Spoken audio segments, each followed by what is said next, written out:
それそれどこかへ見つかるだろう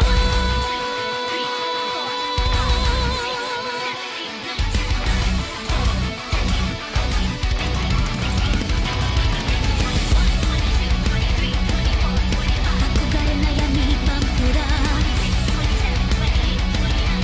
自分探しテレパシーないものねだり最高賞だฮัลโหลอรุณสวัสดิ์ครับ 青春サルトスプラッシュ วันนี้ประเดิมสนามด้วยเฟเดตนะหลายๆคนบ่นอยากดูเฟเดตกันมาเมื่อวานนะวันนี้จัดเต็มกันนะฮะกับเฟเดตและก็ทีมอื่นๆนะครับยิงยาวไปจนถึงช่วง 4 โมง 5 โมงเย็นเลยนะในโซน C นะครับ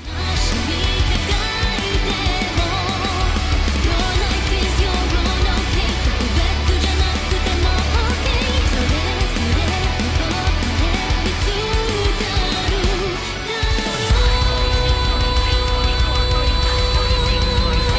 เหลือห้องเดียวนะห้องของเรานี่แหละนะเฟเดตนะครับยังไม่มาอยู่ห้องเดียว 愛想笑いレーザービーム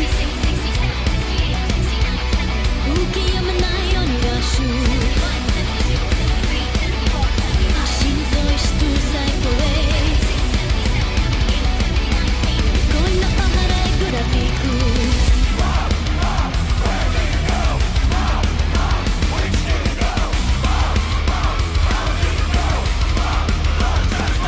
If everyone is so special, maybe you can't be what you want to be. いつまで探すみ叩いても Your life is your own okay 特別な自分なら okay それそれどこかへ見つかるだろう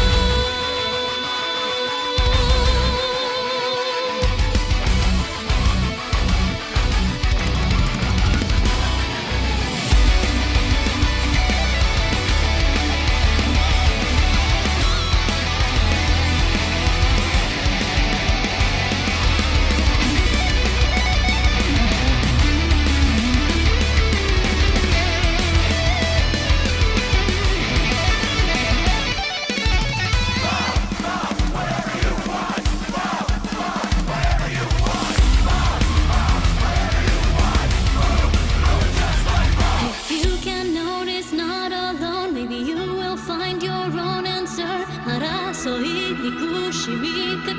えたら Your life is your own okay 抜け出したって okay それができるなら間違わない If everyone is not special, so you can be what you want to be 喜び悲しみ抱えても Your life is your own okay 特別じゃなくても okay それそれどこかへ見つかるだろ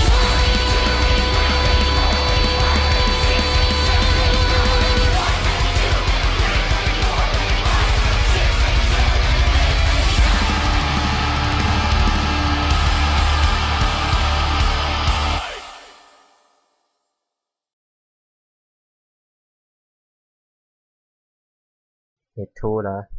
รู้สึกช่วงนี้ตลกเหมือนกันนะ บางทีก็หมุนบางทีก็ค้าง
Radiant team's turn to ban. โอเคครับห้องแรกของวันนี้มานะสำหรับในการ The Boston Major ในโซน C นะฮะวันที่ 2 นะครับ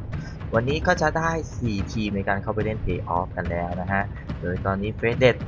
ชนะรวดเลยนะ 10 seconds ชนะ remaining. มา 5 ทีม 5-0 กันเลยทีเดียวเดี๋ยววันนี้ต้องมาเก็บกันให้หมดนะครับเรามา 5 ดูกัน seconds ว่าคะแน remaining. นจะเป็นอย่างไรในทุกๆทีมนะ วันนี้คู่แรกของวันเฟสเด็ดกับไฟดากอนครับ ไฟ Dire ดากูล team's turn to ban. ผ่านไฟดากอนอีกแล้วนะครับเฟสเด็ดอยู่ฝั่งเดอะไดครับส่วนไฟดากูลอยู่ฝั่งเรเดียนไฟดากูลแบนเป็นวอลล็อกออกไปก่อนครับตัวแรกของวอลนัทที่จำมาบ่อยเหลือเกินนะเมื่อวานส่วนเฟสเด็ดแบนเป็นซูเปอร์ซอครับเติมมาเป็นไรเจอร์ครับ Dire team ban. เมื่อวานนอนตั้งแต่ 4 ทุ่ม รู้สึกเหนื่อยมากนะตื่นมาสดใสเลยวันนี้นะครับ ไม่ได้ดูเลยยุโรปนั้นหลับแล้วรู้สึกเมื่อวานรู้สึกลิควิดกับอาริอานจะบันเทิงมากเดี๋ยวต้องไปดูย้อนหลังหน่อยนะไม่รู้เป็นยังไง ส่วนเฟเดตแบนเป็นออกมาจ่ายครับซัพพอร์ต 10 seconds remaining. 1 ตัว disable 1 สโลนะฮะสำหรับเจ้า 5 seconds อ้วนตัว remaining. นี้ตัวนี้ Reserve time.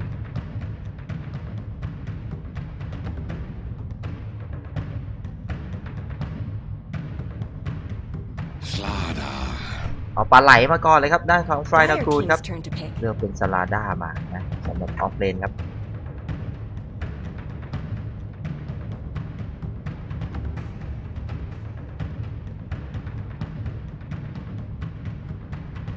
Oh no,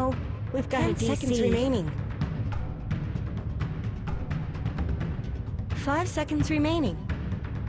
ตัวแรกของเฟสเลยครับเอาอะไรดีนะต้องจับเป็นคนดาบด้วย Reserve แฮะ time.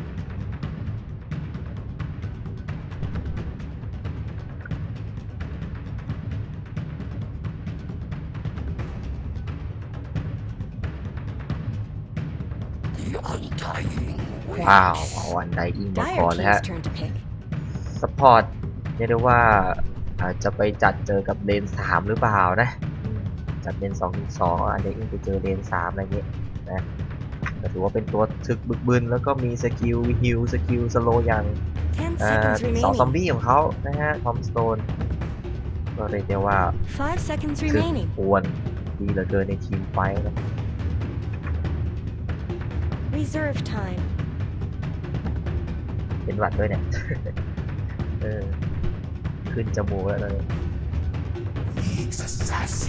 นี่แอซิดมาอีก 1 ตัวครับสำหรับ Radiant เฟสเน็ต team's turn to เมื่อวานนี้รู้สึกว่าจะโดนแบนนิกส์รัวๆเลยนะสำหรับใครที่เจอเฟสเน็ตนะครับ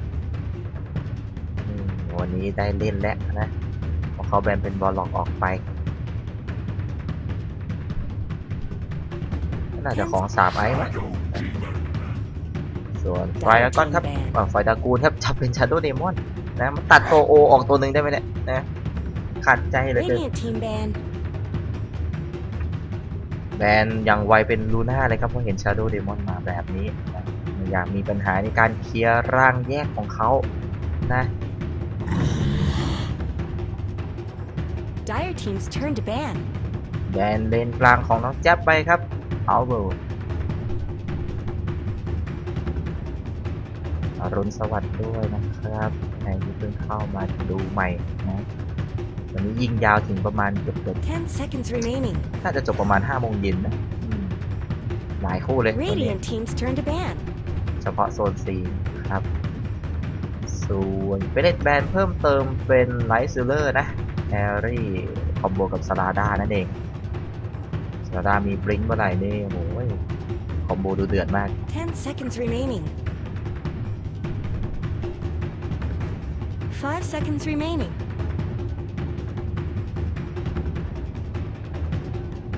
Reserve time.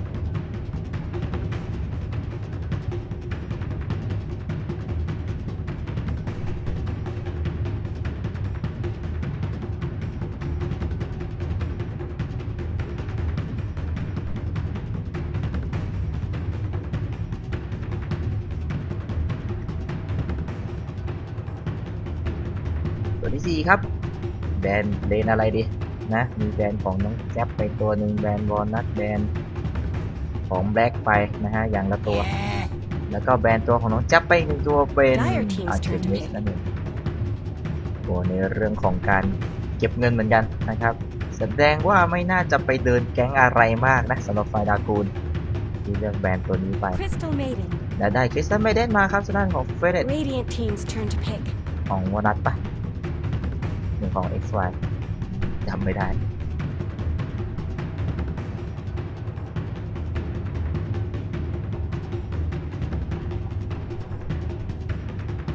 10 seconds remaining. 5 seconds remaining. สองซับครบแล้วนะฮะ ก็มีพลัง Reserve Disable พอตัวเหมือนกันครับ แล้วก็ออร่านะ ออร่าเป็นดีเจนมานาให้เพื่อนได้ทั้งทีมนะตราบใดที่สาวน้อยคนนี้ไม่ตายนะเรียกว่าสแปมสกิลกันมันแล้วฮะวันนี้เด็ด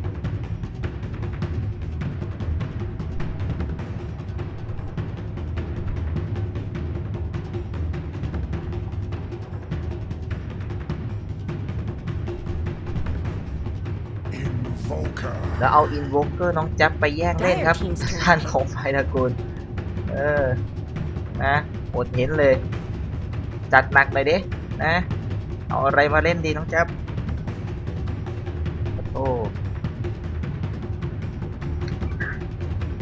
10 seconds remaining. เดี๋ยวเอาตัวของแบล็กมาก่อนนะเห็นอินโวเกอร์แบบนี้ 5 seconds remaining.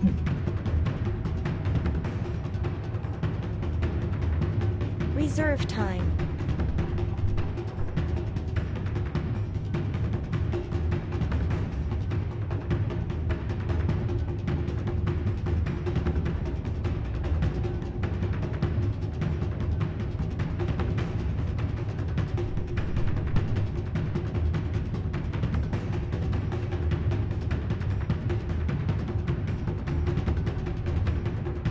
Naga Siren โอ้นากาไซเรน Radiant ก็ Team's มาค turn รับ to pick. แฮร์รี่หรือเปล่านะของแบล็กแผนเรเดียนเผาก็มาครับเกมนี้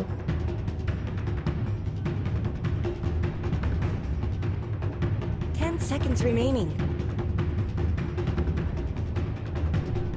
5 seconds เรียกได้ remaining. ว่าป่วนแน่นอนนะ ถ้าแบล็กได้ฟรีจนได้เรเดียนนี่ ยากครับ Reserve time. ใน Shadow Demon จะหุบเอาร่างนากาไปเล่นคืนก็ตามนะ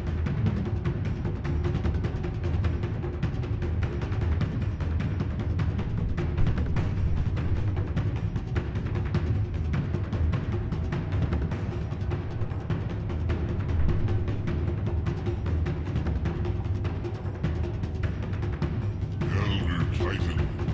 และไม่ใช่แบนเลือกมาเป็น Elder Titan ครับ คอมโบกับ Shadow Demon นั่นเอง แสดงว่ามีแนวโน้มจะเป็นเลน 3 เหมือนกันนะจะไป 3 ไหนก็เดี๋ยวต้องดูแครี่ตัวสุดท้ายเขาก่อนนะครับ แต่ถ้าจัดเลน 3 ไปเจออันไนอิงก็จะอาจจะงานเข้าเองได้นะปลายตัวคูณสุดท้ายแบนมอฟฟิงอ้าว Radiant team ใช่ ban. แบนได้เล่นนากาแล้วนะครับลืมแบนแครี่ตัวสุดท้ายไป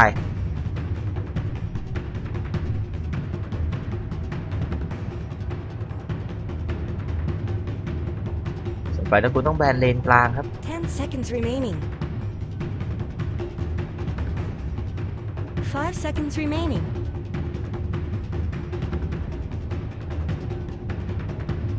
Reserve time. ได้เนาะจิงเกอร์นะครับ Radiant อี Team's กหนึ่ turn ง to เบิร์ pick. สสกิลดาเมจเวท แล้วก็เพียวดาเมจจากเรเซอร์หนักๆครับ อีกหนึ่งตัวปริ้วของน้องแจ๊บเหมือนกันนะอินโวเกอร์โดนเขาแย่งไปโดนแบนเอาโบกับจิงเกอร์อีกนะฮะเล่นอะไรดีครับน้องแจ๊บเกมนี้ 10 seconds remaining. เดี๋ยวโชว์พักแบบเมื่อวานอีกนะ 5 seconds remaining. อ๋อพริ้วๆใบ้ๆมา Reserve time. คนบอกนากามิดเหรอ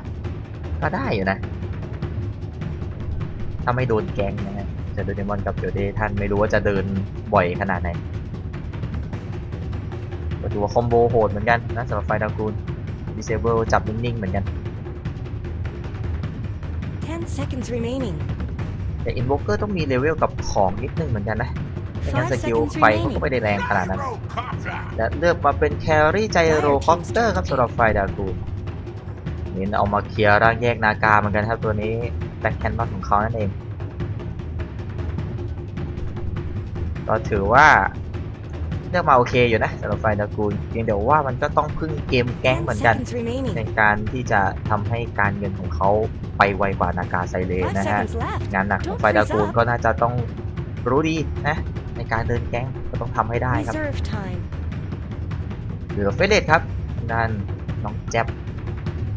หรือจะเป็นนากากลางอย่างที่เพื่อนช่องแชทคิดไว้แต่ไม่น่าใช่หรอกมั้งไม่รู้เหมือนกันฮะว่าจะมีโยกหรือเปล่า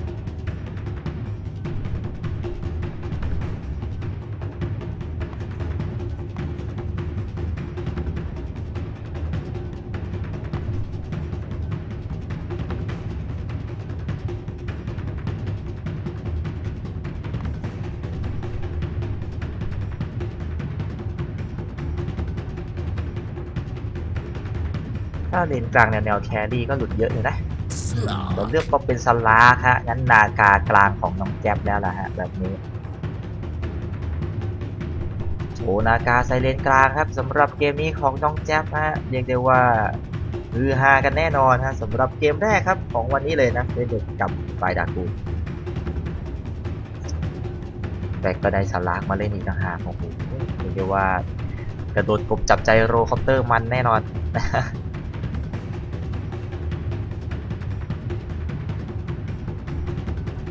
เดินเกมได้ไวด้วยครับเฟสเทดดาร์ฟมาแบบกลางๆนะต้นเกมก็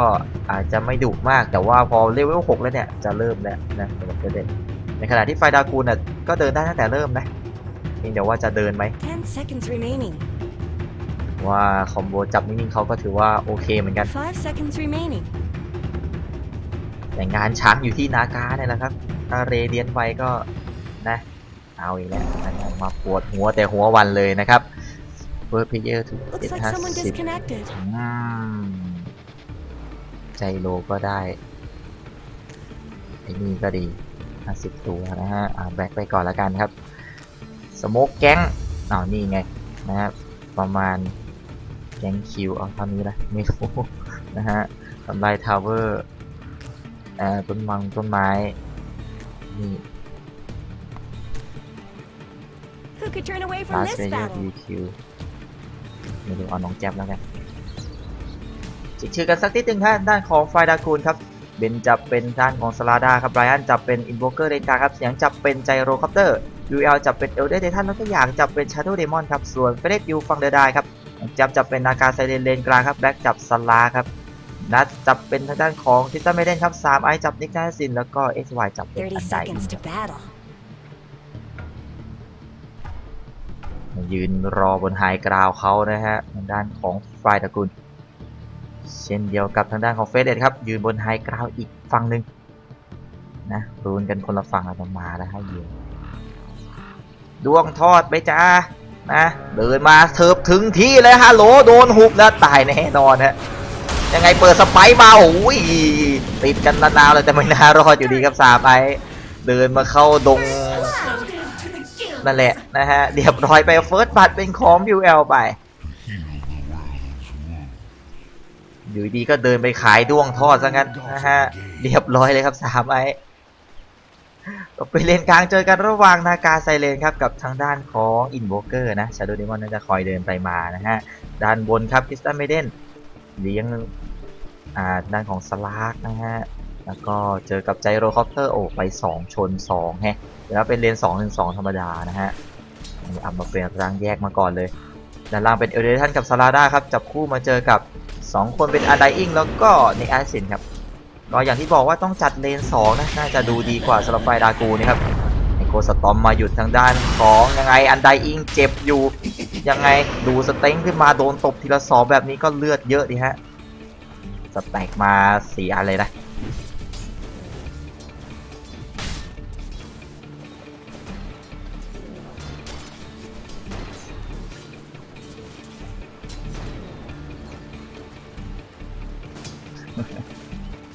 ดวงทอดเรียบร้อยเลย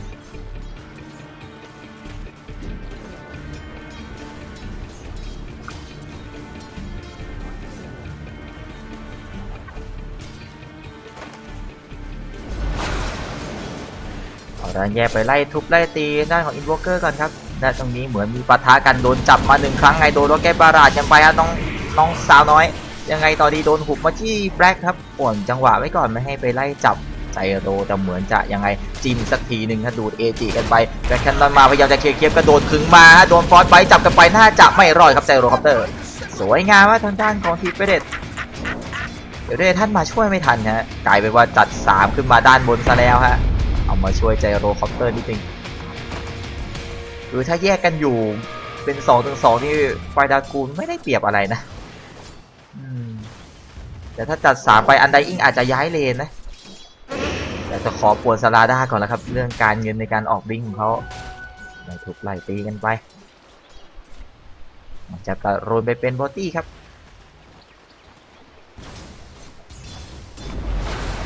เปิดร่างมากดดันเขาเหมือนเดิมนะอัพมาเป็นลิทายแล้วก็ร่างแยกมานะฮะและในป่าฮัลโหลสาวน้อยหุบมา1 จังหวะสาวน้อยโดนอุ้มและจังหวะนี้แอคโกสตอมมาซันสไตร์แต่เหมือนยังไงฮะน่าจะรอดยากเหลือเกินไล่ทุบไล่ตีดึงทุบเท่านั้นเรียบร้อยไปครับเกือบได้ตีป่าตีตายเหมือนกันนะนี่แหละฮะต้องจัด3ครับในด้านของไฟดากูลถึงจะมีพลังมากกว่าเยอะจะได้ล็อกเก็ตบาลาดไปวิ่งไล่ก็โดนฟอสไบจับอยู่ดีนะงั้นเลน3ดีกว่า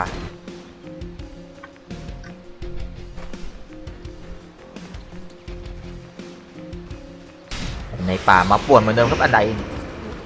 เน้นป่วนสลาด้าเป็นหลักนะครับก็ลากคลิปกลับคืนมาหน่อยนะลากอ้อมๆครับไม่ให้คลิปไปไหลชนทาวเวอร์นะ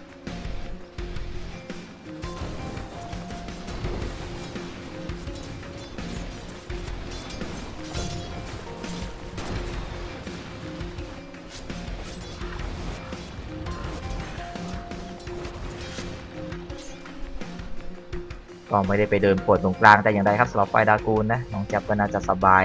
เหมือนกัน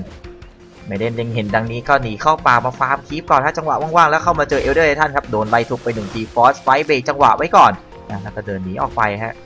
แล้วก็ไล่จิ้มด้วยดาเมจอันน้อยนิด ดาเมจสาวน้อยมันน่ารักเลยเกินนี่ก็ไล่ทุบสลากันไปแต่ไม่เจ็บไม่คันฮะออกมาเป็นบูแมนชิลแบบนี้แต่แคนนอนไล่กดดันแบ็คก่อนนะจะได้ลุ้นเฮสมาฮะยิงไวเป็นเงือกน้อยนี่ก็ลากมาเรื่อยๆครับให้คลิปมันไม่ไหลไปในทันจังหวะวางไปปวดสาวน้อยเล่นฮะตอนนี้แต่รู้สึกเลือดมันจะน้อยกว่าสาวน้อยไปแล้วเนี่ยนะตอนนี้นี่ก็มีลากคลิปเช่นเดียวกันท่านขออภัยโดนแก๊งจนได้นะฮะยืนอยู่นานครับสลาด้าน่าจะลึกไปเองฮะจังหวะนี้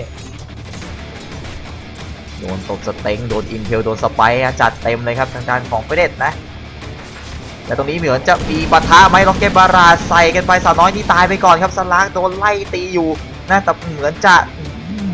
ชันโดดิมมันสแต็กชันโดเวสเซนไม่พอฮะก็เลยรอดไปได้ครับ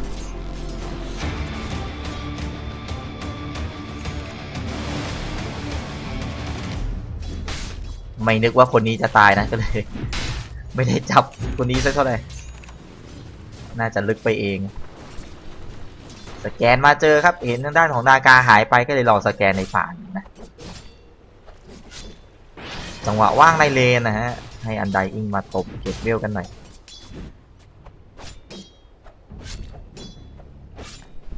ลาสกีเป็นนาคาครับนำมาเป็นอันดับ1ครับ35 ตัว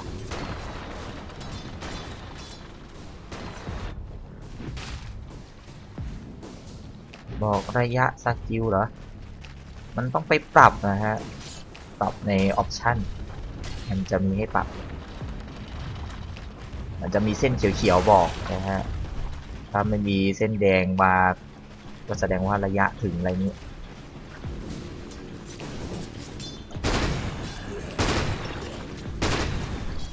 แต่โอ้เหมือนมีไหลมาด้านบนครับทางด้านของเฟเดตนะจะบอกซิกเนเจอร์ไม่ใช่แล้วเหมือนไปดักครับดักทางด้านของไจโรฮัลโหล ยังไงเดินไล่กันอยู่ด้านนี้เหมือนจะยังไม่มีปะทะครับเปิดร่างแยกไล่กันด้านใจโรไปก่อนนะ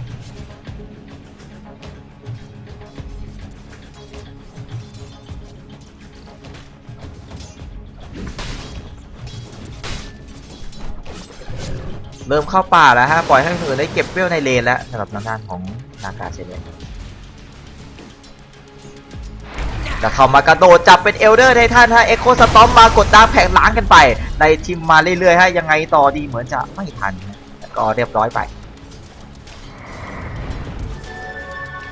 เรียบร้อยครับโปรยแรกผิดไปแล้วนะต้องเจ็บ50ตัวก่อนไปแล้ว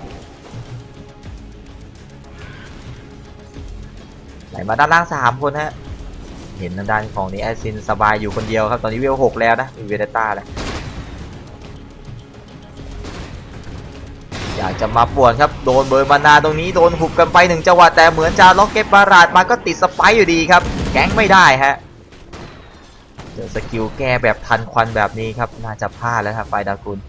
โยกทางด้านของซาราดาขึ้นมาฟาร์มด้านบนหวังจะสบายมากกว่าเดิมนะฮะอย่างน้อยก็ได้เรื่องคลิปที่มันไหลมาตลอดอันไหนอิงมาฮะจังหวะนี้ดมๆมองกระโดดจับมาเป็นซาลาได้ให้เล็งเหลี่ยมสตันอยู่ฮะจังหวะดาร์กแพคพลาดไปครับสตันก่อนดาร์กแพคจะหมดก็เลยได้ตีต่อแล้วนะทางด้านของซาลาครับก็ได้คิวไปสำหรับอันไดอีกด้านล่างมีเวเดต้าจิ้มมา1เฉาะไม่ให้เกือบตายฮะกินขวดยื้อมาได้นะไจโรคอปเตอร์ด้านนี้โดนไล่ลึกกันมาฮะตบสเตรงกันไปครับตอนนี้ซาก็คิว3-4คิวRadiant's top tower deserves just as much help as bottom. ชื่อแฮมครับนะชื่อแฮมหมูแฮมอะ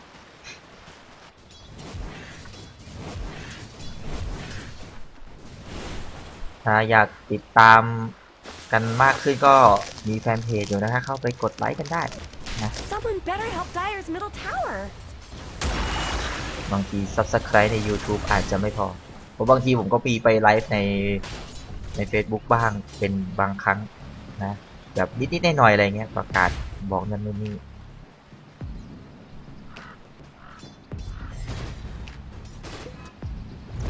แบบเช็คเน็ตอะไรเงี้ยเวลาก่อนภาค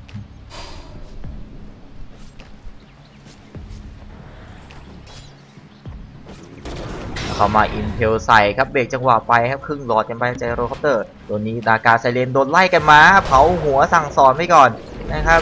บอกอย่าเนียนให้มันมากนักแล้วตรงนี้ล้างสถานะกันไปแต่ว่าหลบเอ็กโคสตอมสวยครับแต่เหมือนจะโดนยังไงผูกไว้อีกหนึ่งจังหวะฝากเสาซอมบี้มาขวางไว้เหมือนกันนะตรงนี้ครึ่งหลอดกันไปแล้วเอาเหมือนจะงานเข้าเองหรือเปล่าสไตล์มามันติดร่างเยอะเกินไปครับแล้วเสาซอมบี้มันไล่ต่อตบสเต็งตายไป1ตัวอีก1ศพแน่นอนครับ2ซับจากไฟดากูลตายไป3-6ครับกระดานนี้เอามาก่อนไปเปิดเขาแล้วแต่ว่าโดนสวนคืนทันควันเลยครับอันใดยิ่งชอบอยู่แล้วจังหวะฮีโร่เขาเยอะๆเนี่ยตบสเตรงกันมันแน่นอนนากาบอกยิ่งโดนแกงยิ่งรวยฮะบอกมาเยอะๆนะทีมซ้อนพี่มีเยอะจากนี้สาวน้อยก็เข้าป่าแล้ววินิต้าอีกแล้วนะมานาอยังมีอยู่อาเคนฟูดเพียวมาดักครับแต่ว่าเอาเป็นคลิปแล้วกันฮะเอ็กโคสตอมมาไม่โดนแต่นี้โดนเปิร์กไปยังหนักแล้วก็ยังไงฮะสไตล์มาติดสไปอีกครับเปิดดักได้สวยแล้วสำหรับด้านของซาไมแล้วนี้เปิดไงมากัน2คนแล้วตอนนี้ยิบคายใส่ด้านของไจโรคอปเตอร์น่าจะยังไงครับเดินหลบดับเก็ตบาราดมาที่1มีหุบยื้อไว้ด้านหลังโดนอิมเพลมาฮะน่าจะรอดยากสำหรับชาโดเดมอนตายแน่นอน1ศพฮะไล่กันต่อที่ไจโรคอปเตอร์นี่หลังทาวเวอร์แล้วนะฮะได้ความที่มีลูนเฮสยิบคายแล้วก็สับมาสักทีไงโดนหลับมาหลบทางด้านของคอดาวฮะแล้วก็สไตล์ดักมาไม่โดนแล้วเปิดร่างแยกกันมาตายหรือเปล่าฮะตรงนี้เปิดเสาซอมบี้ดักมาตายแน่นอนครับไจโรคอปเตอร์ซอมบี้ตบไปตายอีก1ศพฮะตรงนี้ไล่กันต่อที่เอลเดอร์ไททันฮะพยายามจะมาช่วยแต่เหมือนจะโดนคิวอยู่ดีเรียบร้อยครับเวเดต้าเก็บไปฮะ2 ออฟไซเลนมาหลบคอดาวได้สวยงามเหลือเกินนะฮะแล้วก็ไม่ได้เดินต่อไปโดนซันสไตร์ด้วยครับ ทำให้รอดหมดทุกคนและได้คิวไป3ศพฮะด้านของเฟเดตเข้มเหลือเกินฮะเป็นตีหนึ่งเลยตอนนี้ใจแฟนๆเขาแหละฮะตรงนี้ไงครับเข้ามาหุบด้านของ3ไอไว้เปิดสไปร์มาดักหน้าไว้เก่าติดสไปร์วาร์ปกลับสวยงามครับเปิดสไปร์เพื่อวาร์ปกลับเลยฮะทางด้านของนี้แอสซินโคตรเข้มแจ๊บบอกมาเลยเล่นได้ทุกตัวนะฮะก็อย่างที่บอกแล้วอินโวเกอร์มันต้องมีเลเวลและของสักนิดหนึ่งฮะถึงจะไปไล่แก๊งเขาทีหลังตอนนี้ยังไม่มีก็ส่งแค่ซันสไตร์ไปช่วยอย่างเดียวเท่านั้นนะและการเดินแก๊งของไฟตระกูลทำไม่ได้เลยครับกดดันได้ก็แค่ซัพพอร์ตเขาเท่านั้นแหละ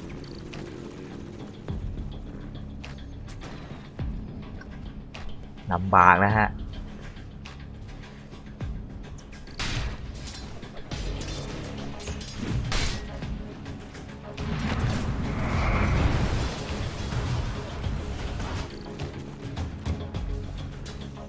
กลายเป็นต้องมายืนเลี้ยงไจโรอย่างใกล้ชิดครับในขณะที่ทีมไฟได้เปรียบเยอะแล้วก็หลบฟาร์มกันหมดแล้วฮะด้านของเฟเดต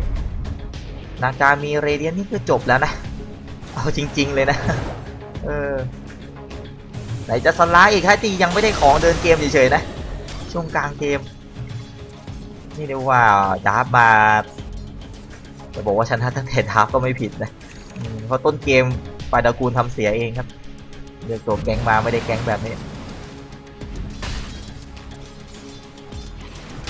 ตัดน้ำจ้องหน้ากันครับตอนนี้ด้านบนแต่ตัวเฮ้ยดวงมาจากไหนเนี่ยนะฮะ3ไอมาเปิดพื้นที่ฮัลโหลปลาไหลฮะอิมพิวกันไปครึ่งหลอดแล้วเปิดดาร์กแพ็กปลาสะกดติดไว้เดี๋ยวรอไปนะฮะกระโดดกบเก็บไม่ได้ครับสลาก10 คิวของเฟเดตครับเกมนี้แต่แฮนด์เอาไมดัสมาเลยครับด้านของ3ไอการเงินชิวๆกันทุกคนได้ยินเสียงสโมกมาซ้อนหลังฮะเป็น4ท่านตอนนี้เริ่มจะแล้วฮะแต่จะไหวหรือเปล่าครับนากานี่สเคลิลิกมาแล้วนะเจอแต่ร่างนากาเท่านั้นครับสโมกไม่โผล่เขามาปักบอดในป่าไว้ก่อนครับเช็คการฟาร์มไปโบเกอร์ก็เนียนทาวเวอร์ตรงกลางไปด้านบนมาสมทบกับ3ไอนิดนึงนะโอ้นะฮะเห็น3ไอหุบใครดีหุบ3ไอครับแจ็บยังมีซองออฟไซเลนช่วยอยู่นะแต่ว่ายังไงน่าจะเดินออกกันเฉยๆว่าโดนซันสไตร์มานิดนึงเหมือนกันยังไงตรงนี้อิมเพลดักด้านของไจโรคอปเตอร์มาแล้วอันเดอร์อินก็มาช่วยเสริมครับต้องถอยแล้วฮะตรงนี้โอ้เปิดอันตีมาเลยครับนัดหายไป1ศพเป็นไจโรคอปเตอร์ตรงนี้ไล่กันต่อที่เอลเดอร์ท่านตายไปแน่นอนไล่กันต่อที่ทางด้านของชาโตเดมอนน่าจะเดินออกไปท้ายก่อนนะฮะจะไปแก๊งเขาครับตายอีกแล้วฮะทางด้านของไฟตระกูล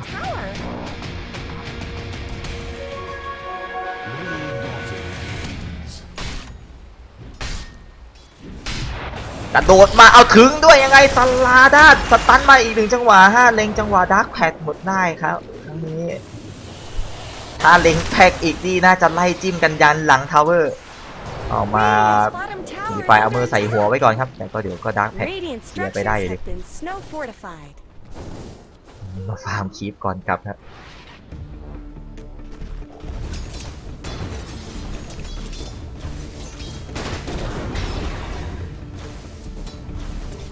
300 คนแล้วเหรอวันนี้ไวจังเดี๋ยวดูทุกท่านด้วยนะครับปกติถ้าภาคธรรมดานี่จะประมาณ20-30นะอันนี้ภาคไม่ชนใครได้แหละก็เลยคนดูเยอะหน่อยเรเดียนมาแล้วฮะด้านของนากาไซเลนครับ15 นาทีเท่านั้นเช็คการเงินหน่อยเลยแล้วกันฮะเวทเลดยอมอยู่ที่ 7,500 XP ที่ 7,500 ครับสบายกันไปครับเวทเลดนับเวลาเอาแต้มที่6ได้เลยนะยังไม่ทันครับเรื่องของไอเทมอินโวเกอร์พยายามจะหลบฟาร์มอยู่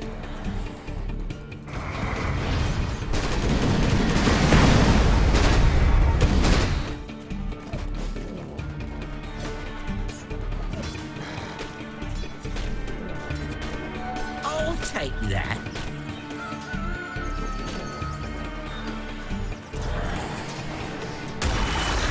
Not much good's happening to Radiant's bottom tower. ดูไอเทมกันหน่อยสินะฮะ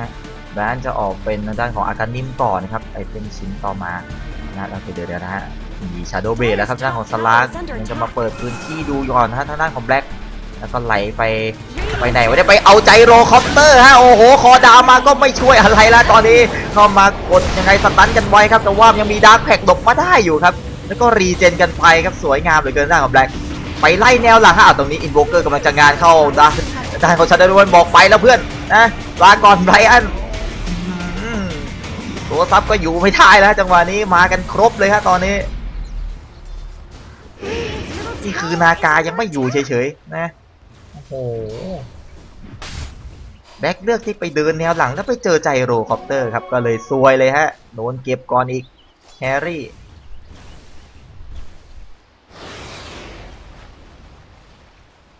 ปลาไหลเลื้อยมานะฮะลากคีบมาก่อน Ownage. จะอ้าวได้อีก1คิวแต่ตรงนี้เอาบิงออกไปได้ก่อนครับมัวแต่ดูตามติดชีวิตปลาไหลอยู่นะแต่ด้านล่างเอลเดอร์ทันก็ตายไป1ศพครับ Radiant's middle tower is under attack. เสร็จนากาไซเรนกันไปโดนเรเดียนเผาโดนดิฟทายนะฮะ Radiant's มา middle ปวนทาวเวอร์ tower แล้วครับ shouldn't ตรง have กลาง to take this abuse. Where did Radiant's middle tower go?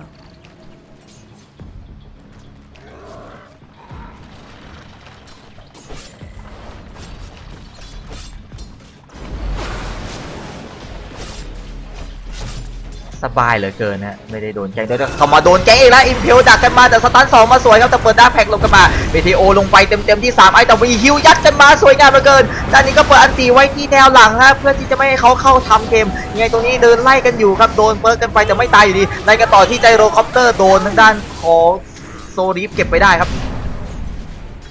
มันแรงเหลือเกินนะด้วยความที่คลีปมันอยู่เยอะฮะ Radiant's bottom Dude. tower's got ยิง problems. ยานกันไปเปิด2ออฟไซเลนเข้าแนวหลังเลยฮะโดนอิมเพลดักแน่นอนฮะตรงนี้ยังไงแล้วโดนสไปค์ขวางมาอิมเพล2ตัวสวยงามเกินชัดด้วยเดมอนหายไปคู่กับอินโวเกอร์ครับมากันพลัง5คนแล้วด้านของเฟเดต18นาทีฮะกำลังจะขึ้นบ้านแล้วหรือเปล่านี่ Here's some help. ไม่ได้ขยับกันเลยฮะด้านของไฟดากุล Radiant's middle tower shouldn't have to take this abuse. ดูไอเทมความแตกต่างนะตอนนี้ครับ Has fallen. ไปกันใหญ่แล้วนะคุมเกมได้หมดเลยครับเฟเดตดราฟมาแบบได้ทุกอย่างเลย Radiant's นะ top tower has looked better.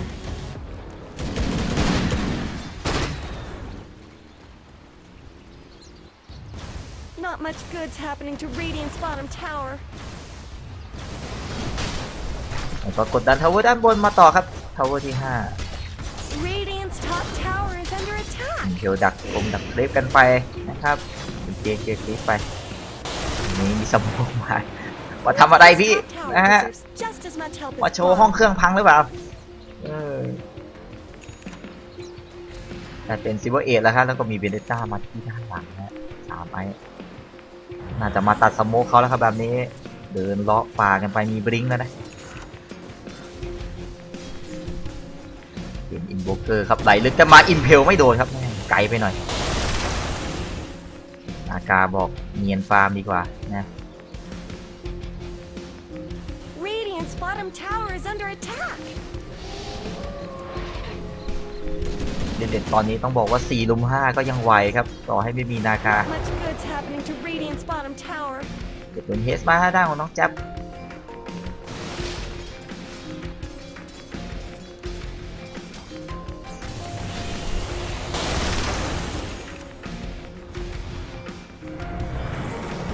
อินเพลมาดักไม่โดนครับแต่ก็น่าจะได้ทาวเวอร์แล้วนะคราวนี้ไปเลย Radiant's top tower has looked better. Radiant's top tower has fallen.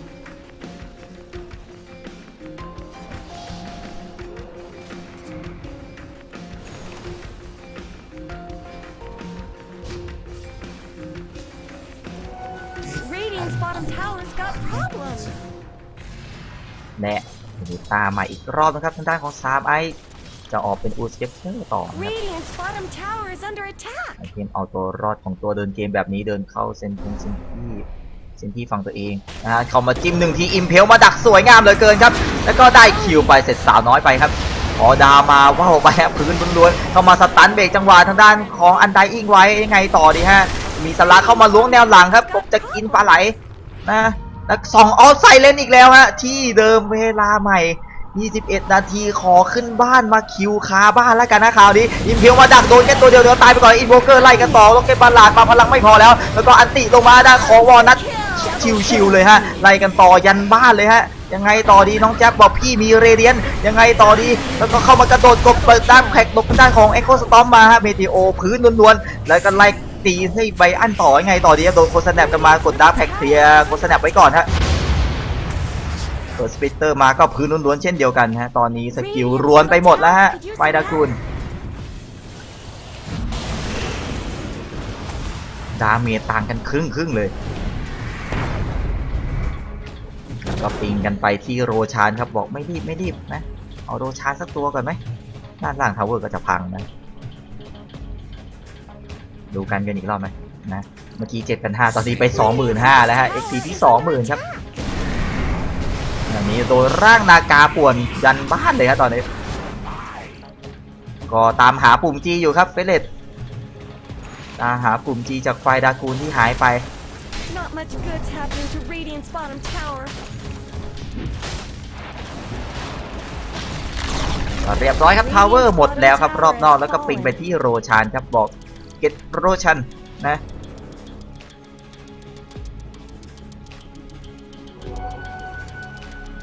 เก็ตโรชันมานะครับตามไปชิวๆกันไปครับ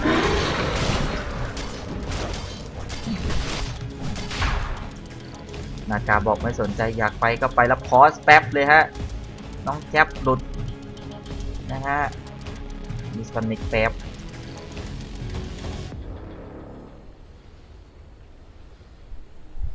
ระหว่างรอก็ดูไอเทมกันสักหน่อย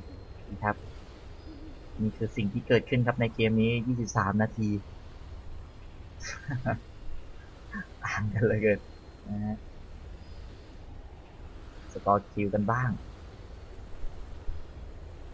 แจ๊บกับแบ็คยังไม่ตายนะครับอันไดอิงก็เช่นเดียวกันครับฆ่าไป8 ศพแล้ว sorry โอ้ได้ปุ่ม G แล้วฮะแต่เป็นปุ่ม G ตัวเดียวเดียวกันไป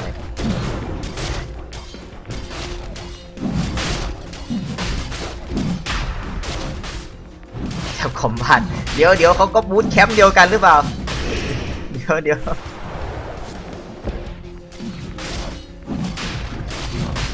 เด็ดทูนี่ช่วงนี้หนักจริงนะ YouTube ยังหมุนก็ไม่เข้าใจเหมือนกันฮะ YouTube ยังหมุนแล้วทวิตจะไปเหลืออะไร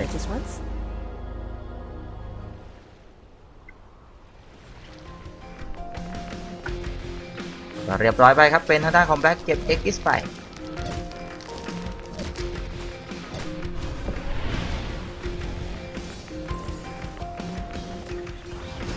ไม้ฮะเนียนกับธรรมชาติอยู่ครับแล้วตรงนี้เข้ามาอิมเพลใส่เต็มจะเอามาคนเดียวดีกว่าจะบิวทำไมวะเนี่ยแต่ก็โดนเรเดียนเผาไปอีกครึ่งหลอดครับนะ3 ไอบอกแค่สั่งสอน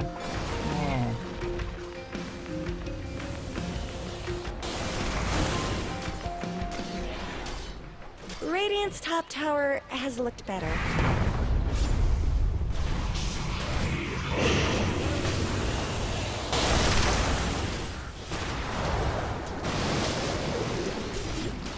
และเปิดสไปร์ไล่มาโอ้โหเต็มเลยนะโดนแฟกแคนดอนสไปร์กันไปไงตรงนี้ครับเมทีโอลงมายัดเต็มอันไดอิงเสียเองไปก่อนอ้าวอันไดอิงเก็บเหรอนึกว่าสลัดขออภัยดูผิดก็ได้บลิงแดกเกอร์กับวลาดิเมียมาฮะตรงนี้เสียทาวเวอร์ไปแล้วครับน้องเจ็บบอกตีทาวเวอร์ตีมันเลยนะฮะด้านล่างคีฟก็ไหลมาครับเปิดสเปเตอร์มาผ่ากลางไม่โดนใครเปิดสไปร์ดักมาเลยครับก็ตีกันสบายฮะแบบนี้แล้วก็สตันมาที่สดาได้ยังไงสลากสินะตรงนี้มันติด2 ตัวแล้วยังไงครับตรงนี้หุบยื้อกันมาใจโรคอปเตอร์พยายามจะวิ่งหนีอยู่นี่ไปไล่ใครเนี่ยมีซันสไตร์มาผ่ากลางไม่โดนใครอีกแล้วยังไงต่อดีครับได้บาแลกแน่ๆแหละนะ อาจจะได้ช้าหน่อยแล้วก็มาอินเพลโดนเต็มที่อินโวเกอร์เรียบร้อยไปครับเข้ามาสตันมาก็กระดาบแผลเคลียร์กันไปครับโอเปติไฟทาวเวอร์ยื้อกันมาอีกครั้งหนึ่งอิสแนจับมาเอาร่างนากาไปกดแล้วกันแล้วก็เตรียมริปพายเก็บคิวแล้วไหมตรงนี้สตันเก็บไม่ได้ก่อนแต่ว่าตรงนี้บีดีบาแลนพังไปแล้วแล้วก็ขอดาวมาเต็มฮะเดินมาสไปรับหน้าไว้เลยฮะแจ็คก็ยืนรับสบายไปสับสนชื่อซาลาด้ากับซาลาได้แหละแล้ว GG Well Play ฮะ Have fallen. 26 นาทีครับเฟสเลตได้อีก1แต้มไปฮะ 6-0 แล้วฮะตอนนี้ Dire victory. นะฮะอายจังเลย prediction ปิดแป๊บ ก็เป็นด้านเฟสเลตเอาชนะไปอย่างชิวๆครับสำหรับประเดิมสนามในวันที่ 2 นะฮะมาดูเรื่องสกอร์คิวก็น่าจะเห็นไปแล้วฮะขาดเหลือเกินครับไม่ตายกัน 3 คนนะแล้วก็ตายแค่ 3 ศพเท่านั้นเองนะเป็น3ไอที่ไปแจกเฟิร์สบัตตอนแรกแต่ก็เท่านั้นแหละฮะเดินแก๊งไม่ได้ครับไฟดากูลแล้วก็เป็นเฟสเน็ตที่ดับมาได้ทั้งต้นเกมกลางเกมแล้วก็เลดเกมแล้วก็จบที่กลางเกมด้วยซ้ำนะฮะนี่ไอเทมมาแบบจัดหนักเลยนะครับดาเมจปาไป 14,000 นะสำหรับน้องแจ๊บเรเดียนไล่เผากันมันๆนะฮะระหว่างรอห้องต่อไปไปส่องเมเนสกี้กันสักหน่อยเพราะยังไงก็ต้องรอห้องนี้จบอยู่ดีนะฮะก็ต้องรอกันไปก่อนแล้วกันก็ได้ปุ่ม G ที่หายไปเรียบร้อยครับสำหรับเฟสเด็ดนะโค้ดก็แล้วนะต้องให้สั่งสอนถึงบ้าน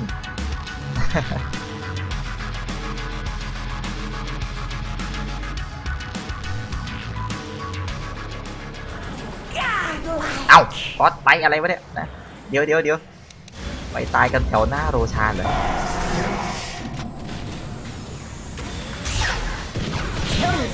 ตายไปอีกหนึ่งศพเป็นทิมเบอร์ต่อนะฮะตอนนี้อมนิสแรดกันมาเมอราเคิลนะฮะจากมาเลเซียย้ายมาจากเฟอร์ดิพาร์เจอร์นั่นเองแล้วโดนโดนไล่กันมาฮะอาฟูโดนตีเรียบร้อยไปครับ3 ศพนะโอ้มาเลเซียดุเหลือเกินแฮะ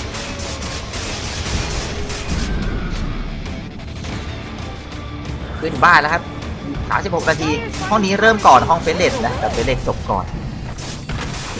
มีนี่อาซินเหมือนกันเลยแฮะมีอิงเกอร์มีคิปเปอร์ไลท์แล้วก็ออกกระจายที่ตายไปนะสำหรับฝั่งของแมนซี่เลยเกมมิ่งมีโอมิไนท์มอฟฟิงอินโวเกอร์อันนี้เปิดสไปไล่แนวหลังอีกแล้วนะฮะเรียบร้อยไปก็มาจิ้วได้คืนเหมือนกันครับแต่ว่าโดนเฮกซ์มาจังหวะนี้ไล่ทุบไล่ตีเลเซอร์ฉีดกันไปยังไงเฮกซ์มันนานเหลือเกินฮะโอ้เรียบร้อยไปมาสปันไปได้เขาที่ก็ต่อไว้โดนติดแมชยังไงต่อโอ้โหตายแน่นอนนี่ก็น่าจะ GG แล้วล่ะตายหมดทั้งทีมครับมาเนสกี้น่าจะได้เกมนี้ไปหรือเปล่า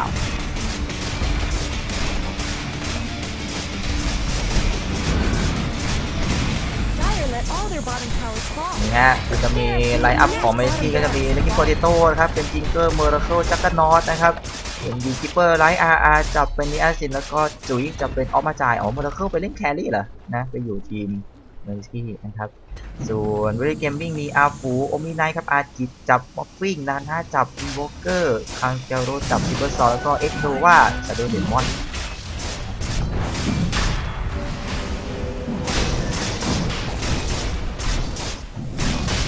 เอาโรชานกันต่อตัวที่เท่าไหร่ไม่รู้นะจะตัวที่2ครับ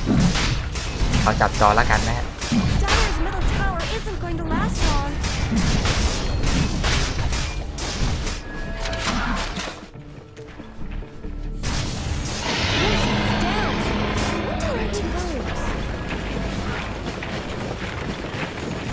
ไม่ใช่ขอบจับแล้วกันเดี๋ยวขออนุญาตไปห้องน้ำสักแป๊บนึงนะฟังเสียงไซขอบไปก่อนนะเดี๋ยวมาครับ More than 10k I hate in terms of folders, and this is the item update, which you're gonna see. Flip a trade for Ogre. Nice idea using the Scepter to counter that Omni Slash, but doesn't matter. Dire's middle Because tower Omni Slash is not the main damage anymore. Now it becomes like hit normal damage is quite strong too from the critical late Dan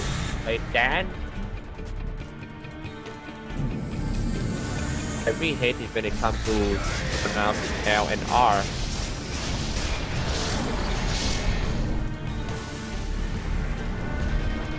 Fear nothing.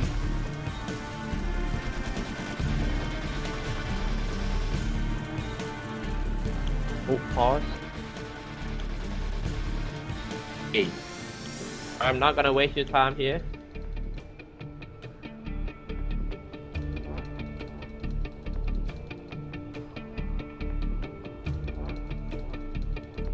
That's the goal per minute chart. โอเคมาพอสิแล้วเหรอ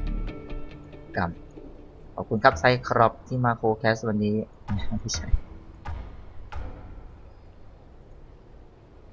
คุยอะไรกันวะ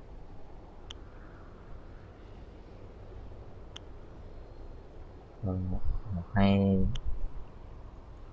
ไปเลยครับเมื่อพร้อมโอเคน่าจะพร้อมแล้วเตรียมปิดบ้านครับไมเนสกี้ถึงจะกระนอตถือเอ็กซ์กิสนะฮะดูการเงินหน่อยแล้วกันอเมซี่นำยาวไปที่ 15,000 EP ที่ 7,500 โดนดึงกลับมาน่าจะทีมไฟหน้ารังโรชาหรือเปล่าด้านนี้มีไงทิวอินทิเรียลเบนเอาหน้าเห็นว่าได้มองไม่ได้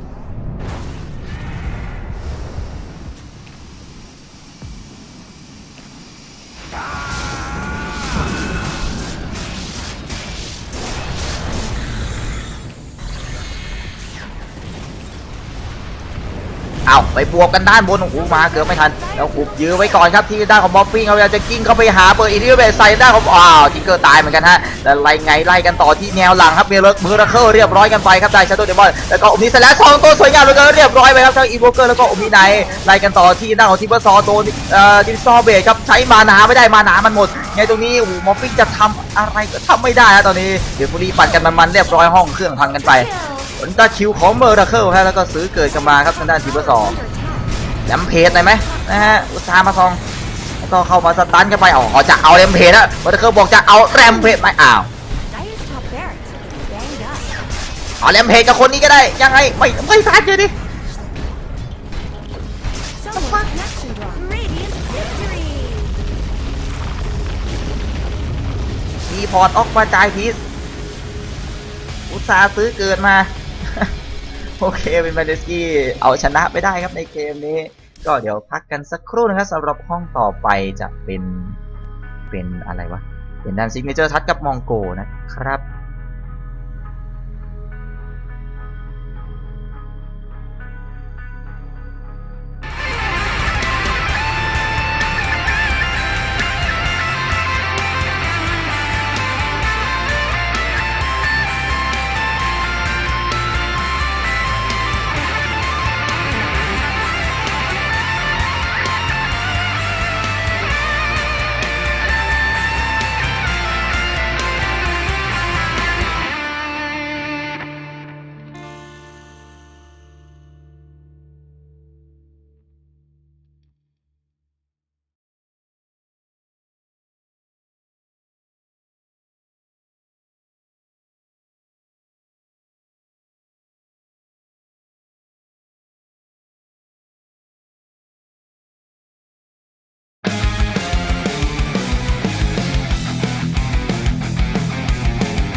ที่เวลาเดียวกันเขาเริ่มไปแล้วแฮะนะฮะแต่ของเรายังไม่มานะฮะยัง9/10อยู่ก็รออีกสักตู้หนึ่งแล้วกันนะครับ หาอะไรกินด้วยนะเช้าๆเพราะมีสายนะนี่หว่า เพราะมื้อสายเป็นมื้อสำคัญ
ห้องมาแล้วนะฮะเดี๋ยวรอโหลดสักครู่หนึ่งนะครับ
5 seconds remaining. โอเคนะ Reserve time. คุยงานนิดหน่อยนะครับ โอเค มาต่อกันที่คู่ที่ 2 ของช anel นี้กันต่อนะสำหรับ Signature Trust กับ Mongo นั่นเองครับอ่า Dire team เหนื่อย ban. มาดูกันว่า Signature Trust นี่จะเก็บชัยชนะในวันนี้ได้เพิ่ม Radiant team มาก ban. พอที่จะไปเป็น1 ใน 4 ทีมได้หรือเปล่าแต่สถานการณ์ตอนนี้ไม่ค่อยดีเลยครับมองโกก็เช่นเดียวกันนะฮะเมื่อวานก็โชว์ฮากับเฟเดตไปแล้วนะครับกับซ่าของเขานะฮะใครยังจำกันได้อยู่ดีๆก็เข้าโรชานเฉยเลยงงแบบนะซิกเนเจอร์ทัสครับอยู่ฝั่งเดอะไดครับแบนเป็นอัลเวลแล้วก็ออราเคิลครับส่วนทางด้านของมองโกแบนเป็นออกมาจ่ายแล้วก็แบทไรเดอร์ครับ Keeper of โอ้ the เลือก light. ตัวแรกมาเป็นคีเปอร์เดอะไดครับ Radiant ซัพ team's พ turn อร์ to ต pick.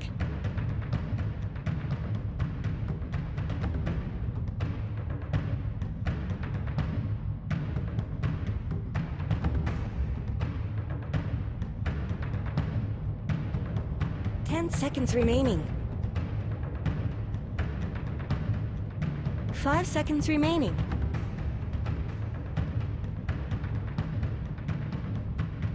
Reserve time.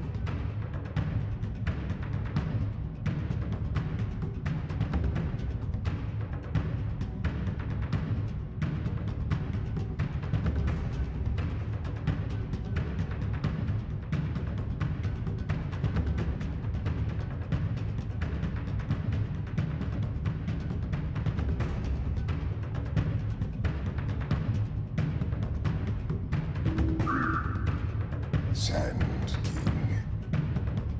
Dire team's turn to pick.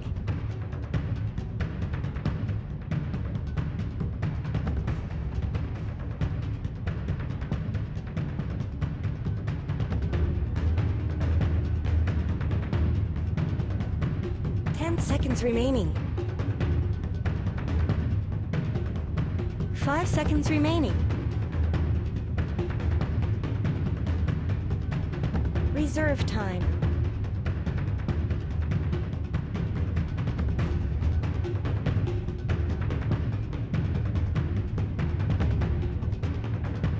Radiant team's turn to ban.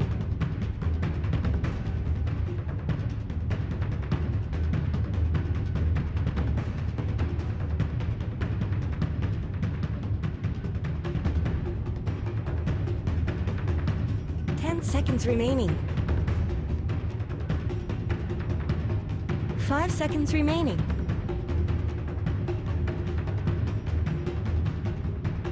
Reserve time.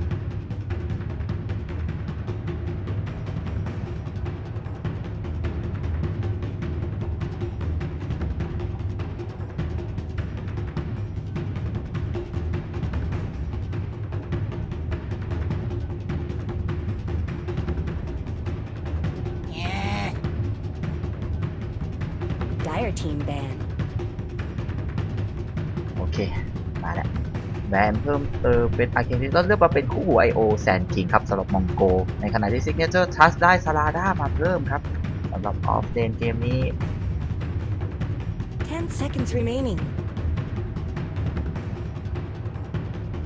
5 seconds remaining.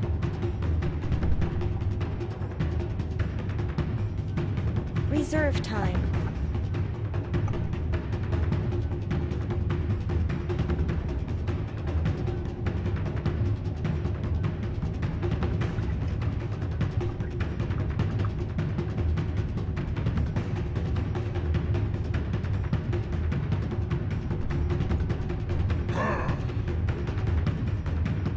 Radiant team ban.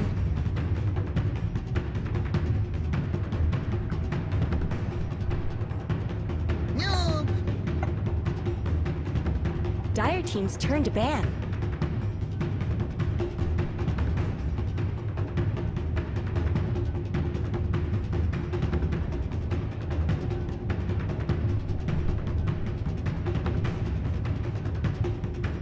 Seconds remaining.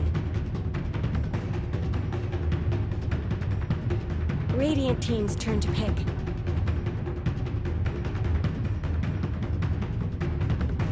Disruptor. Dire team's turn to pick.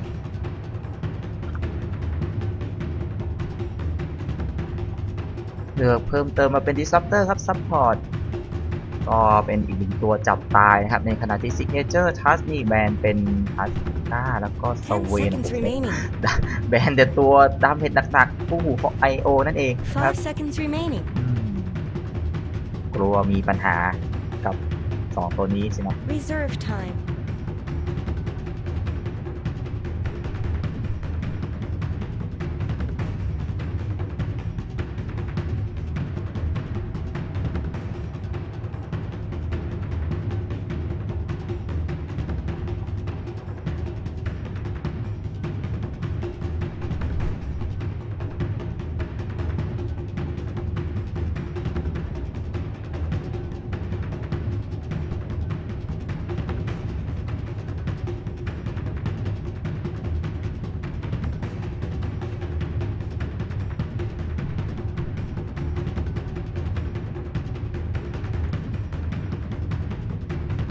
คิดนานเลยครับตัวที่ 3 ของ Signature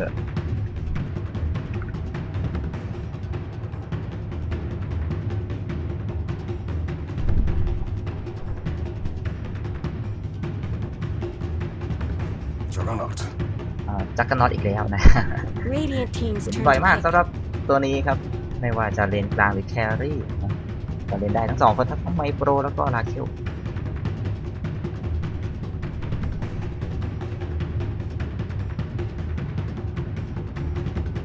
10 seconds remaining. 5 seconds remaining.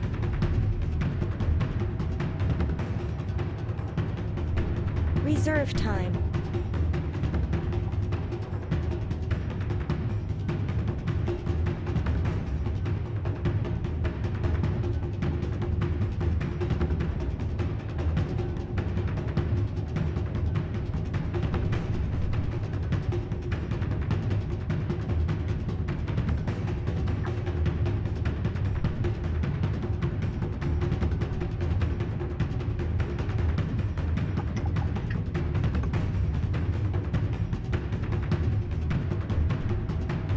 Drow Ranger.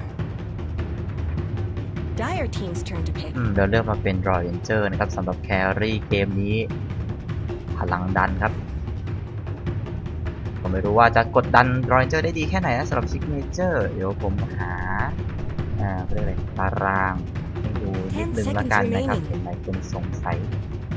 นะไม่ดูขึ้นก่อนนะ 5 seconds remaining. ปั๊บโอเค ไปดูโซน C กันก่อนครับ C Qualifier Reserve ส time. ถานการณ์ตอนนี้ครับก็จะเป็นเฟสโหลดเฟสโหลดอะไรกับเฟสเลดนำอยู่นะฮะ 60 เลยครับมาเป็นอันดับ 1 นะ ตามมาด้วยเมนสกี้ยังไร้พ่ายเหมือนกันทั้ง 40 นะครับ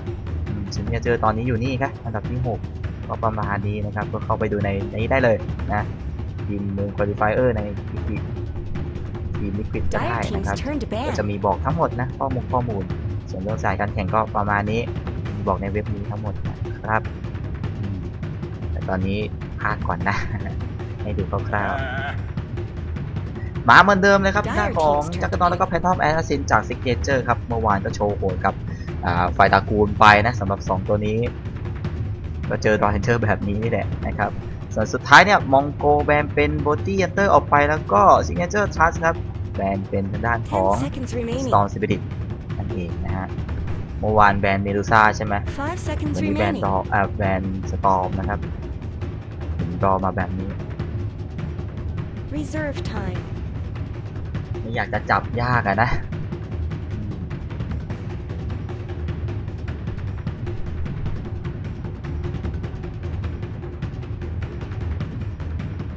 เอาอันไดอิงมาเป็นตัวสุดท้ายครับเพราะคิดว่าเขาอาจจะจัดอย่างน้อยก็ต้องมีเจอคู่หู IO แน่นอนนะฮะก็เลยเอาอันไดอิงมาดูตกสเตริงกันมันๆไปนะครับนี่จากแพทเทิร์นแอสซินนี่ปลาป่วนได้อยู่แล้วแต่ไม่รู้ว่าจะจัดเลนยังไงนะมองโกต้องมาดูก่อนครับ 10 seconds remaining. 5 seconds remaining. ส่วนเฟสเลตก็น่าจะประมาณเที่ยงกว่าๆนะฮะถ้าไม่เลทมากมันจะมีคู่ก่อนหน้านี้ก่อนเฟสเลตจะไปเจอกับฟนาติกนะครับในช่วงเที่ยงซึ่งน่าดูมากๆนะห้ามพลาดด้วยประการทั้งปวง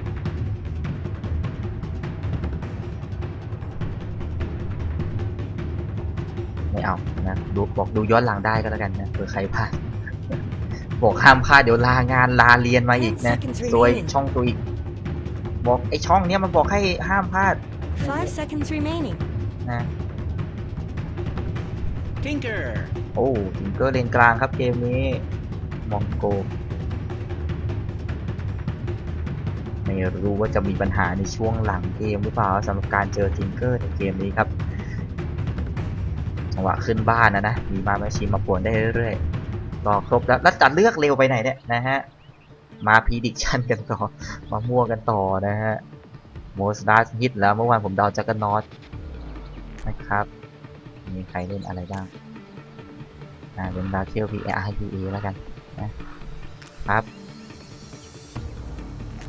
มีจิกกับเพลดาเมจใครเดียช่วง25 นาทีเมจิกเหรอ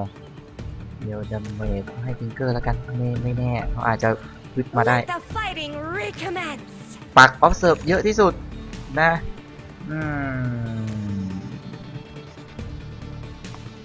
จิงเจอร์ไปก่อนแล้วก็ First Tower Kill นะฮะพลังดันอาจจะเป็นมองโกนะเป็นรอยเจอร์นะครับ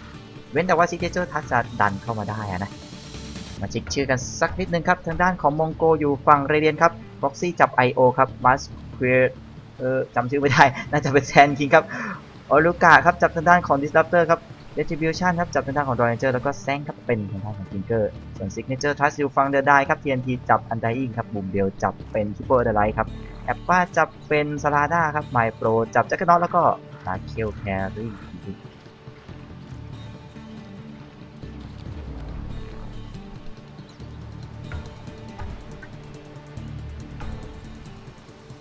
30 seconds to battle.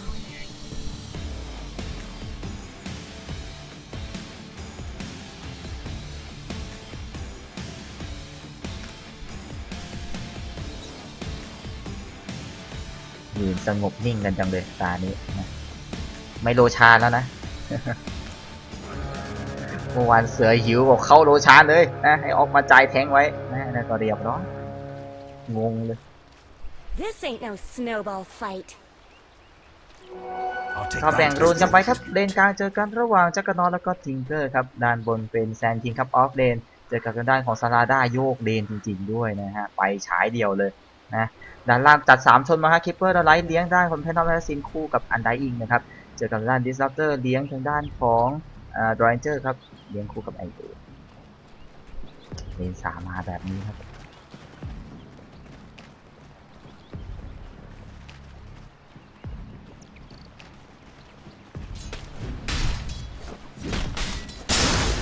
ใส่ด้านของซาลาด้ากันมาฮะสตันคืนไม่โกงเหมือนกันเอาเฮ้ยนะ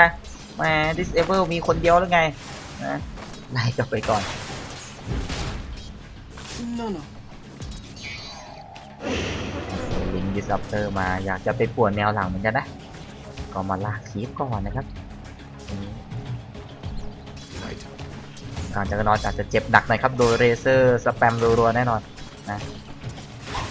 ตอนนี้เข้ามาปักบี้ไปที่ IO ครับแล้วก็ต้องถอยเอาไปก่อนครับอิลูมิเนตมากดดันนิดหนึ่งนะด้านล่างนี่ดูท่าทางจะมีเรื่องซาลาด้าสบายๆครับด้านบนดึงคลิปกลับมาได้ครับด้านของ PA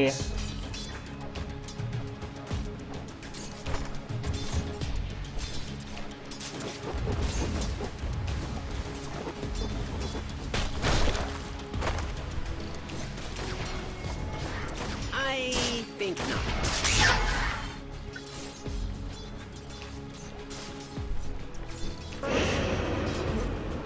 สปริงป่วนเรนเจอร์ครับเข้าไม่ถึงคลิปฮะตอนนี้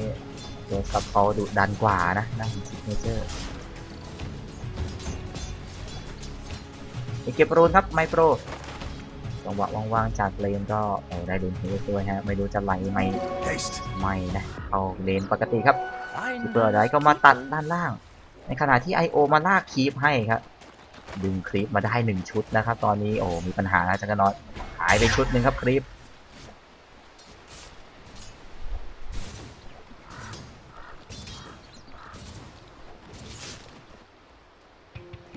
แต่เธอก็เข้าคลีปไม่ได้ฮะโอ้โหงานแล้วนั่นนี่ไงโอ้โหเจ็บหนักฮะด้วยสกิล3นะเขานั่นเองนะอัพมานำนะตอนนี้เวล4แล้วครับซาลาดาเจ็บหนักเหลือเกินจอฟอร์สเอโรไล่ยิงอันไดอิงกันไปครับ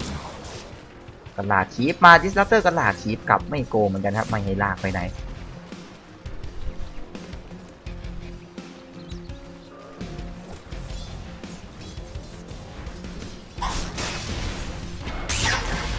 ในทีมเบรเซอร์กันไประเบิดตัวแตกกันฮะตอนนี้ สบายครับแซงคิงซาลาดาน่าจะลำบากซะแล้วครับ Denied.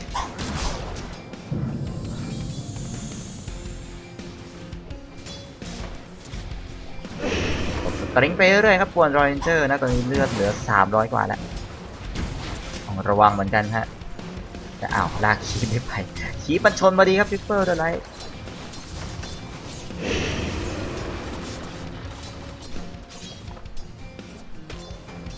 อันนี้ไงจิ้มคลิปปั๊บได้อยู่นาทีที่4ครับรูนด้านนี้เหมือนจะไปลากไปน่าจะปาทาเวลนะครับ TNT เรียบร้อยไปและเป็นโบตี้รูนครับด้านล่างเป็นด้านดิสรัปเตอร์ตัดเป็นอาร์เคนรูนถึงโคนมาก่อนครับแอปว่าไม่อยากจะกลับบ้านนะเก็บเวลดีกว่าดาดคลิป2ชุดครับทางด้านของ IO โดนตัดคลิปซะแล้ว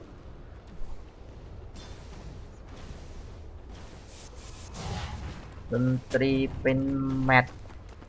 ลืมชื่ออีกแล้วนะอะไร abstraction ทุกอย่างนะมันจะเป็นพื้นดำๆนะเฟิร์สบัตข้างบนครับกลายเป็นว่าซาลาด้าไปไล่ทุบไล่เฟิร์สบัตซะงั้นนะมีแคปก็ไม่ขึ้นอีกไอเราก็นึกว่าเลน3จะมีอะไรด้านบนกลายเป็นโดนคิวซะงั้นนะฮะก็ถือว่าดีครับซิกเนเจอร์ออกนำไปก่อน 1-0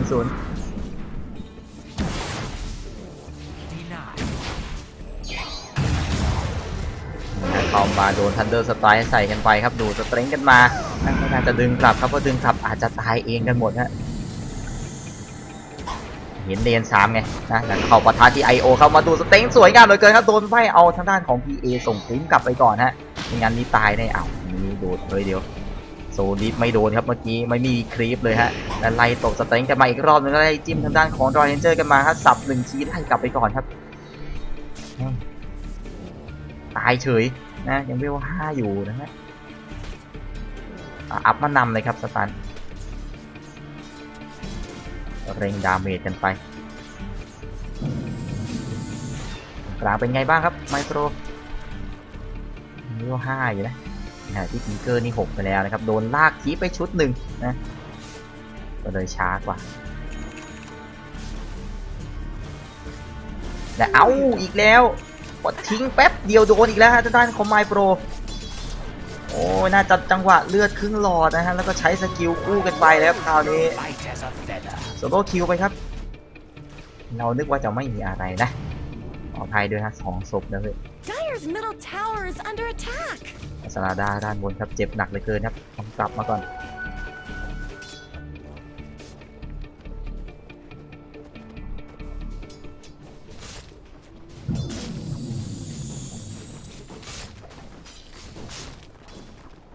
ด้านบนครับซาลาด้าโอ้โหเลือดน้อยยังไม่กลับแล้วติงเกอร์มาน่าจะคอมโบเดียวเหมือนเดิมมา500ใช่ไหมเดินมาจิ้ว1ทีแล้วสตันเบรกจังหวะไว้ครับพยายามจะเลื้อยหนีน่าจะรอดออกไปได้ครับเกือบไปแล้วฮะ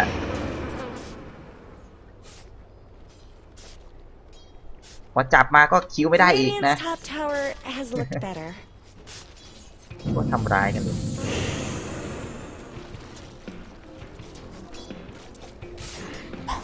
แค่ตรงนี้ครับมีออมหลังมาจะเอาจิงเกอร์อมนิสแลดมาสวยงามเหลือเกินครับเรียกคิวคืนเหมือนกันจากไมโครครับดีเวล6แล้วนะ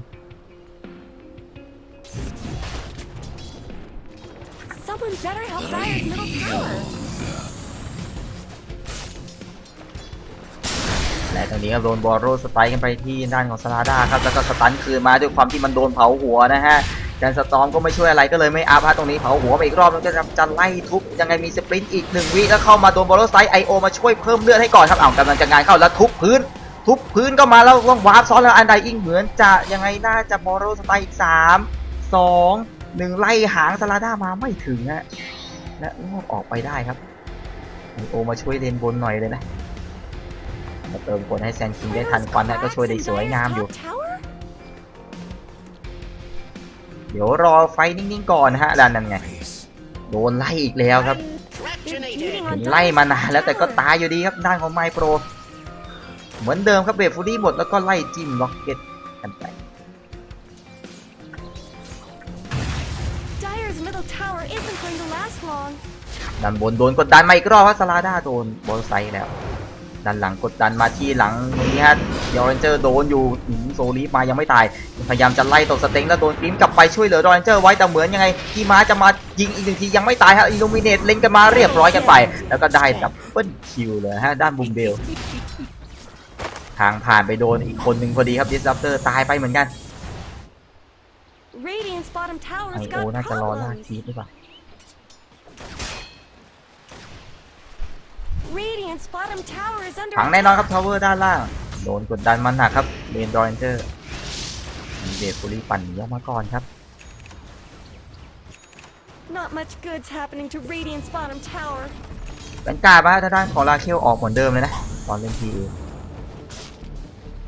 วันนี้เห็น IO ลากคีฟหรือเปล่าจักรน็อตมีอมนีสแลชอีก1วิไล่สับไหมตี1ทีแล้วก็ยังไงยังไม่สับฮะกลัวว่าเขาจะลิงก์หนีแล้วก็เข้ามาสับแล้วก็เรียบร้อยไปครับ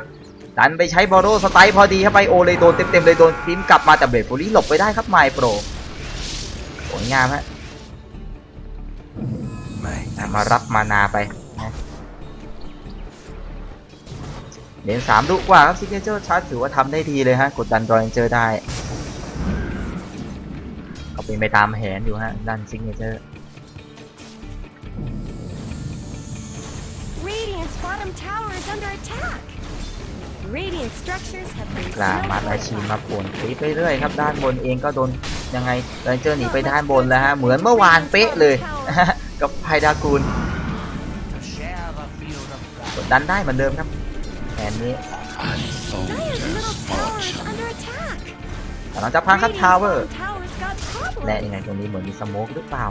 นะรวมตัวกันมาในป่านะฮะ Radiant's แล้วก็ bottom พังไปครับ tower เป็น has ซิกเนเจอร์ได้ fallen. ทาวเวอร์ไปก่อนครับโอ้ยผิดอีกแล้วนะ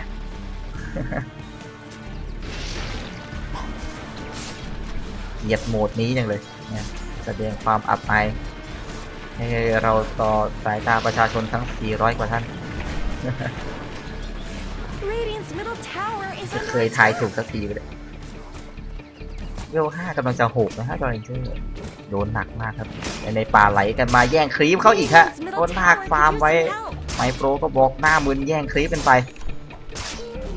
บูทออกทาวเวลมาแล้วทางด้านของจิงเจอร์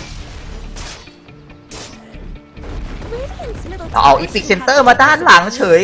นะฮะคิปเปอร์ไลท์ครับคนแก่ล้มไปมาจากไหนวะเนี่ย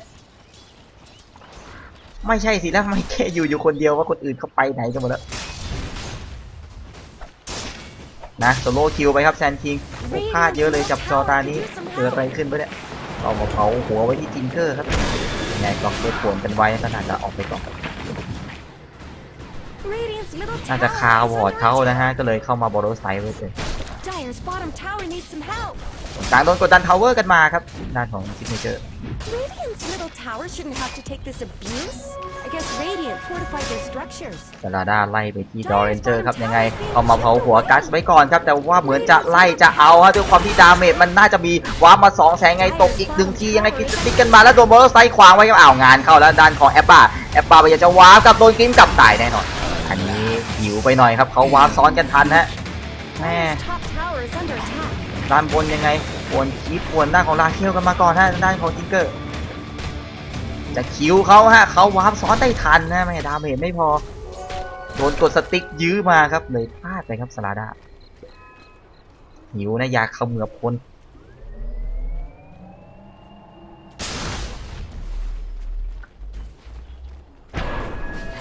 ดู CA การเงินก็ยังนำมาเป็นอันดับ 1อยู่นะฮะ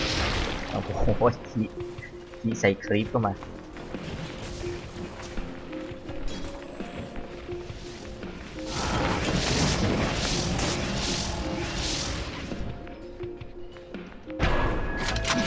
ไม่รู้เหมือนกันว่าปลดล็อก achievement อะไรป่ะนะแต่เมื่อวานมีถูก4นะครับแต่เหมือนจะไม่ได้อะไรมั้งอาจจะยังไม่ได้เช็คด้วยครับ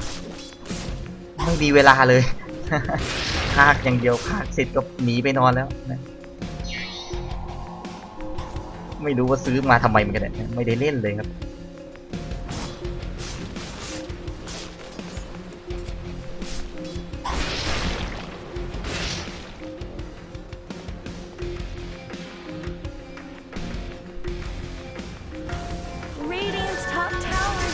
เอาโอมีสแลปไปที่ด้านหลังไอโอมาคนเดียวแล้วฮะไปดักด้านหลังไว้ครับมีดับเบิลดาเมจก็เลยสับเมามันเลย Radiant's top tower deserves just as much help as bottom. มันอารมณ์ประมาณว่าตัวเดียวๆไปอยู่เลนคนเดียว Radiant's top tower Nah. has looked better. ก็เลย Radiant's พลาด top ไปเยอะ tower has fallen. เลยสำหรับการจับจอของคู่นี้อยู่ดีก็ไปอยู่เลนเดียวๆกันแล้วก็ไปโดนคิวกันนะฮะไม่เข้าใจอ่ะมีสโมกแต่ดอยเจอบอกฟาร์มแป๊บนะฮะสโมกมาจากทางด้านของมองโกครับเนี่ยอันนี้อยู่คนเดียวใช่ไหมน่าจะเตรียมโดนแล้วนะฮะอีพิกเซนเตอร์มาเอาเสียสตันไปแล้วเข้ามาโอ้บีบริงนะครับโฟลสไตตายแน่นอนครับบ้าตายไปอีก1ศพฮะ6 ต่อ 7ให้กันมาด้านล่างเองยังไงครับล็อกเก็ตมาใส่ปวนทางด้านของราเคลไว้น่าจะหมดแล้วนะ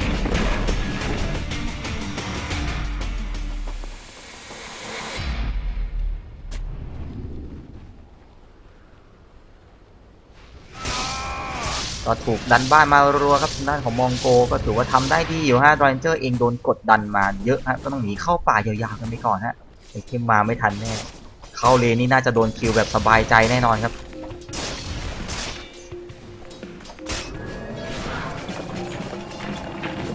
อันนี้ก็เกินแหล่มา 2,700 แล้วฮะแพนทอมแมสซินครับนำอันดับ 1อยู่เหมือนกันด้านนี้ไหลมาแบบตรงๆเลยฮะบอกจะดันใช่ไหมเนี่ยเหมือนจะมาเก็บ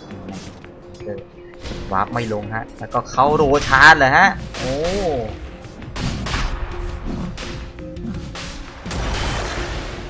เมื่อวานก็โปรยถูกกันนะเหมือนจะไม่ได้อะไรนะหรือว่ามันต้องกดล็อกอาชีพไปเลยเปล่าแต่ในนี้โดนเบฟูรี่ปั่นใหม่แล้วครับไอโอเนี่ยมันอยู่คนเดียวแบบเนี้ยนะฮะแล้วพอจับจอยีไรเองก็คิวไม่ได้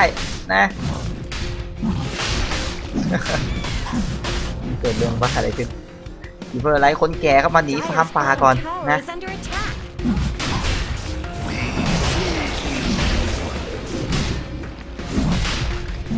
ไม่รู้ว่าทราบหรือเปล่าแต่เรามาปักบอร์ดไว้ก่อนแต่เขาเข้าโรชานไปแล้วครับ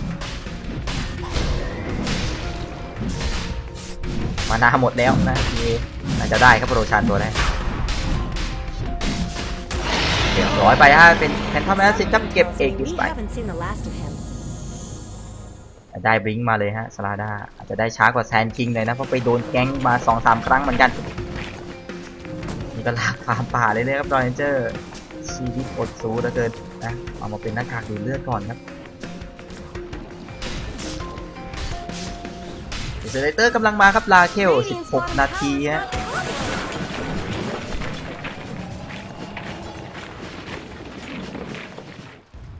สวัสดีครับผมนะสวัสดีทุกท่านด้วยวันนี้ถ้าไม่มีปัญหาอินเทอร์เน็ตนะฮะอย่างที่ใครติดตามช่องนี้ก็รู้กันเวลาฝนตกนี่เอาแล้วดิสคอนเนคกันเมามันนะก็น่าจะได้ยิงยาวถึง 5 โมงเย็นนะครับตลอดช่วงโซน C วันนี้เลย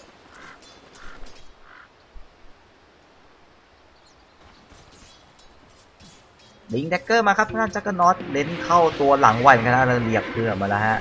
บอกพี่มีเพื่อนไงเรียกมาอีก1 คนแล้วสลาด้าเข้ามาได้สตันมาที่ด้านของดิสดัปเตอร์ไว้ก่อน1 จังหวะบอลโลไซเบรกจังหวะด้านของสลาด้าไว้ไอโอมาลิงช่วยเพิ่มด้วยให้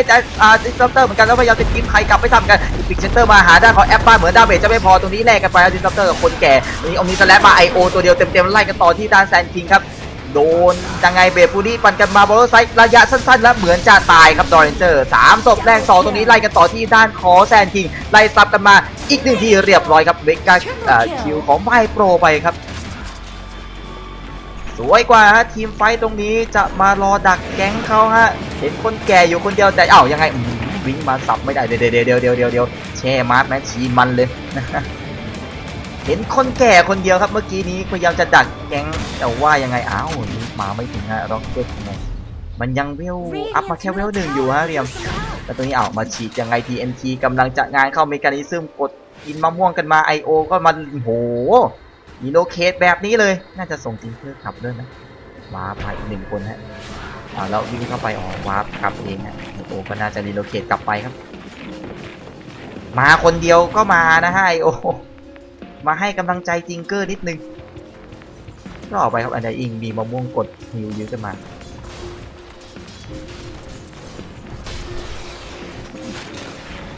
ไงฮะจิงเกอร์หลบในป่าอยู่ครับมันคูดเอา3 วิฮะอาจจะนานนิดนึงหรือเปล่าไม่เจอกับ PA ครับรอดไปเจอนี่มีงานเข้าแน่ๆครับปัดลงมาครับด้านของจักรดอสโอ้โหวิ่งมาสับเลยฮะแต่ว่าเบเกอรี่ต้องปัดออกไปก่อนเหมือนจะยังไงกริมกลับมาหรือไม่ไกลไปฮะแล้วก็แคนเซิลวาร์ปกันมาครับพี่มันจะไปช่วยเหมือนกันนะด้านบนยังไงแคนเซิลวาร์ปอีก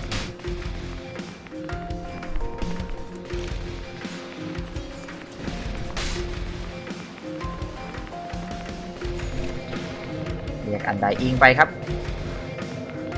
สมทบที่ด้านล่างฮะไหลกันมา4 คนแล้วจังหวะว่างๆอยู่เดี๋ยวให้ดูนะครับสำหรับมิวสิกที่ใช้จะเป็นตัวนี้นะฮะแมทนังแอสแทรคชั่นนะสีดำๆนะพอจำชื่อไว้ก็ได้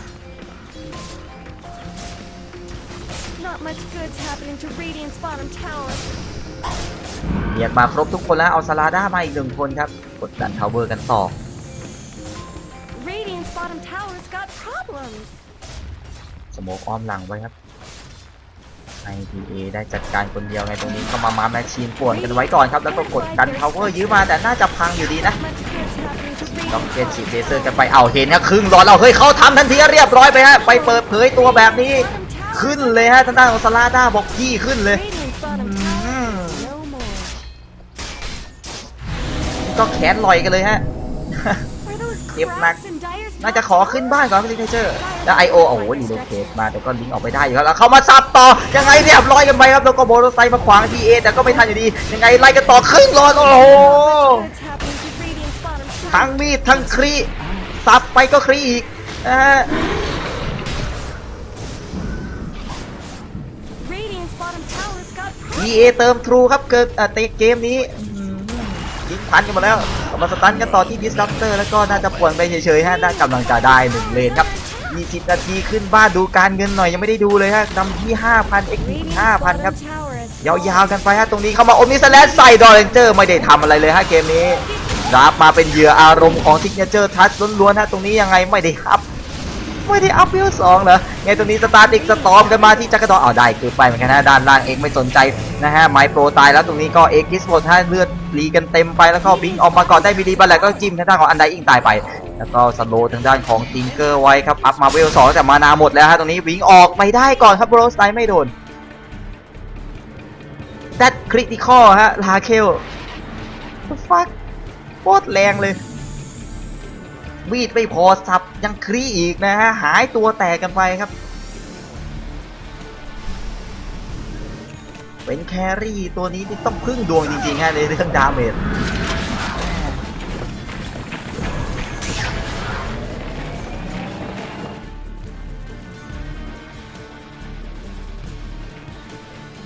สบายใจไหมฮะซิกเนเจอร์ได้ไปครึ่งเลนแล้ว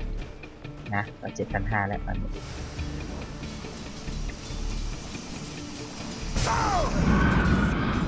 จะตายไหมครับจักรน็อตนะดูไอเทมโดยรวมครับเทียบแครี่กันก่อนก็ได้นะดาร์กอนแลนด์กับดูดเลือดนะครับเทียบกับลาเคลที่มีแวนการ์ดที่กำลังจะได้แบ็คคิงบาร์เพิ่มอีกชิ้นแล้วเนี่ยแล้วก็เดสเลเตอร์นะครับเลนกลางก็มีทิงเกอร์เป็นวิงแดกเกอร์แล้วก็บูทออฟทาวเวลเอเธอร์เลนนะฮะเทียบกับไมโครก็จะมีบลิงแมนต้าไซแล้วก็ยังแค่นี้อยู่นะฮะแต่เลนอื่นๆครับตัวซับที่ไม่ต้องพูดถึงเลยนะห่างกันแบบคนละคู่กันแล้วตอนนี้เรามาถึงมือแล้วครับแบ็คกิ้งบาร์เหมือนเดิมครับสเต็ปออกไอเทมเหมือนเมื่อวานเป๊ะ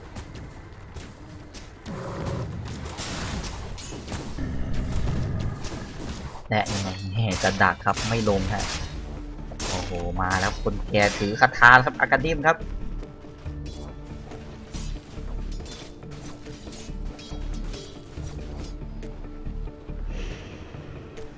แต่เมื่อวานโดนไม่ใช่เมื่อวานเมื่อกี้ จักรนอตนะโดนทิ้งกลับไปกลางวงเลยสตาร์ติกสตอมดอกเอาอาจารย์หน่อยได้ไหมมวนเกินไปแล้ว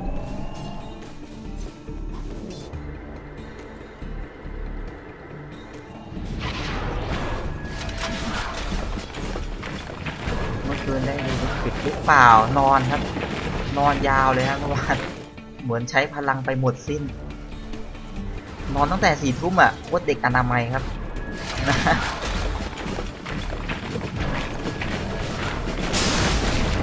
Beating on Dire's top ไม่ tower. รู้ไปเหนื่อยมาจากไหนมันงง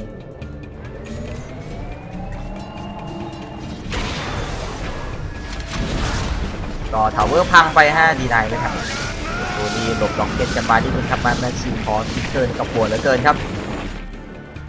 ไอโอได้เป็นการที่ซื้อมาอีก1 ชิ้นแล้วนะโรชานก็รอซึมเกินครับอีกไม่นานแล้วนะกำลังจะ8 นาทีอันนี้ปิงกันมาเหมือนจะรู้ตำแหน่งจิงเกอร์เหมือนกันยังไงฮะมาแบชินกำลังมาวิ่งออกไปสุดทางก่อนถ้าจะรอดออกไปได้แล้วอ้าวไอโอเพิ่งได้มิกมาเอาอีกแล้วเหรอไม่ทำอะไรคนเดียววะเนี่ยงงนะโดนจ่ายโปเก็บอีกแล้วอะไรฟะ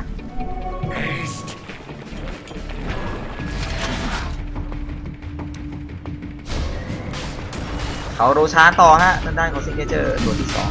2เรียกเพื่อนมาเรื่อยๆฮะตอนนี้เอา PA มาใช่ไหมนะฮะเอาจักรน็อตมา PA อยู่ไหนวะอยู่นี่นะ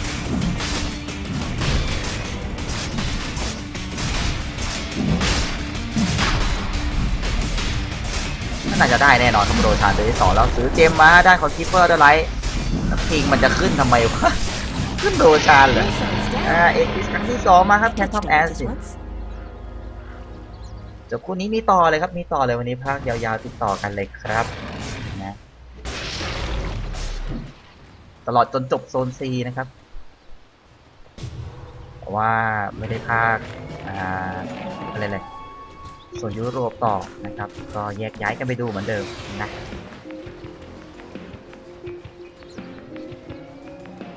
ภาคโซนยุโรปต่อก็โอ้โหเตรียมหามผมโรงพยาบาลได้เลยครับ อันนั้นก็ไม่ไหวนะจะต้องมีพักกันบ้างกินข้าว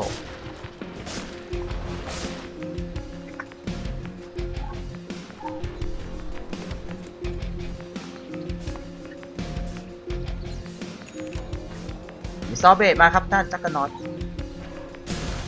ใช่ครับวันนี้เกมนี้กับ TNC ต่อจากนี้ครับต้องแล้ว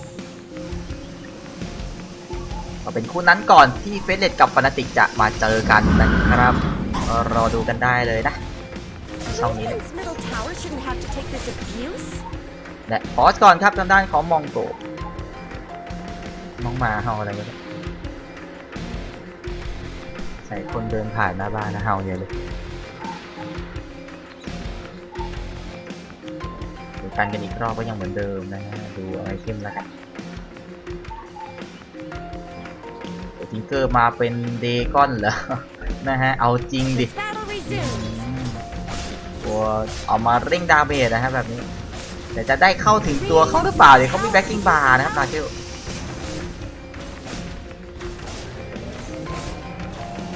คะแนนล่าสุดเป็นเฟเด็ดนำอันดับ1เลยครับ 60 นะฮะรู้สึกมาเลสกี้ก็จะเป็น 40 ป่ะอย่างน้อยกว่าฟานาติกก็ 41 ป่ะนะฮะชนะ4แพ้ตรงนี้ทิ้งกลับไปด้านบนไฮกราวนะครับน่าจะรุนรวนซะแล้วครับมองโกมีออกวลาดิเมียเองด้วยนะฮะด้านของราเคลแล้วก็มีตโมครับล็อกเก็ตมาไม่โดนนะแบบนี้เวลาน่าจะเป็นตัวเปิดไหมนะฮะสเปนตัวเองกันมาเห็นข้างล่างฮะ รอเรนเจอร์ครับฮัลโหลบีสตันมาแน่นอนเขาหัวกันไป IO ช่วยทันไหมยังไงตรงนี้ดาเมจมันรุนแรงเหลือเกินแล้วติดแบ็กก็มานะ IO มาไม่ทันแบบนี้แล้วเขามาซับเอานี่สแลนเอาดิสซัปเตอร์โดนเต็มๆเอาโดน IO มามันจะรักสับหายไปเลยฮะกดแบ็กคิงบาร์ลั่นกันมา1จังหวะไงตรงนี้ครับบอสแอโร่มาจิ้มตั้งสลาด้าไว้นิดนึงแล้วก็เดินถอยออกมาก่อนแล้วจะเอาขามาแบชชีแล้วไงบอลสไตล์ไปไม่ทันนะไปแต่หนามแซนคิงตายไปอีก1ตัวฮะยังไงตรงนี้โดนฉีดกันไปโซลิฟช่วยฮิวไว้ตรงนี้โดนวิซอเบตตายคาบ้านไหมมีสแตติกสตอมมาสวยงามเหลือเกินนะเข้าวงในเต็มน่าจะเสียเอจินไปก่อนแต่คนอื่นๆยังไงฮะโดนฉีดตายไปอีก1 2สลาด้าเอาเฮ้ยอันนี้หิวเกินไปฮะยังไงตรงนี้ออกมาบลิงออกมาก่อนครับตายแบบไม่น่าตายซะงั้นตรงนี้เอาบีเอโดนดึงกลับมายังไงโซลิฟฮิวมาแรงเหลือเกินนะครับบ้านเบิร์นไม่ตีครับนะเอาอีกแล้วก็ได้เป็น1 เลนเต็มไปครับแต่เหมือนไม่ค่อยคุ้มเท่าไหร่นะแบบนี้เข้ามายังไงฉีดตายฮะ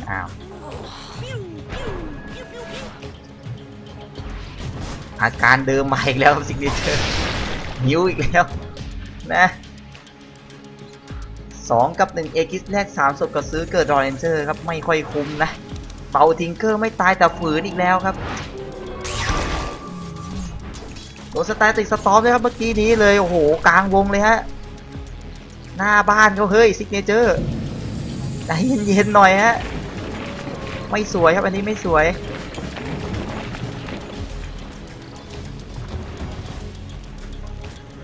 ได้รอยเจอจริงก็คุ้มแล้วนะไม่น่าเลยฮะไม่น่าทำอย่างนั้นแล้วเขามาเอาเฮ้ยเจอยังไงยังไงครับโดโบโรไซกันมาที่จักรดอนแล้วอีพิกเซนเตอร์กันมาเสียอมนิสตาย2เอาละเฮ้ยบันไลแล้วนะฮะบันไลของจริงแล้ว15-19เสียรัวๆงานหยาบนะฮะจะได้อยู่ดีๆอยู่แล้วเชียวเข้ามายังไงยิงเข้ามามีหลอกครับปาไม่ไปใส่ IO แล้วลิงมาช่วยไม่ทันฮะอันนี้ก็ออกแนวหลอกตัวเองกันมาเหมือนกันครับยังไงต่อดี IO โดนโยกหลอกครับคลีไม่เคลียร์โบโรไซใส่ยังไงตรงนี้โดนจิ้มกันมาเปิดแบ็คคิงบาร์มาสวนครับโซดีฟใส่หน้าของแซนคิงฟันไปยังไงตรงนี้พยายามจะเดินหนีอยู่แซนคิงโดนอูดเชปเตอร์ไว้ครับแล้วก็อิลูมิเนตมายัดยังยิงออกไปได้ก่อนมีปักกันมาคลีตีข้อยังไงโบโรไซขึ้นไปได้บนยังไงเข้ามาตรงสเต็งขึ้นไม่ได้ครับแม่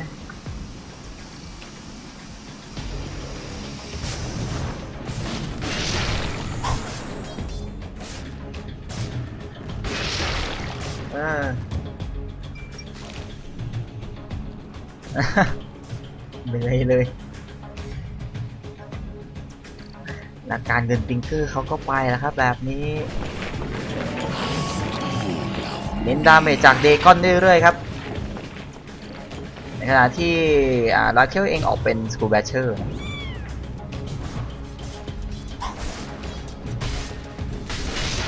กลายเป็นเล่นยากเองซะแล้วยังดีครับที่รอยเจอร์ไอเทมยังไม่เยอะนะแต่ทิงเกอร์นี่แหละครับตัวปัญหาของซิกเนเจอร์ตอนนี้เลย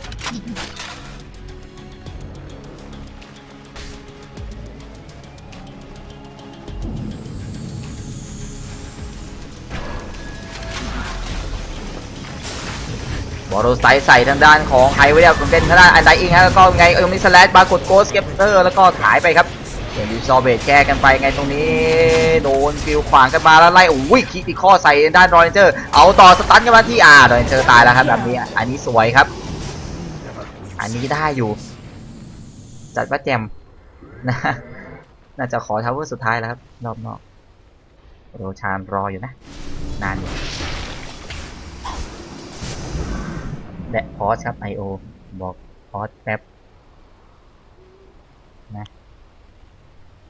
แป๊บอยู่ดีๆก็ไปโอ้เกมหน้าบ้านเขาซะงั้นนะงงเลย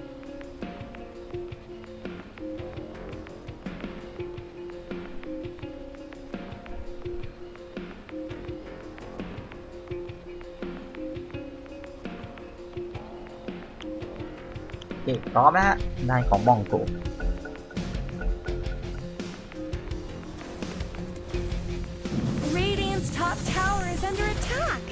ยังดีที่ว่าเรื่องของทิงเกอร์เนี่ย เขาไม่ได้ออกเป็นบัตรโซนนะ Radiant's top tower has fallen. มานาเลยในไฟต์หนึงอาจจะไม่ค่อยพอใช้นะครับอันนี้เข้ามาฉีดในไมโครบอลไซด์หลบได้ของยังไงครับยังไงเฮ้ยงงเลยเว้ยเฮ้ยหลายแล้วเนี่ยนะ มีวิ่งเข้าไปขู่แล้วก็ไม่ตีเขาด้วยนะแหมหัวโดนสตาติกสตอมหรือมั้งฮะพยายามจะล่อซื้อสกิลเหมือนกันนะครับวาร์ปลงมาให้ยังไงสลาด้าเล็ง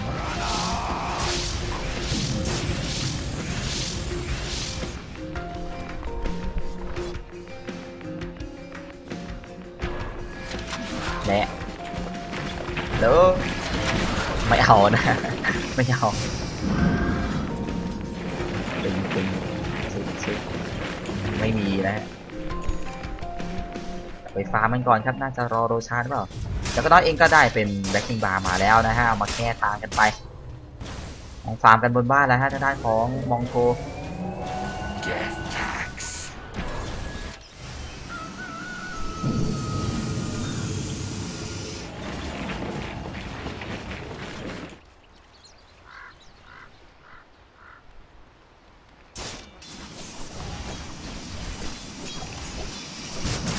ดิสตอเบตมาครับทางด้านของเพชรคอมแอสซิน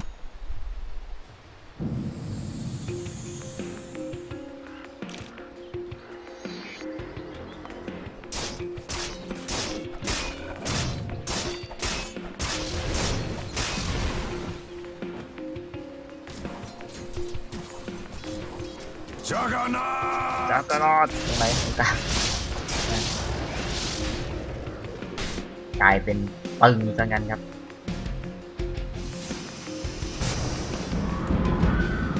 ก็น่าจะเป็นภาพที่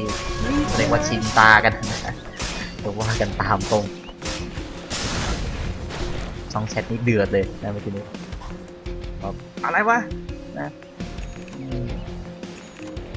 กูเล่นจังซี่นะ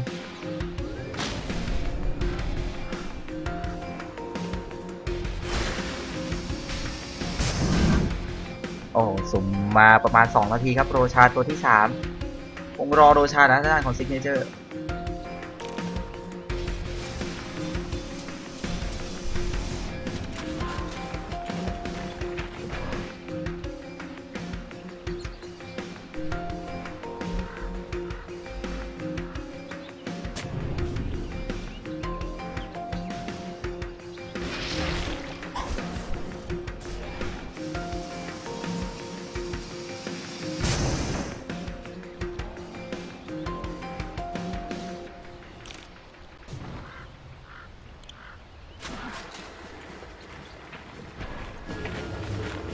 เรียกเพื่อนมาฮะบุมเดียว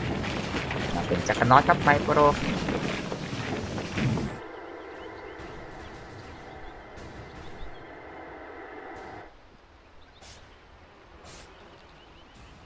ตึงฮะไม่รู้จะจับไปไหนโอ้ยอยู่ตัวเดียวอีกแล้วเหรอเอาลิงอีกแล้วนะฮะรู้สึกมันจะตายเพราะแบบนี้นี่แหละนะลิงเข้าคีปเนี่ยแรกๆเนี่ยนะฮะเห็นยูเลนคนเดียวแบบนี้ตลอดเลย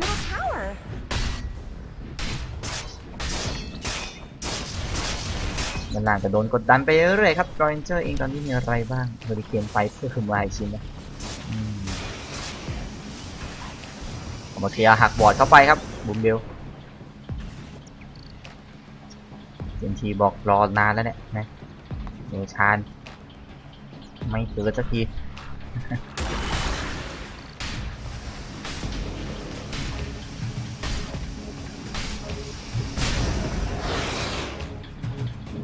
เกิดนะฮะโรชานตัวที่3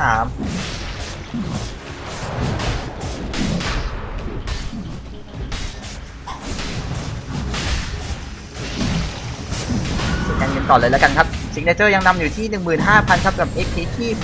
14,000 นะไอเทมตอนนี้ก็จัดเต็มกว่าแล้วนะมีความได้เปรียบทุกด้านนะฮะยกเว้นทีมไฟนะไม่รู้เหมือนกันเป็นงงๆเว้ย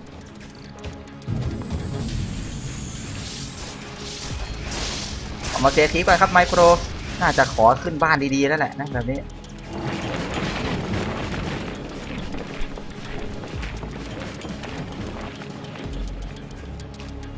แล และสแกนมาฮะเหมือนเดิมว่าคนเดิมรอยเจอร์และออมขึ้นบ้านเขาไหมยังจะว่าคราวนี้ไม่โดนนะฮะมีคนมาอีกหนึ่งคนไงต่อดีเข้ามาปาเราซอมบี้แล้วเป็นทอมแอลจินไปเก็บเป็น IO ได้ครับตรงนี้ไล่จิ้วกระต่อไงตรงนี้โดมีโกสเก็ปเตอร์ขวางกันไว้คราวนี้เสียสกิลสตาร์ติกสตอมไปแล้วครับยังไงต่อดีเลือดยังเต็มกันอยู่ฮะเข้ามาโบว์ไซส์ใส่ด้านของ PA แต่เขามีไฟครับไม่ค่อยแรงเท่าไหร่อูสเก็ปเตอร์ขวางกันไว้1จังหวะแล้วเข้ามาสตันที่ด้านของแซนตีจะเรียบร้อยขี้ตัวแตกไปเลยนะฮะโอ้โหเติมทรูอีกแล้วครับ PA เติมเรื่อยๆเลยซื้อเกิดมาก็ยังใจเย็นอยู่ครับคราวนี้โอเคนะฮะได้สกิลใหญ่เข้าไปแล้วแต่ก็คูลดาวน์40 กว่าวิอีเซนเตอร์ยังไม่ใช้และคิมบาฝั่งซินเจอร์ก็ยังไม่ได้ใช้กันมาอีกคนแล้วเนี่ยนะฮะสลาดาดีนะว่าไดรเจอร์ไม่ได้โดนก่อนนะฮะสปันไม่ถึงเคลียร์คลิปกันก่อนนะฮะ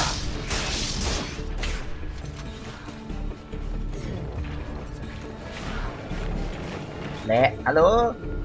ดึงมายังไงสายขีดไม่เห็นครับมุมมองกลางคืนโชคดีไปถ้าเป็นกลางวันคิปเปอร์ได้ที่เห็นแล้วนะน่าจะโดนเก็บแน่นอน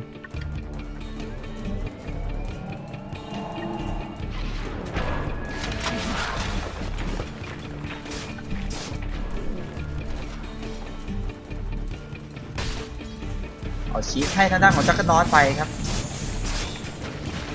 ก็ยังไม่ได้ใช้นะเรื่องเอทิสใน PTA เหมือนเดิมเตรียมขึ้นบ้านแล้วเขาว่ามีสแลชใส่โอ้เต็มเลยกดโกสหลบกันไว้แล้วตรงนี้ตายไปก่อนครับดึงสโตปได้แบ็คข้างซ้ายแซงคิงหรือเกิดมาเป็นทางด้านของติงเกอร์ไล่กันยันบ่อไงมีสตาร์ติกสตอมมาขวางแต่เขาเปิดแบ็คคิงบาร์มาแต่ไกลครับตายอีก1ศพเข้ามาจิ้วใส่ทางด้านของ PA แต่ยังมีเอกิสอยู่เข้ามากัดทิ้งไว้บ้านช่องไม่ตีครับตอนนี้จะยังไงเอาไมโครบอกแก้ตัวตีบ้านแล้วกันแล้วตรงนี้เข้ามาโซนนี้แล้วก็ซื้อเกิดกันมาทางด้านของดิสรัปเตอร์ Radiant's middle tower could use some help. แล้วก็มีกรีนกลับมาเป็นสลาด้าทำได้แค่ยื้อแล้วล่ะครับแบบนี้5 ต่อ 27เคียวจักรนอตเปิดปันเบรฟรี่หลบกันไปก่อนนะฮะรีแคปอีกสักครั้งหนึ่งแล้วกัน Radiant's middle barracks. กำลังจะได้ครับ2เลนไม่เสียเอคิดไม่เสียชีถ้ายังเหลืออีก2นาทีครับในการเอาเป็น Radiant's middle. GG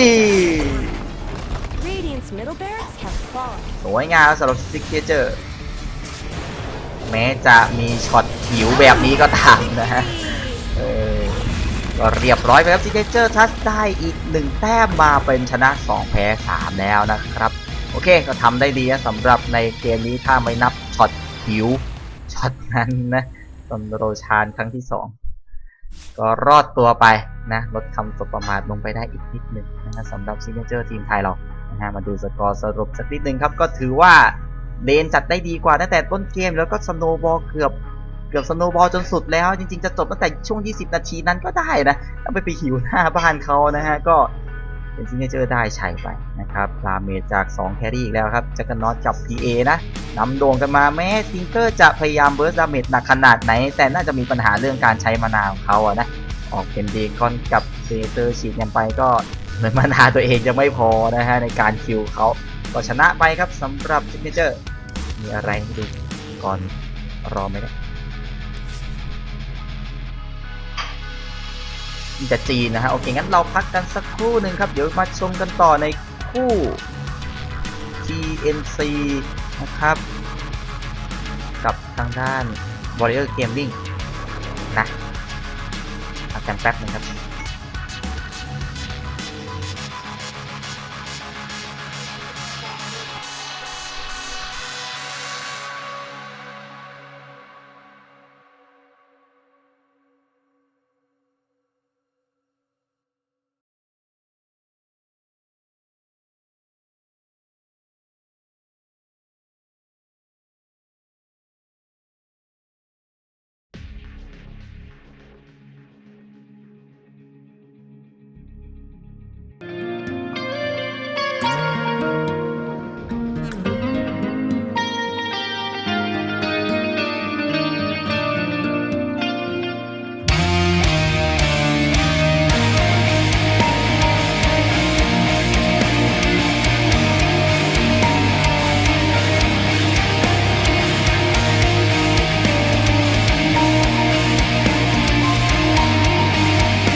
Radiant team ban. โอเคครับคู่ที่ 3 ของวันนี้นะในรายการ Boston Major ในโซน C นั่นเองครับรอบเก็บคะแนนกันอยู่ฮะ TNC เจอกับ Warrior Gaming ครับ มาดูกันต่อครับว่าคู่นี้เป็นอย่างไรมีคู่หน้าใน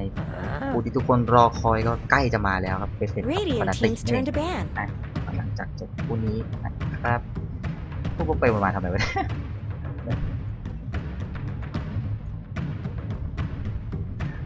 TNC อยู่ฝั่งเดอะไดครับแบนเป็นทางด้านของSuper the Light ครับส่วน Warrior Gaming แบนเป็น 10 seconds remaining. ซาลาด้านะครับตัวแรก 5 seconds remaining. Reserve time.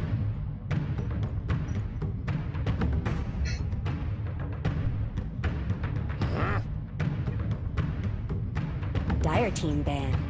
แบ่งเพิ่มเป็นแบทไรเดอร์ครับ Warrior Gaming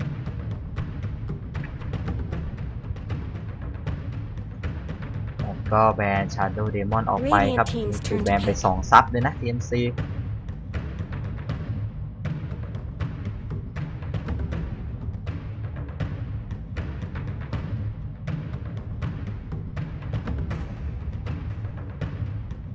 10 seconds remaining.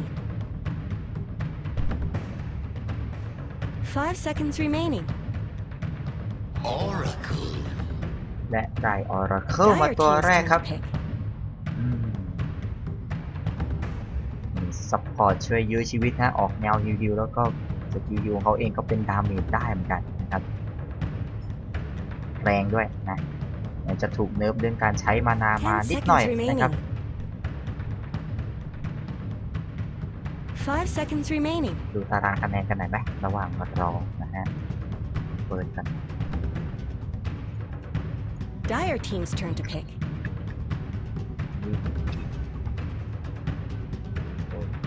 ไม่ใช่มีเป็นไฟล์ปั๊บนะดูกันก่อนดูของโซน C ก่อนนะฮะระหว่าง 10 รอเขาดาว seconds กัน remaining. ตอนนี้สถานการณ์โซน C เป็นแบบนี้ครับอันดับ 1 เป็นเฟสเด็ดครับ 5 6-0 เลย seconds นะ remaining. ไมตี้เป็น 4-0 คอนเนติก 4-1 ครับ Warrior Gaming 3-2 TNC เพิ่งแข่งเกมที่ 4 นะฮะ Radiant แพ้ team's ชนะ turn to 1 แพ้ pick. 2 ครับ Signature Touch ก็ยังไม่ได้อัปเดตนะ ก็เมื่อกี้เป็นชนะ 2 แพ้ 3 ก็ต้องเก็บชัยชนะอย่างเดียวแล้วถ้าจะลุ้นติด1 ใน 4 ครับ ก็เรื่องของ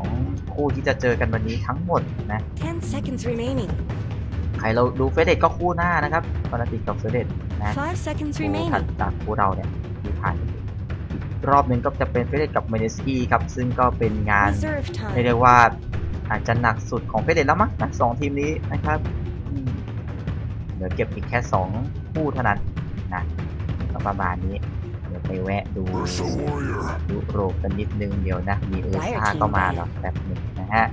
ดูพิกกันสักนิดนึงนะเออร์ซ่ามาจากทางของ Warrior Gaming ครับส่วนทางด้านของทิปเปอร์ซอนะจาก TNC ก็ถูกเลือกมาตัวนะฮะเหมือนเลือกมา 10 seconds ตัดทิปเปอร์ซอ remaining. เลยมั้งนะเขาเลือกมาคู่กันแบบนี้ 5 seconds remaining.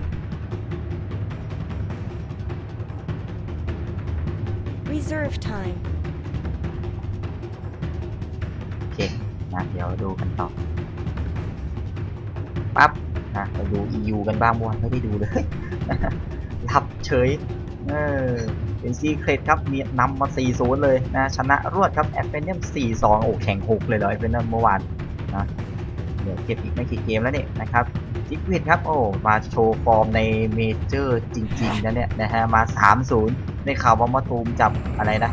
วอลล็อกและแครี่เมื่อวานนี้ Dire team's ไม่ได้ดู turn เลย to เดี๋ยว ban. ต้องไปย้อนดูย้อนหลังสักหน่อยแล้วนะครับวัตเตอร์โปมา 3-1 ครับ แล้วก็ Escape Gaming 2-2 นะตามนี้เลย 10 ทีมนะครับนาวีนี่หนักเลยฮะ 0-4 ไม่รู้เกิดอะไรขึ้นกับเขาเหมือนกันครับนะน่าเป็นห่วงเหลือเกินนะครับ 10 ทีมขวัญ seconds ใจผม remaining. อย่าง Imperial ก็หนักครับผมมาเจอทีมสโมสรแบบนี้นะ 5 seconds remaining. ก็คนละเรื่องกับตอนเป็นทีมชาตินะทีมชาตินี่ถือว่าเป็นแชมป์นะ แชมป์ Reserve ในการ time. ของยุโรป JS นะฮะเดี๋ยวก็ต้องไปแข่งกันอีกในของรายการเป็นหลักนะของ WESG ครับว่าจะไปโชว์ฟอร์มได้ดีขนาดไหนนะก็ประมาณนี้โซนยุโรปนะฮะเอาให้ดู 2 โซนกันละกัน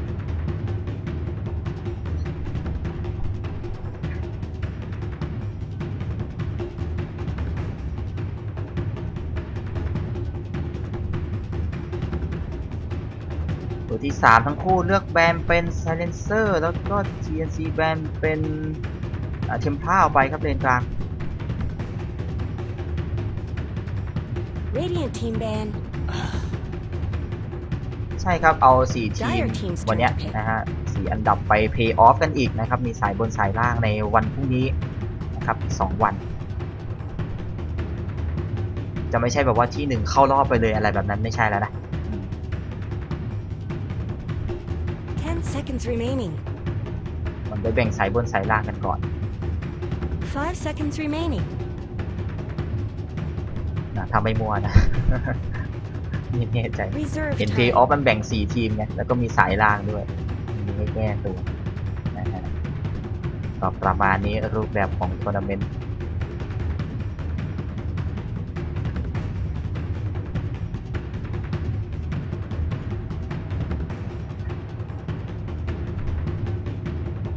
ล้นหลามมากประชาชนวันนี้นะฮะ Radiant ที่ teams เห็น turn to เกือบ pick. แตะ 500 แล้วนะฮะครั้งแรกเลยนะครับ แตะ 500 แล้ว เยอะสุดที่ผ่านมาก็มา 300 คนตอนนี้ 500 แล้ว ยอดเยี่ยมมาก 10 seconds remaining. TNC ครับ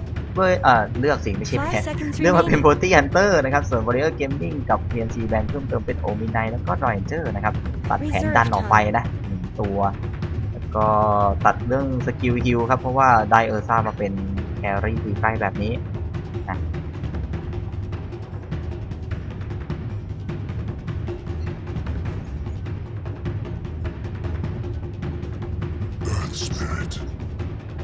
เกมมิ่งได้สปิริตมาเป็นอีก 1 ตัวเดินเกมครับซัพพอร์ต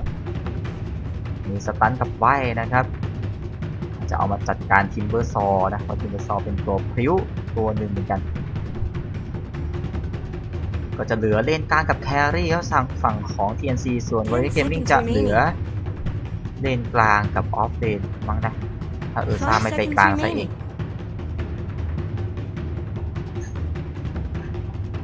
Reserve time.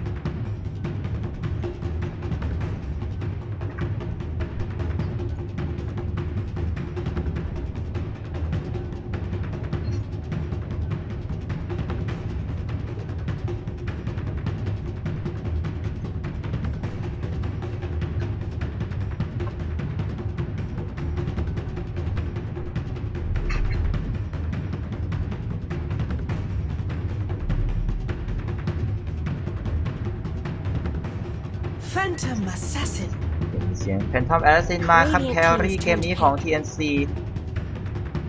นะฮะหรืออีมันจะเล่นเองวะ ไม่รู้เหมือนกันนะเลนกลาง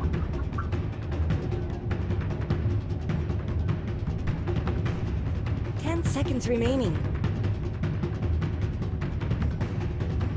5 seconds remaining.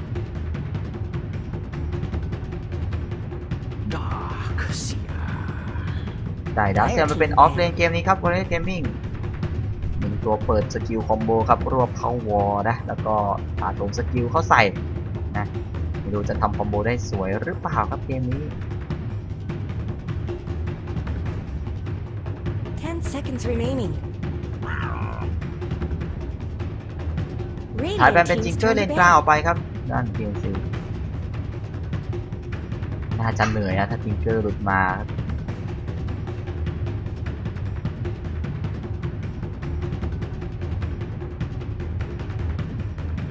10 seconds remaining. 5 seconds remaining.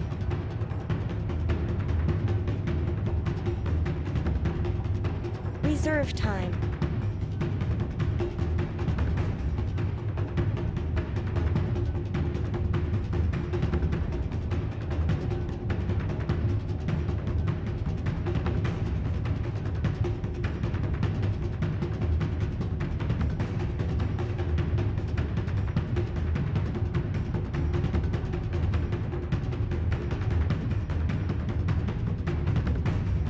แบนจิงเกอร์เพิ่มเติมแล้วก็สุดท้ายRoyal Gaming จะแบนอะไรดี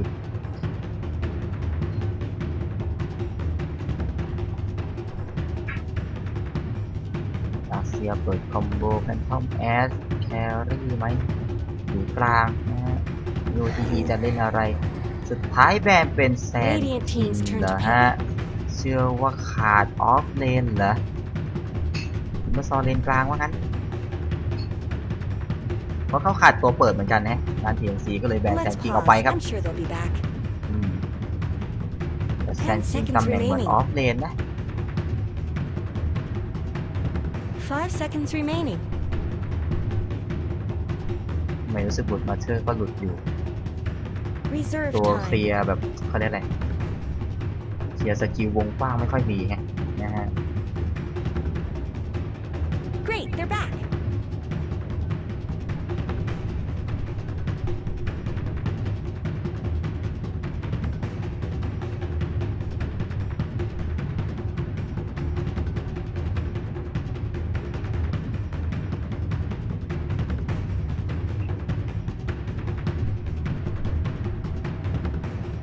Storm Spirit!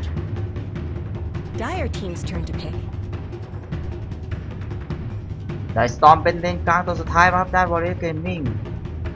เอาตัวจับยากๆมาให้ปวดหัวก่อนเลยฮะสำหรับเลนกลางตัวนี้นะครับที่ TNC ก็มีทิมเบอร์ซอให้ปวดหัวในการไล่จับเหมือนกันนะฮะแต่ 5 ว่าถ้า seconds จับได้ remaining. ซ่านี่ตบมันแน่นอนครับมีซิวิกคอยไล่ตามได้อยู่นะถ้าโดนไปสตันกัน 10 ไป seconds โดน remaining. ใบอีกดอกก็น่าจะเรียบร้อยเหมือนกัน 5 seconds remaining. Juggernaut. นั่นแหละฮะ เอาจักรนอนมาจริงๆเว้ยเฮ้ยของคู่ๆนะฮะเป็นท็อปแอสเป็นเรียลเอาทีที่ตำแหน่งไหนวะลืมแล้วเนี่ย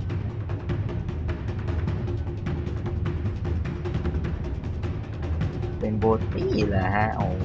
ไปเป็นซับแล้ว ไม่ได้ดูนานมากเลย TNC โอเคครับก็ครบแล้วสำหรับคู่นี้นะฮะ การพลิกแบนกันมา TNC กับ Warrior Gaming ครับใครจะได้แต้มนี้ไป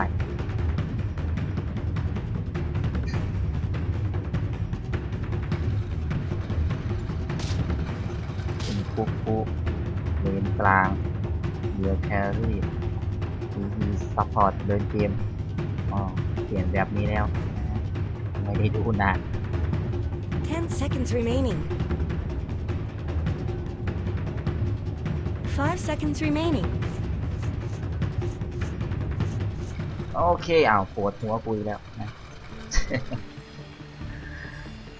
ดาเมจเมจิกครับเพียวดาเมจเกมนี้ให้ซันเอชแล้วกันนะครับ50ล้านซิดก่อนนะครับ ใครเป็นเลนไหนอาจจะ We've เป็น got a DC. เรียวแล้วกันนะฮะ ทีมโรชานเฟิร์สคิว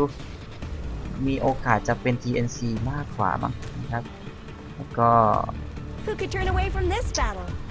รวมการตายใน10นาทีน่าจะไม่เยอะไหมเราเดาไว้สัก15ละกันนะครับ10นาทีเราเดี๋ยวเปลี่ยนเอา6 ถึง 10พอนะ เปลี่ยนใจ มาเช็คชื่อกันสักนิดนึงครับ Warrior Gaming อยู่ฝั่งเรเดครับอาผูจับเอิร์ธสปิริตครับอาจิตจับสตอร์สปิริตครับนานาจับเอิร์ซ่าคังการูครับจับแบ็กเซียแล้วก็เอ็กโนวาออร์เคิลส่วนที่ซีอยู่ฝั่งเดอะไดครับตีฮีจับโบตี้ฮันเตอร์ครับเรียวจับแพนทอมแอสซินครับคูจับจักรนอตแซมเอชทิมเบอร์ซอแล้วก็แคสเป็นของกระจาย 30 seconds to battle.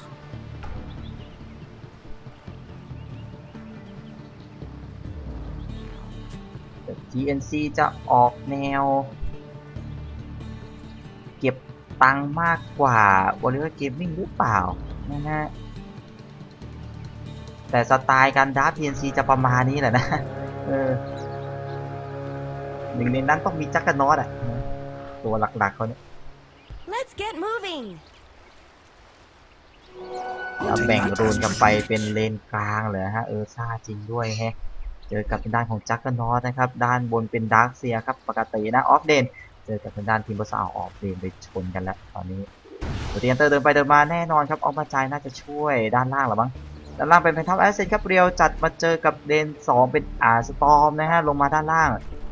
มีออร์เคิลคอยเลียนครับโอ้โหเลน2เลน3ยังไงฮะตรงนี้เข้ามาปาอีกใจใส่ยิงเข้ามาโดนเป็นออกมาใจแต่น่าจะรอดยากเลยเกินครับซ่าศพแรกจะเป็นของใครอีกหนึ่งจิ้มกดเฟรนลี่ไฟกันมาไม่ได้กำลังจะงานเข้าเองครับตียังไงต่อดีถือออกไปครับเฟรนลี่ไฟยื้อมากดแทะต้นไม้มาด้วยไล่กันไปก่อนครับเป็นเลน3มาก่อนเลยได้ทันตรงกลางต้องมาช่วยกับสปิริตเหมือนอ่านเกมมาเหมือนกันนะฮะแล้วก็ซุยไซด์ตัวเอง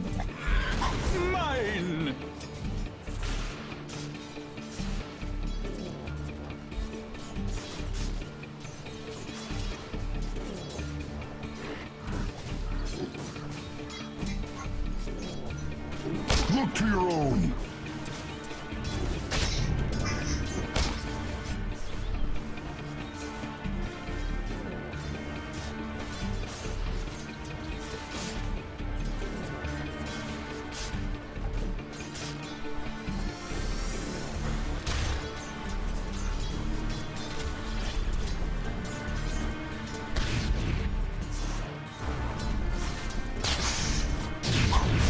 เข้ามาปามีด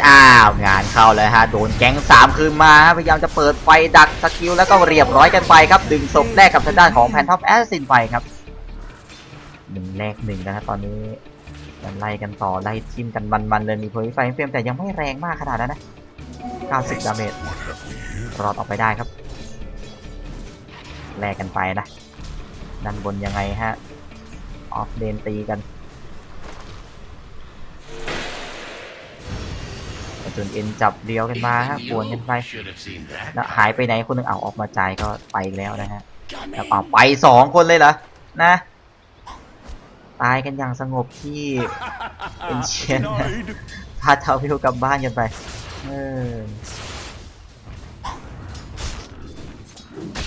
เซนที่มาดักโบตี้ฮันเตอร์เลยครับตรงกลางแอนไหลมาตรงกลางครับโบตี้ฮันเตอร์น่าจะแคนเซิลวาร์ปทำไมฮะไม่ลงเลยยังไงวะเนี่ยอยากเดินทางไกลว่างั้น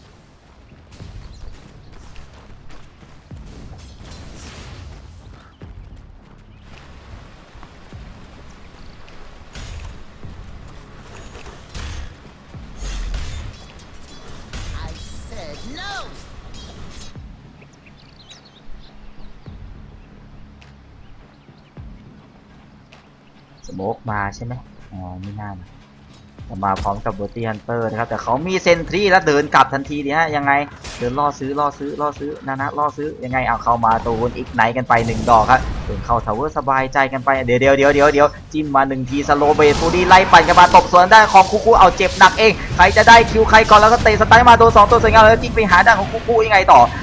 เฟรมแล้วก็พอจุดเอ็นตายไปเลยครับ Double kill. แล้วก็ได้ดับเบิลคิวกันไปอันนี้เงือบครับ TNC ไล่ตบที่เจ้าอ้วนน้อยยังไงโดนตบอีก1 ทีเพลิฟายอิงเฟรมเก็บไปเป็นทริปเปิลคิวของเอ็กโนวา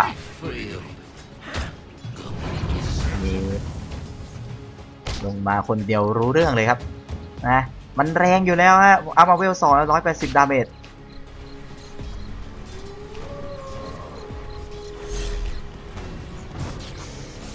เข้า เข้ามายังไงเอาโดน2คนอีกแล้วฮะอาจิตอยู่ยากเหลือเกินแต่กำลังจะหกไงไปโอ้ยพื้นไฟมันแรงเหลือเกินใจกันต่อครับไปอีกนายกันไปตอนนี้ไม่โดนแล้วล่ะฮะ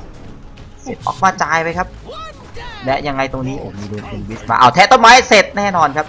จิ้ม1 ที1 ทีไม่ตายเฮ้ยไอ้โพลิไฟเฟรมยังเคลียร์ได้อยู่นะฮะ4 ศพรวดแต่กำลังจะแลกกับศพตัวเองไปมานาไม่มีครับไปซื้ออาร์เคนบูทกันมายังไงต่อดีพยายามจะเดินหนีอยู่ไม่มีตังค์ซื้อวาร์ปฮะซื้ออาร์เคนบูทได้หลบแทะต้นไม้รอดเฉย what เดินไปด้านบนยังไงตังค์ยังไม่ถึงหลบอยู่จุกอินเดอร์ทรีน่าจะตายแล้วแหละ Like that sort of The veiled oracle chose you.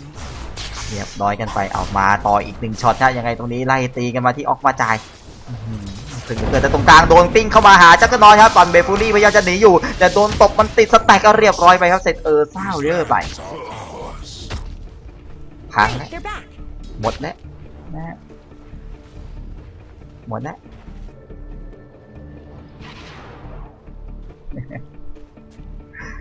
เกลียดโหมดนี้จริงเลยแสดงความมั่วของตัวเอง Dire's ให้เห็น bottom tower is being chipped away. แล้วพีดิกก็ไม่ได้อะไรด้วยนะ ได้ความอับอายเข้ามานะฮะหมดแล้วไล่ทุบไล่เตะไปที่กู้ฮะยังไงต่อ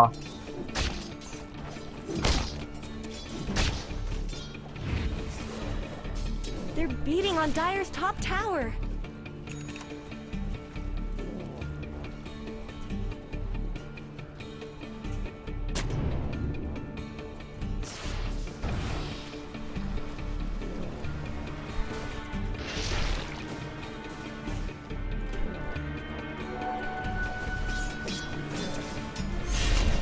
ยังไงครับปันเดฟูรี่มาเคลียร์ซีเขาเฉยๆนะด้านคูแต่นี้เขาโดนมีเซิร์กมาไล่มาซิกเข้ามาหาแม่นเหลือเกินฮะยังไงต่อเตะสตันกันมามีวอลขวางมาตายแน่นอนครับเซตดาร์เซียไปโดนร่างตัวเองตีปิดท้ายไปฮะเมื่อกี้นี้ Bottom. โคตรดุเลยฮะ Royal Gaming หลายสิเป็นทางด้านของซันเอสนะนำมาเป็นอันดับ4 ตัวเลยเดทป่วนกันไปครับทิมเบอร์เชนหลอยออกมาก่อนอัพนำมาเลยนะฮะเห็นเอาตัวรอด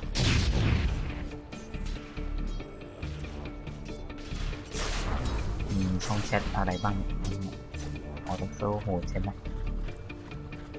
โลกออกชาโดว์เบดโมแต่นะฮะยังไงต่อครับข้างบนกันไปไหนแล้วเนี่ยนะไล่กันต่อที่ด้านของจะเบดน่าจะกลิ้งออกไปได้ครับอีก1 ทางฮะ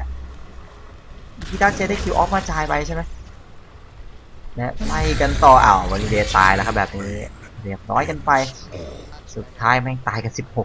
บวกมันไปซุยซ้ายในป่ากันหมดนะ Dire's top tower is under attack. เวรกรรม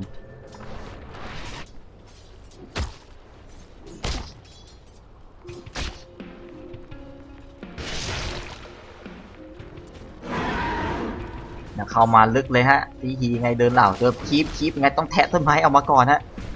มีดัสอยู่นะฮะพยายามจะเดินจุ๊บอินเดอะทาวเวอร์เดินดักหน้าดักหลังนี่มันเดดบายเดย์ไลท์อยู่ได้ไงกันนะมันเดินหนีวนไปวนมาเนี่ยยังรอดอยู่ทีนะ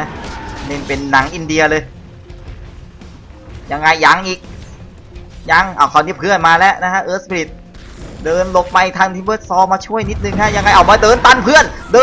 นเฉยแดมเอสฮะ Your cubs are orphans now. ยาวไปแล้วเข้าโรชาแล้วซ่า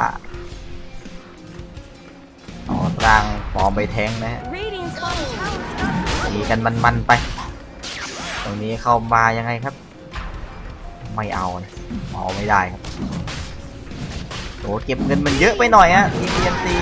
พลังต้นเกมก็เลยไม่มีแต่นี่มีคริแล้วนะยังไงครับเขามาป่วนจังหวะไว้นิดนึงก็ยังไงโดนตีเตะใบกระบาลนี่แหละฮะตัวจับแต่กิ้งมืดนะแต่ตอนนี้กิ้งเข้ามาจับได้อีก1 คนอยู่ดีครับเสร็จด้านของซ่าไปอะไรเข้ามาฟอร์จูนเอ็นใส่แพนเทอร์แลซินครับเข้ามาปามีสโลไว้ที่มากัน5 คนเลยฮะบอกพี่จะเอาโรชามีปัญหาอะไรไหมแล้วก็วอมาขวางไม่ให้เข้าเลยฮะบิงมาก็มาเดี๋ยวอยู่กัน5นะฮะดีก็มาป่วนด้านหลังยังไงตรงนี้มีเซิร์ฟเข้าไล่ตบเดียวก็มาสตันอีก1 จังหวะที่ซ่าแล้วก็เตือนถอยออกไปก่อนครับ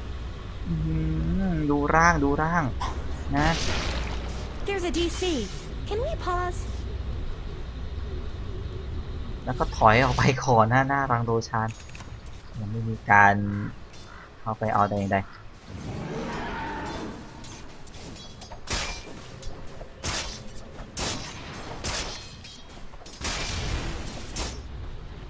ยังไงยังพะวงอยู่โรชานนะครึ่งหลอดแล้วครับโรชานจะเอาเองไหมจักรน้องเองก็มีฮิลลิ่งวอร์ดปะก็มีนะแต่พลังดาเมจมันยังไม่พอนะครับถ้าเข้าไปนี่เขามีสกิลเรียกได้ว่าจัดหนักได้ดีกว่าด้วย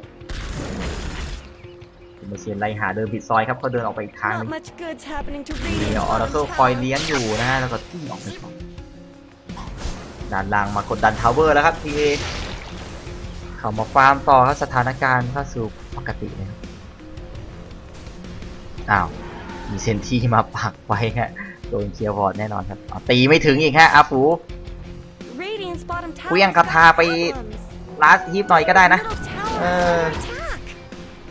Radiant structures have been snow fortified. มีการไปยืนจ้องบอร์ดนะฮะจะไปตีใกล้ๆมันไม่ถึงครับ Layer disconnected. การไปยืนจ้องบอร์ดก็มา They're beating on Dire's top tower. Radiant's bottom tower is under attack. อันนี้ก็ไหลไปด้านบนครับจะยังไงครับเนี่ยDire's top tower เรี is ยนเตอ under ร์อยู่ด้าน attack. บนครับ Radiant's bottom tower's got problems. สักน้อยก็ไหลไปข้างบนแต่ข้างล่างมีปะทะกันฮะอ้าวแล้วสู้น่าจะงานเข้าฮะน่าจะเบิร์สเบดหนักไปก็แลกกับเอามาจ่ายไปครับเตะกันมาต่อที่โอ้โห PA โดนนันตีกันมาแต่ว่ายังไงครับ1สแต็กเท่านั้นไหมล่ะมาอีก1สแต็กครับปักหินกันมายังจะตีสวนอยู่แล้วน่าจะตายเองครับแซมเอชแล้วก็ไล่กันต่อที่เรียวครับปักอีกสแต็กกันไปเรื่อยๆน่าจะตายแล้วครับแบบนี้ยังไงอีกสแต็กไม่โดนไหไปด้วยโดนอีก1สแต็กตายแล้วฮะใช้หินจนเกือบหมดเลยนะ 3 ต่อ 6 คิวครับเสาแรก3กันไปด้านบนดักเซียก็โดนปะทะเหมือนกันครับน่าจะโอมิสลาเก็บไปได้และเข้าแล้วฮะซาบอกพื้นที่ทางสะดวกแล้วอบกันมันๆเลยนะออกดูเรื่องมาแล้วครับแต่เดี๋ยวมีบุคคลลึกลับจะมาแต่เขามีเซนทรีอยู่ไม่เนียนครับเปิดดัดมาสั่งสอนหน่อยเด้นะฮะตบไล่ตบกันมันๆเรียบร้อยกันไปครับแต่ยังไม่จบแค่นั้นฮะยังมีจักรนอตมาถ้าคุณมาในภายใน11นาทีนี้นะคุณจะได้ปะทะกันที่หน้ารังโรชานยังไงกันต่อดีนะยังดื้อถึงจะได้ไปก่อนครับทางด้านของวาเลเกมเองโอ้ยกูผิดหมดทุกอันเลย ไล่กันต่อไกลเตะสตันมาโดนทางด้านของเพเทอร์แวสินครับอย่างนี้มีติดคลิกกันมาด้วยมียังไงเบรฟูนี้ปั่นกันมาจะดักทางกิ้งหนีของเอิร์ธสปีดแต่น่าจะดาเมจเพียงพออยู่นะจักรน้อยเก็บคิวไม่ได้ได้สตันกันต่อที่ด้านของดาร์เซียไงเซิร์ฟตัวเองหนีออกมาก่อนฮะซ่าเองพยายามจะตบด้านของจักรน้อยแล้วเข้ามาป่ามีสโลมีรวบมา1จังหวะให้โดนตีไปครับคุยังไงต่อดีน่าจะต้องปรับก่อนไหมแต่มีเขามีเอคิสนะตรงนี้ทิมเบอร์ซอมาช่วยแล้วน่าจะเสียเอคิสไปก่อนแล้วฮะซ่าเปิดอันติมาต้านดาเมจนิดนึงฮะแต่โดนทิมเบอร์เชนมันเป็นเพียวดาเมจฮะเดี๋ยวจะฮิวยื้อกันมาอยู่มาปักปีกกันมาที่ออราเคิลแทนแล้วกันนะเสียอันติไปแล้วตายแน่นอนฮะยังไงยังไม่ตายครับยังฮิวยื้อกันมาได้ที่ซ่าเองก็ยังไม่ตายยังจะตบทางด้านของตอนเรียบร้อยปักที่ติดคลิกกันไปไล่กันต่อที่ทางด้านของ PA ครับตบกันไปยังไงมันเดินป่วนเหลือเกินเนี่ยน่าจะตายได้แล้วมั้งยังไงเราฟังโชวิเคนปิดไปเลยแล้วกันฮะเสียเอคิสไปก่อนซ่าด้านนี้รวบไปแล้วครับรวบมาอีก2คนแล้วมีสตันเบรกจังหวะสวยงามนี่ก็มีใบทางด้านของจักรนอตไว้ยังไงต่อดีฮิตบอลมันปวดแล้วเกินยังฮิวอยู่ต้องมันติดสโลว์ด้านของจักรนอตเอาที่ด้านนี้ก็เดินติดคลิปฮะเซิร์กมาติดคลิปยังไงต่อดีปักปีกกันไปสโลว์อย่างนี้มีทิมเบอร์เชนกันมานะฮะไล่จิ้มสโลว์กันไปมันเดินไม่ออกฮะซ่าตอนนี้มายังไงฮะตรงนี้โอมิสแลชเก็บซ่าไปจนได้ตรงนี้เข้ามาเคลียร์ยังไงเข้ามาโดนโฟร์จูเอ็นแล้วเบฟูดี้ปั่นไม่ได้ฮะแล้วเอา PA เข้ามาคนเดียวแบบนี้ไฟยังไม่จอ15 ต่อ 10 คิวตรงนี้ปักปีกกันมาที่ดาร์เซียกันต่อไล่ติดคลิกไป183ดาเมจได้เข้ามาสตันที่ทางด้านของออราเคิลน่าจะโดนจากกรามตายไปฮะเสร็จซิมเบอร์ซอครับไฟกันอย่างยาวนานฮะ1ศพแรก3ศพกับอีก1เอกิสไปครับสำหรับ TNC โอ้โห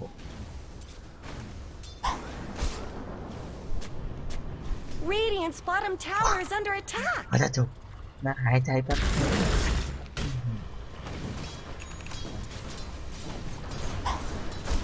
ดูการเงินกันเลยนะโอเลฟิลมิ่งนำอยู่ที่ 2,000 แต่โดนดึงลงมาจากทีมไฟท์เมื่อสักครู่อะนะแล้วก็ AP ที่ 2,000 นะฮะ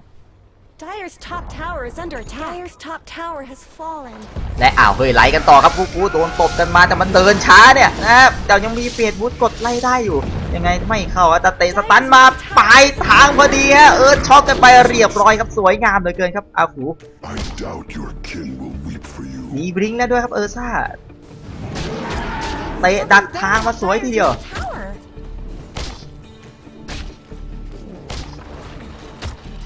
Dire's middle tower is under attack.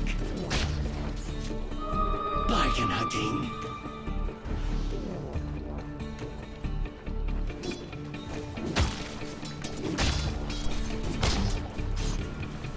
Not much good's happening to Radiant's bottom tower.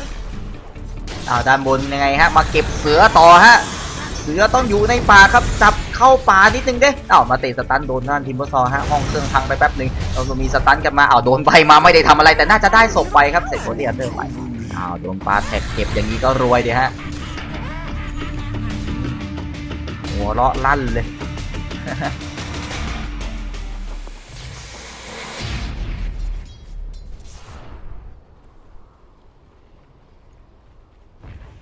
Coming through.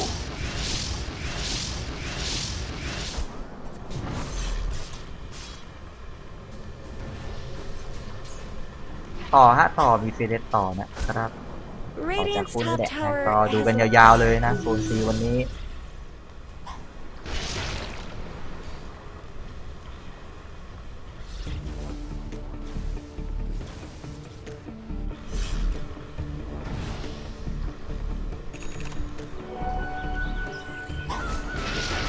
ใช่คุณดูเยอะมากเลย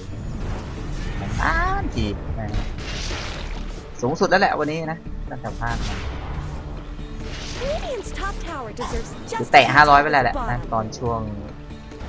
ผู้เด็ดตั้งแต่เช้าเนี่ย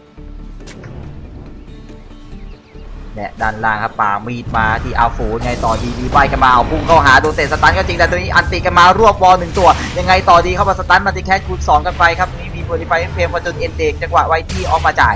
นะก็ต้องไล่กลับไปก่อนครับโดนสแต็กหินกันไปเรื่อยๆซ่าเข้ามาตีพี่อ้วนยังไงต่อดีเตะสตันมาโต3ตัวสวยงามเกินใบมาอีก2คนนะยังจะตกด้านของจักรนอตต่อยังไงให้ถึงไม่เวฟฟูรี่หนีออกไปได้ก่อนครับยังไงตัวนี้วอลเลนเดสแล้วก็ทิปเปอร์เชนไล่กันมาฮะปันเวฟฟูรี่กันไปยังไงตัวมีเซิร์ชกันมาโอมิสแลนใส่ติดอันติออร์เคิลยังไงต่อดีสับออร์เคิลหายไปก่อนครับแล้วมีสตอมมาช่วยได้1ศพไปด้านของคู่ไปยังไงต่อดียังจะตีแต่พีเอก็มาสวนฮะยังไงต่อฮะเหมือนจะเอามีเสือเรียบร้อยติดคริตัวแตกกันไปบรินเดสใส่กันไปชาครามเก็บไปได้ที่เบอร์ซอเหลือ1คนสุดท้ายเป็นสตอมฮะจิตมาไม่ทันไฟฮะเมื่อสักครู่นี้รอเอาไอเทมอยู่ฮะเพื่อนตายกันหมดแรกจักรนอตคนเดียวอีกแล้วครับ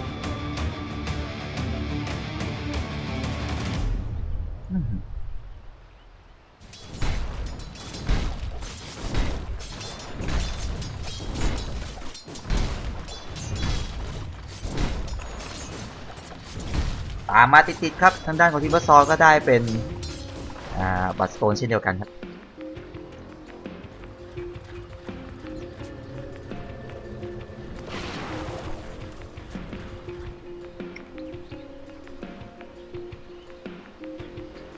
มีบอร์ดเขาเอาปักทีเดียวกันน่าจะเคลียร์ก่อนแล้วฮะนี่ก็น่าจะโดนเคลียร์ไม่นานครับดันไปปักออฟเซิร์ฟก่อนสักขั้น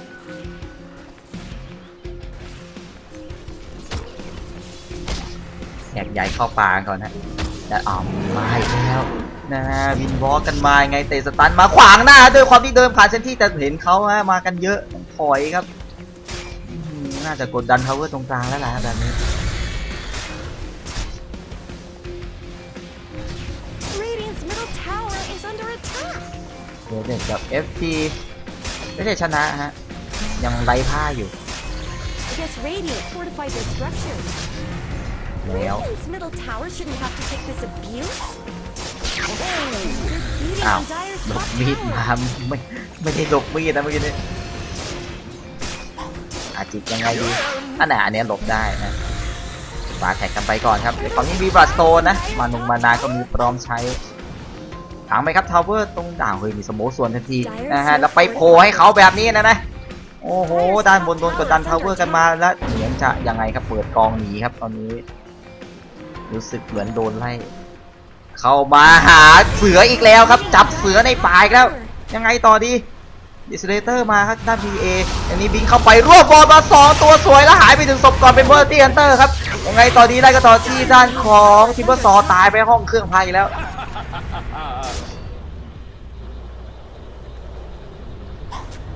อ้าว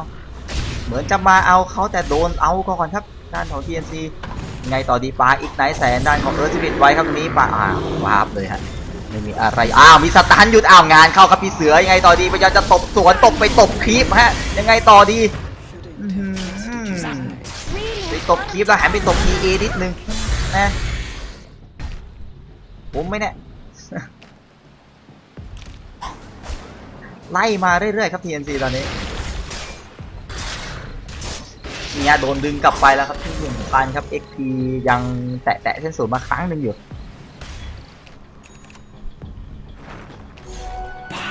Radiant's top tower is under attack. Radiant structures are fortified. กดดันทาวเวอร์ด้านบนกันมาต่อฮะด้าน TNC Radiant's top tower has looked better. Radiant's top tower has fallen. Dire's bottom tower is under attack. Radiant's top tower deserves just as much help as bottom. Dire's bottom tower is being chipped away. เอาเสิร์ฟไว้ครับทาง3แยกบนไฮกราวและปักปีดมา หนีไปก่อนไม่หนีนี่มีพุ่งเข้าแน่นอนฮะและโรชานนี่รอสมเกิดครับอีกนาทีครึ่ง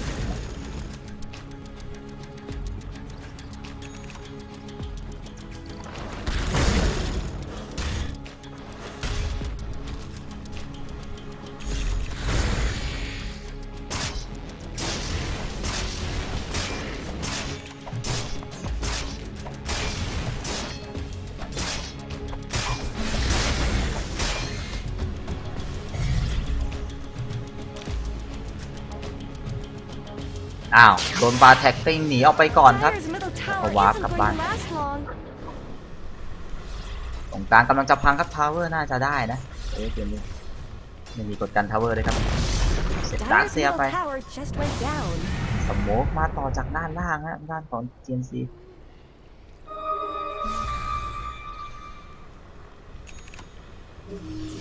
และ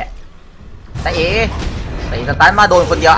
เสียใบไปแล้วแล้วก็คิงออกมาได้ก่อนนะมีรวมมาขัดจังหวะมีสแลชใส่แล้วเรียบร้อยสปิริตตายไปไล่กันต่อที่ออราเคิลน่าจะอันติตัวเองไหมยังไงฮะไม่ใช้ฮะเลือกที่จะไม่ใช้แล้วก็ตายไปครับยังไงเซอร์เข้าคิงเข้ามาไล่ตบมันเลยที่ด้านของจักรนอตรอดยากเหลือเกินแล้วตายตามไปฮะไล่กันต่อที่ดาร์คเซียติดคลิไป1 ดอกแต่ว่ายังเซิร์ฟดีเอาไปได้อยู่ครับส่วนออมชาโดไล่ฮิวกันไฟนี้สตันมาเป็นจังหวะที่ด้านของสตรอมสปิริตเกือบตายเหมือนกันไงตัวนี้เข้ามารวบขวางจังหวะไว้วอไว้ซะเลยครับตรงนี้ก็ตายไปจนได้ครับเป็นโบตี้ฮันเตอร์ชูริเคนเก็บไปได้11 ต่อ 20 คิวไล่กันมาเรื่อยๆครับ TNC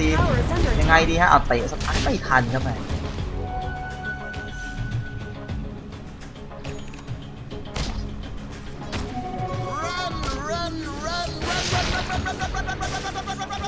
เชฟเตอร์มาครับทางด้านของทิปเปอร์สอ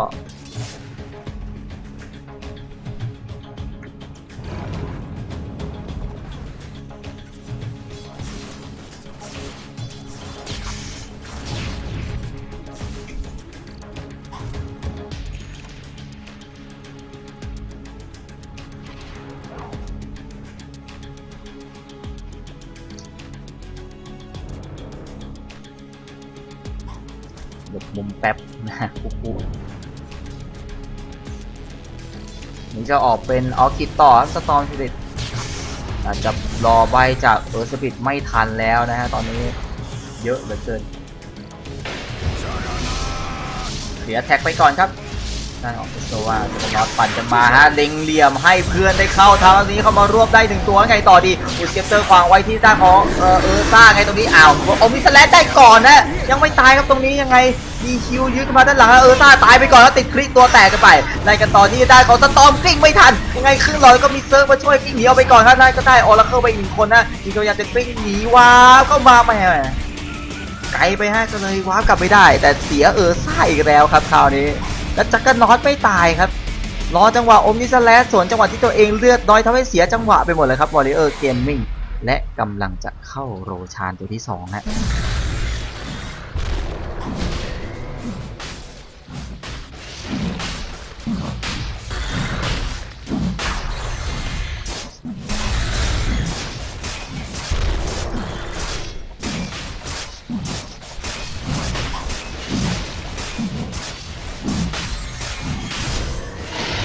ก็เรียบร้อยกันไปครับโรชานตัวที่2ตายไปเป็นทางด้านของจักรน็อตเก็บเอกไปครับเอาละเฮ้ยโดนสวนกลับมาแล้วฮะ Warrior Gaming 2พลังแครี่เข้ามาอีกแล้วครับแล้วก็ได้แบล็คคิงบาร์แล้วด้วยนะเดียวเหมือนลาคิวเป๊ะเลยนะเล่นสเต็ปเดียวกันเลยครับ Dire's bottom tower needs some help. Radiant's middle tower is under attack. นะเรื่องบิวไอเทมในขณะที่กูเองก็ไปเป็นตัวเปิดล่อซื้อให้เพื่อนฮะเกมนี้ก็ถือว่าล่อซื้อได้สวยครับ Dire's bottom tower is fallen. ทีมไฟเขาโดนแล้วเก็บซ่าเขาได้ก่อนนะด้วยความที่ซ่าเป็นแนวหน้านะฮะ Radiant's middle tower shouldn't have to take this abuse. Radiant's middle tower has fallen.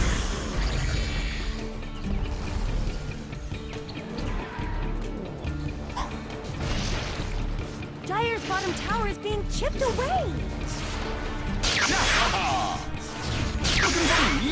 แต่คิมบาร์มาครับซ่า Dire's bottom tower needs some help.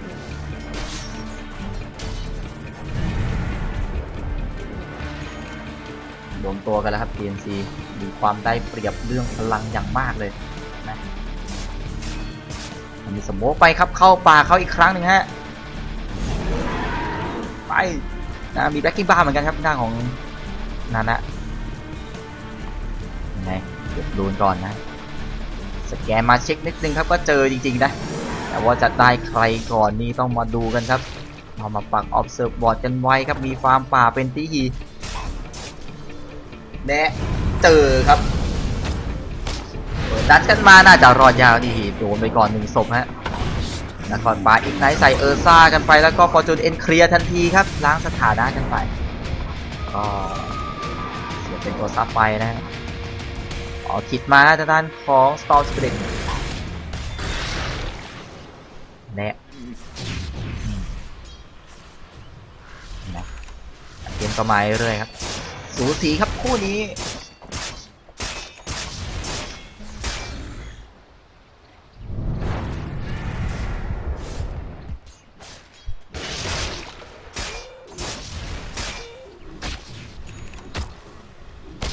ดิซอเบตมาครับอีก1 ชิ้นจากจักรน็อตเอาและไอเทมก็มาเหมือนกันนะหลังจากเป็นตัวล่อซื้อให้เพื่อนอยู่นานนี้ให้เขาถือเอกิสไปเลยนะ This should make my life easier. ของ Warrior Gaming ก็น่าจะรู้แล้วล่ะฮะแผนเขาเอาจักรน็อตมาล่อซื้อไว้คือเสียสกิลอันติหมดปุ๊บนี่คือหมดแล้วนะ Warrior Gaming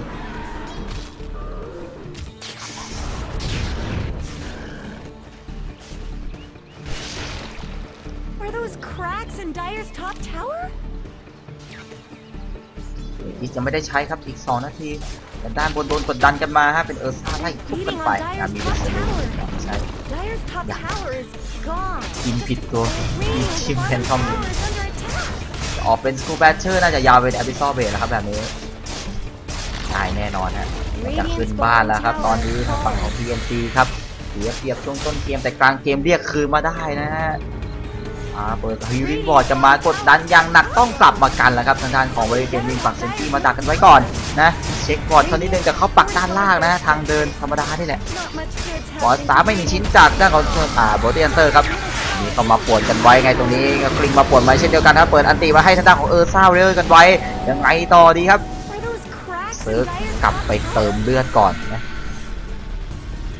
เสียวอลไปแล้วฮะเนี่ยแหละฮะพอเสียอันตีแบบนี้เนี่ยเขาก็น่าจะเริ่มเข้าต่อแล้วครับ top tower is เนี่ย under สโมกเตรียม attack. ทำเกมต่อเลยนะนี่คือข้อเสียในการดาวของ Warrior Gaming ครับในเกมนี้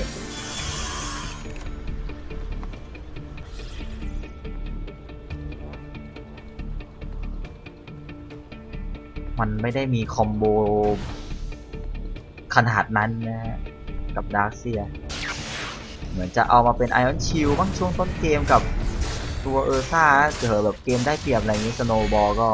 เร่งดาเมจในการคิวแต่ละตัวได้แต่ว่าไม่ได้เป็นไปตามแผนเขาแล้วฮะ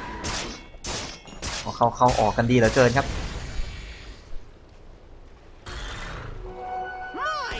Selfish. เนี่ยการเงินโดนตีกลับมาแล้วนะ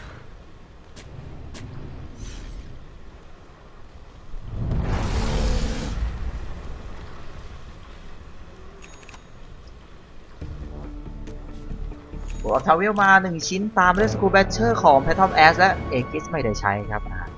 พอซื้อเวลาได้อยู่ฮะด้านของวอลเลย์เกมมิ่งนะให้เออร์ซ่าได้ฟาร์มเรื่อยๆต่อครับเงินมาอีก 2,600 น่าจะเป็นสกูแบชเชอร์แล้วมั้งชิ้นต่อไปตามกันมาฮะด้านนี้ก็เงินมาอีก 3,000 สตอมอาจจะเป็นชิวากาศก่อนอ้าวเออร์ซ่าไงได้ดับเบิลดาเมจมาน่าจะฟาร์มก่อนนะฮะดาเมจนี่ว่าโหดร้ายมากถ้ามีดับเบิลดาเมจทีมไฟตอนนี้ยังไม่สู้นะ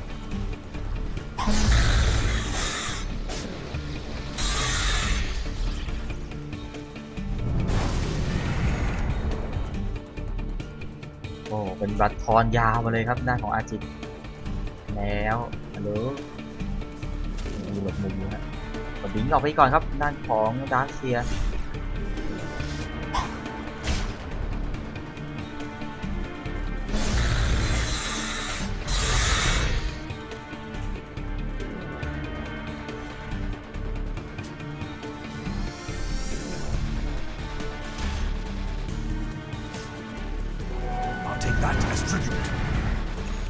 แต่เอาสโมกมาแฮะปล่อยดาร์คเซียกันมาไปก่อนนะฮะ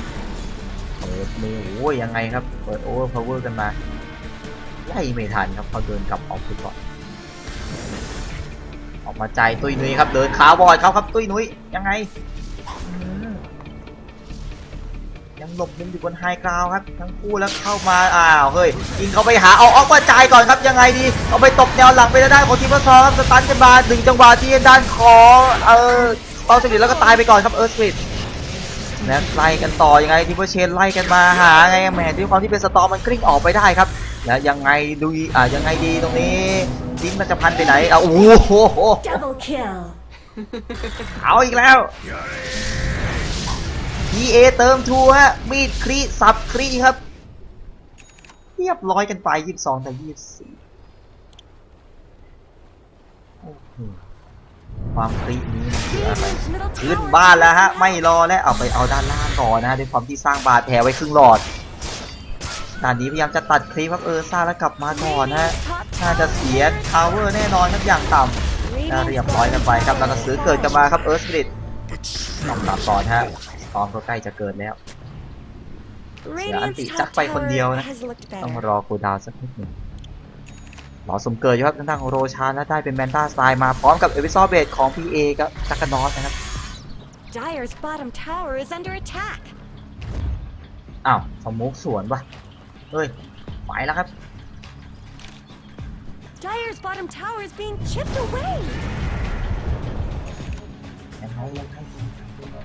อยู่บนตรงกลางนะ4 คนขึ้นบ้านมาเอาทาวเวอร์ไหม Dire's bottom tower is under attack. จักรนอสบอกอยากตีตีได้ไหมนะขอตีสักจึก2 จึกได้ไหมนะรอนานแล้วเนี่ย ไม่เอานะฮะจะไฟ Dire's ครับ bottom tower needs some แล้วก็ help. ถอยไปเอาได้จะเอาโรชานมาเคลียร์เปิดด้านของแมนต้ามาเคลียร์ครับโอ้สุ่มเกิดแป๊บเดียวด้วยจะเกิดแล้วโรชาน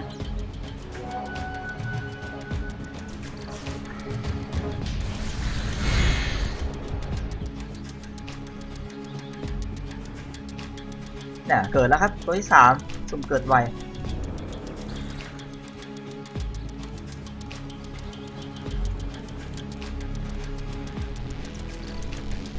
ไม่รอช้าครับเข้าโรชานตัวที่3ทันทีในนาทีที่33นะฮะ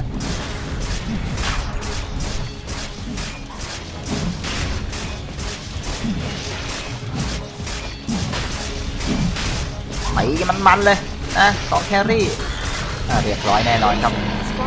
เหมือนเดิมครับเก็บเอกิสไว้แล้วก็แพนทอมแอสจะสินเก็บด้านของชีสนะฮะสโมกมาดักรอจังหวะที่เขาได้โรชานนะฮะยังไงต่อดีไอ้นั่นมันมีเอกิสกับปิงจะเอาหรือเปล่าจะเอาเอกิสออกไหมแต่ยังไงฮะดิเซเบอร์มันน้อยเหลือเกินครับเกมนี้ไว้ถึง Double damage. ยิงไก่ไหม ของมาส่งไปฟอสตาร์ฟนะด้านของแคสยิงไก่เปล่า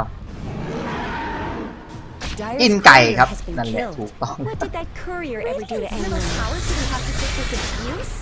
เล่นกับคนไม่ได้เล่นกับไก่แล้วกันนะนะฮะเป็นเสือกินไก่ Bottom barracks fall. ไม่สิเป็นลา Radiant structures are La bin. fortified.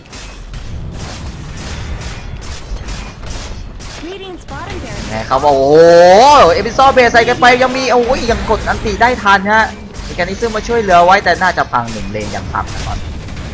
ยิงเข้ามาหาเปิดแมนต้ากันมายังไงโดนรวบมาตรงไงฮะ2-3 คนแล้วก็เสียเอกิสไปก่อนครับแล้วก็มาว่าโอ้ยยังไงวอลเลย์เดสใส่กันไปแต่ที่โดนจับมาทิ้งครับทีมเปอร์ซอตายไปครับได้แค่เลนบาแลกเท่านั้นไงตรงนี้เข้ามาต่อที่ด้านของแมนทอมแอสซินยังไงยังมีชีสอยู่พยายามจะไล่ตบตีสู้กันอยู่อมนิสแลสใส่เข้ามากลางวงก็เรียบร้อยหายไปซ่าซื้อเกิดกันไปอีกรอบหนึ่งและด้านของสตอร์สปีดพยายามจะกิ้งหลบไปหลบมาอยู่ครับตรงนี้โดนสแปมสกิลจากสปีดแล้วก็ได้ไปอีก1 ศพเป็นด้านของแพนทอมแอสตายจนได้ครับชีสกินไปแล้วด้วยฮะกลางวงไปหน่อยครับเมื่อกี้นี้นั่นน่าจะโดนพร่างแยกตัวเองลุมตีนี่แหละฮะเดี๋ยวมาดูดาเมจกันหน่อย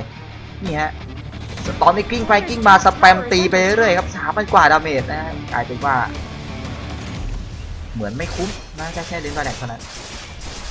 กันได้เฉย Cracks in Dire's top tower?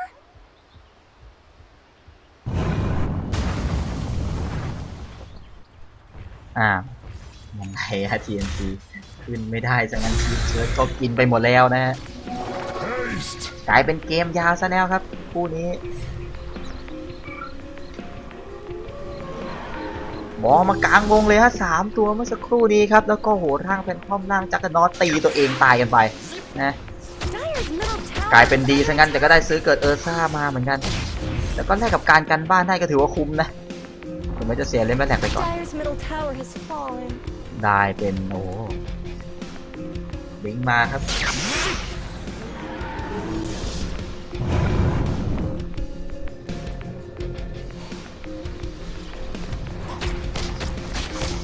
แต่ถ้าซ่าไม่ซื้อเกิดมาก็อาจจะกันไม่ได้เหมือนกันนะ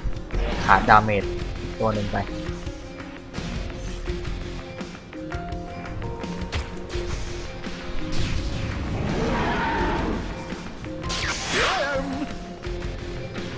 เดี๋ยวจะออกอาจจะนิ่งเปล่าก็น่าสนใจนะแต่น่าจะเป็นชิ้นอื่นมากกว่านะเอามารวบ3รวบ4เขายืนกันกลางวงนะก็น่าคิดครับแต่ว่าดาเมจตามต่อเนี่ยไม่รู้เหมือนกันฮะก็เป็นคอมโบในฝันได้อยู่นะแต่ถ้าให้เลือกออกก็น่าจะออกเฮกซ์นะ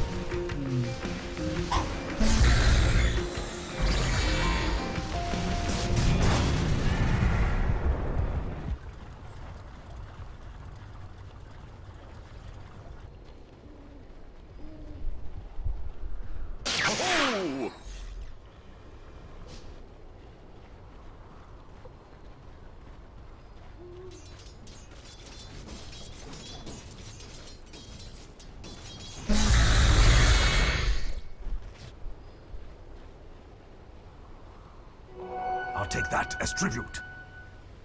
หมูมาไม่เจอใครครับก็อยู่จนบนไฮกราวป่าตัวเองดูฮะด้านของไวเกมมิ่ง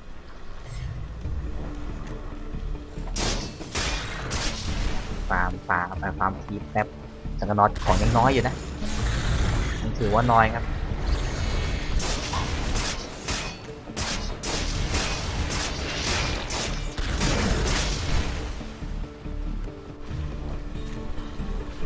Radiant's top tower deserves just as much help as bottom.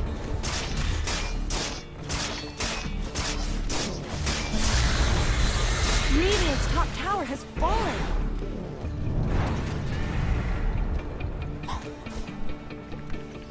Radiant's top tower is under attack.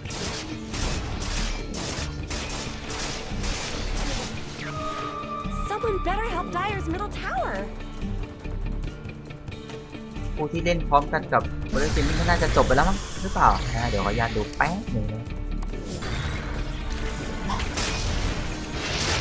จบไปแล้วนะ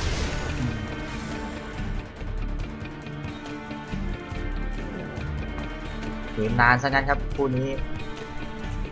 เทียมแล้วด้วย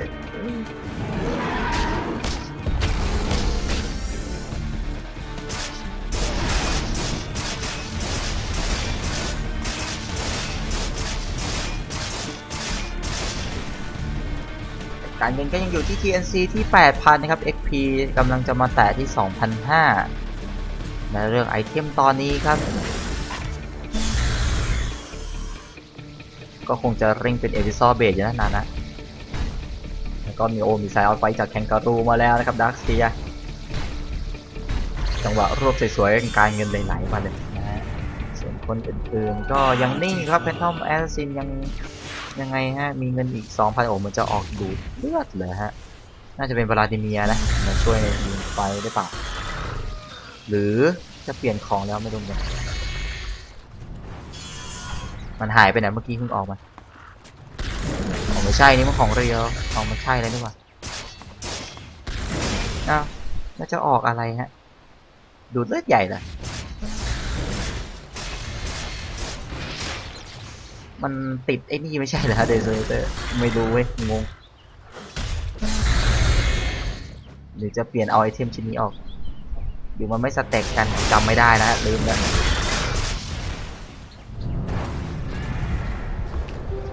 Invisibility.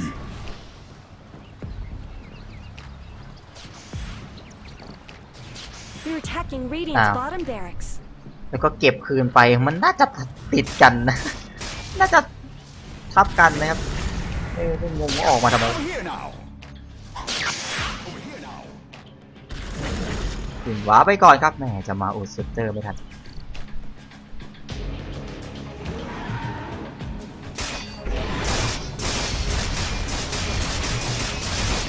นะไอเทมปริศนาครับยังไม่ได้คำตอบว่าออกมาทำไม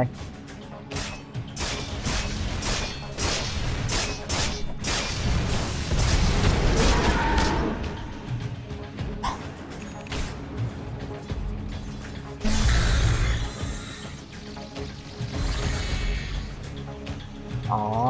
โอเคเน้นยืนทีมไฟนานแล้วใช่ไหมโอเคครับก็น่าจะตามนั้นแหละ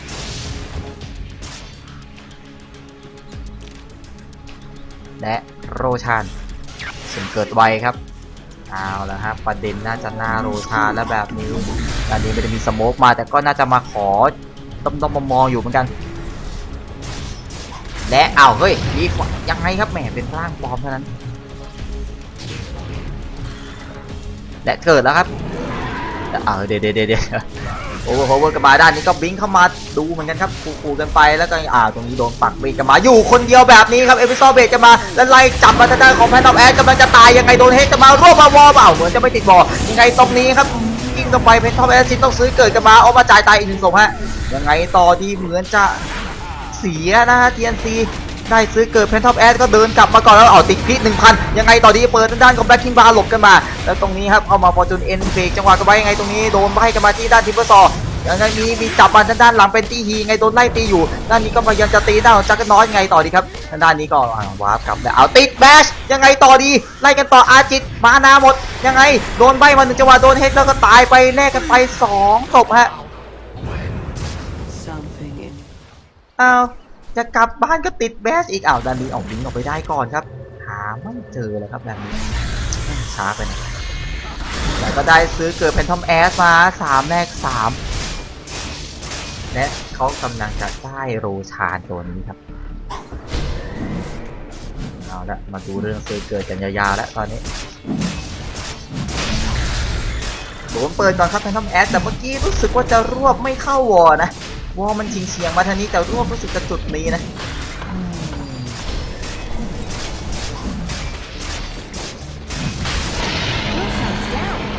ซื้อเกิดก็ถือเอ็กซ์ไว้ครับด้านของแพนทอมแอส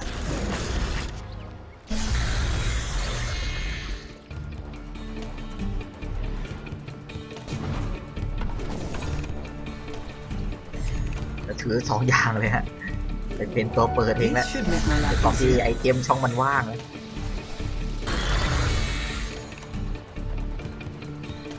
โอ้ไอออสการ์ดี้มาครับทางด้านของจักรนอต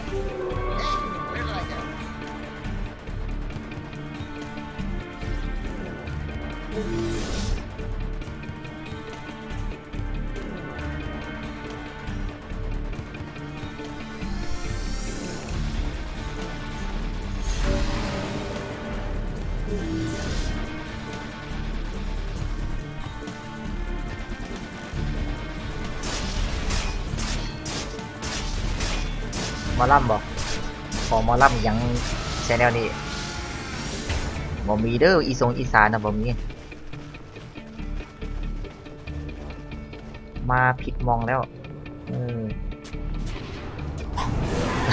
ไล่กันต่อที่วีดีบ้านแรกครับโมเมนต์ใช้แนวเพลงดิแล้วก็เข้ามาจับยังไงครับ BA โดนเสียเอกิสไปอย่างไวเลยครับมาโดนเตะสตันกันไปครับแต่ว่ายังไม่ได้ใช้แบ็คคิงบาร์นะครับเดฟรีปั่นกันมาก็ยังไม่ได้มีดีบาร์แรกครับตรงนี้เอาร่างแมนต้าไปตีแล้วกันนะดาเมจแอนดรอยนี่เข้ามาตบเคลียร์นิดนึงครับแล้วโดนล่อซื้อไหมยังไงน่าจะไม่เข้าอยากจะเอาแค่บาร์แดกก่อนแล้วเข้ามาโอมิสแลดแนวหลังอะยังไงต่อดีตรงนี้เคยจะกิ้งเข้าบ้านกันไปโกสเกตเตอร์หลบมาได้ไม่ได้สักสมว่าตรงนี้น่าจะเอามีดีบาร์แดกก่อนนะรวบหมอกันมายังไงอีกหนึ่งทีเข้ามาจับได้เป็นออกมาจ่ายครับพยายามปาแท็กไว้ที่ด้านของสตอร์สปิริตแล้วตายไปก่อน1ศพเป็นออกมาจ่ายครับโดนเฮกซ์มาที่ด้านโมติเตอร์นี่ก็โดนเฮกซ์เหมือนกันฮะยังไงต่อดีครับด้านแพนทอมแอซินโดนทั้งซ่าอยู่จะติดครียังไงเหมือนอันตีกันมาตีสวนยังไงต่อดีครับ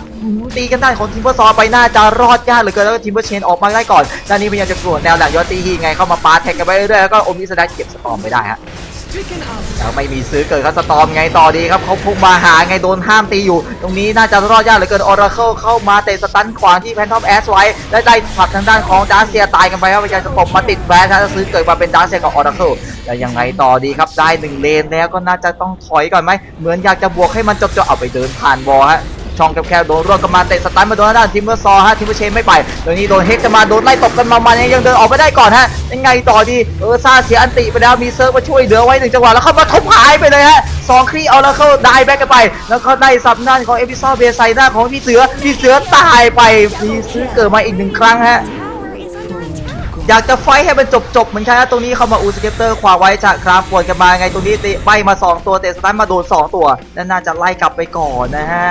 แล้วยังไง PA เหมือนจะไม่อยากจบครับลุ้นติดคริอยู่ยังไงด้อมๆมองๆอยู่ยังมีชี้ถืออยู่ในมือแต่ว่าสตอมเกิดแล้วเข้ามาพยายามจะปวดทางด้านของซ่าให้มันได้แบ็คไปยังไงต่อดีติดคริยังไงต่อดี1,000มาสับแล้วเขาเปิดอันติกันมาเปิดแบ็คคิงบาร์สวนไล่ตีกันไปยังไงต่อดีสวีกำลังจะตายแต่สตันกันมาโดนอยู่ครับแต่ก็ตายทางด้านของซ่าไปจนได้แบ็คกันไปครับยื้ออยู่นานแล้วก็อูสเกปเตอร์ใส่ดาร์เซียกันไปแล้วโดนเอพิซอดเบสหายทันทีได้แบ็คจะได้ของซ่าแล้วเอาทาวเวอร์แล้วฮะที่เอาเข้ามาจับได้ยังไงต้นจับมาจับกลับไม่โกฮะทีมเบอร์ซอเข้ามาปวดแนวหลังไว้แล้วพยายามจะเก็บเข้ามายังไม่ติดแบ็คแล้วจีเวลเพย์ฮะสวนกลับมาได้ด้วยทีมไฟที่ยาวนานในเลนล่างฮะด้าน TNC Dire victory. นะฮะโอ้ยอายนะปิดก่อน TNC ฮะพลิกกลับมาชนะได้แต่กลางเกมนะช่วงโรชานที่2แล้วก็สโนว์บอลยาวกันมาเลยฮะโอ้ยยื้อทีมไฟเอาไดแบ็คเขาจนได้ครับแล้วก็ปิดเกมกันไปสำหรับ TNC นะฮะคู่หน้าครับที่ทุกคนรอคอยสำหรับเฟสเลดกับฟนาติกครับก็อีกสักพักหนึ่งไม่ใช่สักพักอีกสักครู่หนึ่งเดี๋ยวกลับมาชมกันต่อตอนนี้ก็ดูดาเมจกันทิ้งท้ายก่อนจะไปพักนะฮะก็เป็นทางด้าน PA ฮะดาเมจคริเขาเยอะเหลือเกินครับเติมทูมาแต่ต้นเกมแล้วนะยังจำช็อตปามีดแล้วก็บิงเข้าไปคริได้ยังไม่หายเลยนะฮะตัวแตกกันไปครับทางด้านของเวอร์เกมมิ่งมันขาดดิเซลเวอร์หนักๆจริงๆนะจริงๆก็ช่วยกันสวยแล้วจังหวะตอนกันบ้านครั้งแรกก่อนที่จะได้โรชานที่2กันไปนะฮะก็เป็นนั้นว่า TNC ได้แต้มนี้ไปครับจากวอเตอร์เกมมิ่งนะพักกันสักครู่นะครับเดี๋ยวกลับมาชมกันต่อกับคู่ระหว่างเฟสเด็ดและก็ฟนาติกครับ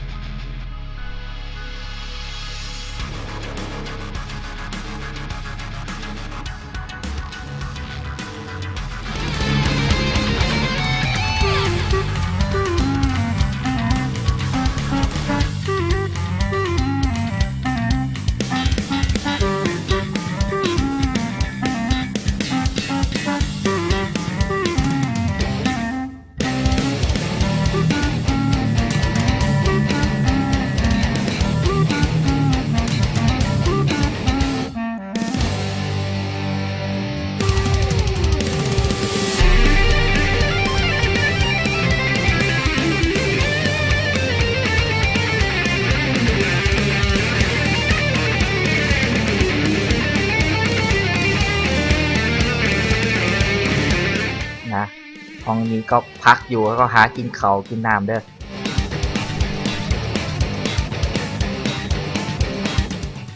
พักกันก่อนเดี๋ยวกลับมาเบิ่งเฟสเด็ด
เคครับห้อง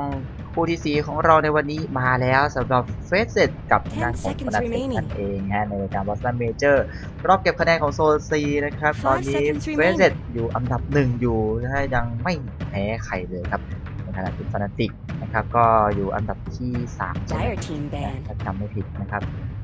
ก็ยังอยู่ติด1 ใน 4 กันอยู่สำหรับ 2 ทีมนี้นะเดี๋ยวมาดูกันครับว่าคู่นี้จะเป็นอย่างไรเฟสเซตจะยังไล่พ่ายได้หรือไม่นะติดตามกันต่อครับไปได้อยู่ฝั่งเดนไดครับแบนเป็นแบทไรเดอร์ออกไปตัวแรกส่วนฟนาติกอยู่ฝั่งเรเดียนแบนเป็นอันตาอินออกไป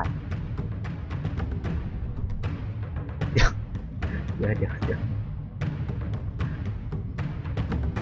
ผู้ใดบอกบ่มี 10 seconds remaining. แชร์เสือได้ Dire team's turn to ban. บ่ได้ร้องให้ฟัง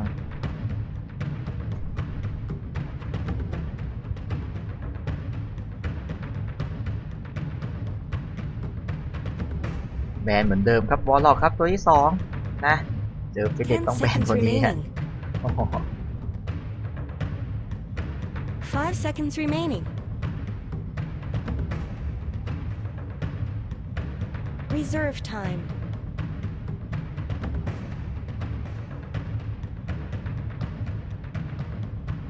2เฟรนครับตัวที่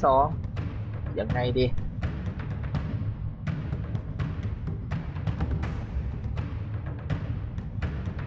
แบนเป็นดิแคสินออกไปครับของ Radiant โอ team's ไฮ turn โอ to pick.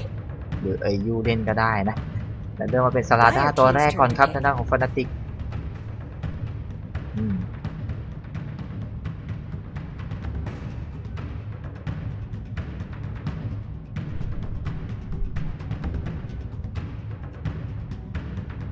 10 seconds remaining. 5 seconds remaining. Alchemachi! ก็ได้ออกมาจ่ายมาตัวแรกครับทางของเฟเดตนะเจ้าอ้วนตัวนี้ของเราครับมี Disable สตันสโลจากอีกไนท์นะฮะแล้วก็บัฟตีเร็วเดินเร็วอย่างบัตลาสนะฮะสารพัดประโยชน์เหลือเกินรวมถึงความถึกของเขาด้วยนะ Tide Hunter. โอ้3 ไอซ์ครับทายฮันเตอร์เกมนี้ว้าวไม่ได้เห็นนานแล้วเหมือนกันฮะเจ้าแตงโม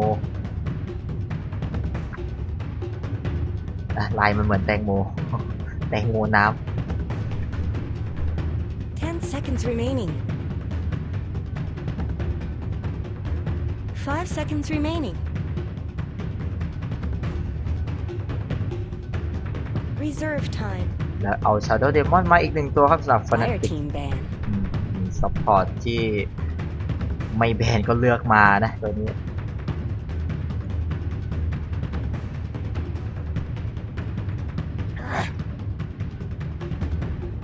ตัวที่ 3 เหมือนเดิมครับ ตัวคอมโบ Shadow Demon กับ Luna ก็ต้องแบน Luna ออกไป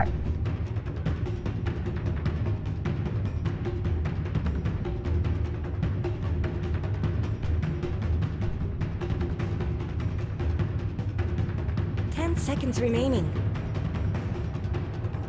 3 แบนเป็นจิงเกอร์ครับ Fnatic Dire team's turn to ban. แบนตัวของน้องแจ๊บนะฮะหายไปแล้ว1 ตัว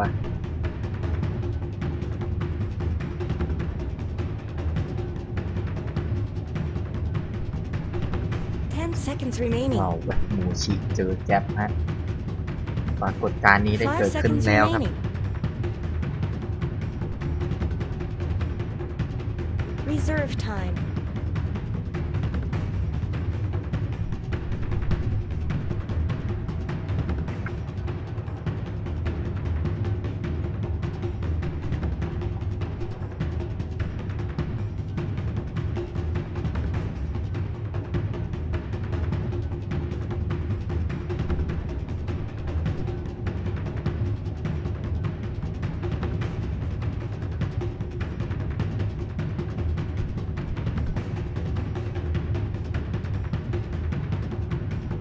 แบนรอเรนเจอร์ออกไปนะครับอีก1 ตัวพลังดันหน้าตัดไปถึง 2 ตัวด้วยกันครับทั้งลูน่าทั้งรอเรนเจอร์กับร่างของ Shadow Demon ไม่ยอมให้เล่นเลยฮะเป็นเด็ดแล้วแบนไวเป็นสลาร์ครับอีก 1 ตัวของแบล็กที่เรียกได้ว่าเล่นได้ดีเหลือเกินนะ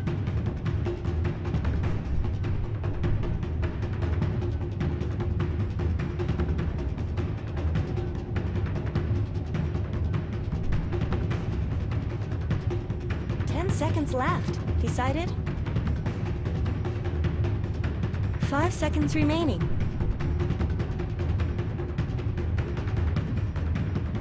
Reserve time.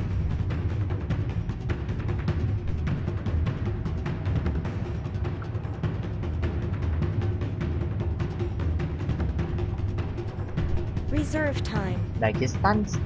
นไบเดนมาครับสาว Radiant น้อย team's turn to pick. ซัพพอร์ตของวอร์นัทนะฮะจะมาเลดอิทโกให้เราได้ชมกันนะเกมนี้แต่จะได้เลดอิทโกหรือเปล่าเพราะสตันกับปุกเขาก็ยังรอคอยในการ 10 ส seconds กัด remaining. กั้นในการใช้อันติอยู่เหมือนกันนะครับ 5 seconds remaining.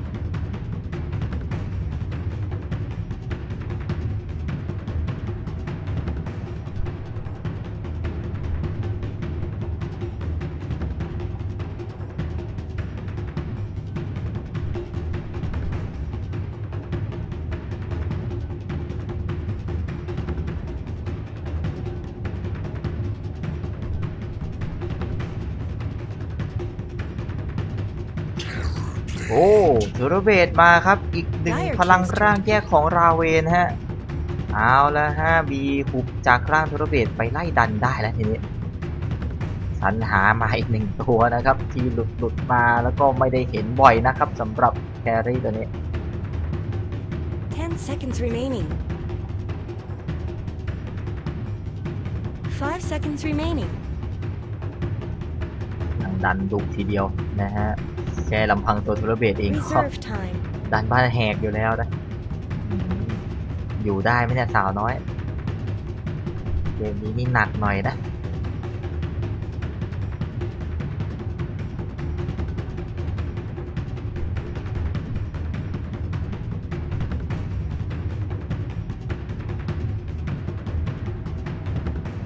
ตัวที่ 4 ครับเฟเลต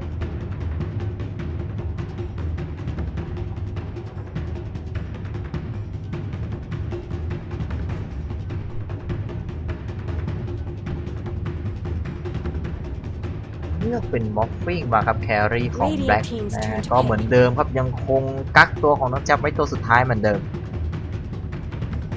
ซึ่งก็มีหลุดอยู่นะครับสำหรับอินโวเกอร์นะฮะซึ่งมีการเหมือนว่าสุดท้ายในการแบนนะครับไม่รู้ว่าจะตัดสินใจยังไงครับฟานาติกกับตัวที่ 4 นี้จะเลือกแย่งอะไรมาซะก่อนไหมหรือว่าโบชิจะเล่นอะไร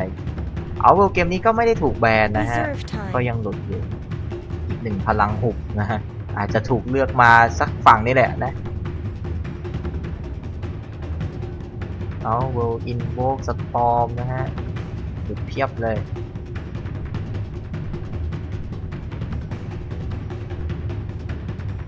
เอาเอลเดอร์ไททันมาก่อนครับซัพพอร์ตอีกหนึ่งตัวทำคอมโบนั่นเองนะ3 ตัวเนี้ยเห็นบ่อยมากนะฮะบ่อยมากๆในการทำคอมโบ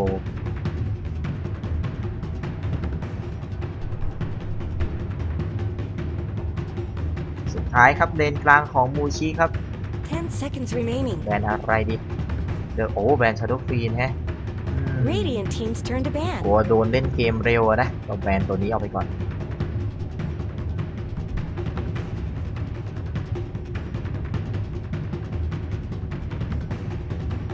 สุดท้ายครับ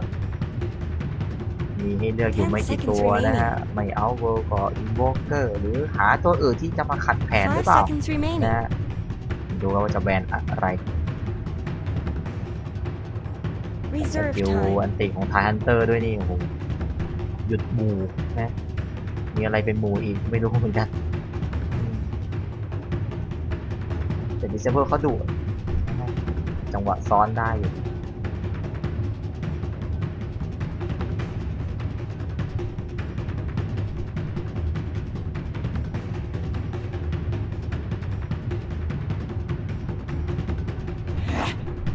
โอ้แล้วเลือกแบรนด์เทมพาแล้วเอาพักหน้ามาครับมูชิเกม Dire นี้ team's turn to แค่ pick. ทางมอฟฟิ้งนั่นเองนะเสาเนเจอร์วอร์ด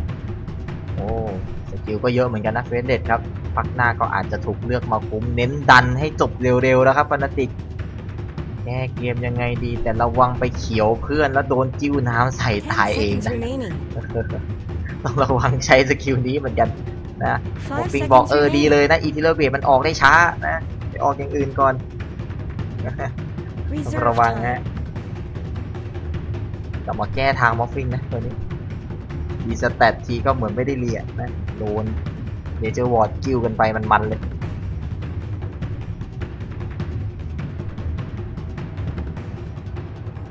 10 seconds remaining.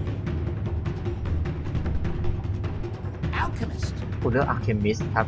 ไม่ได้อยู่ในหัวเลยฮะตัวนี้ครับเน้นเอามามีพลังเก็บเงินเหมือนกันเอาพลังเรเดียนเข้าสู้ครับเกมนี้ทางด้านของน้องแจ๊บ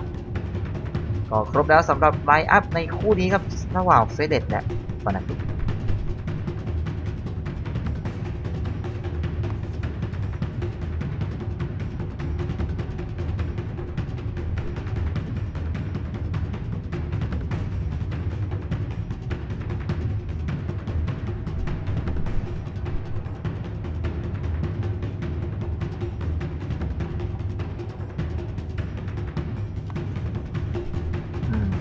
ไม่รู้ว่าจะมีปัญหาเรื่องเก็บตังค์หรือเปล่าฮะแต่ว่าตัวเดิน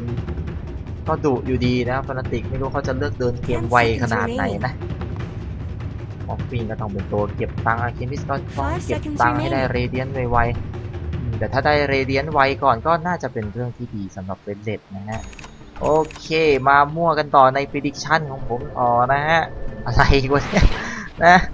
ไฮ Prepare ดา for เมจใน battle. วันฮิตโอ้ยเท่าไหร่อ่ะถึง1,000ไหมวันฮิตเหรอไม่ถึงมั้งนะตอนนี้ไปกัน time of first barrack first barrack เลยถ้าเกมไวก็30 นาทีขึ้นบ้านไหมเอา30 ถึง 40แล้วกันนะครับ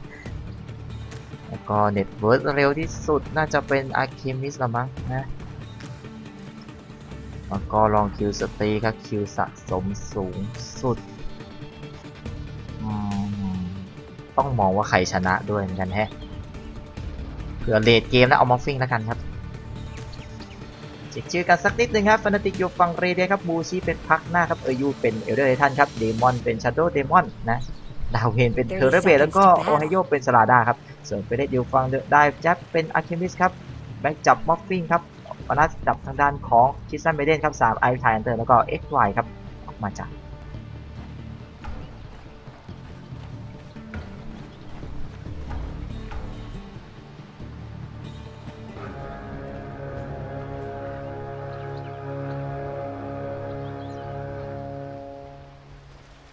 This ain't no snowball fight.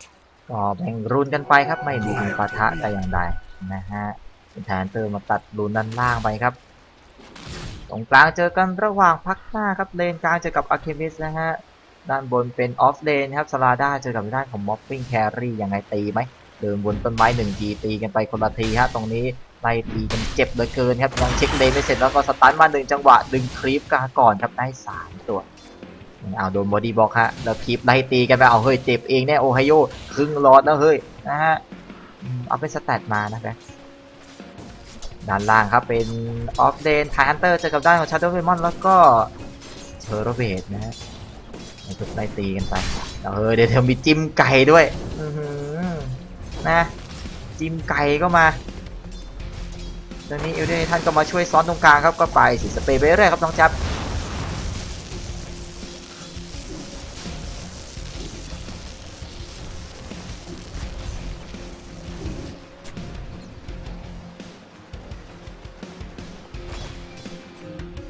มีป่วนมาออกเจ้าชายมาช่วยด้านล่างอันนี้มีสตันมาเอาเฮ้ยยังไงครับไทแอนเตอร์โอ้เจ็บตักเหลือเกินนะไม่ใช่สตันนี่เขาเรียกว่าโดนฮุกแล้วมาอีก1 คนแหมมาไม่ทันฮะอย่างเวล1อยู่ครับเอเดอร์ท่าน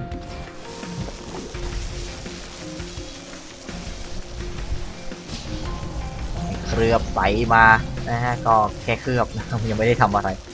พยายามจะไม่ให้เขาลาสทีฟนะหน้าของบูชิกดเต้นก็มานะฮะน้องแจ๊บทุบสักทีนึงไหมนั่นแหละมันไส้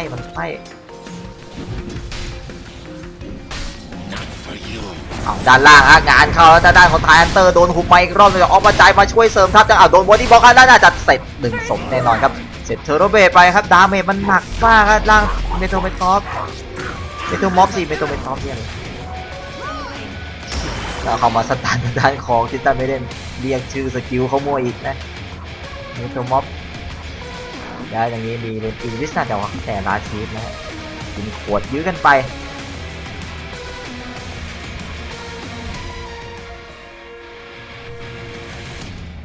กระจายเดินเกมช่วยฮะตรงนี้เดินทั้งคู่แล้วทั้งเอยูแล้วก็ด้านของ XY และด้านนี้เคลือบมาไม่ให้ลาชีฟเหมือนเดิมนะฮะ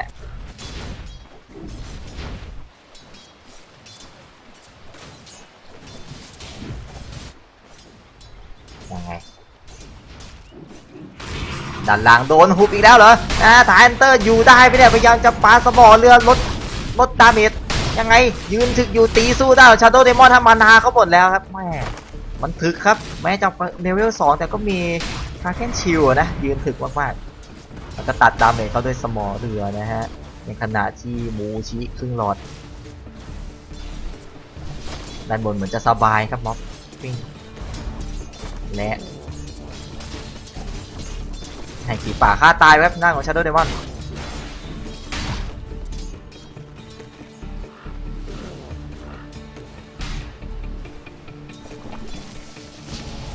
เคลือบเหมือนเดิมนะ ไม่ให้ลาชิป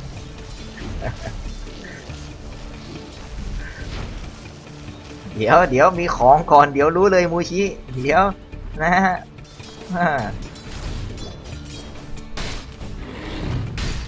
สาวน้อยลาซีดได้ฮะท่านผู้ชมยังไงครับโดนปวดมาเหมือนเดิมครับเดี๋ยวเขามา3แล้วคราวนี้ด้านล่างฟานาติกยังไงดีเดินวนอยู่แล้วก็ทุบกันมาที่ทายอันเตอร์มาสมอเรือหน่อยไหมยังเดินหลบออกไปได้อยู่ครับด้านล่างเป็นRadiant's middle tower shouldn't have to take this ยังไงครับเหมือนจะโดนเดินเกมมาเป็นปลาไหลยังไงไล่ตีกันมา1ช็อตฮะก็น่าจะกลับมาก่อนฮะวางจากเลนบนเลยลงมาช่วยนิดนึง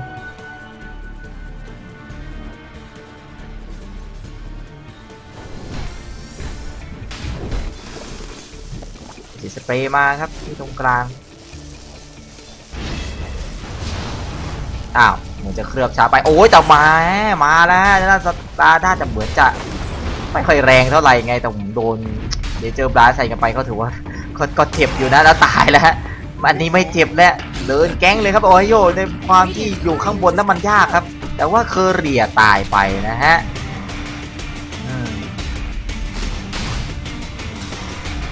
จังหวะมาส่งของฮะโดนทาวเวอร์ยิงกันไปสบายครับแบล็กเกมนี้ลาซี19ตัวเช่นเดียวกับด้านของเทอร์เบสนะครับที่ด้านล่างก่อนเลี้ยงกันดีอยู่ครับแครี่ทั้ง2และเขาป่าแล้วฮะมีเพื่อนลากคีบไว้ให้อย่างละ2ชุดครับจากสาวน้อยนั่นเอง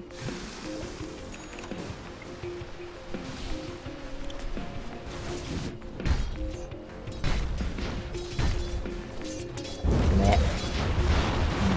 มีเจ้าแบร์ใส่กันไปครับ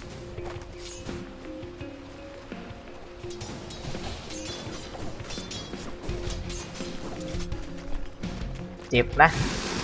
ยังไม่6นะครับยังไม่มีเคมีคอลเลยแล้วเขาเข้ามาบุกป่ายนะครับโอไฮโอด้านล่างก็ป่นกันเหมือนเดิมฮะ ไม่น่ามีปัญหาอะไรแล้วมั้งวันนี้เข้ามาลาสกีไหมอ้าวเอซิสเปย์เคลียร์ได้อยู่ดีบุกลึกถึงในป่าแล้วเห็นน้องแจ๊บหายไปครับก็ไปอีกไปไหนแล้วเนี่ยนะหลบอยู่ด้านบนนะครับรอจังหวะฟีนาทีที่6ด้านบนเป็นรูนดับเบิลดาเมจครับด้านล่างตัดรูนไปเป็นโบตี้ครับทางด้านชาโดว์เดมอนก็ยังคงยืนได้อยู่นะไทแอนเตอร์มีเยอะ4อยู่นะครับนี่ก็มาเหมือนเดิมครับออกมาจ่ายมาดักทางด้านของเอยูและตอนนี้บอกให้น้องได้ฟาร์มสบายหน่อยเฮ้ยนะบ้านช่องไม่กลับ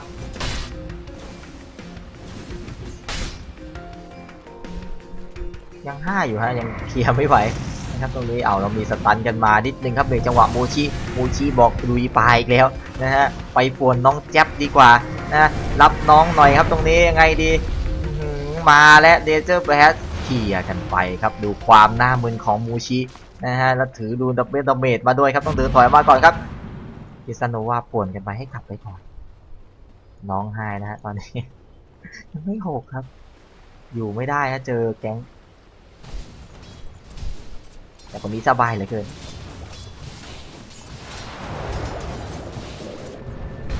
ครับลงเลนกันมาโดนป่วนกันมาที่ยูหลับมา2คนสวยงามเหลือเกินครับน่าจะรอดไปได้เฉยแม่พยายามจะเดินหลบมุมแล้วด้านของวนัท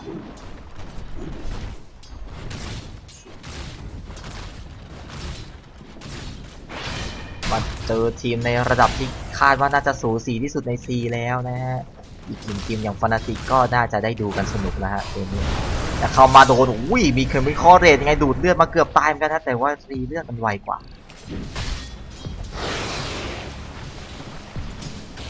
ยังเซฟอยู่ครับน้องแจ๊บ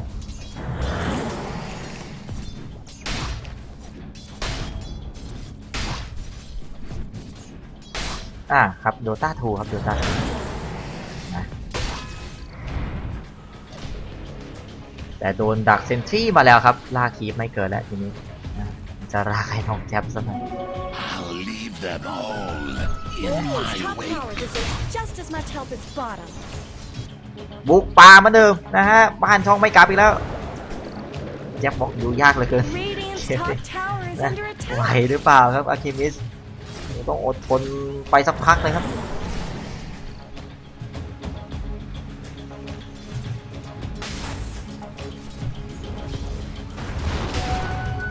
เกียร์คลิปกันไป Dire's middle tower isn't going to last ส่วน long. แบ็คกวนทาวเวอร์แล้วคราวนี้ก็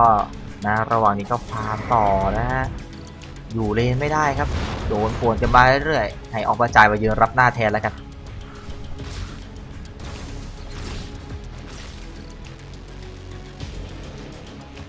จะลากต่อฮะแม่มันโดนดักไปแล้วอะนะมันลากไม่ติดนะครับแต่ตอนนี้เข้ามาปวดอีกแล้วครับยูยังไงต่อดีลุ้นไล่ทุบกันมาครึ่งหลอดครับปาอีกไนเหมือนจะไล่ฮะยังไงต่อดีราซอสปิดขวางมาฮะแล้วก็มีซาลาด้าเข้ามาโดนสตันเบรกไปก่อนครับยังไงต่อดีเหมือนไล่พี่อ้วนครับพี่อ้วนยังไงมีมอฟฟิงมาขวางทางไว้เหมือนอยากจะสตันแต่ยังเก็บไว้อยู่ครับ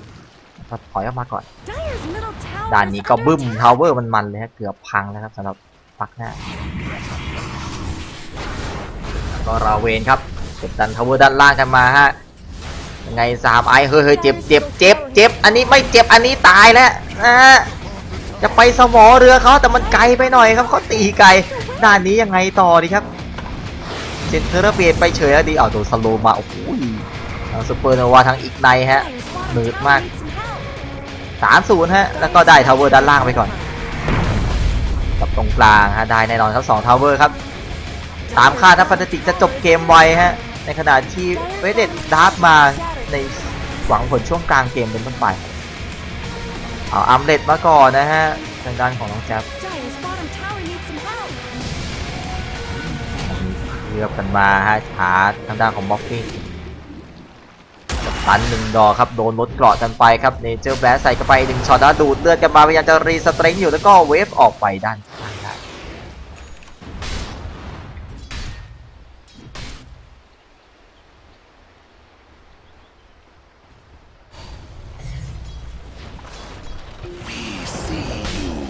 แต่จังหวะผ่อนแบบนี้แหละฮะอาชิมิสิงจะได้ฟาร์มได้ง่ายยิ่งขึ้นแล้ว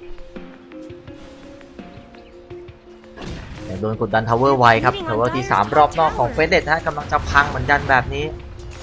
เก็บบูทมาสำหรับทายแอนเตอร์ครับกลับมาฟาร์มเลมกันต่อฮะแล้วก็เปิดเป็นพอเรทกันมาด้านล่างโดนกดดันมาฮะตายเรียบร้อยนะชาโดว์เดมอนโดนบวกคืนบ้างเหมือนกันฮะเดินเกมมาจากด้านของคริสตันเมเดนแล้วก็ออกมาจ่ายครับด้านบนก็พังทาวเวอร์ไปแล้วเรียบร้อยครับด้านของพักหน้า Not much good's happening to Radiant's bottom tower. Radiant structures are fortified.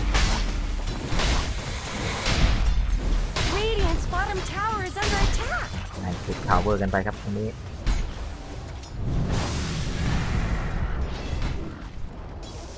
Radiant's bottom tower has fallen.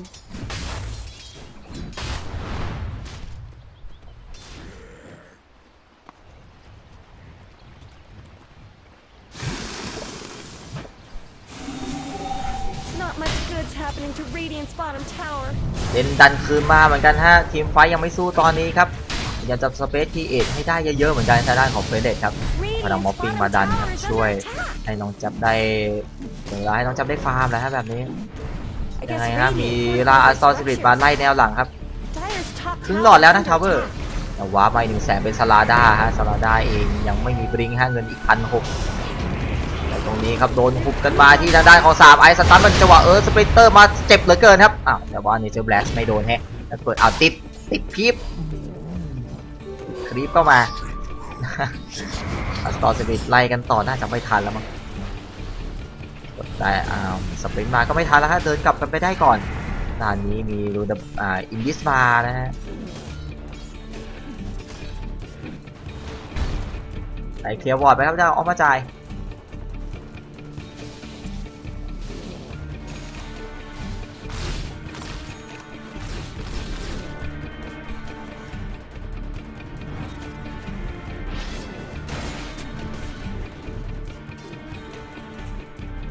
โอ้เงินมาแล้วครับ 2,800 ครับสเกลิกอีกไม่ไกลครับจังหวะโดนผ่อนเกมกันไปครับด้านของฟานาติกเน้นฟาร์มเอาไอเทมเหมือนกันครับจะได้บลิงและด้านของซาลาดาจะได้เดินเกมได้ง่ายยิ่งขึ้นนั่นเอง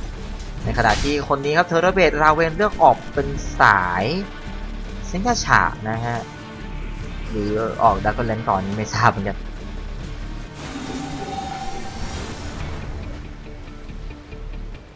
แต่ตรงนี้เขามาป่วนป่าน้องจับเหมือนเดิมครับโอ้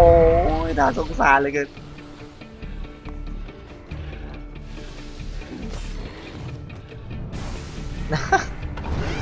หนักเลยนะเน้นน้องจับเป็นหลักแล้วฟานาติกตอนนี้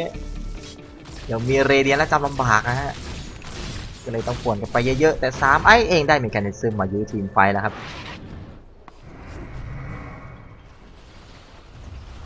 โอ้ยสมมุติมา3 คนเข้าป่าอีกแล้วเหรอ จะบอกเข้าเลนแล้วนะถึงจะมาตรงกลางเอาอ้อมมายังไงปูนานเข้าแล้วฮะแจ๊บเดินออกซ้ายกันไปเคมิคอลเรเปิดกันมาก่อนครับแต่เดินไปผิดทางฮะไม่ได้เดินเข้าเลนครับเดินออกซ้ายไปไกลแล้วแจ๊บยังไงวนในป่าไม่เจอครับและสโมกกำลังจะหมดฮะยังไงลากฟาร์มอยู่ตรงนี้ครับยังไงไม่ได้เอะใจไปเดินกลับทางเดิมฮะแล้วออกมาตัวเฮ้ยเห็นเคอเรียรู้ทันทีตำแหน่งแบบนี้แล้วก็โดนยังไงเรียบร้อยกันไปแต่กันลิกอยู่ในนั้นโอ้2 นาทีครับสำหรับเรเดียนแบบนี้แล้วโดนกดดันตรงกลางมาต่อด้านของฟานาติก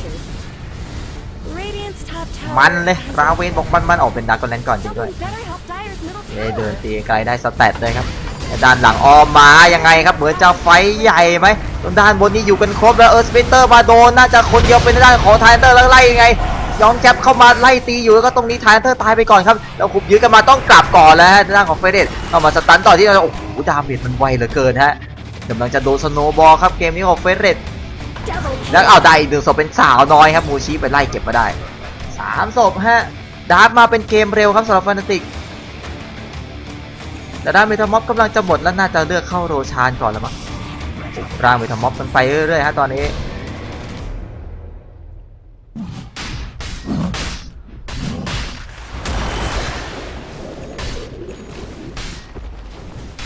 โอ้เรเดียมันอยู่ในนั้นแหละ3,800ถ้าจังหวะเขาสโมกมาเห็นเคอเรียบินผ่านครับก็โอ้โหไม่มีจังหวะเป็นใจเท่าไหร่ครับสำหรับเฟเรนในเกมนี้น่าจะได้โรชานแน่นอนครับตัวแรกฟานาติก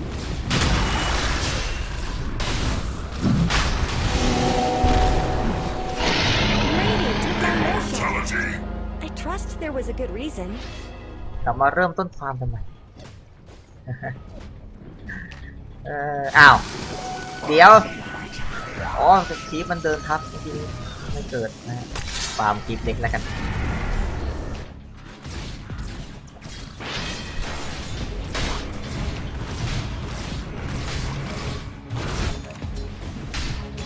โอ้ลิงเคนแล้วนะฮะเราลืมคนนี้ไปได้อย่างไรนะแต่ยังมีแครี่ช่วงกลางเกมแล้วสำหรับแบล็ค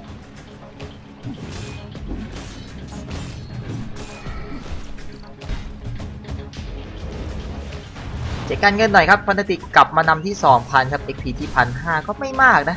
ไอเทมประมาณชิ้นหนึ่งสปิเตอร์มาหาถ่ายแฮนเตอร์แล้วครึ่งหลอดแล้วจังหวะนี้แต่ว่ากดสติ๊กยื้อกันมาครับแต่โดน3 รุมแบบนี้วาร์ปกลับครับ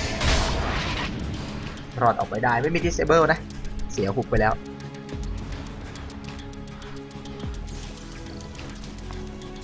มูชิฮะ มันจะออกเป็น World Discord อยู่เนี่ยเร่งดาเมจด้วยนะครับมีรูนอินวิสอยู่ในตัว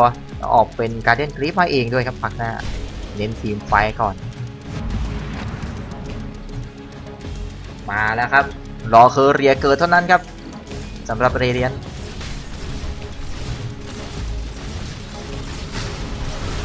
ก็ดูดเลือดให้ราเวนกันไปวิสโมกซ้อนหลังมาฮะจะเอาทาวเวอร์ด้านล่างต่อฮะทาวเวอร์ที่ 5 และเรเดียนถึงมือแล้วครับอาร์เคมิส Radiant's top tower deserves just as much help as Flora. กลางกันมาต่อฮะ Being chipped away. ก็ดันกันอย่างเมามันครับทางด้านของฟนาติก Structures have been ดาร์ฟมาได้ดันก็ถือว่าดีสำหรับฟนาติกแล้วฮะ Tower has looked better. Dyer's bottom tower is fallen. ออกมาจ่ายมาป่วนคลิปตรงกลางเหมือนกันครับจะดันคืนแต่ด้านนี้ยังไงอะโดนดิสซิงเคนแล้วสตาร์ทมาอีกหนึ่งจังหวะครับแล้วโดนดูดเลือดกันมาแต่ว่ามีรีสเต็งแล้วก็เอาร่างปลอมนู่นนะฮะแต่ลาดาก็อยากจะไปดักไว้ครับตรงนี้ก็มอสพยายามจะหนีอยู่ยังไงตรงนี้โดนเคลือบกันมาแล้วก็ไงกดอินวิสกันไป Under attack. แล้วก็เข้ามาไงดิสซิงเคนแหมมันคิวไม่ได้ครับแล้วก็ไม่ง่วงฮะ Radiant's Ow. middle tower ไม่ได้กระทืบแล้วแต่กระทืบไม่ถึงอยู่ดีสุดท้ายก็กลับร่างกันมานะฮะ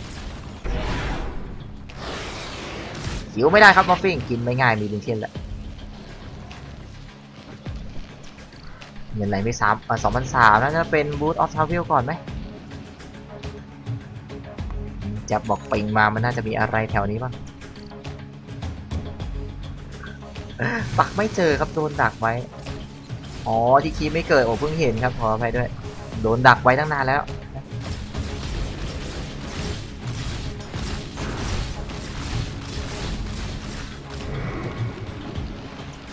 Dyer's top tower is under แต่ว่าสุดท้ายครับด้านบนน่าจะเสียแน่นอนฮะ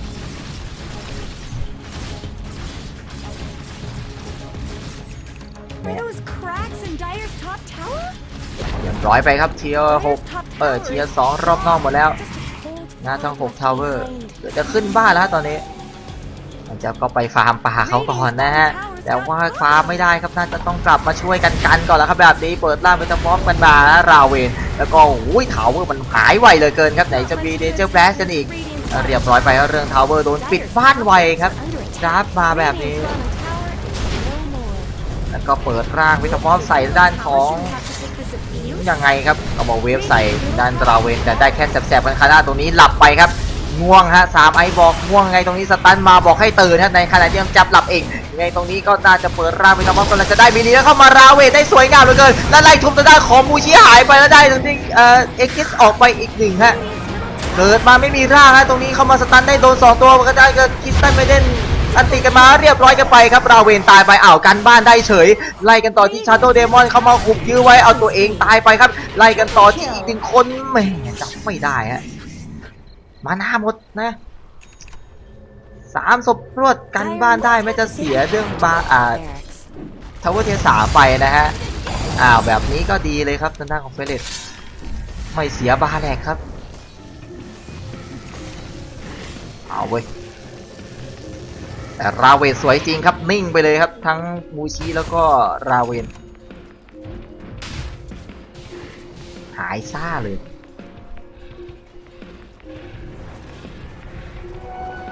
เงินไหลมาเทมาแล้วฮะ3,400ครับซึ่งต่อไปน่าจะเป็นแมนต้าไหมนะแต่เข้ามาเจอเอยูขอฟังก์ชันใส่หัวกันไปแล้วก็มีมูชิมาขวางไว้ก็ไงครับอูสเคปเตอร์ยื้อกันไว้นิดนึงน่าจะตายแน่นอนครับตรงนี้เข้ามายังไงที่มูชิเจ็บหนักเหลือเกินแล้วก็ตายไปครับ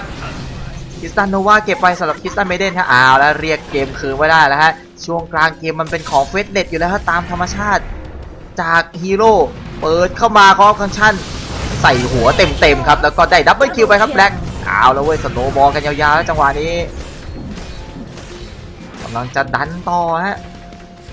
ด้านนี้ก็ไปขอเคลียร์คลิปด้านล่างนิดหนึ่งกลับมามีลุ้นอีกครั้งหนึ่งครับดูเกมตอนกลางเกมนี่แหละฮะเฟสเด็ดรออยู่ครับแบบนี้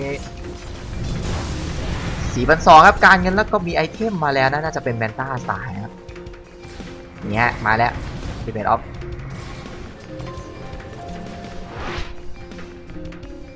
เนี่ยการเงินโดนดึงมาเลยครับที่ 3,000 XP ที่ 5,000 ครับเสียหายนะฮะไม่ได้บาแลกเขาก่อนครับหน้าของฟานาติกต้องกลับมาเริ่มต้นกันใหม่โอกาสแบบเมื่อสักครู่นี้หายากแล้วครับแน่นอนนะ ต้องมาทะเลาะทีมไฟท์ที่นอกบ้านกันก่อนครับแต่การเงินเนี้ยมาแล้วยิงทีมไฟท์ปุ๊บไปเลยครับโดนกระโดดกระดิ่งกันไปแล้ว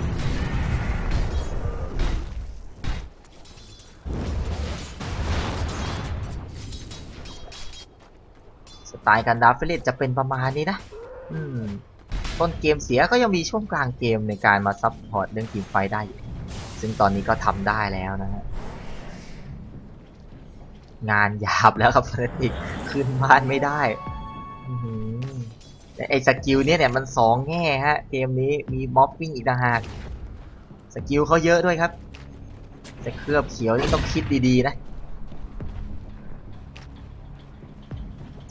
อาจจะคิดว่าน่าจะได้เลนหนึ่งก่อนละมั้งเฟรติกเมื่อสักครู่นี้แต่ไม่ง่ายอย่างที่คิดโอ้โหออกมาจ่ายเดี๋ยวเลยโคตรอ้วนนะฮะมีคิมสันการมาช่วยทีมไฟอีกครับตอนนี้รวยเหลือเกิน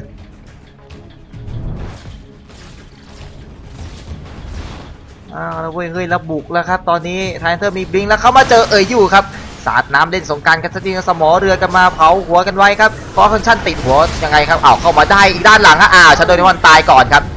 1ศพแล้วตรงนี้ต้องหนีเลยฮะด้านของฟานาติกแล้วมีราเวมาโดนห่างๆด้านของมูชิแล้วได้เก็บด้านของราเวไม่ได้1ศพฮะสปีดเปอร์มาสวยก็จริงแต่ตัวดาเมจตายแล้วครับเรียบร้อยโดนลุมกันไป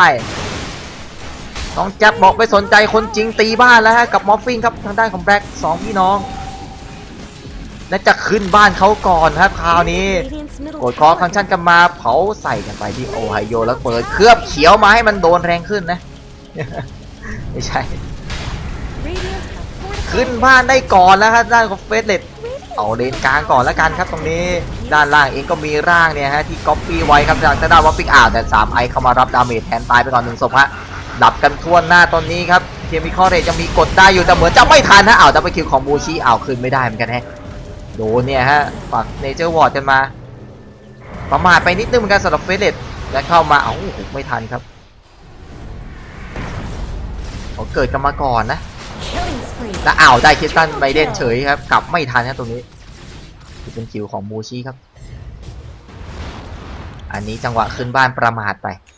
นะประมาทเจ้าสิ่งนี้แหละมันเป็นไอเทมไม่ใช่ไอเทมเป็นสกิลแก้นะฮะ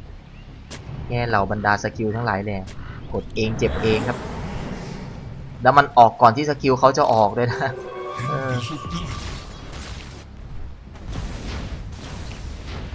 ตัวชาร์จเกิดแล้วนะครับ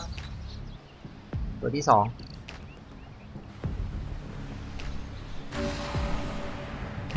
แล้วเข้ามาเอาออกมาจ่ายอีก1คนครับยังไงต่อดียังไงฮะโดนเปิดกันมาแล้วกดคิมสันการมันถึกเหลือเกินฮะตีกันไม่ค่อยเข้าเท่าไหร่ครับมันติแค่คูณ3กดบัตรลาตัวเองพยายามจะหนีอยู่ยังไงมันควรได้แค่นี้มันมีสมอเรือมาตัดดาเมจเข้าไปก่อนครับต้องดีเปิดทางด้านคอคังชั่นกันมาเหมือนจะถึงทางด้านของชาโดว์เดมอนฮะแล้วยังไงต่อดีสลาด้าลิงเหลี่ยมลิงสตันช่วยเหลือยังไงต้องตายไป2ศพออกมาจ่ายก็ตายแลกกันไปฮะแต่มูชิเนี่ยไอเสาเนี่ยมันปวดเหลือเกินฆ่ามันหน่อยเนี่ยบูสเกตเตอร์ขวางไว้ของคังชั่นเต็มหัวแน่นอนเวฟเก็บไปได้ฮะเสานี่เนียนเลยครับมูชิแต่ก็สุดท้ายก็โดนรุมอยู่ดีแล้วก็คิวกับพลิกขึ้นมาเป็น10-11ครับเฟสเลตขึ้นนำ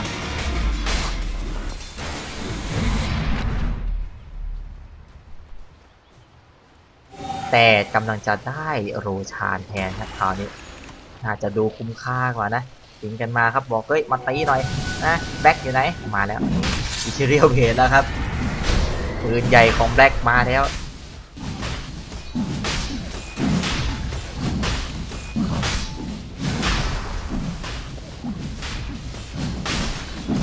แต่อีตาคนนี้เนี่ย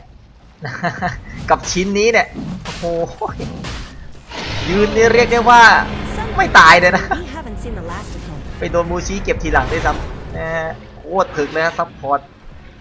นะใครก็ได้ขอวีซ่าให้มันย้ายเป็นสเต็งได้ไหมนะ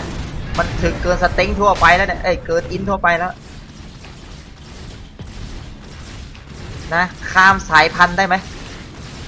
ถึกเกินไปแล้วเนี่ยแล้วพี่แกเอาคิมสันมาด้วยนะเน้นเป็นตัวแท้งเพิ่มอีกตัวไปเลยครับโอ้แล้วไม่ลงเลยนะ ไหนจะมีสมอเรือคนนี้เข้ามาเสริมทัพอีกนะฮะลดดาเมจกันไปอีก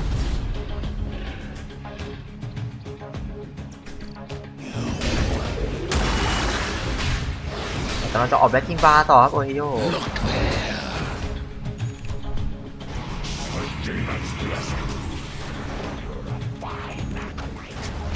ได้มาเรียบร้อยครับสำหรับซาราดาแบ็คกิ้งบาร์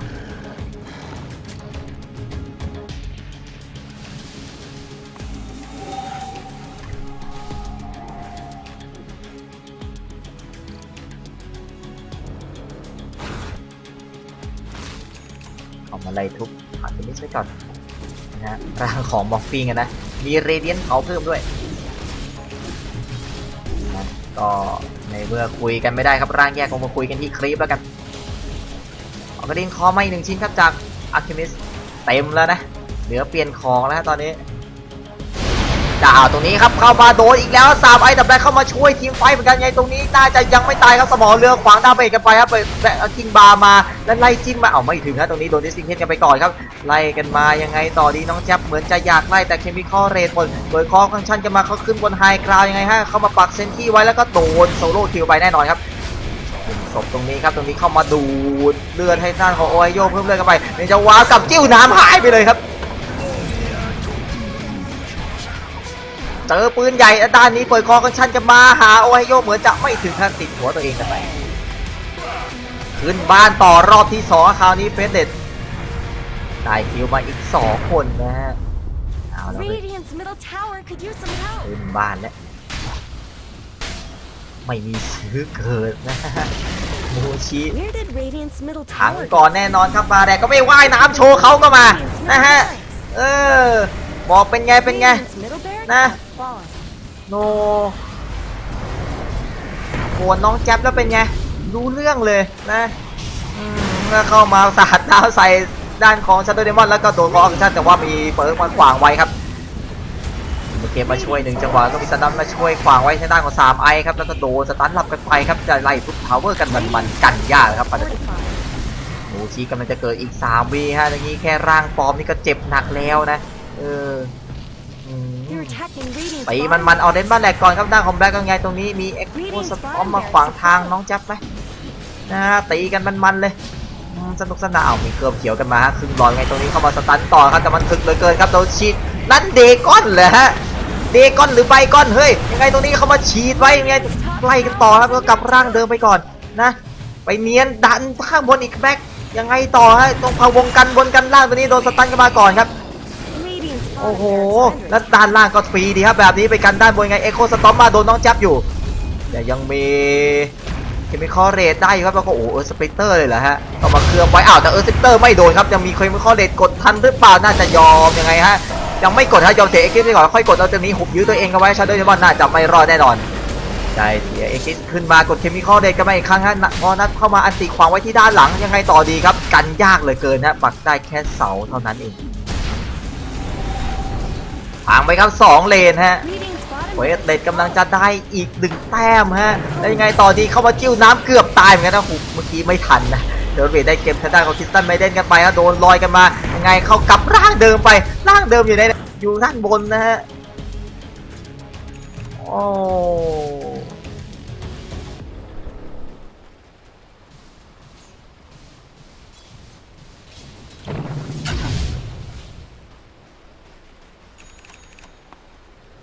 ไงปะโธ่ We'll take that. โดนกดอย่างหนักแล้วน้องแจ๊บแต่สุดท้ายแล้วพอมาปุ๊บก็มายาวเลยครับเสียครับเสียหายมากฟานาติกไปแพ้ทีมไฟตอนจะขึ้นบ้านเขาตอนแรกนะฮะไม่งั้นเกมน่าจะดูได้เปรียบมากกว่านี้แต่สุดท้ายแล้วอาร์เคมิสก็กลับมาทันครับในช่วงกลางเกมนะไปดูเตรียมแจกอาร์คานิมหรือเปล่าครับให้รางวัลเด็กๆหน่อยนะ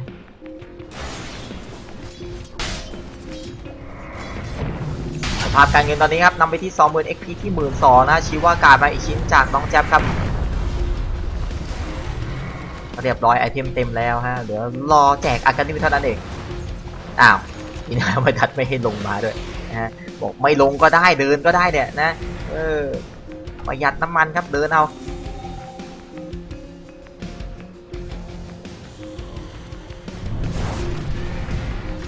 ยังคงหน้ามืนไปขวางทีมอยู่นะด้านของมูชิยังไงดีอันนี้ร่างโอ้โหมาฟิกเข้ามาจิ้วเขียวเรียบร้อยครับกดไลค์ครับแล้วจางแบงค์ฮะ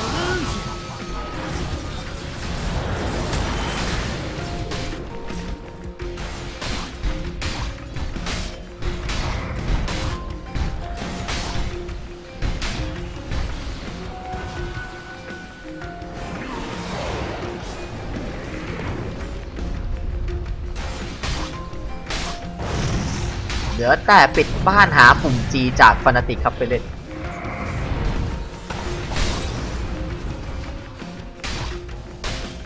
สาวไอก็ออกเป็นไฟมานะดูไอเทมไหนสิดูไอเทมครั้งสุดท้ายกันครับโอ้โหมาอีก1รถกอครับแอสซัลฟรานจะถึงไปไหนเนี่ยทีมนี้พังแน่นอนครับ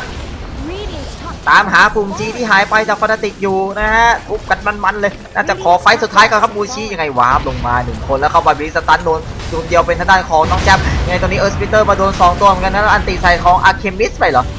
ยังไงฮะเปิดด้านของทีมสันการแล้วได้คิวเป็นเอลเดอร์ท่านไปก่อนแล้วเปิดร่างมาตีมันถึกเหลือเกินเนี่ยนะฮะตีไม่เข้าเลยครับราเวทแล้วได้คิวอีก1ศพเป็นชัตเติลเดมอนทางด้านหลังอาร์เคมิสแล้วจีเวลเพย์ฮะราเวทคาบ้านก็มายังไงไล่กันต่อแล้วโคลิชิดเข้าไปและยังไงได้หมดทั้งทีมก่อนจาก Dire victory.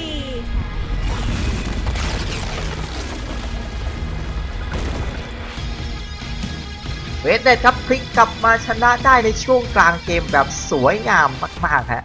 ด้วยพลังความถึกนะแม้แต่ตัวซับก็ถึกอย่างออกมาจายนะฮะที่พี่แกออกคิมสันขาดมาโดนรุมตีไม่ตายนะฮะด้านของ XY เงือบไปฮะจังหวะขึ้นบ้านของฟานาติกพลาดเองฮะไม่งั้นนี่ได้บาแหลกเข้าไปก่อนแล้วน่าจะเล่นได้ง่ายขึ้นหรือเปล่าไม่ทราบเหมือนกันด้านมูชินี่ได้เห็นเหมือนกันนะออกเดกอนมาฉีดด้านของน้องแก๊ปนะฉีดเข้าไปเหมือนยุงกัดนะฮะมันแทบไม่ลดเลย ก็เป็นมันว่าเฟสเดตเอาชนะไปครับในเกมนี้ 7-0 แล้วนะฮะยังไร้พ่ายเหมือนเดิมสำหรับเฟสเดตครับนี่คือดาเมจที่เกิดขึ้นทั้งหมดในเกมนี้ฮะอีกห้องนึงจบหรือยังจบไปแล้วฮะโอเคเดี๋ยวพักกันสักครู่กันก่อนนะฮะเดี๋ยวคู่หน้ามาเจอกันกับคู่อะไรวะเช็คก่อนเป็นเมเนสกี้กับฟานาติกนะครับในคู่ต่อไปฮะเดี๋ยวพักกันสักครู่ฮะทานน้ำทานข้าวของน้ำกันไปนะจ๊ะ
10 seconds remaining. สำหรับคู่มาเดสกี้กับฟานาติกนะฮะในคู่ที่เท่าไหร่แล้ว 5 seconds จำไม่ remaining. ได้วันนี้พลาดไปกี่คู่แล้วลืมนะฮะก็ยังอยู่ในโซน C เหมือนเดิมนะครับในการเดอะบอสตันเมเจอร์นั่นเองนะครับเก็บคะแนนกันต่อฮะสำหรับคู่นี้ เดี๋ยวขอกินน้ำดีๆก่อนนะเพิ่งกินข้าวมาแป๊บนึง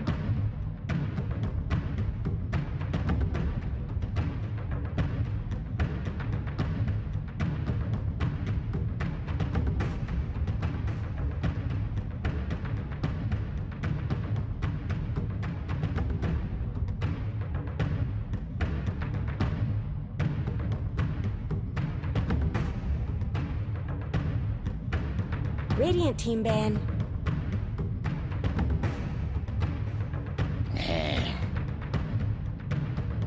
Dire team ban. โอเคมาแล้วนะฮะเมซี่อยู่ฝั่งเดอะไดครับแล้วก็แบนเป็นดอร์เรนเจอร์ออกไปก่อนตัวแรกส่วนฟานาติกจะบอกไฟเนสกี้เฉยฟานาติกอยู่ฝั่งเรเดียนะแบนเป็นซาลาด้าไปก่อนครับตัวแรก 10 seconds remaining. 5 seconds remaining.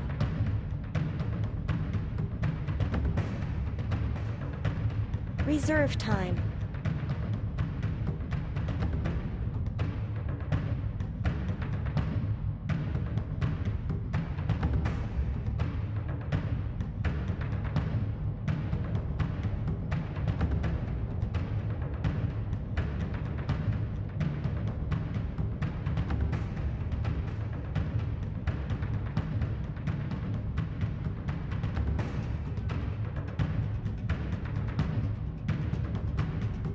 แบนเพิ่มเป็นแอสซินครับทางด้านของเมสกี้อีกแล้วนะแบนแอสซินทุกครั้งที่เจอฟานาติกเหมือนกัน Dire นะ team's turn to pick.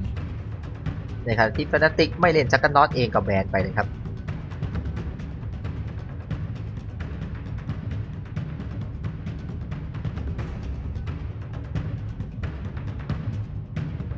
10 seconds remaining. 5 seconds remaining.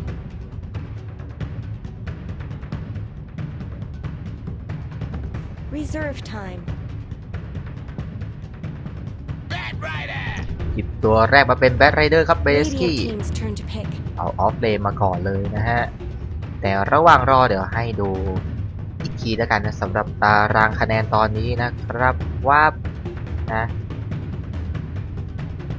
ส่วน C ครับ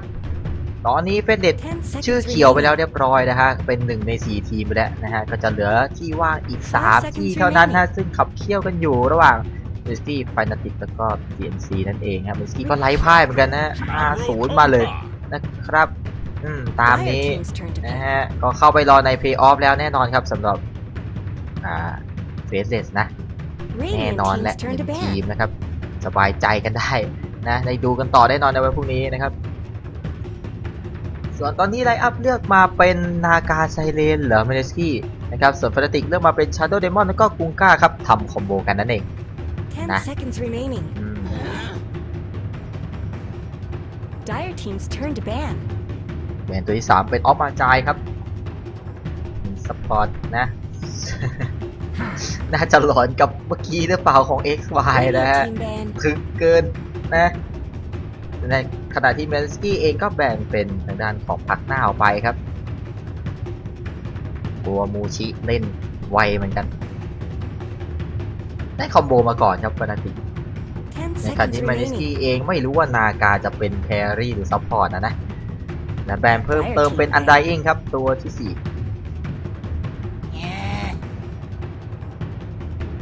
Radiant team's turn to pick. 4 แล้วก็ตามด้วยอาร์เคมิสครับไม่ให้ทางด้านของมูชิเล่นนะ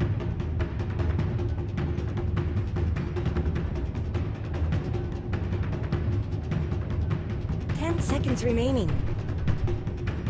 คู่สุดท้ายของวันนี้ก็จะเป็น 5 ไม่ได้กับเม seconds เดสกี้ remaining. นะครับที่จะพากย์ในวันนี้นะก็น่าจะประมาณ 4 โมงเย็นแล้วมั้งนะ Reserve เรียกได้ time. ว่ายิงยาวกันมาตั้งแต่เช้าแล้วนะ 9 โมงเช้านะฮะก็ดูกันยาวๆไปสำหรับโซน C แล้วยังไม่จบแค่นี้ครับกับช่องทางอื่นๆนะกับโซนยุโรปนะเมามันกันแน่นอนตลอดสุด Dire สัปดาห์ team's นี้ turn to pick. นะฮะแบรนด์ตัวที่ 3 ไม่ใช่แบรนด์เรื่องตัวที่ 3 เป็นลูน่าแบรนด์บ้าเลย นะมาคอมโบกับ Shadow Demon นั่นเองนะครับสำหรับราเวน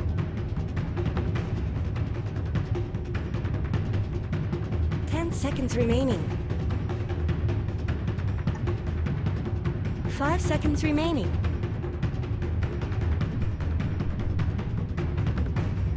Reserve time.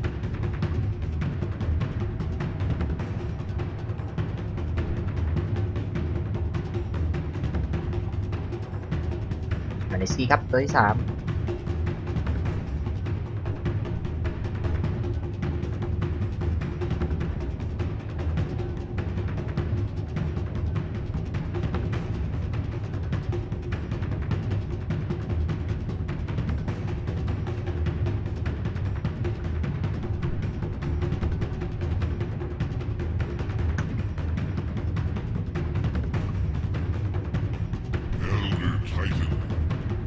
ได้เอลเดอร์ไททันมาอีก1ตัวครับ Disable สกิลหนักๆเหมือนกันนะสำหรับตัวนี้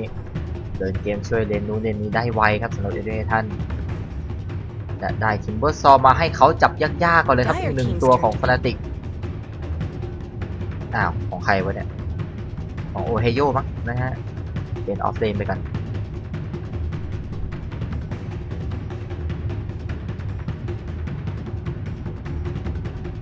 10 seconds remaining. 5 seconds remaining.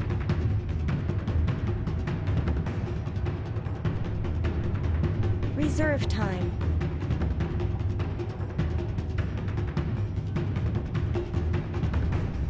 ตัวที่4ครับเมสกี้เผยตัวอะไรออกมาดีน่าจะเป็นเลนกลางหรือเปล่าคราวนี้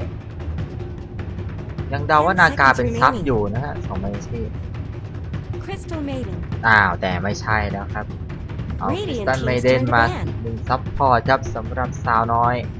มาเพิ่มรีเจนมานามีสกิลสโลมีสกิลจับนะฮะแล้วก็อันติดุๆของเขานะถ้าได้เนียนสกิลเมื่อไหร่แล้วก็รู้เรื่องครับสำหรับคริสตันเมเดน 10 seconds remaining. 5 seconds remaining. เป็นนากาเก็บตังค์แล้วครับ1ตัวแบนตัวสุดท้ายเป็นเอาเวอร์ออกไปครับ Dire team เล ban. นกลาง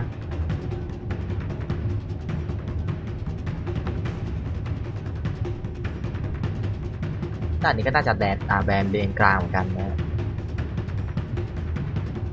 แต่ถ้าเลือกเป็นสกิลหนักๆมาก็อาจจะต้องคิดหนักหน่อยนะครับเพราะว่านากาไซเลนสามารถซองออสเตรเลียนดับช่วยได้นะมีอยู่2อย่างไม่รับช่วยก็หลับเปิดนะ Reserve ลง time. สกิลกันไปถือว่าน่ากลัวอยู่นะ สุดท้ายแบนเป็นบีดมาสเตอร์ออกไปครับอีก1พลังดันนั่นเองครับเป็นออฟเลนที่ถูกแบนไปเชื่อว่าทิมเบอร์ซอเป็นเลนกลางของมูชินะฮะ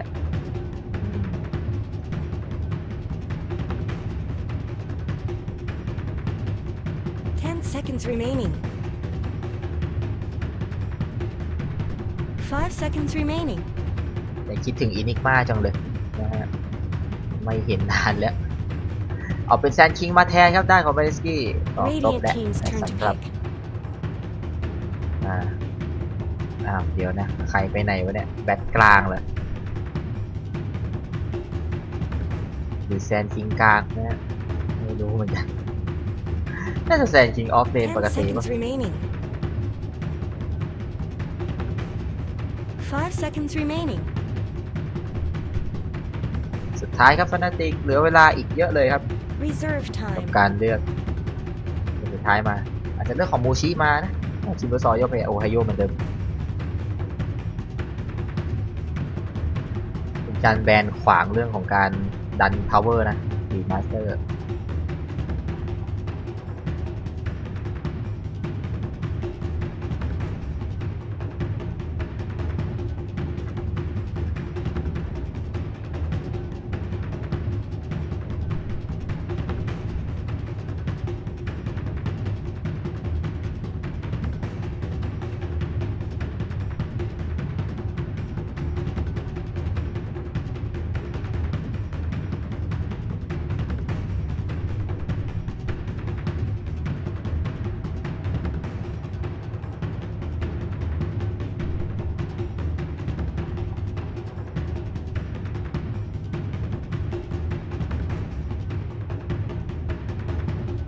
ไงดีครับตัวสุดท้ายเวลาเหลือ50 วินาที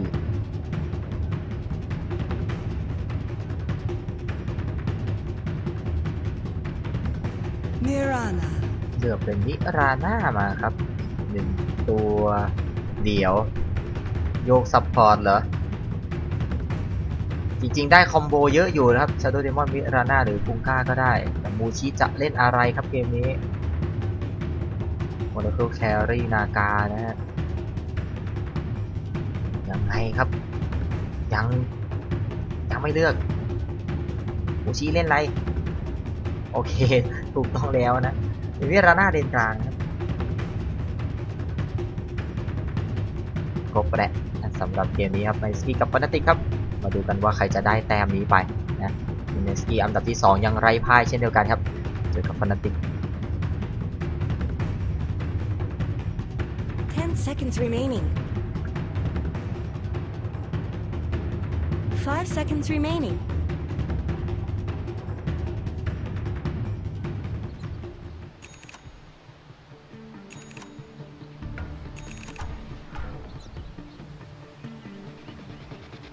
Prepare for battle!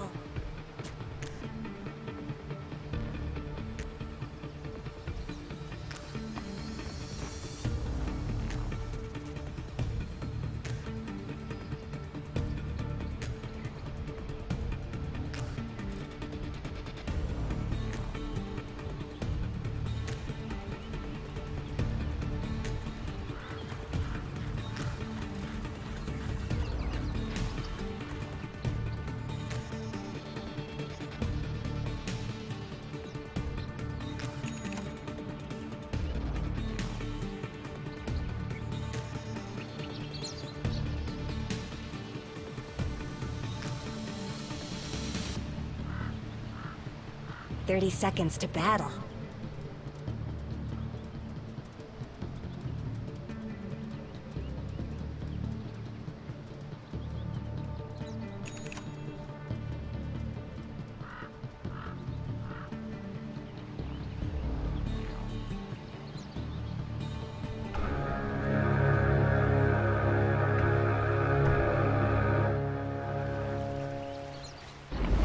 Let's get moving! Loaded to the gills.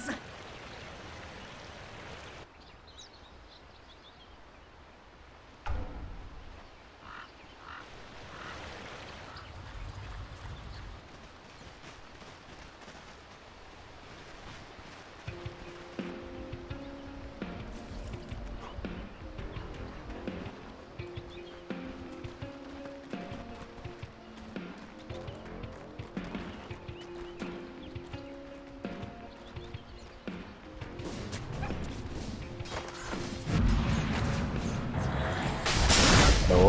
นะฮะโอเคเข้ามาต่อที่ยังไงโอ้ยเกือบกระทืบพื้นได้นะ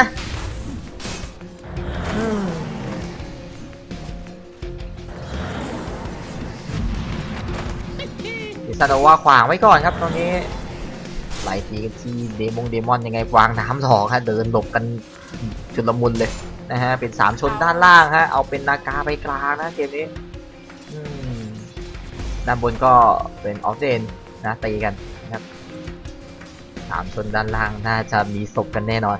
แต่ไม่รู้จะศพตอนไหนฮะอันนี้เราก็เดาไว้แบบสุ่มๆเดาๆ ไม่รู้ถูกไหม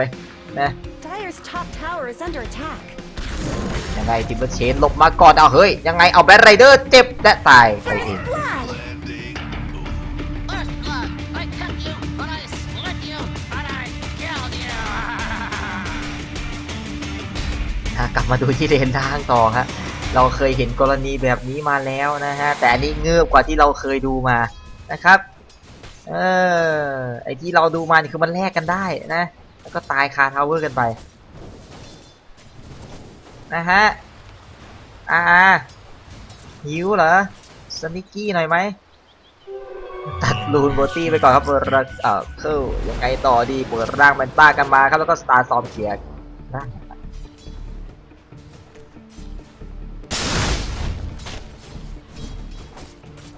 และยังไงครับมา างน้ำมาไม่โดนใครเอามาสโกนาวาใส่ไว้ครับก็เบรกจังหวะฟอสไบใส่ลูน่ากันไปนะอันนี้มีลูนอินวิสบิลิตี้มาครับด้านของซุยเลี่ยมๆอยู่จะเอาโคสตอมมาโดนแน่นอนครับน่าจะมีหุบยื้อไหมโดนเธอเรนดักหน้าไปก่อนครับ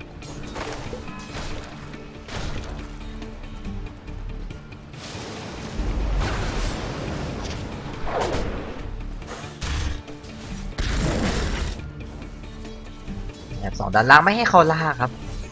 โตมาเดินขวางไว้ก่อน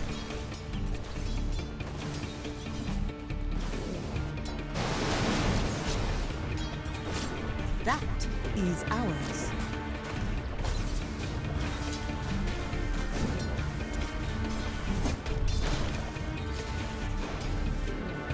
ด้านบนว่าไงฮะโดนไป5สแต็กนะครับโอ้ยแต่ว่ามีทิมเบอร์เชนหนีออกมาได้อยู่นะ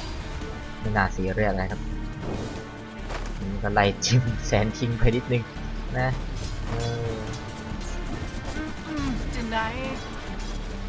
ไหนต่อครับไล่กันมาลึกทีเดียวโอ้ยแล้วอัสซอสปิดมาขวางไว้ก่อนแล้วเขาบอกว่าโอ้ยไม่โดนครับแล้วไงครับโดนหุบเสียรออะไรเธอเรนไม่ได้วางไว้แฮะกะจะมาดักไว้อีกตัวนึงยังไงครับโดน X บาร์กันมาแต่หลับครับง่วงฮะตอนนี้มีวางเธอเรนกันมาบนรถไซขวางเอาหนีออกมาได้ก่อนแล้วได้หน้าของชาโดว์เดมอนไปฮะไล่กันต่อที่แซนคิงก็เรียบร้อยเป็นดูหน้าเก็บไปได้แล้วก็ตัวแตกกันไปครับด้านของกุงกาไล่กันต่อที่ไงโอ้ยไกลไปแล้วฮะเลยออกมาได้ก่อน2-2ครับแรกคิวกันไป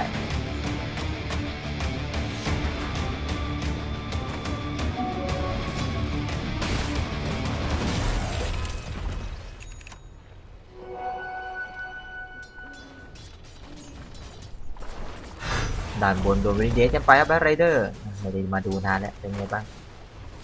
ยังเท่ากันอยู่เลยตาสีเป็นมิราน่าครับมาคู่กับทิมเบอร์ซอเลยนะเท่ากัน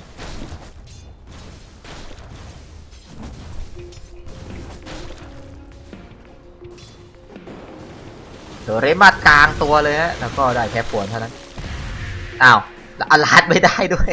นะฮะโดนไป2สกิลจัดจิ้มก็ไม่ได้จิ้มสักทีนะตัวเดียวก็เอานะฮะคลิปต้องฟังของฟนาติก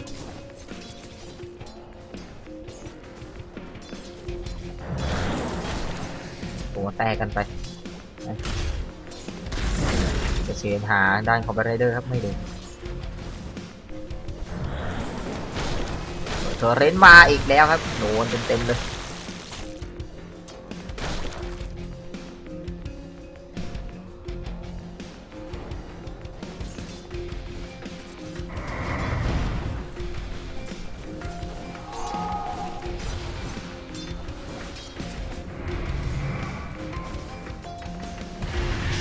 ออกมาลูเชนบีมใส่ครับตอนนี้คุมได้มาทางด้านของเอลเดอร์ได้ทันแล้วยังไงต่อครับไล่ทุบทางด้านของชาโดว์เดมอนไว้ด้านหลังเองก็มีทีมเวิร์ดซอมาเหมือนกันยังไงต่อดีครับกำลังจะงานเข้าเรียบร้อยแน่นอนครับคือกระทืบพื้นไม่ทันนะโดนขัดจังหวะไปซะก่อน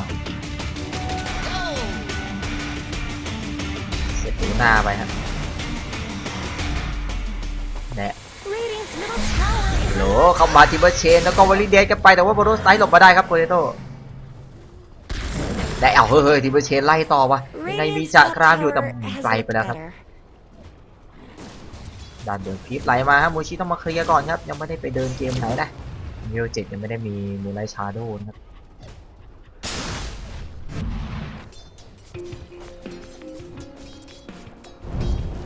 และ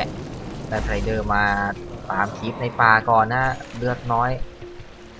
เบอร์เคิลเริ่มเข้าป่าแล้วครับออกมาเป็นไอออนทารอนมาและยังไงต่อดีครับมีนาอัสซอสปิดไปเดินขวางไว้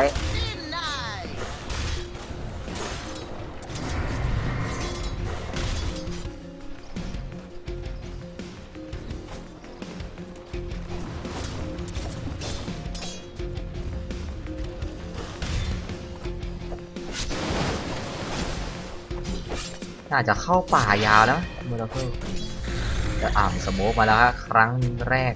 ออบเสิร์ฟกันไว้ยังไงฮะหาตัวที่มันหายไปในป่านะฮะแต่สแกนมารู้ครับทางด้านของเมสกี้ก็เดินกลับก่อนเลยครับเบอร์เคิลสแกนแม่นทีเดียวฮะเห็นเขาหายไปจากข้างล่างฮะด่านนี้ก็มีสโมกบ้าเหมือนกันครับที่ทางด้านล่างเหมือนกันยังไงต่อดีนี่ก็ยังอยู่เลนกลางนะครับก็เปิดบูไลท์ชาโดว์ช่วยเหลือเพื่อนไว้ก่อน They're beating on Dire's top tower. เหมือนจะสวนขึ้นที่แบทไรเดอร์ได้หรือไม่ยังไงต่อโดน X มากันมา1จังหวะนี้ครับไฟกันมาไม่โดนครับแต่ว่าโดนอันติเต็มๆว่าโดนลูเซนบีนขวาไป1จังหวะเรียบร้อยไปครับอันติจากลูน่าเต็ม5ลูกเลยฮะโอ้โหแม่นทีเดียว Are those cracks in Dire's ต่อ top 2ครับฟนาติกขึ้นนำอยู่ ส They're รุป beating สโมก on ไม่เจอ Dire's ใคร top นะ tower. โอ้ไม่เจอใครครับแต่ไปโดนบูไลท์ชาโด Dire's เจอ top ก่อน tower ซะ has งั้น fallen. มีอินวิสอยู่ด้านบนนะอาจจะปล่อยให้มูชิเกิดไปมาลากขีฟาร์มต่อครับด้านของ NB เร่งเลเวลก่อนนะชาโดว์เดมอนยัง3อยู่นะครับช่วยเหลือเพื่อนไม่ได้มากเท่าไหร่ Dire's middle tower isn't going to last long.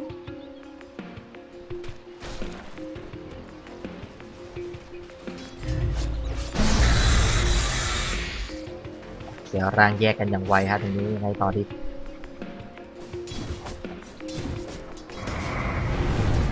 โคสตอมไว้ที่ลูน่าฮะยังไงต่อครับบอโรสไตตามไหมเอาข้างด้านของกุงก้าแทนแล้วกันฮะมันน่ากินกว่าลูน่ายังไงตรงนี้บาสติกมาก็ได้แค่ยื้อนิดเดียวนั่นแหละเอ็กซ์มาขวางเลยทันไว้ก่อนจาก Someone better help Dire's middle tower.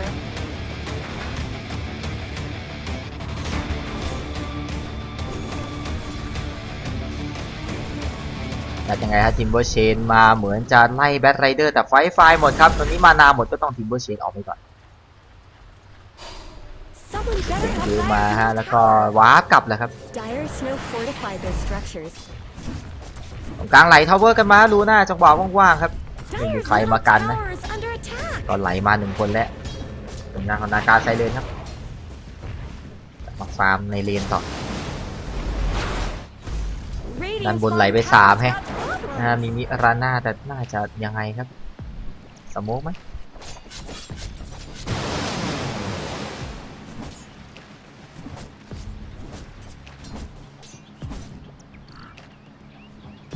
และแบทไรเดอร์ไฟกันมาครับบาสติกกี้นาบามใส่อยู่แล้วก็คุมยื้อไว้ก่อนครับเดินสวนมาอีกทางหนึ่งยังไงต่อดีโดนไป2 สแต็กและน่าจะรอดยากเหลือเกินครับทันเปิดร่างอัสซอสปิริตมายังไงมีมูไลท์ชาโดว์มาสวนครับแล้วก็มีสโมกมาทันควันพอดีแต่ตายไปก่อนครับยังไงดีเก็บน่าจะเอาแบทไรเดอร์คืนไปแล้วครับแบบนี้เรนแอโร่เต็มหัวแล้วก็ตายแน่นอนนะเอ้ยสติ๊กยื้อกันมาให้ทาวเวอร์ตีตายฮะเอาดิด้านล่างคริสตันไม่ได้ไปเก็บเป็นโอไฮโอได้ครับทีมเบอร์สอง Dire's middle tower isn't going to last long. Dire's middle tower just went down.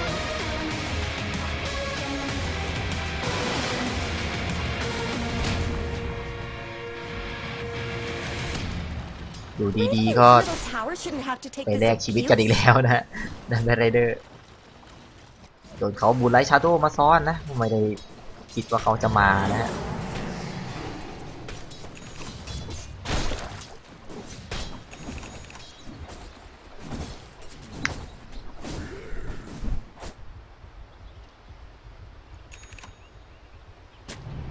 เขียวมาฮะด้านของดิสตันเมเดน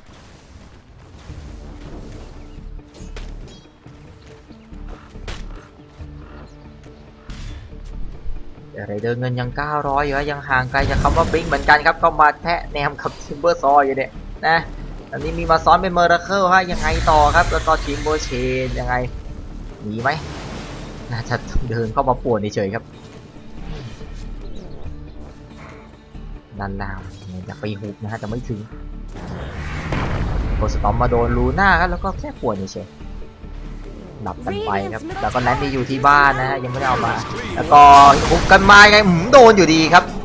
มอเตอร์ไซค์แล้วนะแต่มันโดนจังหวะก่อนจะกดพอดีและเห็น จะ X Mark แต่ไม่น่าจะถึงนะแบบนี้ไกลไปแล้ว Dire's bottom ดี tower มอน is เอา under ไล่ attack. ไล่เอาคาบ่อเลยไหมนะฮะเขาไปแล้วพี่มาปักบอดไว้นะ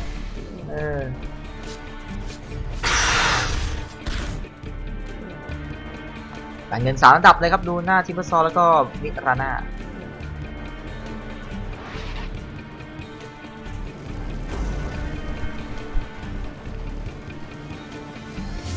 แต่โดนเอสมาไปที่ทางด้านของเบรไรเดอร์เพิ่มเติมคือตายอีกแล้วฮะใครจะได้ศพนี้ไปยังไงนี่แหละฮะต้องเอาเซเลนมาช่วยเหลือจังหวะแบบนี้แล้วอีพิกเซนเตอร์ยัดกันมาทำคอมโบกันต่อฮะแต่ว่าบอลไซโดนแก้ทางด้านกูก้าคนเดียวเดมอนตายไปก่อนศพแตก Radiant's ช่วยเหลือเบรไรเดอร์ได้แล้วก็ได้ถึงศพคืนไปฮะ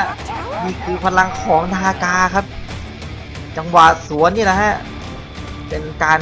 เปิดคอมโบที่ดี beating on Dire's top tower. และในป่าเข้ามาเปิดตายอยู่ดีครับเบรไรเดอร์ Radiant's bottom tower is ดัก under รออยู่แล้วครับลูน่าราเวนแม่ร้ายเหลือเกิน Dire's top tower is under attack. เอามาดิสวอร์ดนิดนึงครับไมเดนเห็นคุณกล้าเดินเข้ามาในป่าตอนแรกตรงนี้น่าจะไม่เห็นนะเอาเฮ้ย Were ทำ those ไมครับ cracks in ไอ้ Dire's ได้ top ชาโดว์เดมอนฮะไม่หาไม่เจอแอโร่มาโดนด้านของเอเรทันเหมือนกันครับน่าจะเป็น2ซับแรกกันไปไหมมีเปิร์กกันมาโบลไซไม่โดนครับเฮ้ยโดนไล่จิ้มกันมันๆเลยเนี่ยตรงนี้น่าจะไม่พอครับดาเมจกาต่อ7คิวฮะ3 นาทีฟนาติกยังนำอยู่สาวน้อยบอกฟาร์มแป๊บนะหาตังค่าวอดเลี้ยงลูกเลี้ยงผัว ไม่ใช่ Run, run, run, run, run, run, run, run, run, run, run, run, run, run, run, run, run. แต่ลุนเฮสมาทิมเบอร์ซอ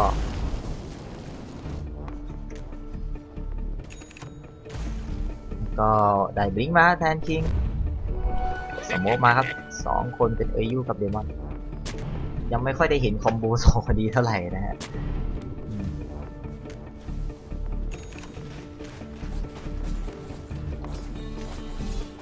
สวัสดีด้วยครับผมนี่ยาวๆจนถึงคู่ไปเล่นกับมาริสกี้เลยฮะนี่ก็4 โมงเย็นครับคู่ต่อไปจะเป็น Signature Trust นะเจอกับมาริสกี้เปล่านะถ้าจำไม่ผิด Dire's bottom tower is being chipped away. วาร์ปหนีไปก่อนครับแซนคิงแล้วตรงนี้กดดันทาวเวอร์กันมายังไงทีมเบอร์ซอหายอย่างไวเลยฮะไม่ได้วาร์ปดีแต่วาร์ปไปชนด้านบนนะครับ Dire's bottom tower is being chipped หาย away. ซ่าและทีมเบอร์ซอนี่มานานแล้วนะวนปลาเขาอยู่นั่นแหละ Dire's bottom tower needs some help. เอาสโมคคืนมาจังหวะนี้ยังไงต่อไปนะฮะ Dire's นำทัพ bottom ไปโดย tower แบ is ทไน under เดอร์ attack. ยังไม่มีบิงนะฮะมันจะกินกันได้ไหมเนี่ยเฮ้ยแต่คนนี้มีบลิงครับโบอีพิกเซนเตอร์กันมาไงไม่ซื้อนั่นแหละฮะว่าเนี่ยยังไงต่อละครับแบบนี้เปิดอันติยัดจะมาอันติมาไม่กลมเหมือนกันครับจากสาวน้อยเก็บไปได้ครับเป็นแบทไรเดอร์ได้คิวไปด้านล่างเองก็ได้คิวเป็นเอเดอร์เดทันเช่นเดียวกันฮะบวกพร้อมกันอีกแล้วนะสีคิวของฟานาติกครับเกมนี้ Dire's bottom tower is under attack. ด้านล่างก็โดนเหมือนกันนะ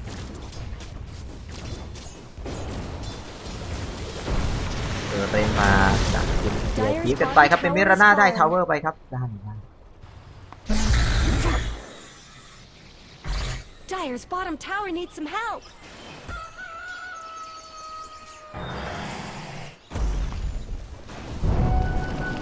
ไฟกันมาบลิงเอาบลิงเอาได้แล้วดีกว่ายังเบอร์เคิลฟาร์มกำลังจะได้ครับเรเดียนครับเงินไหลมาแล้วเซนทรัลลิกมาแล้วครับจะมาเคลียร์คลิปด้านบนเหมือนเดิมครับทีมเบอร์ซอไงตรงนี้เอ็กซ์บาร์ที่แซนคิงฮะยังไงต่อดีเธอเรนยังอุ้ยพอดีเลยฮะ2 สกิลหายไปเลย They're beating on Dire's top tower. เหมือนรอจังหวะ X Mark หมดนะแต่ว่าแซนคิงโดนหลอกครับจะหาจังหวะโบโรไซหนีไม่ได้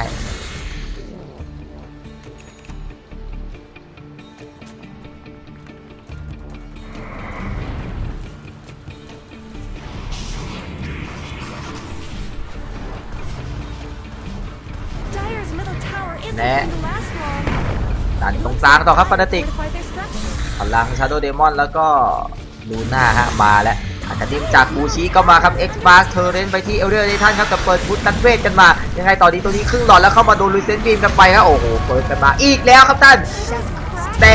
สปิตเตอร์ไปแล้วฮะอ้าวเฮ้ยยังไงต่อดีจังหวะนี้ยังไงเข้ามาจับได้เป็นทิปเปอร์ซอแต่เหมือนจะบวกกับคนละตัวแล้วอันติยัดลงแล้วกินตันไม่ได้ยังไงครึ่งหลอดแล้วพยายามจะจักตามไว้ก็ตายแลกกันไปครับ1แลก3ไปคราวนี้เวสกี้สวนคืนมาได้และไล่กันต่อที่ยังไงฮะเดมอนน่าจะตายอีก1ศพแน่นอนครับ4ศพรวดอีพิกเซนเตอร์บอลไซไม่ถึงอีกแล้วแต่ว่าอีพิกเซนเตอร์โดนไกลๆย้อยมันติดสโลนิดนึงเข้ามาเอโคสตอมมาดับฮะดูหน้าง่วงแล้วตรงนี้ตัวแตกแน่นอนครับอันเดอร์คิวของโอ้ทีมไว้ซะงั้นครับฟนาติกพลาดอย่างแรงฮะตอนนี้ Radiant's middle tower shouldn't have to take this abuse. เจอจับลากเข้าหาอันติคิสตันเมเดนเลยครับหน้าของทีมเบอร์ซอแล้วก็เป็นแบ็คไรเดอร์มาเคลมคืนได้4ศพรวดเลยฮะ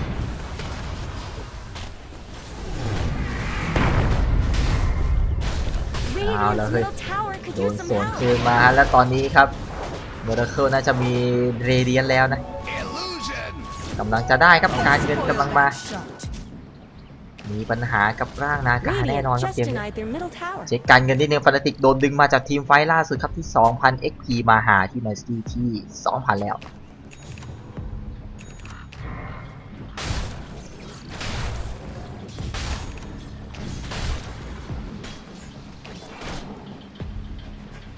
ไงดีครับมีสโมกมาฮะ4ท่านฟานาติก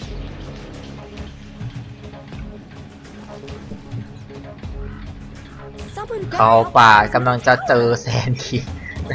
เลือดน่ากินเหลือเกินฮัลโหลสวัสดีมอเตอร์ไซค์เอาไปก่อนอ้าวเฮ้ยติดยังอยู่หน้าผาBeating ยังไง on Dire's top tower. ยังอุตส่าห์บลิงก์ออกมาได้ครับ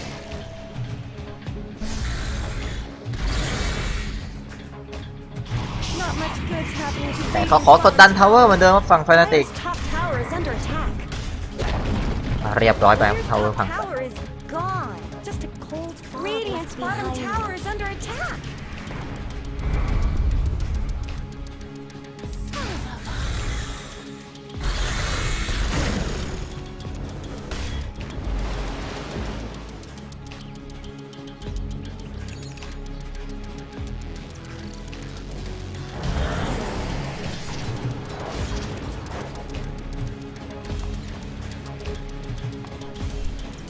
ไรเดอร์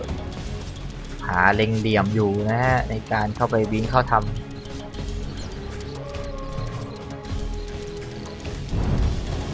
ไฟไฟมาครับตามกันไปก่อนครับมีสแกนมาเจอเหมือนกันทางด้านของฟานาติก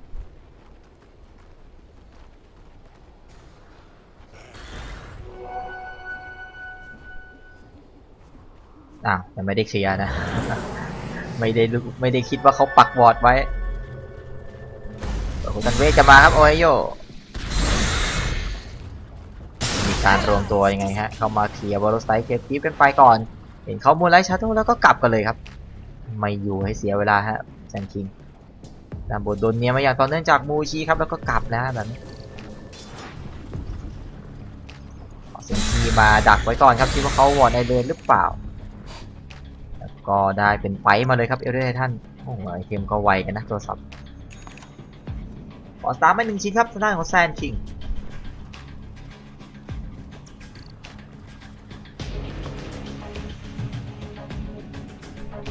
มาแล้วครับสโมกมิสกี้เดี๋ยวทำไมขี่ดาบเหรออ๋อไม่ใช่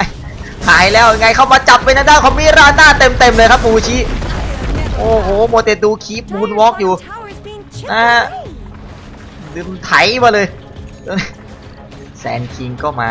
ยังไงแต่เขาอยู่กัน3ครับเหมือนจะรู้เหมือนกันครับยังไม่ได้เร่งยังไงโดน X Mark วางเทอร์เรนเสือกันมายังจะหนีแต่น่าจะรอดยากเลยเกินครับเป็นทีมซอที่ไม่เชนเก็บไม่ได้ Out of my way. แต่ X Mark เปรจังหวะไว้ที่แบทไรเดอร์ครับและยังไงครับจะตามกันมาหลับมาบีจังหวะได้2ตัวสปิเตอร์ลงมา2ตัวเต็มๆแน่นอนครับแบบนี้แล้วก็น่าจะไล่กันกลับไปก่อนนะฮะติดหนืดเหลือเกินครับยู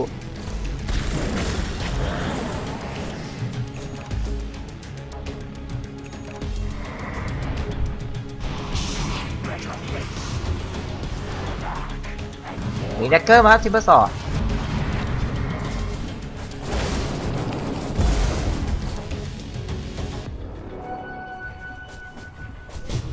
และเขามาโอ้ยจากกามครึ่งหลอดฮะทุกสกิลสาดใส่จุ้ยมีบลิงก์แล้วนะอะไรก็ไวขึ้นครับ Tower deserves just as much help as bottom. Sanaba. โรเตทคลิปกันไปก็ยังคงเป็นเกมฟาร์มดันนิดนะฮะ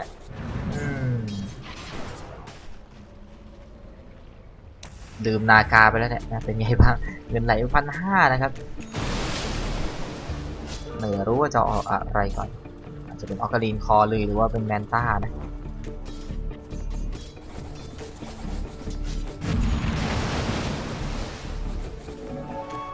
ตรงนี้ใครจะโดนลากกันมาทางด้านคอโอ้ยเต็มเลยครับพี่ราน่า Bottom tower's got problems. เธอเรนมาช่วยไม่ทันแล้วครับแต่ด้านล่างพังสักทีครับคิสตันไม่ได้บลาสไปได้ Tower ยื้ออยู่นานแล้วเนี่ยนะกว่าจะพังตรงกลางมีท่านทิมเบอร์ซอคนเดียวครับแล้วก็ออกไปก่อน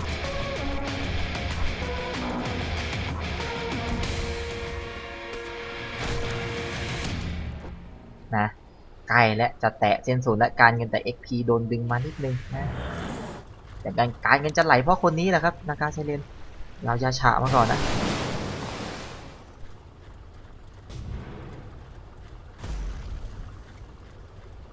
และฮัลโหลคุณเชนโอ้วิ่งออกไปก่อนครับแม่มุมมองมันไม่เห็นกันนะครับเมื่อกี้นี้เซเลนไม่ได้เลือกที่จะเข้ามาก่อนนะมาซี่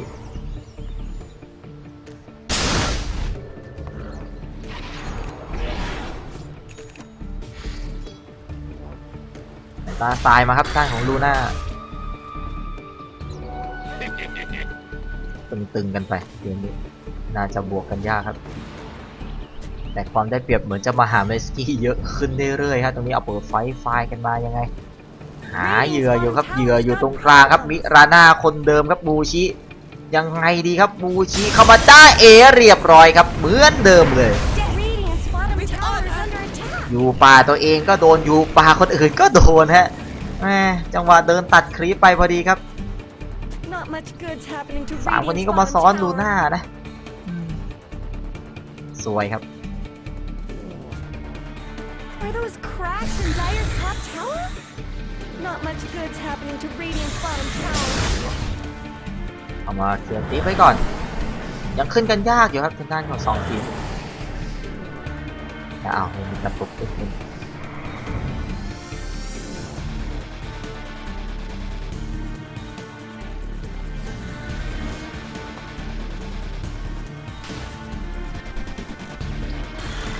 ไล่ยาวมาหาชาวด้วยเดมอนเลยฮะยังไงยิงเข้ามาโดนเต็มเลยแต่ว่ามีท่านทิมเบอร์ซอมาช่วยเขาหางไว้ครับครึ่งหลอดแล้วผมก็โปเตโต้โดนเปิร์กใส่กันมาน่าจะติดดาเมจนิดนึงนะในความที่มันมีกิมเมอร์เคฟมาช่วยนะฮะยังไงตรงนี้พอโรสไตหนีออกไปก่อนแล้วก็ฟิกวาร์ปหนีไป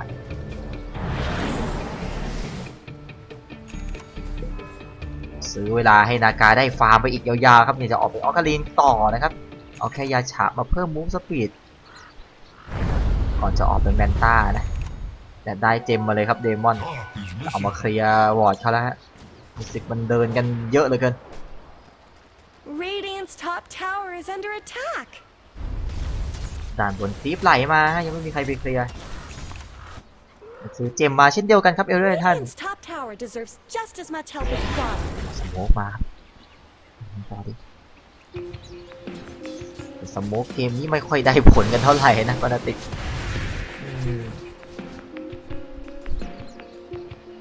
ต้นไม้แป๊บนะด้านล่างครับอยู่คนเดียวที่เบอร์ซอสโมกขึ้นไฮกราวเป็นป่าเขาไปก่อนครับเนี่ยเอาสโมกเจอสโมกโผล่2 คนยังไงโผล่3โผล่4เขามาจับเป็นมิราน่าคนเดิมเพิ่มเติมยังไงเอ็กซ์มาร์ช่วยไว้ได้แล้วยังไงต่อดีสปริตเตอร์มาโดนทางด้านของกุงก้าน่าจะตายก่อนครับมีด้านของจับมาได้ก่อนเรียบร้อยเสร็จเลยท่านไปด้านนี้โดนเทอร์เรนต์กันไปยังไงมูชิน่าจะไม่รอดอยู่ดีครับเสร็จด้านของเมอร์ราเคิลไปไล่กันต่อที่ยูแล้วโดนเรเดียนเผาตายกันไปฮะตรงนี้พยายามจะเปิดด้านของอีคิปกันมาจะไม่ได้ศพใครเป็นแค่แซงทีมคนเดียวแลกกัน4 คน ตรงนี้ทิมเบอร์เชนหนีหลบเข้าป่าไงครับถางป่าเองเลยเหรอนะฮะยังจะถางป่าหนีหาทักวาร์ปอยู่บิงวาร์ปครับด่านนี้แม่รับมาไม่ถึงฮะโอ้ยนิดเดียวเกือบไปครับทิมเบอร์ซอแต่ก็ทีมไฟแย่แล้วฮะฟานาติกจังหวะสโมกเหมือนกันแต่เขาสโมกตรงหน้าบ้านตัวเองพอดีครับแต่จังหวะ X Mark ช่วยเหลือมูชินี่สวยแล้วนะ X Mark มูชิไว้ก่อนแล้วก็ X Mark กับที่เบิร์นคือแคนเซิลไปเลยฮะ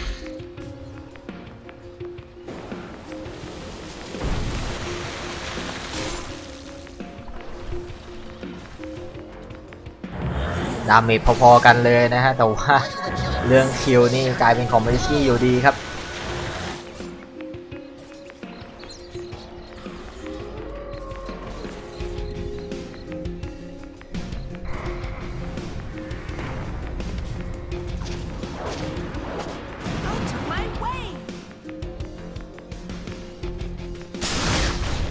โดนไซเกียร์คลิกกันไปเข้ามาจากกราฟทิมเบอร์เชนใส่กันไปฮะก็แซสตอมหลบมาก่อนมาไม่ทันฮะเดมอนจะรวนไปเยอะเลยฮะ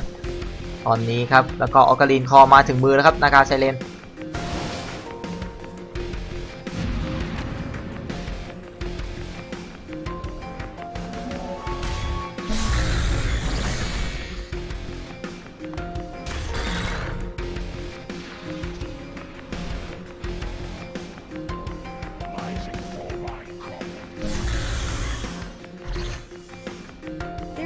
on Dire's top tower. Son of a...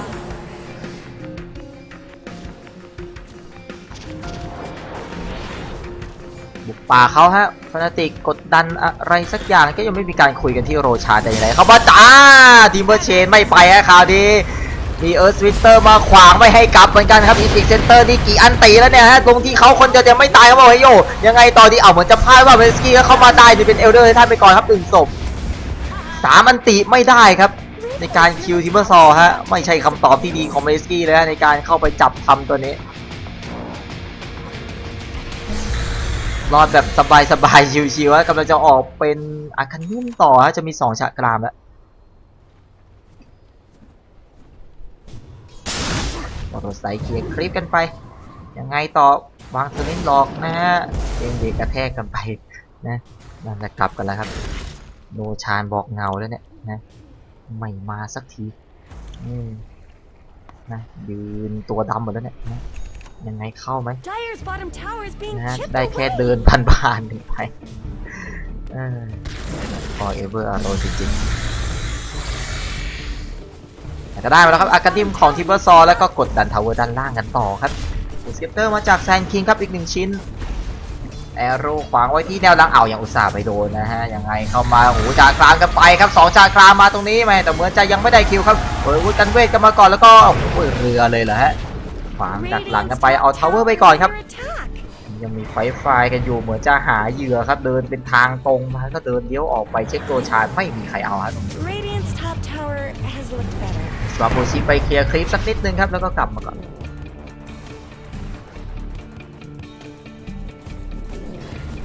กลับมาฟาร์มกันปกติแล้วฮะ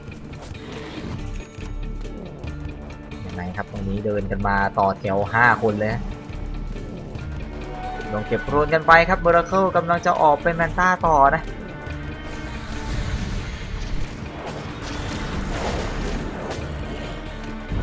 เปิดไฟตามหาไงเจออยู่จะอูสเก็ปเตอร์ไว้ก่อนครับแล้วก็ทิมเบอร์เชนมาช่วยเดินนิดนึงฮะโอไฮโอยังไงต่อดีครับแม่จะ2 ออฟไซเลนก็การไรอยู่ครับยังไม่พร้อมเหมือนกันแต่ก็ได้ไปแล้วฮะหน้าของแมนต้าสไตล์ของนาคาไซเลนเข้มการฟาร์มของลูน่าตอนนี้กำลังจะออกแบล็กกิ้งบาร์ต่อนะ31 นาทีครับตอนนี้ครึ่งชั่วโมงแล้วและพอสก่อนครับพิสตันไม่ได้ดีเลยเข้าห้องน้ำแป๊บ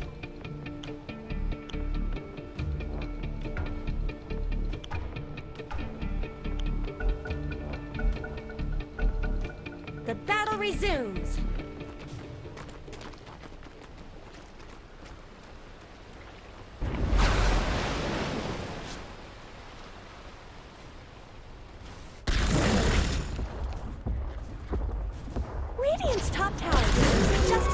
is bottom. Radiant structures have been snow fortified.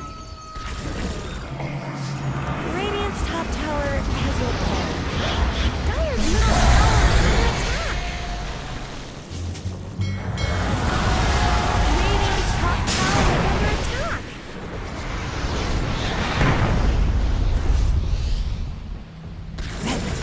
Radiant's top tower deserves just as much help as bottom.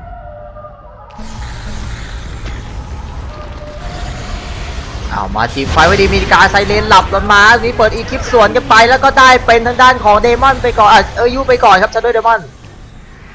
ยังไงต่อที่โอ้ได้อีกหนึ่งศพเป็นราเวนครับลูน่าเองก็ตายไปเหมือนกันนะ Better. อู้จังหวะเหมือนจะมาบ้านเขาแต่โดนจองอัพไซเลนคืนนะแล้วก็ได้อีกหนึ่งศพเป็นเดมอนครับคุณก้าอ้าว Radiant's top tower has looked better. มันดีแคปคิวสุดท้ายมาดิงานยาวแล้วนะทุกผัดกันได้ผัดจนเสียเยอะตอนนี้ Radiant's bottom tower is under attack.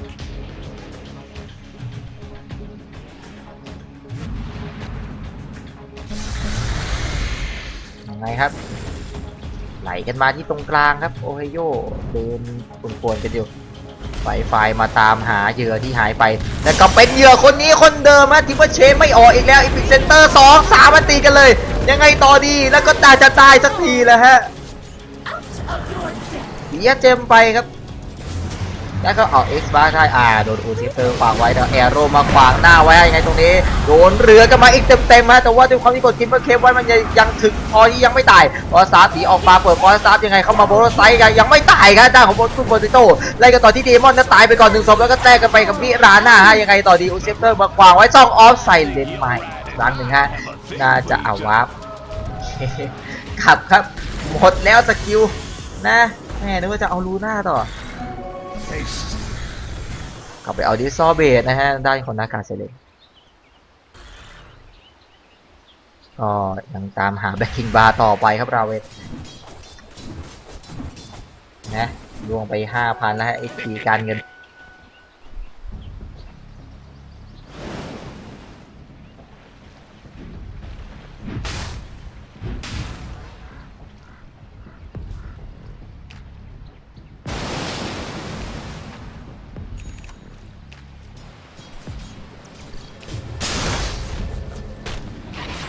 เวอร์ไซต์ไว้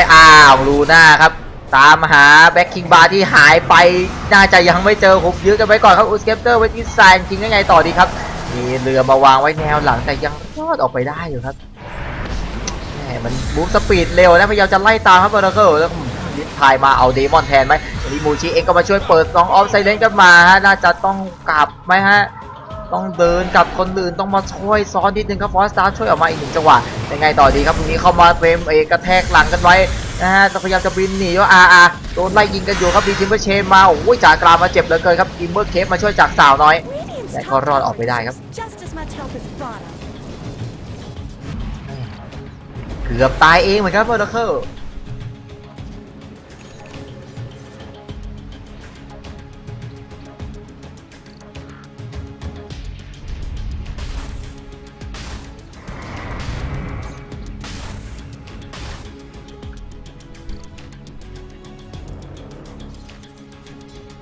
There's a DC. ด้านล่าง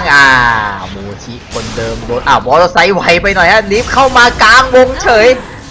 นะฮะลักษณะจะหันผิดด้านครับอันหนึ่งบอลไซด์ไม่โดนก็แป๊กแล้วครับมูชิแป๊กกว่าก็มากระโดดไปอีกด้านเฉยอาจจะตั้งใจกดลิฟต์เพื่อหนีนะไม่ได้เล็งทิศทางอะไรเท่าไหร่บอลไซด์มาไม่ถึงฮะแล้วจิ้มเดมอนไปหนึ่ง Who could turn away มาร์ค from ไว้ this ครับ mess? ยังไงต่อได้เป็นร่าง Radiant's bottom ร่าง tower ฟอร์มนะฮะยังไงต่อแล้วครับโอ้ยเล็กกิโบริโตโดนหนักเลยเกินมีดัชเข้ามาครับบอลไซด์ขวางกันไว้1 จังหวะไล่กันต่อที่เดมอนโดนอูสเกปเตอร์ขวางไว้ครับ Radiant's bottom tower has fallen. ด้านล่างนี้เนียนดันอยู่แล้วก็ได้ศพไปครับเป็นด้านของเดมอนแต่ตรงนี้ไล่กันต่อที่ยูชาโดว์เดมอนก็กำลังจะตายไหมครับเรียบร้อยครับก็ไลท์ของนาการไซเลนด้านล่างเองมาเนียนดันแบบนี้กลับก่อนครับทางด้านของสตาร์เบเดน Dire's top top tower is under attack. ยากแล้วฮะนากามีเรเดียนแบบนี้ Radiant's middle และทีม tower ไฟท์ is ที่หนัก under หน่วงเหลือ attack. เกินนะฮะจับตายกันเป็นแถว ตัวเดียวก็เอานะ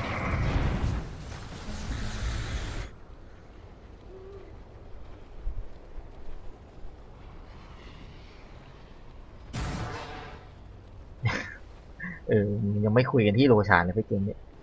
37 นาทีครับ Radiant's ใน middle ความที่ tower มันไม่มี could use ตัว some ตี help. อะนะต้องฟังเมดิสกี้ในขณะที่ฟานาติกเองมีลูน่าแต่มันก็ไม่ใช่ฝั่งเดอะไดายนะจะได้ไปได้เปรียบขนาดนั้น Have to take this abuse? ไหนต่อดีครับ น่าจะขอป่วนทาวเวอร์ตรงกลางต่อนะเมดิสกี้ Tower could use some help.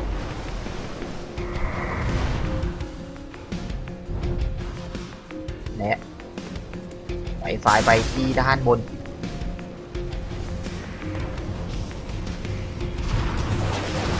เอสซาโบชิมาขวางยีบไว้ก่อนนะน่าจะพังแล้วครับทาวเวอร์แบบนี้แอโร่มาเต็มหัวเอลเดอร์ไททันอีกแล้วนะมารับเคราะห์ตลอดเดินเอ็กโกสตอมหลับกันไว้ครับโมชิไปไม่ได้เรียบร้อยครับทาวเวอร์ด้านบนเสร็จเอลเดอร์ท่านไป Fallen. เหลือตรงกลางครับ Radiant's middle tower หมดแล้วนะทาวเวอร์รอบนอกของฟานาติกเนี่ยนาการนี่ฉีกไปแล้ว 28,000 Radiant's middle tower has fallen. ไฟมาดูด้านบนนิดนึงนะฮะ Out of my way. โอ้หาออฟเทอร์ลาสนะครับนาการไซเลนครับ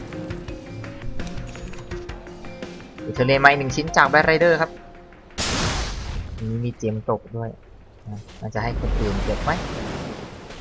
เป็นแบทไรเดอร์ถือไปนะส่งเกียร์ครีปเป็นไปก่อนครับยังไงไม่ได้เลือกที่จะคุยที่โรชานแล้วโอ้โหน้อยครั้งที่จะเห็นออกอาการนิมครับสำหรับทางด้านของเอเรท่านด้วยความที่มันเป็นตัวซับไม่น่าจะเก็บตังค์ได้เยอะขนาดนั้นประมาณนั้นนะฮะสมมติมาครับทางด้านของฟานาติก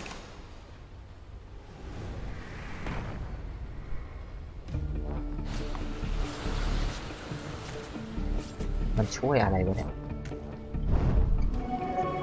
เพิ่มสโลนะฮะของอันเตแล้วก็ไงต่อดีเข้ามาจับได้เป็นกุงก้าก่อนครับสฟิตเตอร์กันมามันเพิ่มสโลใช่ไหมอยากดูมันสโลขนาดไหนแล้วเอารับดาเมจเต็มไปคนเดียวได้ไงตอนนี้จะอุ้ยอีกเซนเตอร์กันมาครับแล้วก็ยังไงมอเตอร์ไซค์ใส่กันไปลูน่าเองยังไม่ตายพยายามจะตีชิกตีชิกแล้วก็ไม่รอดอยู่ดีครับชาโดนิมอนซื้อเกิดกันมาพร้อมกับหน้ามิราน่าแล้วก็วลิเดสเก็บไปได้ไหมยังไงต่อดีครับยังไม่ได้ศพนากาไซเลนเลยนากาเดินออกไปทำมอเตอร์ไซค์ใส่ด้านคอชาโดนิมอนเรียบร้อยไหมยังไงต่อดีตรงนี้ก็พยายามจะจับทิปเปอร์ซอนแต่ทิปเปอร์ซอนก็เก็บเอเดอร์ท่านไม่ได้บุกยื้อตัวเองกันมาก็ตายอยู่ดีครับเหลือคนเดียวครับทิปเปอร์ซอนน่าจะรอดยากเหลือเกินครับเสร็จคริสตันไม่เด่นไป You move like a blue. ซื้อเกิดมานะฮะยังไงต่อดีครับมูชิซื้อเกิดมูชิโดนไล่ยังไงคนมีเจมมาแล้วโดนอูสเคปเตอร์ครับผมเอากระโดดลงมาได้จะซองออฟไซเลนเลยแล้วกันนะมันจะหนีไปไหนนะจะก็อุตส่าห์จะวิ่งหนอไปอีกยังไงไปแล้วบ้านตัวเองอยู่ไม่ได้แล้วตอนนี้ Regeneration. ขึ้นเหนือแล้วฮะมูชิเหมือนซีรีส์อะเกิดเหตุอะไรก็ขึ้นเหนืออย่างเดียว บ้านอยู่ไม่ได้แล้วฮะ Is under attack.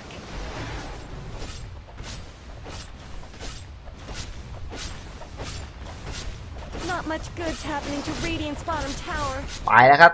อ๋อขึ้นเหนือไปวาร์ปนะโอเค Radiant's bottom tower. กลับมากันบ้านก่อนนะเข้ามาจับเป็น Shadow Demon X มาร์คเบรกจังหวะที่ไว้ที่แบทไรเดอร์ฮะยังไงต่อดีวอลไซด์ตายแน่นอนครับ Shadow Demon มีเทอร์เรนมาขวางกันไว้สตาร์ซอมาโดน2ดอกเหมือนกันยังไงตัวนี้อุสเคปเตอร์หลบแอโร่สวยงามเหลือเกินครับแต่ด้านนี้ไปล้วงแนวหลังเป็นคิดสั้นไม่ได้อยู่ยังไงมันชิงมาแรงเหลือเกินชิงไปชิงกลับยังไม่ตายฮะยังพยายามจะเดินกลับอยู่แล้วก็2ออฟไซเดนช่วยให้คิดสั้นไม่ได้กลับไปครับก็ค่อยกลับตามกันไปนะตอนนี้สกิลใช้ไปหมดแล้วซื้อมาเป็นบูทออฟทาวเวลมาทั้งคู่เลยครับขณะที่นาการเซเนออกมาเป็นขั้น2 ดมุมแป๊บนั่นเดี๋ยวเหมือนจะเอาฮะจะเอายังไงเข้ามาทีนาปาไว้ก็เปิดไว้กันตัวเองกันมาอีกบิ๊กเซนเตอร์มาอีกดอกสปีเตอร์ขวางได้แต่เดินลงอีกทางนะฮะไม่โดนยังไงต่อดีครับครึ่งร้อยตรงนี้มูไลชาโดกันมาแต่เขามีเจมจากแบรเดอร์ยังไงต่อดีจากการ2 ดอกมาช่วยยื้อไว้แล้วก็ต้องเดินกลับก่อนครับมีแค่3 คนโดชานานนั่นแหละนะไม่มีใครมาสนใจเขาเลย Let's make this cleaner. วิซิลิตี้มาได้อีกโดนเดเดียนเผาอะ ยังไงรู้ตัวไม่เอ่ยยังไงก็เปิดโดนเอาเอ็กซ์มากลางปอบ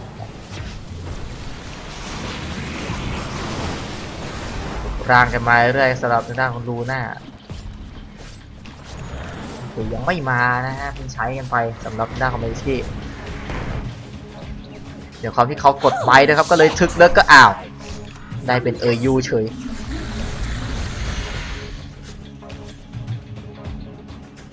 ไมเดนก็มา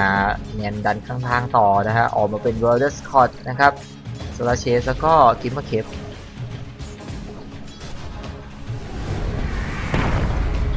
กันหลับกันไปไม่โดนแอโร่ขวางหน้าก็ไม่โดนนะ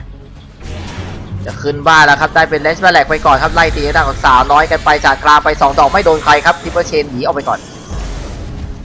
เด็กกระแทกเคลียร์โคเกคลิปกันไปก่อนฮะจังหวะนี้โดนล่างนาการไล่กลับบ้านฮะตรงกลางก็ดันกันมาจากคลิปรัวๆเลยยังไงตรงนี้เข้ามาเปิดอีพิกเซนเตอร์เอาเฮ้ยยังไงนาการไซเลนโดนอยู่เต็มตายจนได้ครับและยังไงต่อดีไมเดนยังไงโดนเอ็กซ์บาร์แล้วก็ได้แค่ยื้อเท่านั้นฮะตรงกลางโดนดันกันมาจากคลิปฮะRadiant's top tower is under attack.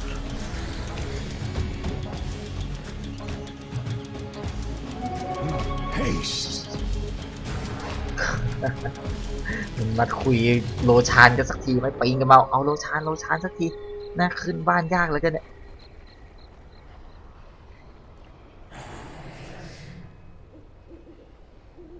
มันก็เข้ามาปักฟอร์ดไว้ก่อนฮะอ้าวทีเดียวกันอีพิกเซนเตอร์มาหาเดมอนน่ะเหรอไม่ปักเซนที่ก่อนละพ่อเอ้ยนะฮะปักออฟเซิร์ฟใช่เอามาอีกคนนึงเอาเฮ้ยเพื่อนโดนเมื่อกี้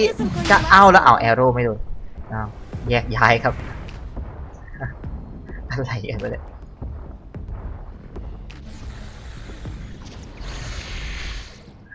เล่นตลกอะไรกับโรชากันฮะตอนนี้ย้อนเงียมาอีก1 ชิ้นครับทางด้านของวิราน่าตามลูน่าไปทันต่อเหมือนเดิม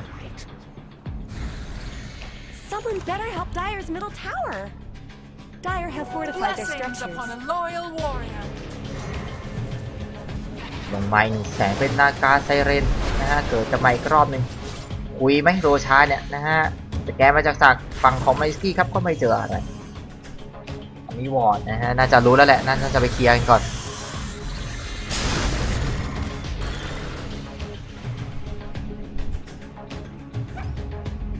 อ้าวสโมกเหรอจะไฟครับโรชานเกมนี้คงไม่ได้คุยกันฮะไปแล้วกำลังจะเจอครับทีมเบอร์ 2จะบิงออกไปได้ก่อนนะ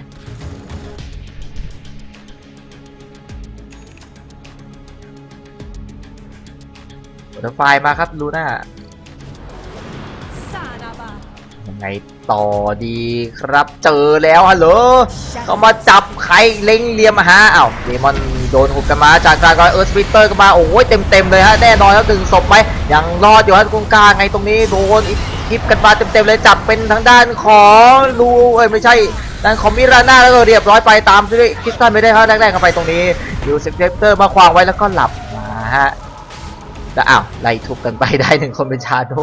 ไม่ได้ติดหลับด้วยอีพิกเซนเตอร์มาที่ด้านหลังเป็นลูน่าแล้วก็น่าจะตายแน่นอนนะ4 ศพแรกไปได้คนเดียวแล้วก็ไล่กันต่อที่ด้านของทีมเบอร์ 2พยายามจะทิปเปอร์เชนหนีโดนเบกระแทกไปแล้วก็มีเฮกขึ้นมาตายแน่นอนฮะไอเทม 7-8 ช่องกันไปเลยเนี่ยกินมูลชาร์จไปแล้วฮะแล้วซื้อเกิดมาเป็นกุงก้าครับตอนนี้การเงินส่งท้ายสักหน่อยครับนำยาวไปที่แตะ 30,000 แล้ว XP ที่ 20,000 ครับ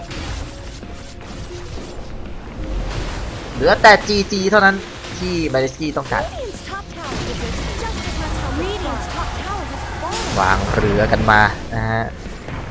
กับของขวางกันไป Radiant structures are ส่วน fortified. กันทาวเวอร์ครับสุดท้ายยื้อมาครับ Radiant's top barracks are under attack. ได้แน่นอนนะฮะ Radiant's top กลุ่ม barracks จี have ที่ fallen. หายไป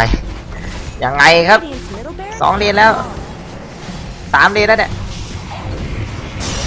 ออกเป็นเดซูเลเตอร์มาเองด้วยเข้ามาจับเป็นชาร์โดเดมอนน่าจะ GG แล้วล่ะฮะนะอ้าวมีกระตุกนิดนึงแล้วก็เรียบร้อยไปครับชาร์โดเดมอน Is Radiant going to let their bottom barracks fall? อุงกายังไงครับวางเทอร์เรนต์กันมา1จังหวะโดนอยู่ฮะกำลังจะ3เลนฮะยังไงดีออกเดซูเลเตอร์มาดันแล้วฮะนะไม่จบสักทีเนี่ย Radiant's นะฮะ bottom ยังไง barracks ดีบอลสไตล์ไหม The Dire ทิ้งของแล้วเนี่ยบอกใช้เสร็จแล้วเนี่ยเดโซเนี่ยเห็นไหม Radiant's middle tower. จียัง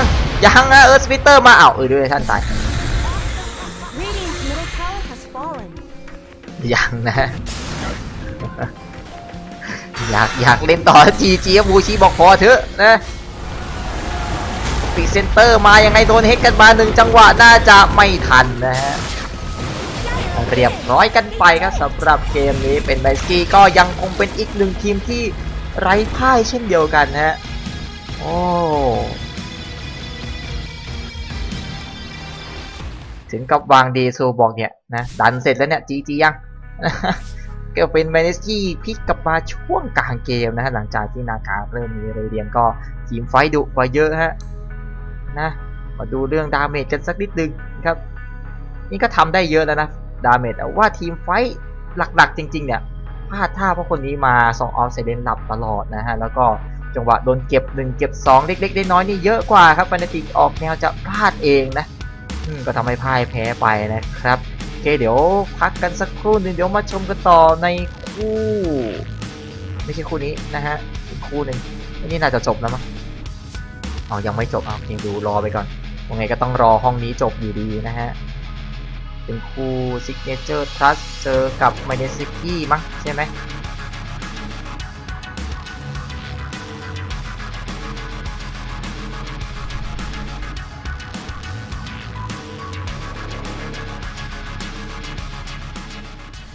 ไม่ใช่ Signature เจอ RRQ โอเคมีคู่ต่อไป Oh, great. Now I'm seeing things too. คู่นี้ก็ยังไม่จบนะฮะแล้วบ่าย3นี้ครับรู้สึกนาวีกับลิควิดก็จะมาแล้วนะฮะ Radiant just denied their bottom tower. ก็ดูกันยาวๆไป A golden thread.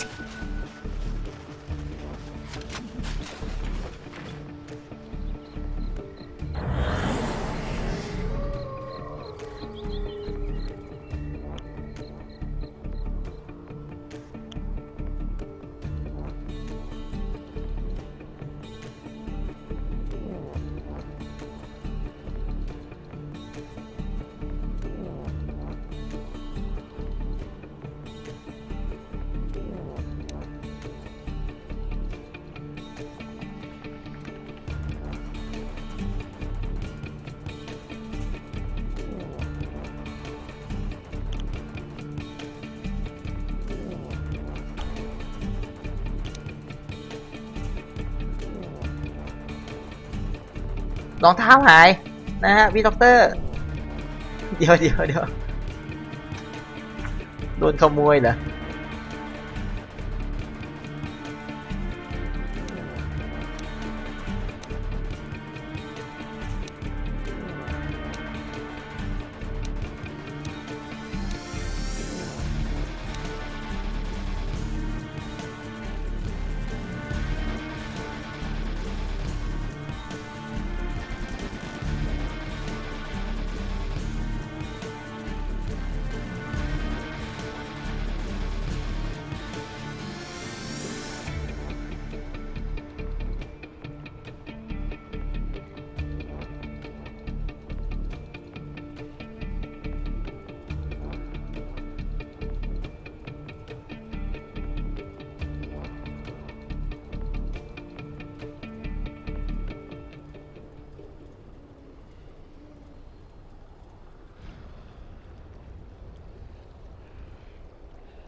พิ่งมาด้วยนะฮะไม่ได้ใช้มีให้เขาจับจอไหมนะห้องก็น่าจะต้องรอเริ่มพร้อมกันครับไม่ได้ตั้งอะไรก็จะบ่าย 3แล้วนะฮะรอบยุโรปก็ใกล้จะเริ่มศึกกันแล้ว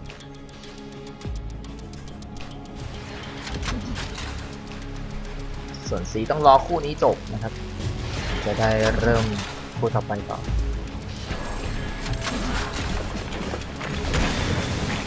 ยังไงดีฮาร์ดออฟชนลัดแต่เขาไม่จับจอหรอพี่ฮัลโหลไปกันมาวาร์ปกลับไปก่อนเลยฮะ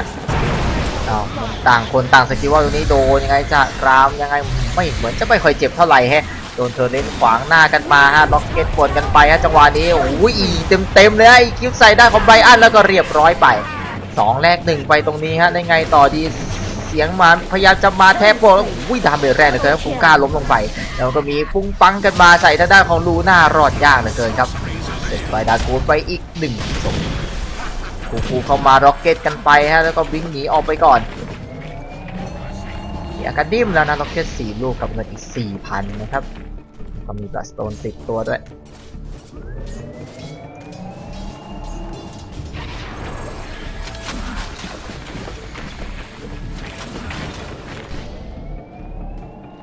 กดดันด้านบนมาแล้วฮะทางด้านของไฟดาวคุณมันจับจออะไรของมันไม่ได้งง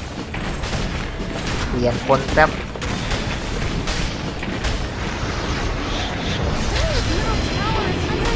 จักรามกันมายังไงกูโดนอยู่เรียบร้อยไปครับเจอสอจักรามแล้วก็ไกลกับยันบ้านแล้วซื้อเกิดมาเป็นหน้าด้านของซิงเกอร์ฮะยังไงต่อดีกูพยายามจะปาล็อกเก็ตกันไปเรื่อยตัวนี้ติดเอาเฮ้ยยังไงโดนจิ้มกันมาเปิดแบ็คทีบาร์แล้วก็หนีออกไปก่อนนะฮะทางจะเอาพังทาวเวอร์กันต่อแล้วกันฮะล็อกเก็ตกันมาทีละ4 ลูกก็เจ็บกันไปเรื่อยยังไงดีฮะแต่มันเลยเขาบอกอุ้ยเรเซอร์กันไปเอาตีมิดยังไงมีรีเปลมาช่วยเหลือนิดนึงนะฮะเอ็กซ์ฟ้าไว้ที่ดาวทิปเปอร์ซออุสเกเตอร์หลบกันไว้แล้วก็จะได้มีรีบาแลกไปก่อนนะฮะของไฟดาคูนได้ไปก็มีล็อกเก็ตกันมาอีกแล้วครับยังไงต่อดีนะ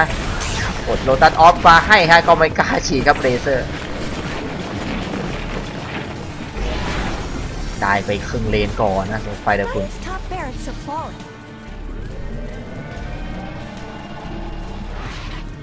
ตอนนี้มาด้านของวิสด็อกเตอร์แล้วก็แบล็กคิงบาร์ของลูน่าไหลไปต่อที่ด้านล่างแน่นอนนะแบบนี้ปั๊บกลับไปก่อนนะ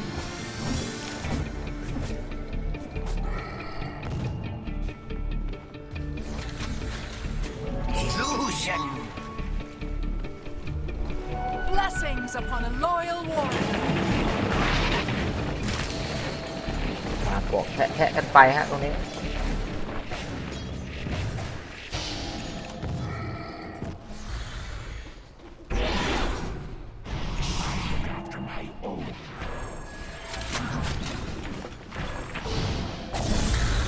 ยังไงฮะเอามาเคลียร์ร่างแยกลูน่าไว้ก่อนครับจากร่างชาโดว์เดมอนด้วยดูมันไล่ยิงกันนะท่าทางจะเป็นอีกคู่ที่จบยากนะตัวอะไรสวยจังเลย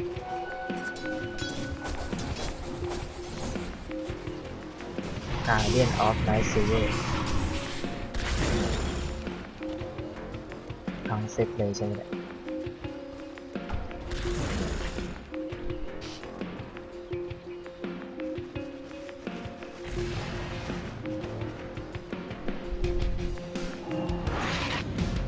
โอ้สายออกไวส์มาฮะทางด้านของโอมิไนท์มันรวยกันจังเลยโอ้ซับโคตรรวยอ่ะโอมิไนท์41 นาทีของนี่แทบจะเต็มแล้วเนี่ยนะฮะมา3 ช่องใหญ่ๆแล้วด็อกเตอร์ก็รวยมีอาการนิ่มนะฮะโมมาครับทางด้านของไฟดากุน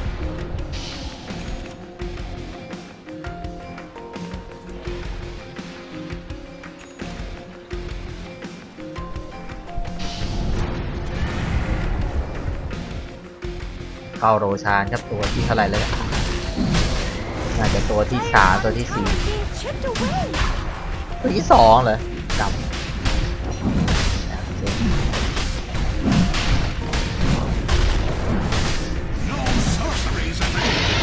เรียบร้อยไปครับ Radiant. เป็นบีเบอร์เก็บไปนะ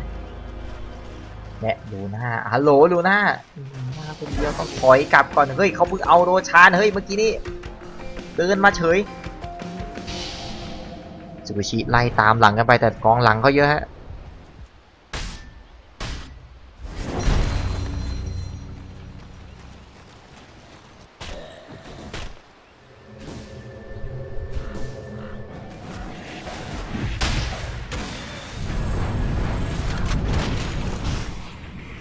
กระดิ่มมาครับด้านของนี่อาซิน Radiant's top tower deserves just as much help as Bard. Radiant's top tower has ตอ fallen. นนี้มุดดินได้แล้วโดนเฮกซ์กันมาฮะยังไงต่อดีโอ้โหเงือบเลยจังหวะนี้ลูน่าโดนอยู่เปิดแบ็คคิกบาร์ไล่กันมา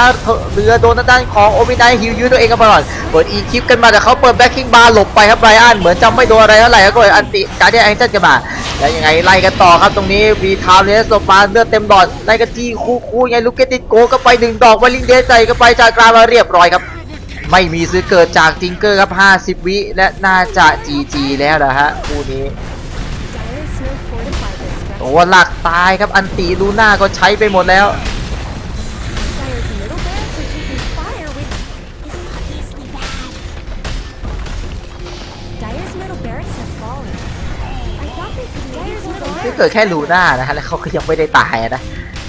บังกี้คิงบาร์มาเลยครับจะได้คอเสีย Dire's middle barracks are taking damage. มีสิงเกนกันไปฮะมีวางเซอร์เรนกันมาก้าทีเอาเปิดร่างมาเพิ่มร่างให้มันชิงกันอีกนะฮะดีครับลูน่าแล้วก็เรียบร้อยกันไปครับ We really don't want to lose those things. The Radiant ถามหาปุ่มจีที่หายไปของ TNC ตอนนี้ไฟนากุลหมายสี่ร่างดันด้วยดันเดี๋ยวออกเป็นไอออสการ์ดี้นะฮะมาเพิ่มเลือดเลย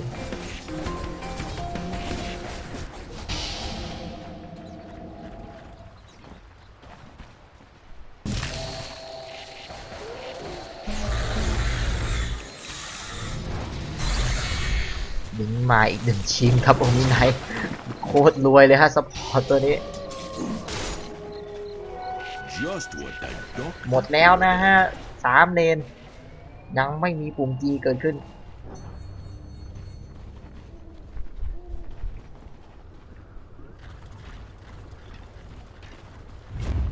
สมองมาครับ No sorceries ไปนะคุณ avail.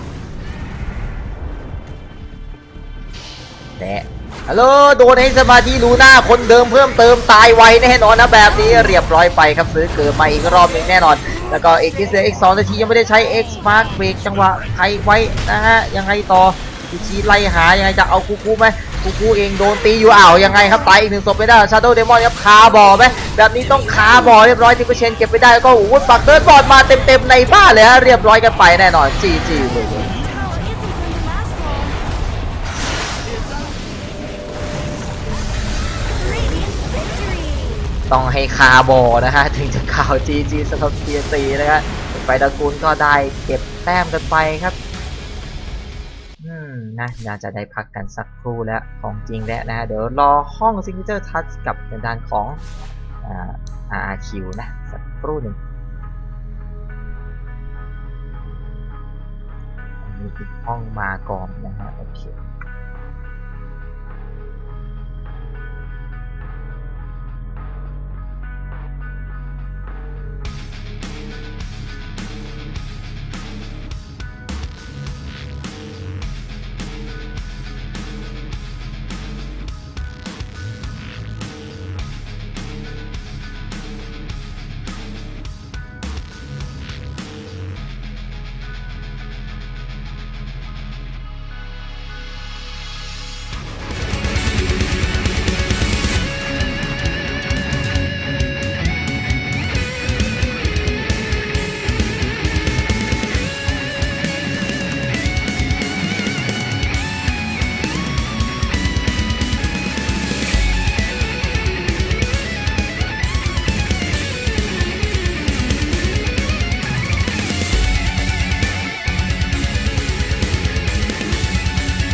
ครับห้อง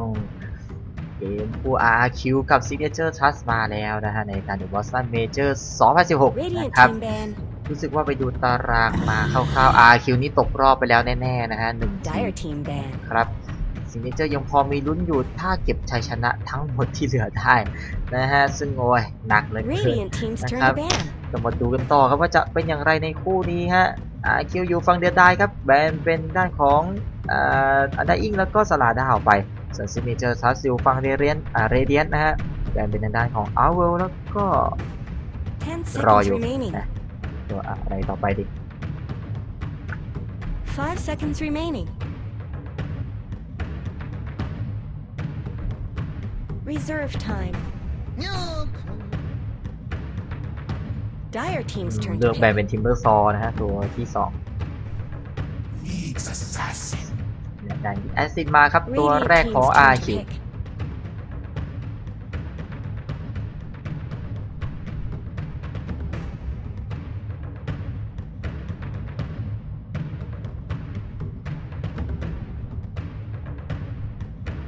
Seconds remaining.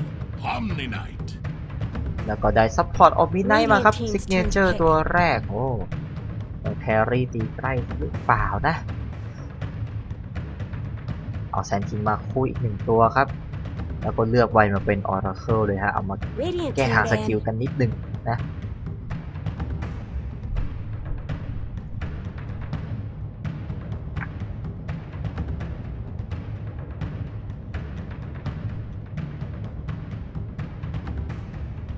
10 seconds remaining. 5 seconds remaining.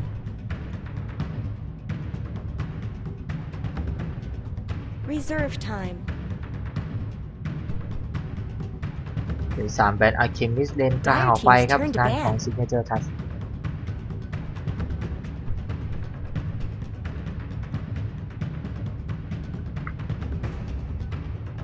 Radiant team's turn to ban.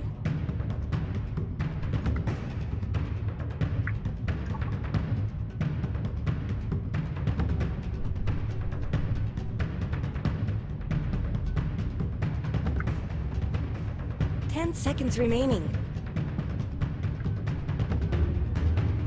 5 seconds remaining. Reserve time.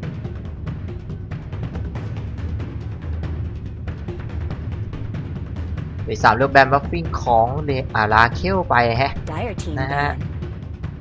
โอ้ก็แอบกลัวอยู่เหมือนกันในขณะที่ Signature แบนดรอนเจอร์ออกไปครับตัวแครี่พลังดันเยอะๆนะ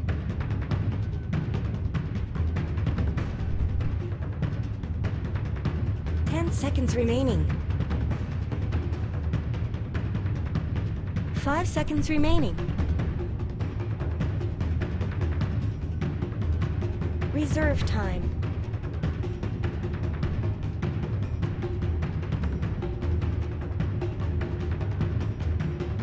ยังไงต่อดีครับ ตัวที่4 RQ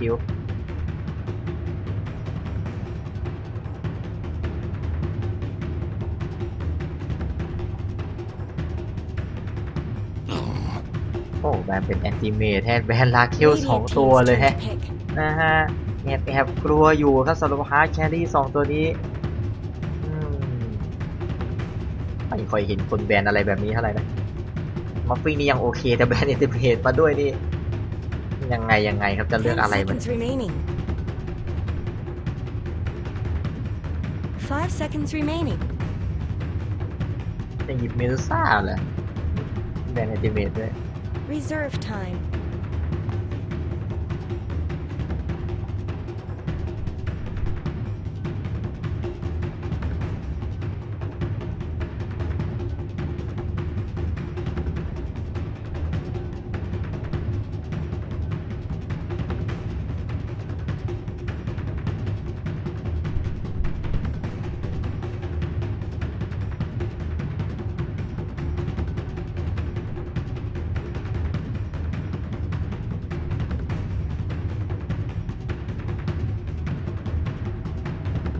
Shadow Demon.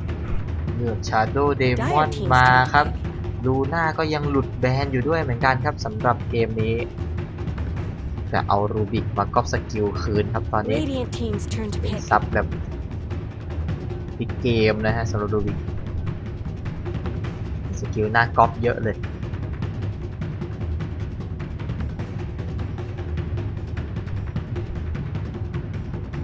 10 seconds remaining. 5 seconds remaining.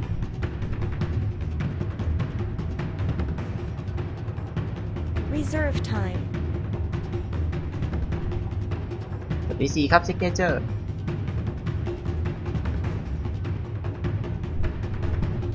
Life stealer. โอ้ได้ไลท์ซิลเลอร์มาครับ Dire team's turn to pick. แครี่ตีใกล้ตัวนี้จะไปกับแซนคิงเหรอนะฮะตอนแซนคิงมีบิงก็พุ่งเข้าหาเลยใช่ไหมบอลลูนสไตร์ก็เป็นอินเฟสออกมานะก็ทำดาเมจได้เยอะอยู่ครับ เน้นถึงตัวครับตอนนี้ซิกเนเจอร์แล้วก็แก้ทางที่แอสซินด้วยนะไม่ได้กลัวสไปค์ของเขานะครับ เปิดเลดไล่ตบได้ Reserve time.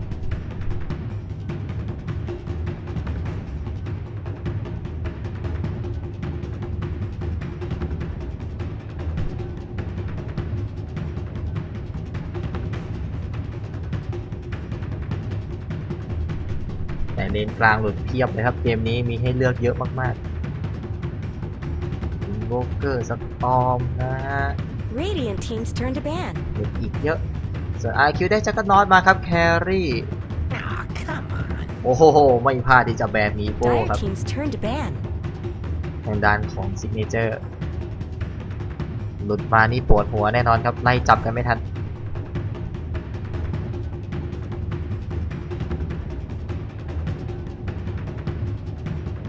10 seconds remaining. 5 seconds remaining.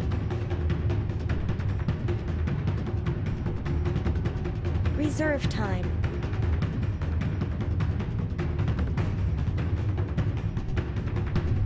สุดท้ายครับเลนกลางแบนอะไรดีแต่หลุดเยอะแน่นอนครับต้องคิดหน่อยเหมือนกัน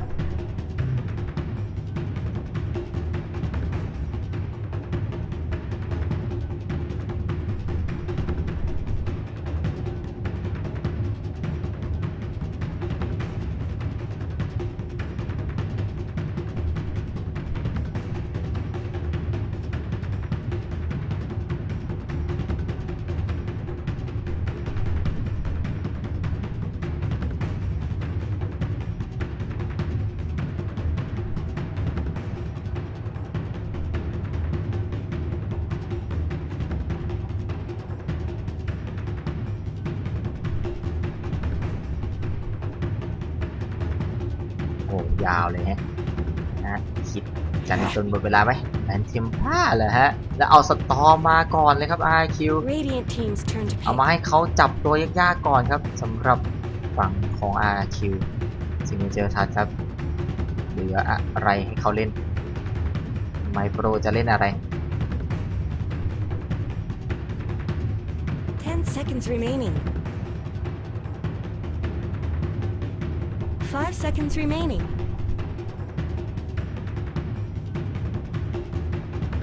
Reserve time.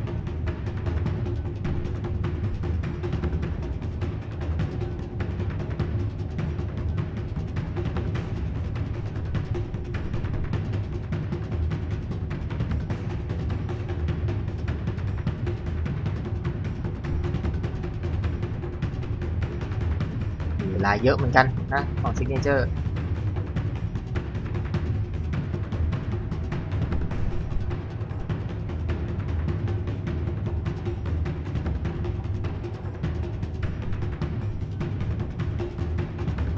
และนากาไมโปรครับ ตามรอยน้องแจ๊บไปเนี่ย เล่นเลนกลางเอาในเกมนี้ โอ้โหไม่ได้คิดอยู่ดีหัวเลยว่าตัวนี้จะหลุดมานะฮะ ต้องมาดูว่าจะฟาร์มได้เรเดียนไวขนาดไหนนะ ถ้าไม่โดนเข้าบุกป่าก่อนนะ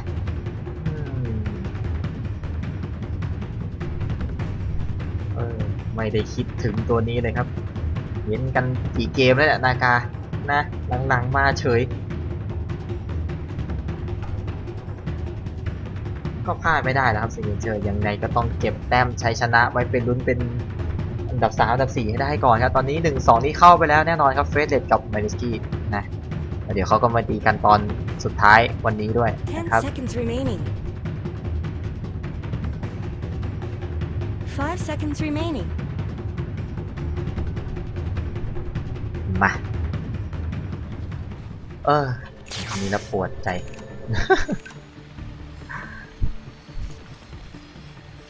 ต้นไม้ Prepare for ต้นไม้ battle. ต้นไม้กี่ต้นไม่เกินนี้หรอกมั้งนะฮะ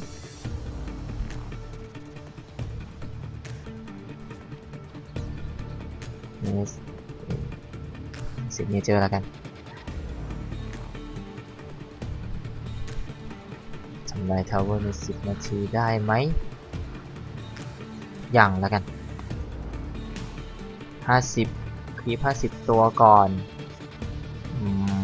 ไลซิเลอร์ไลซิเลอร์แล้วกันนะครับ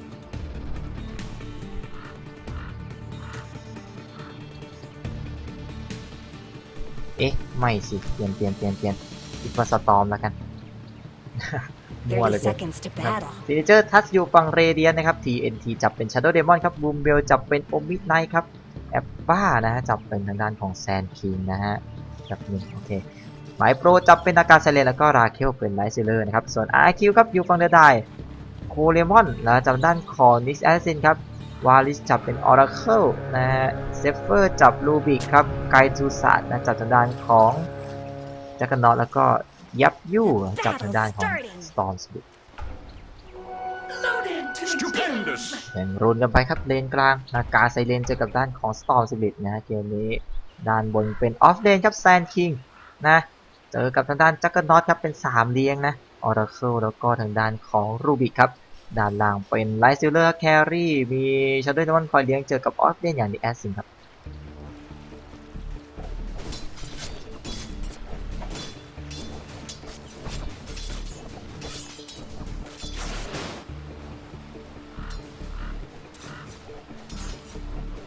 ปักเอาเซอร์วอร์ดในเลนด้วยแล้วยังไงต่อดีไล่จินกันไปเจ็บนะครับถ้าเข้าไม่ได้เฮ้ยนะฮะแหะต้นไม้มาก่อน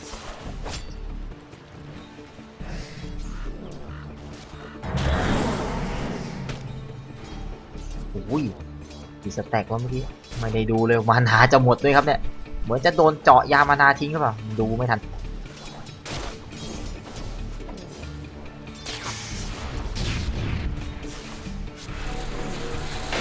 จนเอ็นใส่ทางด้านของแซงคิงกันไปเวทฟูรี่กันมา1จังหวะครึ่งหลอดแล้วไงตรงนี้โดนยกมาไม่ให้ช่วยเหลือเขาเข้ามารีเปลไว้ช้าไปแล้วฮะโดนยกขวางไว้ครับเลยรีเปลเขาไม่ทันครับเมื่อกี้นี้เสียงดังของจักรนอตไป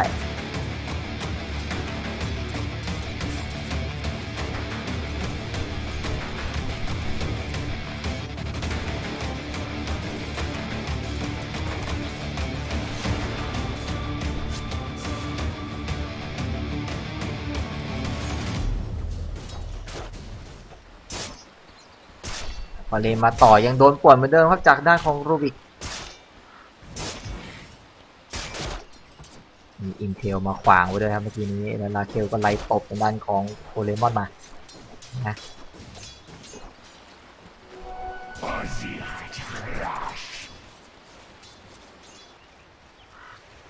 ติดดุนเทสด้านของไมโปร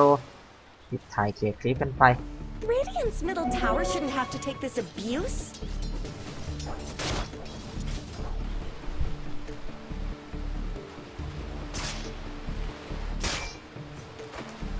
ยังอยู่3คนเหมือนเดิมครับเป็นกันมารัวๆบอกเอาไล่ตีกันไปนะฮะตีกันมาเข้าคีปไม่ได้ฮะยังเวล1อยู่ครับหนักและตอนนี้เลนบนนี่พังไปแล้วเรียบร้อยแล้วไล่กันต่อครับโอ้โหโอเพนวอลกันมาฮะนี่ก็เปิดสไปซ์สวนกันไปนะก็ไล่กันครับจะได้มาเตรียมลากคลิปนะฮะก็ลาก2ชุดนะฮะลากขึ้นมา ยังไงเอาคีบมันตีไกลน่าจะได้อยู่นะ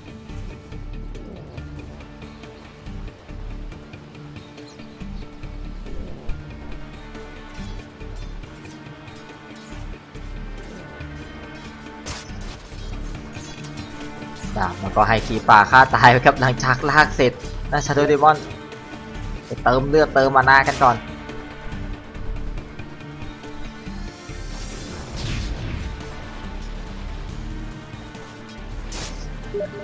All wands will break.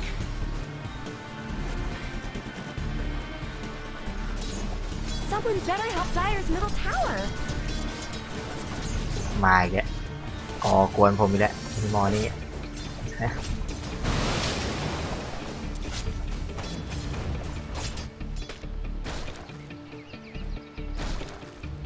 พยายามจะฟาร์มป่าครับไอ้บ้าแล้วก็กินขวดมาก่อนยังไงตรงนี้ครับรุนนาทีที่4แล้วก็หุบยื้อกันมาเป็นรูบิกตัดรูนไปฮะดีเฟลไล่ตีระโบโรไซด์ไป1ทีมันยังเหมือนจะยังไม่แรงกันไล่ทุบกันไปกันนะนี่ต้องยกกันมาแต่น่าจะรอดจะบอกรอดยากแต่แซงคิงตายก่อนรูบิกซะงั้นฮะ1แรก2กันไปนากามาช่วยแล้วไมโปรยังไงต่อดีครับน่าจะรอดยากเช่นเดียวกันนะแล้วก็ได้ดับเบิลคิวเฉยเลยนะฮะชันเดอร์เดมอน2แรก2กันไปครับสกอร์คิวตามมา2-3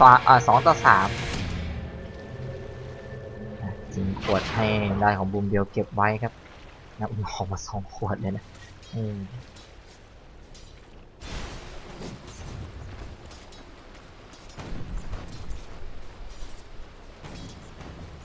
รัวๆนะฮะ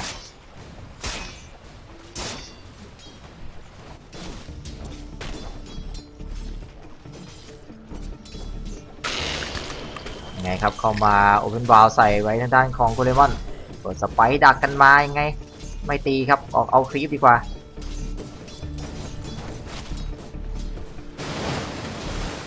แล้วก็ไอ้เดียวน่าจะโดเรมอนปาทาวิลแล้วนะฮะโดนไล่มาแล้วฮะโอ้มีปักบอดไปด้วยครับเช็คการลากให้ตัวนากาฟามานะ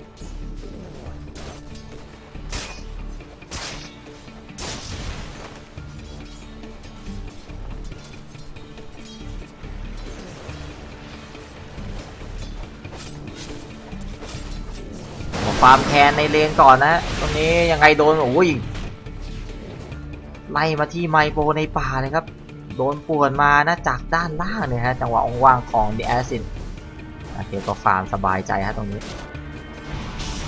ก็มาหุบรางไว้ที่ด้านสตอมนะตอนนี้ก็เวล6แล้วมีกลิ้งแล้วครับดูบิกอุ้ยบันเทิงตัดน่ากลัวเลยเกินยังไงครับไล่ตบกันไปกินยามานาอยู่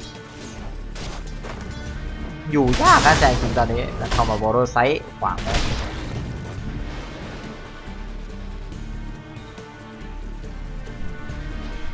เราเก็บรูนเฮสนะไม่รู้จะไปบวกเลนไหนหรือเปล่าตรงกลางเริ่มรวมตัวแล้วฮะออราเคิลก็มาและสโมคครับน่าจะไปหาตรงกลางหรือเปล่าเดี๋ยวซ้ายหรือขวาลงมาล่างยังไงยังไงครับมีอินเทลกันมาแย่งคลิปเหมือนจะสนใจตรงกลางยังไงมันเดินซ้ายขวาเนี่ยนะฮะหาตัวฟาร์มป่าอย่างนากาอยู่ครับตอนนี้โลเจอครับเจอแล้วเคอเรียบินมาส่งยังไงนะเปิดร่างกันมานะรออยู่ลำพัง2ตัวนี้ดาเมจมันจะไม่พอแล้วนั่นแหละจักรน็อตไปเก็บและด้านบนนะฮะยังไงต่อรีเปลตัวเองกันมาแล้วบวกสักทีไหมเนี่ยนะฮะเสียเวลาไม่เฮ้ยเข้ามายังไงก็รอสตอมอยู่ได้เองครับแล้วเข้ามาเคลียร์เรียบร้อยกันไปเสร็จออราเคิลไปฮะ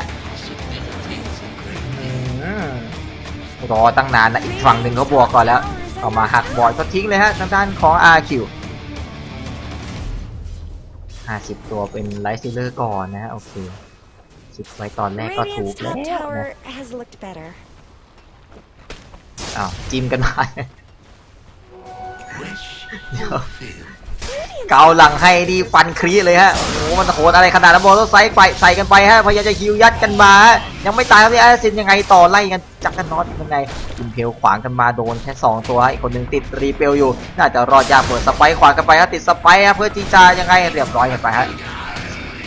ปิดท้ายเก็บไปได้สำหรับนาการเสมอ Tower is under attack. 3-5คิดว่าตรงนี้บอลไซส์ใส่ทางด้านของจักรน็อตยังไงต่อเนี่ยพอจูนเอ็นกันมาเบรกจังหวะไว้นะแล้วก็ถอยไปก่อนครับทีมดันนะ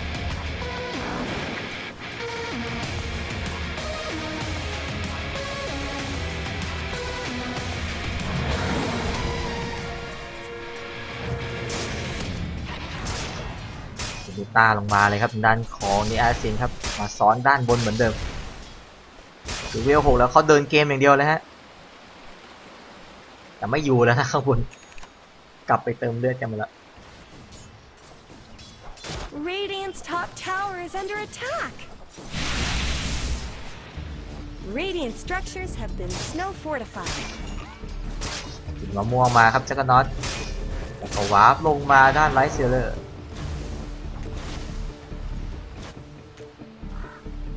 Radiant's middle tower could use some help.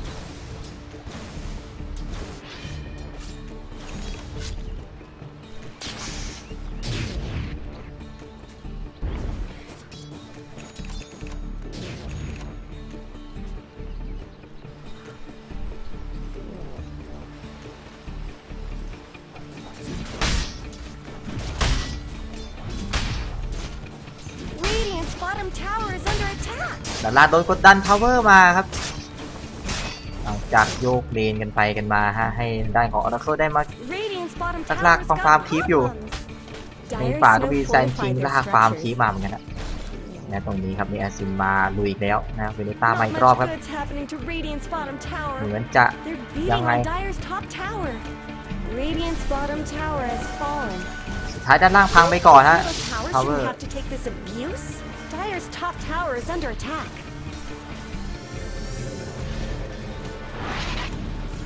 Radiant's middle tower could use some help. Are those cracks in Dire's top tower? ต่อเนื่องเลยฮะแล้วแซนคิงยังไม่ท่าเลยฮะเกมนี้ซิกเน They're เจอร์ beating on Dire's top tower. แย่แล้วฮะแต่เหมือนก็พังไปเหมือนกันนะทาวเวอร์ Gone. Just a cold fog left behind. แล้วเขามาโบโรไซส์ใส่อุ้ยเจาะพีกันมาแต่เขามีฮิลลิ่งบอร์ดครับก็เลยเดินออกไปได้ง่าย Radiant's middle tower is under attack.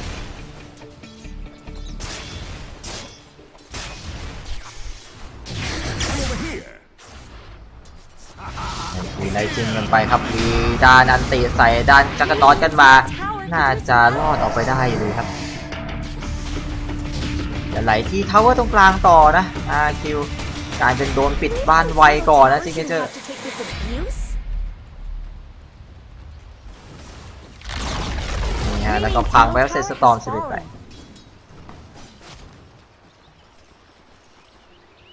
สมองมาฮะในด้านของ RQ ไหนต่อเอาเสิร์ฟไว้ครับที่ด้านหลังเชียร์นี่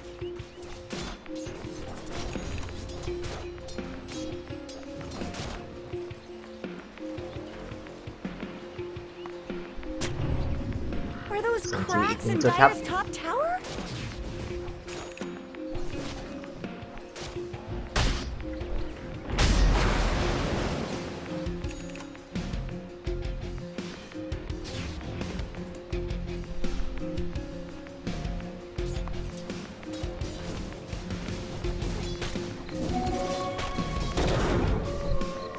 มาเนี่ย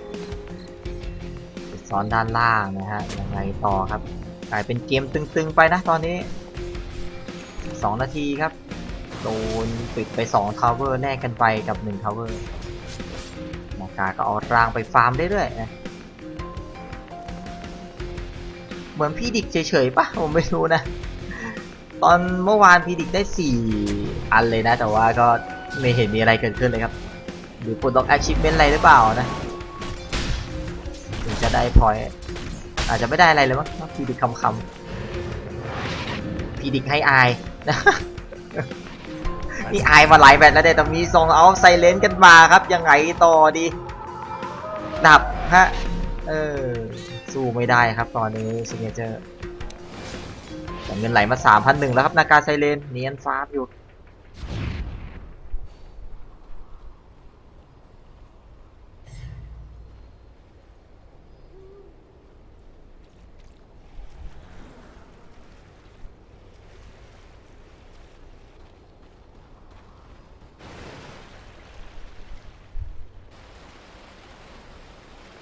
ใส่แซนคิงกันมาเห็นจักกันนอตฟาร์มเอาเลยฮะยังไงต่อดีครับแม่แล้วก็เรียบร้อยไปนะได้คอมโบกันสักทีครับแม้จะยังไม่มีบริงก์นะเรียกเกมคืนมาหน่อยแล้วฮะคงจะรอบริงก์ก่อนค่อยอัพอีพิกเซนเตอร์นะสำหรับแซนคิงเล่นดาเมจจากสกิลก่อนแล้วกัน 3,300 แล้วนะใกล้แล้วครับไมโปรสำหรับสกาเลดิก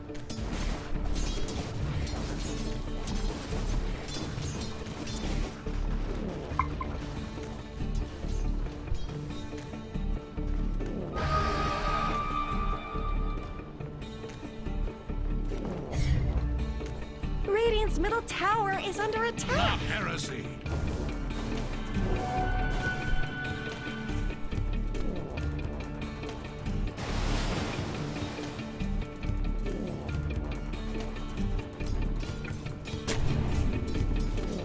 เสิร์ฟเซนชี่มาครับ Over here now. Radiant's bottom tower is under attack.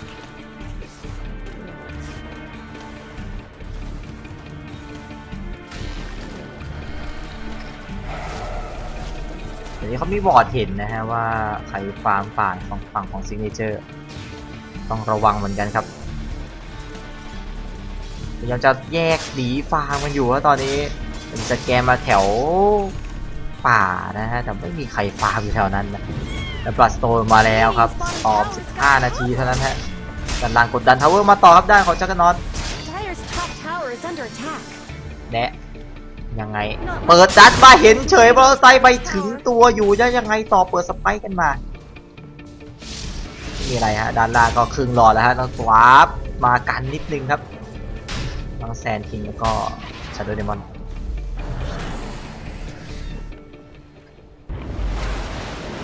มาเรื่อยๆสำหรับไมโปรแล้วครับสำหรับซาคาริดิก Bonds will break.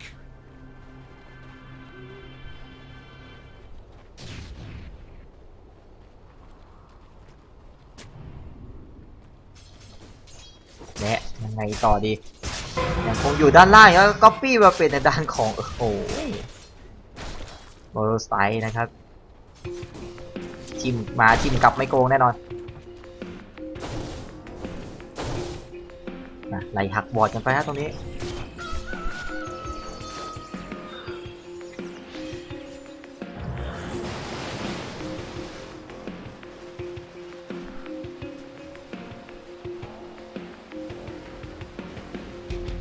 Radiant's top tower has looked better.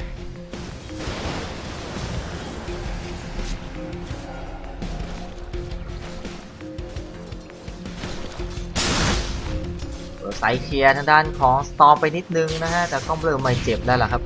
มีบัตสโตนนะมันเริ่มถึกขึ้นเรื่อยๆแล้วอินเฟสใส่ไข่นะ Radiant's bottom ใส่ tower is คีบ not นะฮะ present. ลาเคลไปและไปไหนเนี่ยนะแต่บริงดักเตอร์มาอีก1 ชิ้นแล้วฮะจังหวะที่ไม่มีอะไรเลยนะเกมนี้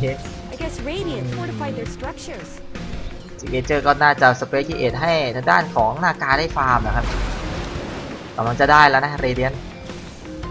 แต่แบบนี้สตอมเองก็จะไปเหมือนกันนะจะจับตัวยากขึ้นแล้วครับ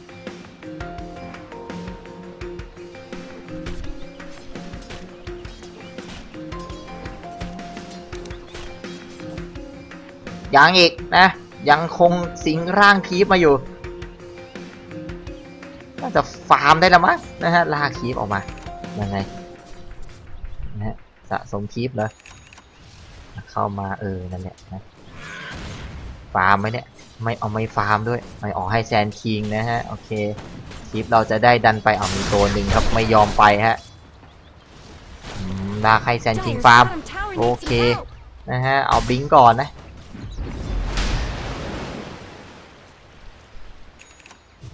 โอเค Dire's เข้าใจ bottom จุดประสงค์ tower แล้ว is under attack. นะแล้วยังไม่ออกมานะฮะ โอเค เอาที่สบายใจเลยลาเคล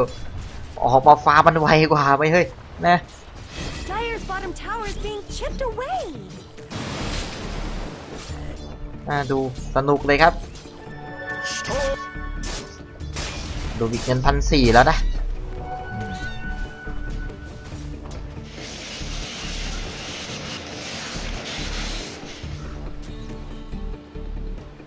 เก็บโดนอาเคนกันไปครับทางด้านของบูเบล Dire's bottom tower needs some help. ก็มีเรเดียนเริ่มแล้วฮะปฏิบัติการร่างแยก ดูการเงินก่อนละกัน Radiant's top อาคิว tower นำอยู่ is ที่ just พัน as ห much น่อย under ๆฮะแล้วก็ attack. XP ไหลไปหาซิกเนเจอร์ทัชนะทีละนิดทีละนิด Dire's ด้านบน bottom กำลังจะพังครับ is under Tower attack. Radiant's top tower has fallen. Dire's bottom tower is being chipped away.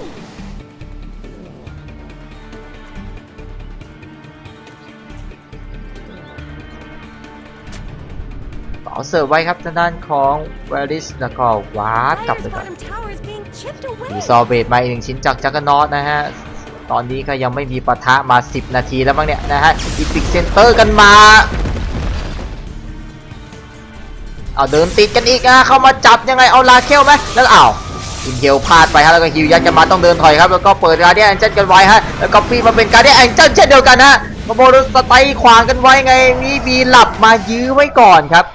แล้วก็ต้องวาร์ปกลับว่าเสียไปหลายสกิลแล้ว Not going to last long.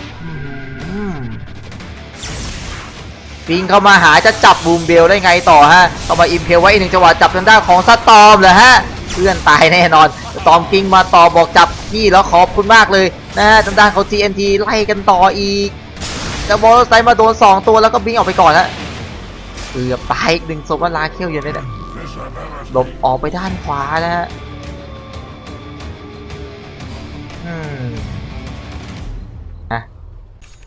จริงๆหุบใครก็ตายเหมือนกันนะเอาจริ Dire's งๆแล้ว bottom tower needs some help. มีเงินทาวเวอร์ด้านล่างแล้วก็น่าจะรออินเฟสใส่คลิปไหม Dire's bottom tower is กิ้งมาหาแล้วฮะมานาหมดแล้วก็วาร์ปกลับอินเพียวไม่ทันฮะเสือเจมมาเลยครับทางด้านของชาโดว์เดมอน Radiant's middle tower shouldn't have to take this abuse.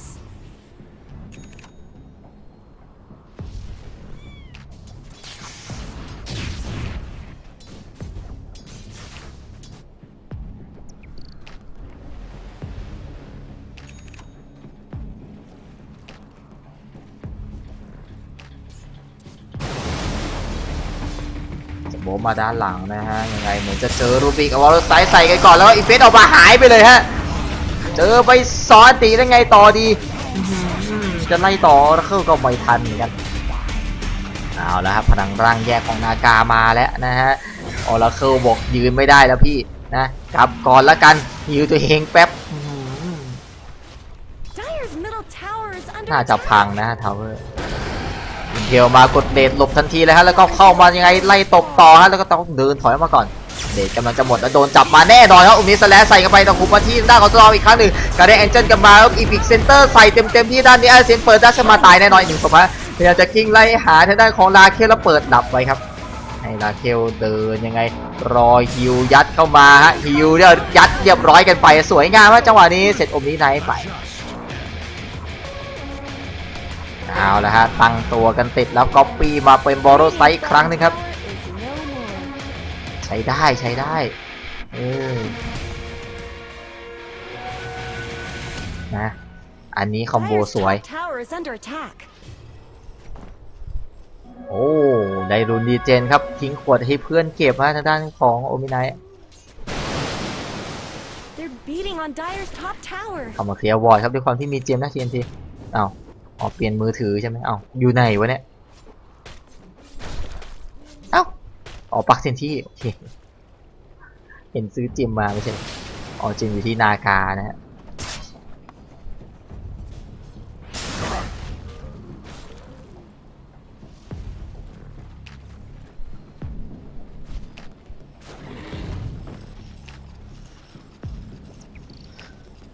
สัญญาชามาครับลาเคลเกณฑ์บูทใหม่1ชิ้นจาก โอมิไนท์นะฮะเช่นเดียวกันครับออกมาแล้วทั้ง2ซับเดี๋ยวตามมาดูนิดนึงครับแต่ก็มีวอร์ดเช็คอยู่ดีนะทางด้านของ RQ เอารางไปฟาร์มเรื่อยๆครับตอนนี้เริ่มจะอยู่ยากเหมือนกันครับ RQ หลังจากนากามีเรเดียนนี่แหละเกมก็ไหลมาเทมาแน่นอนแล้วมีสโมกต่อทันทีครับ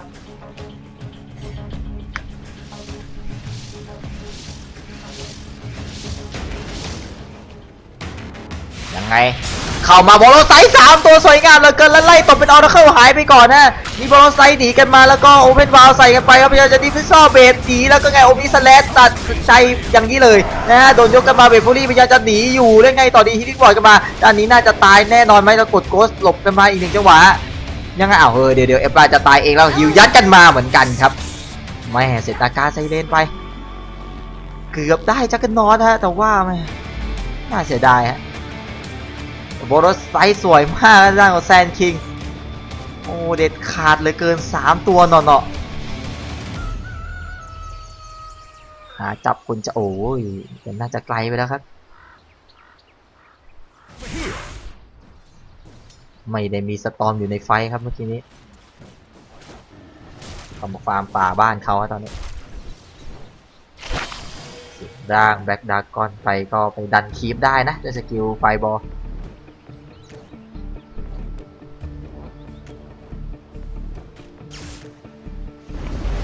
กิ่งเข้ามาหาโอ้ยหายไปเลยครับกิ่งวาร์ปอีกต่างหากนะเห็นจากวอนแน่นอน I'll take that.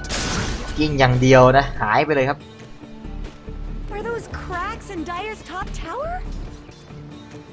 เนี่ยสกิลไฟบอลครับในการมาเคลียร์คลิป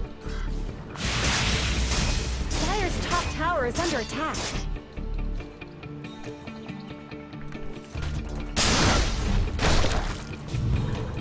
They're beating on Dire's top tower.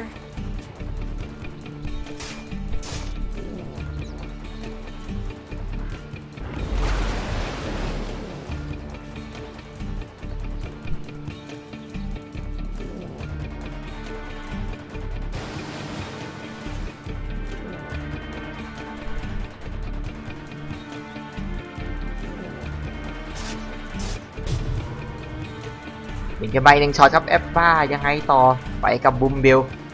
นะยังเข้าสนุกสนานกันไปครับจนกว่าไฟบอลจะหมดครับลากคีฟเข้าไฟบอลนิดนึง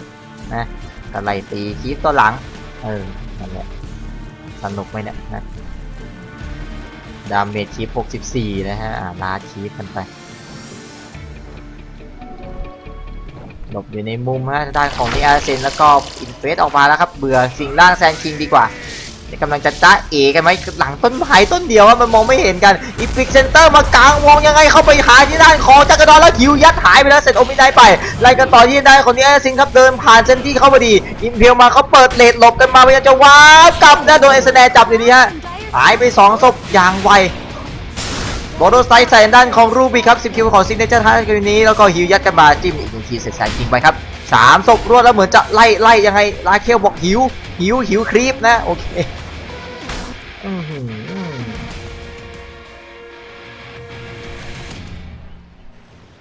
หิวครีปใจเย็นเ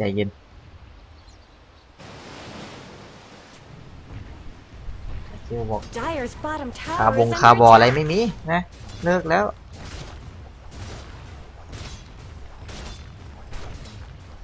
Dire's bottom tower needs some help. มีเบลมาช่วยนิดนึงเนี่ย It looks like Dire fortified their structures. Dire's bottom tower is under attack. เนี่ยวาร์ปมา1คนเป็นจักรนอตนะฮะแล้วก็ได้ทาวเวอร์กันไปได้จิ้มยังไงฮะยังมีโอมิไนท์อยู่เหมือนจะรู้ไหมก็บอกโอมิสแลชใส่กันไปโอมิไนท์ฮิวไม่ถึงอะเอ้าเฮ้ยอันนี้ไม่ได้คุยกันแน่นอนฮะโอ้โห Dire's middle tower จะเดินออกก็เดินออกมาเฉยเลยครับอ้าวอันนี้เงิบเห็นมีโอมิไนท์อยู่นึกว่าจะช่วยอะไรอย่างงี้พี่แกเดินออกห่างโอมิไนท์นะตายคู่เลยครับบางที ก็ควรจะกลัวจักนะจักมีอมนิสแลสนะฮะ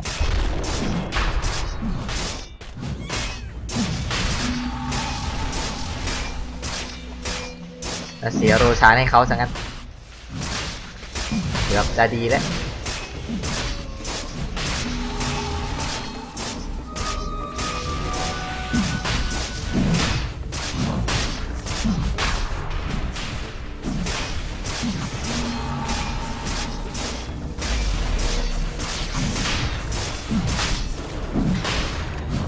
เขามาเคลียร์ร่างแยกนากาครับก็พังแน่นอนนะ Roshan's down.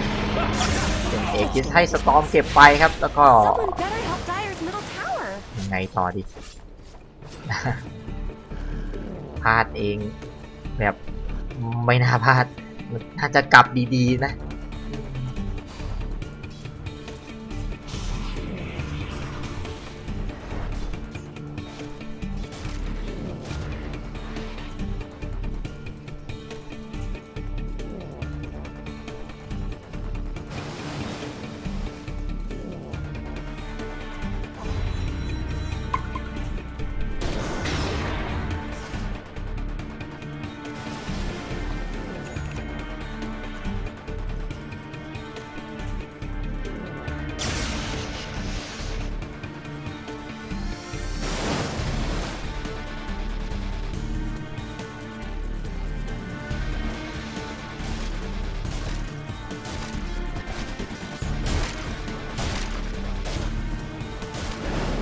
ในช่วงฟาร์มฮะตอนนี้แล้วก็เข้ามา2ออฟไซเลนเอานิกแอสซัสซินก่อนไหมนิกออกไปได้ก่อนครับเพื่อนมาไม่ทัน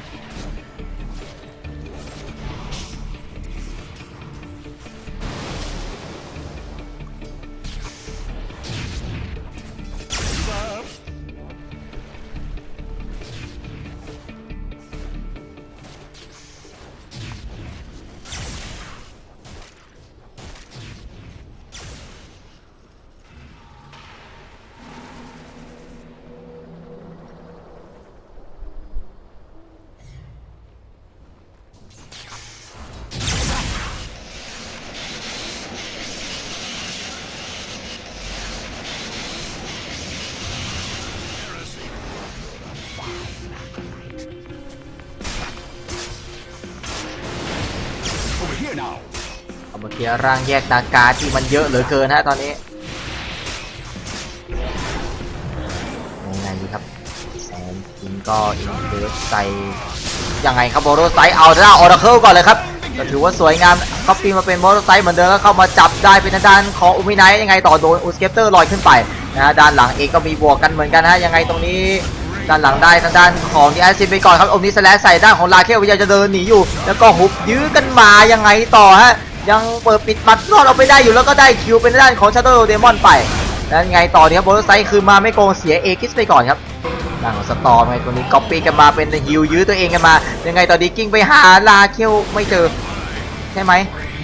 ตายฮะเสร็จจักรน็อตโอ้ยมันตายอยู่ข้างบนนะ2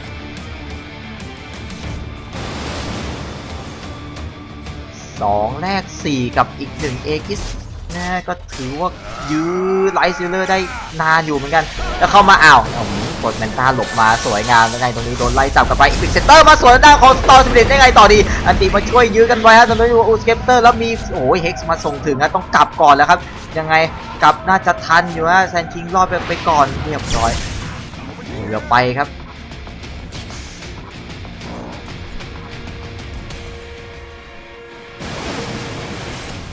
แต่คุ้มกว่านะ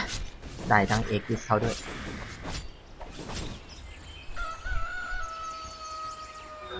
Stupendous! The armor have omniscience.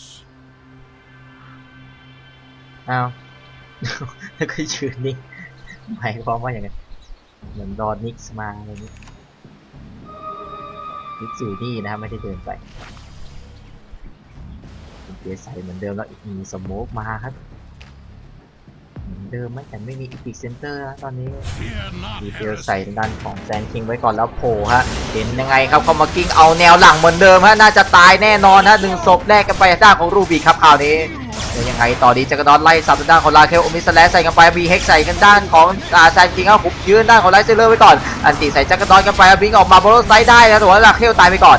ไงต่อดีครับไล่กันต่อได้ยิงด้านของแซนคิงมันน่าจะรอดยากเหลือเกินครับเสียด้านของสตอร์ซูริตไป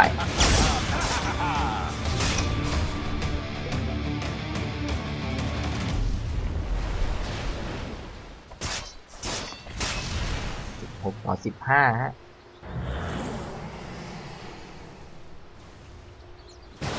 สตอร์มฮะเริ่มจะมีปัญหากับตัวนี้มากกว่าจะยิงเข้ามายังไงหุบตัวเองยื้อซะเลยครับเอสแนจับสตอร์มไว้ครับยังไงต่อดีมันจริงยังได้อยู่แล้วเข้ามาจับด้านของชาโดว์เดมอนและกำลังจะตายฮะยังไงต่อดีมีอันตีมาช่วยยื้ออีกฮะยังไงตรงนี้เปิดการเดียนแองเจิลมาเลยแล้วก็ซื้อเกิดกันมาไล่ตรงด้านของออร์เคิลตายไปก่อนศพแรกแล้วเอสแนมาจับด้านของจักรนอนน่าจะตายอีก1ศพตามไปแต่ว่าดีวิซอลเบรดหักล้างตัวเองกันไปฮะด้านนี้ก็เลือดน้อยเหลือเกินพยายามจะกลับแล้วฮิวยักษ์เรียบร้อยกันไปแน่นอนฮะไล่กันต่อที่จักรนอนครับอีก1คนยังไงพยายามจะไล่2ออฟไซเดนซะเลยฮะออกมาโดนบอดี้บล็อกครับแล้วตรงนี้โดนตายสักทีนะฮะเด็กก็ได้ซื้อเกิดเข้ามาเพียบเลยด้านของ RQ ด้านทางไลท์เซเดอร์แล้วก็ชาโดว์เดมอนนะครับที่ซื้อเกิดมา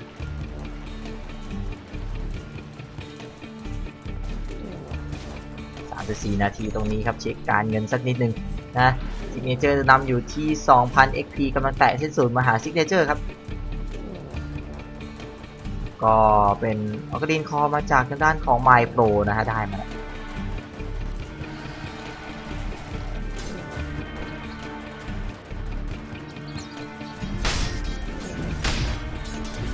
Healing and harmed.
ปึงฮะน่าจะเลทเกมแน่นอนนะคู่นี้ไม่รู้อีกคู่จบหรือยังแต่อีกคู่หนึ่งเริ่มก่อนนะเวลเกมมิ่งกับอะไรสักอย่างแต่2ออฟไซเดนมาจะโดนแก๊งนะฮะตอนนี้ออกมาได้ครับสำหรับทางด้านของ My Pro ดูวิกเองก็เกือบตายเหมือนกันนะทีนี้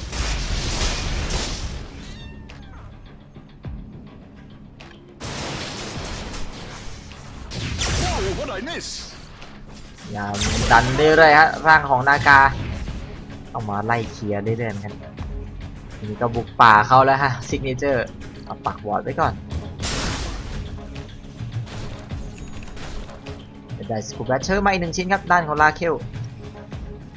ทิ้งขวาแล้วฮะเอาโนเลดมาฮะเร่งเลเวลสักหน่อย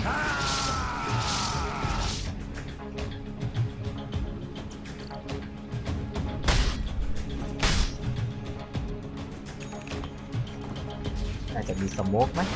ได้บลัดคอร์มานะฮะน่าจะเป็นการรวมตัวเอาของมากกว่า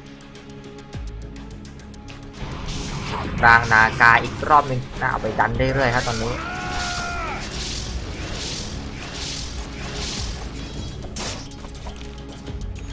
Dire's top tower is under attack. สแกนมาก็เจอแต่ร่างปลอมนากานะฮะสแกนติดอินวิสไป Are those cracks in Dire's top tower? ยังไงต่อร่างนี้ไปเรื่อยๆแล้วฮะเข้ามาเคลียร์นิดนึงครับนากา ซิกแซกเป็นใหญ่เลยนะฮะทำหลังจะพังครับทาวเวอร์ด้านบนโดนแผน Shadow Demon กับนากาครับเกมนี้ค่อยๆไปทีละร่าง2ร่างนะฮะดึงหลอดเข้าไปแล้วครับตอนนี้ถูกร่างนากาเพิ่มขึ้นมาอีกนะฮะไปเรื่อยๆฮะตอนนี้มันกันไปใส่ทุบได้ตีไงครับเขาบอกฟอร์จูนเอ็นเบรกไว้เอาไปฮิวให้ร่างนากาอีกนะฮะไล่ครับบอกขอบคุณมากนะครึ่งหลอดแล้วบุกร่างนากาไปทีละนิดฮะตอนนี้แพนซิกเนเจอร์ปักเซนซี่เช็คอะไรไว้หน่อยฮะกันว่ามีเซนซี่นะดูมัน ครึ่งหลอดแล้วเนี่ยนะฮะยืนกันไหวไหมฮะไปทีละนิดฮะนั่นนะหุบไปเรื่อยเลยจังหวะนี้เข้ามาล้วงแนวหลังฮะเข้ามาล้วงแนวหลังอีกพีเซนเตอร์มาไม่ทันนะตรงนี้เปิดซองออฟไซเลนมาน่าจะได้เป็นหน้าของออร์เคิลแทนแล้วก็ตายไปครับพยายามจะสโมกอ้อมหลังมานะท่าน RRQ แต่พลาดครับตอนนี้พังแน่นอนครับทาวเวอร์แบบนี้ร่างมันเยอะเหลือเกินฮะยังไงเหมือนจะขับก่อนเหรอเอามาเคลียร์วอลเขาหรือเปล่า Someone better help Dyer's middle tower just went down. ตรงนี้พังไปนะครับตายอีกแล้วนะเรื่อยๆเลยฮะตรงนี้กำลังจะพังแล้วครับนี่ก็อินเฟสใส่แซนคิงอีกรอบแล้วนะจริงๆอันตี50 กว่าวินะครับ Dyer's bottom tower is being chipped away. ตั้งนาการไปเลยอินเทลใส่ไปนิดนึงฮะกำลังจะพังครับแล้วยังไงตรงนี้ครับเขาโดนมา2พังเลยฮะตอนนี้โอ้ยต้องใบต้องอะไรเลยฮะจะเก็บร่างยังไงให้หมดดีครับมันกี่ร่างวะเนี่ยนะเอายังไงตีเลนส์มาแหลกก่อนครับนี้มีสโมกใหม่อีกครั้งหนึ่งฮะนะเห็นเขาไม่มาเคลียร์ร่างน่าจะรู้หรือเปล่าครับแล้วก็เหมือนจะโดนเก็บก่อนไหมยกไหมฮะมีสไปค์กันมาด้วยความที่มีเรเดียนตอนนี้หุบยื้อกันมาสวยงามอยู่แล้วด้านของShadow Demonน่าจะตายแทนนะแล้วไงโบโรไซเล็งเดี่ยมมายังไงครับเป็นโบโรไซของใครวะเนี่ยยังไงตรงนี้มี2ออฟไซเลนมายังไม่ตายครับบูมเบลแล้วฮิวยื้อกันมาครับเป็นShadow Demonตายคนเดียวแต่ว่าตรงนี้ต้องกลับก่อนแล้วฮะยังไงเขามาอินเฟสอีพิกเซนเตอร์ไว้ที่ด้านหลังเอาใครเอา2ตัวซ้ำก่อนเลยแล้วหายไปก่อนนะเป็นจักรนอแล้วก็ลูบิกก็ตรงนี้ตายสักทีด้านของนาการตีแลกกันไปเป็นทางด้านของซอสปิดฮะ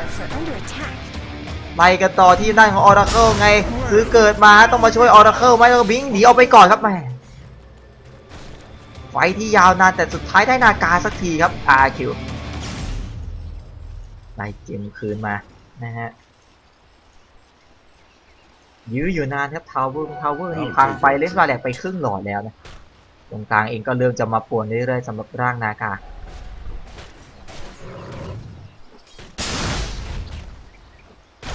ยื้ออยู่นานฮะ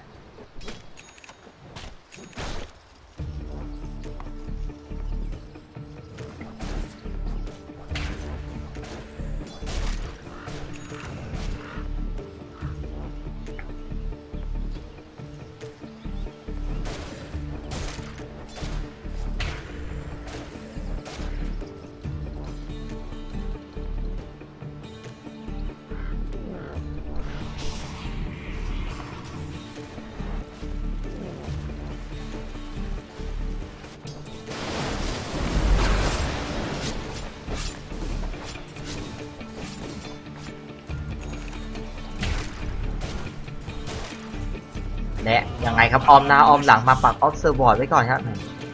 ต้องรีเฟลตัวเองครับบุมเทลเดี๋ยวโดนจับอีกแบบนี้ไงยังไงต่อดีเข้ามาฮิวได้ครับเปิดทางด้านของการเดียนแองเจิลไว้การเดียนแองเจิลกลับไม่โกยังไงต่อดีครับก็มีสกิลมันเร็วเหลือเกินนะพยายามจะไล่ตบแต่มันติดการเดียนแองเจิลตัวนี้ก็มา2ออฟไซด์เล็งเหลี่ยมคนนี้ฮะเปิดอิฟิกเซนเตอร์มาบอโรสไตล์แป๊ก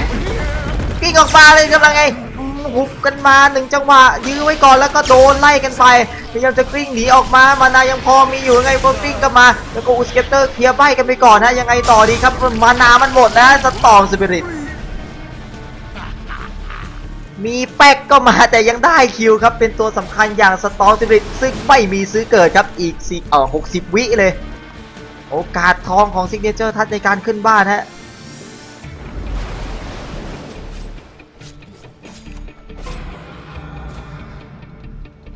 Dyer's bottom tower is being chipped away.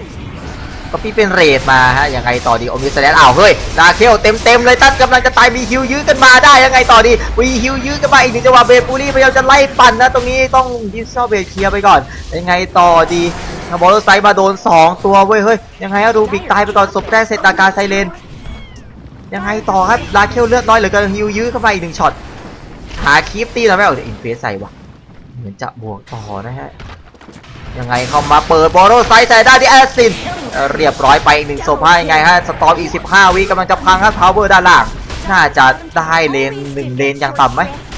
แข่งกับสตอร์มกับอีก8วิฮะตอนนี้ร่างนากาบุกเข้าป่าไปแล้วเข้าบ่อไปแล้วยังไงตรงนี้มีดีบาแลกพังไปฮะ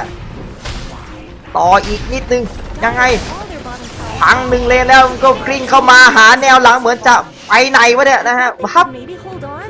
but จะซุ่มดาเมจไม่โดนใครอีกนะ1เลนเต็มแล้วฮะ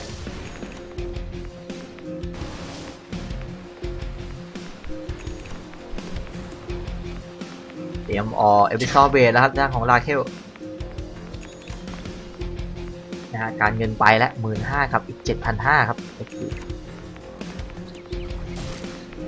ไปมาเรื่อยๆ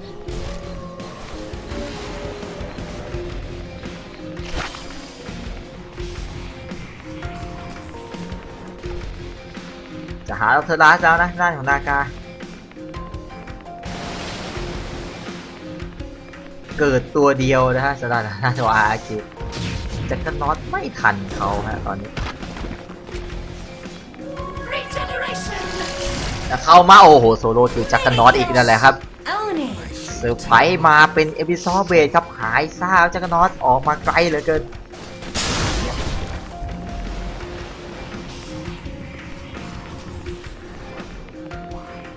มันจะสนใจโรชานก่อนแฮะ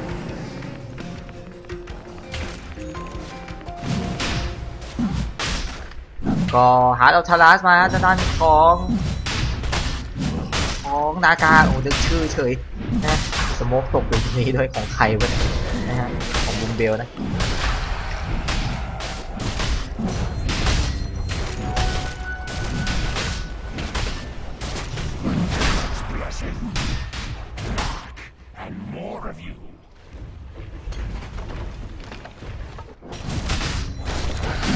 ลุกไล่ตีกันไปฮะได้แน่นอนตัวที่2 Dire's middle tower isn't in the last. It's fallen to the radiant. เห็นผลเลยครับการดับของนาจามาเป็นตัวสุดท้ายนี่เรียกได้ว่าตอบโจทย์ในการคอมโบ Shadow Demon นะร่างแย่นี้ป่วนมากๆฮะก็คอมโบแซนคิงก็ได้ใช้ในช่วงท้ายพอดีแล้วเอาไลท์ซิลเลอร์เดี๋ยวนะไปดักจับสตอร์มเลยฮะตอนไหนไม่ทราบเลยครับอยู่ดีพี่แกไปโผล่ข้างล่างเฉยข้างบนเฉยโอ้น่าจะเรียบร้อยแล้วฮะบอสตายครับ59วิคือสตอร์มตายแล้วจบแล้ว GG เวลเฮนั่นแหละครับสู้ด้านนากาไม่ไหวอมนิสแลนจะมาเมามันแล้วเฮ้ยเดี๋ยวจะตายก่อนจากไหมมายื้อร่างแยกกันไปครับเกิดการที่แฮงเจนมาหลบนิดนึงฮะก็เป็นฝั่งซิกเนเจอร์ทัสเอาชนะเก็บแต้มไปได้เป็น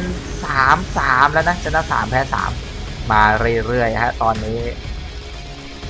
ยอดเยี่ยมเกือบไปแล้วนะว่าจะสโลบอลตั้งแต่ต้นเกมซะแล้วนะฮะสุดท้ายก็แพ้พลังคนนี้แหละครับนากาเซเลนไมโปรนะชิวๆกันไปครับบิ๊กบอสตายนะด้านของยับยูคือจบเลยฮะทำอะไรไม่ได้แล้วครับ RQ นะดูดาเมจทิ้งท้ายกันก่อนที่จะไปพักรอคู่สุดท้ายของช anel นี้นะเฟสเบสกับทางด้านของมานิสกี้ครับดูดาเมจนากานะ 40,000 กว่านะฮะแต่ดาเมจเนียนดันจากลาเคลนะครับ 4,000 โอเคนะพักกันสักครู่นึงครับเดี๋ยวกลับมาชมกันต่อ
รอโหลดนะฮะคู่สุดท้ายของช anel นี้นะครับ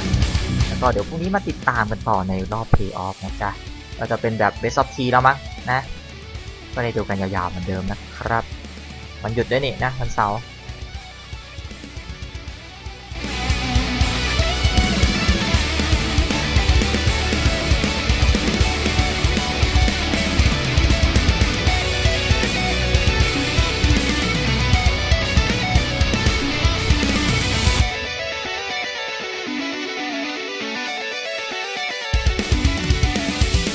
เอาเฮ้ยลิควิดแพ้นาวีเหรอครับเพิ่งเห็นคะแนนยังไม่ได้ดูเลย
Team Ban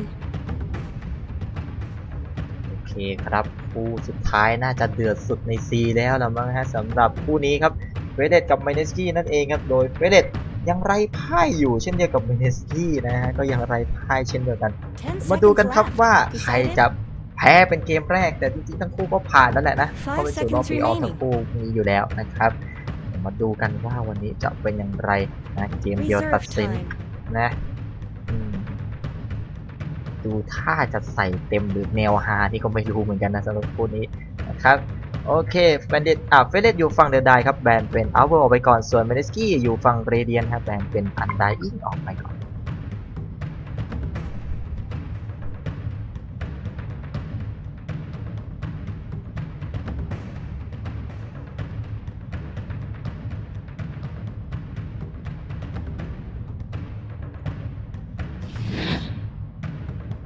แบนเพิ่มเป็นแอ Dire สซิน team's ครับตัว turn to ที่2 ban.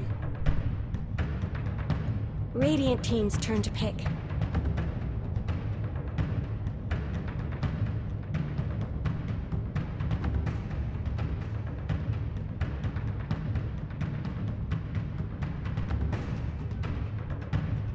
Ten seconds remaining.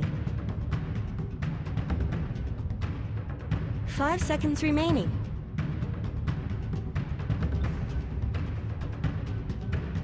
Reserve time.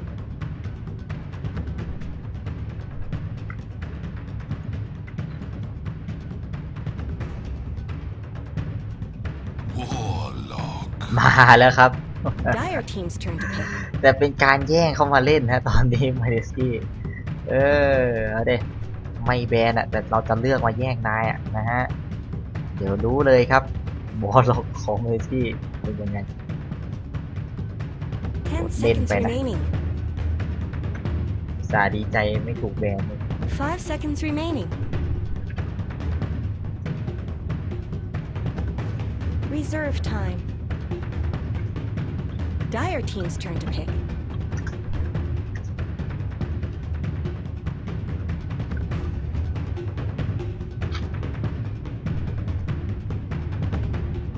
ตัวแรกหยิบมาเป็นออฟมาจายพร้อมกับทิมเบอร์ซอครับเกมนี้ Radiant ทิม teams เบอร์ซอ turn น่าจะ to pick ของ3ไอซ์นะฮะ แล้วก็ออสลาด้ามาไวครับเมสซี่ Dire team ban. โดนที่แฮงวอลล็อกเฉย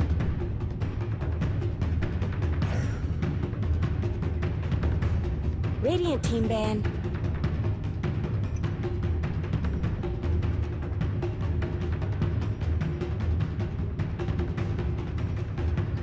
A3 เป็นไลท์สติลเลอร์ครับ คอมโบกับสลาด้านั่นเอง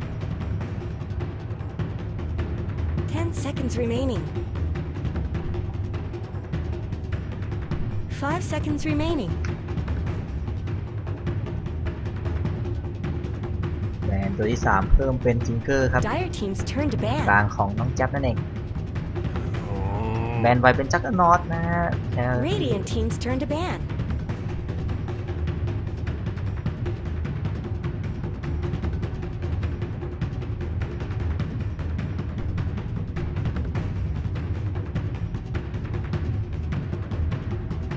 10 seconds remaining. 5 seconds remaining.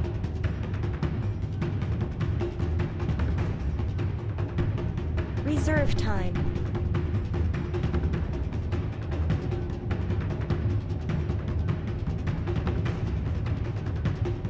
เริ่มแบนเป็นอาร์เคมิส Dire ของน้อง team's turn to แท็บอีก1 ตัวครับ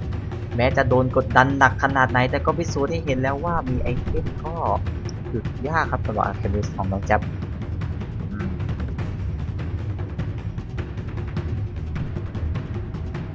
10 seconds remaining. 5 seconds remaining.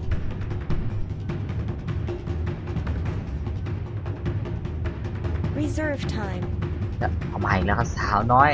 วันนี้เห็นทั้งวันเลยนะฮะสำหรับคริสตันไมเดนก็ได้เรื่องของการรีเจนมานานั่นเองครับให้กับทั้งทีมนะฮะเดอะซอก็ยิ้มเลยสแปมมันแน่นอนครับสกิล 10 seconds remaining. 5 seconds remaining.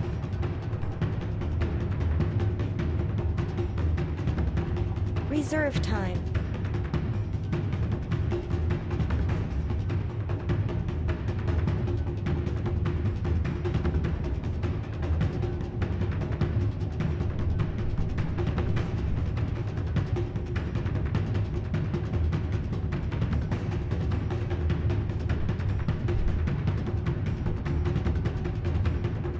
จุดที่3มาริสกี้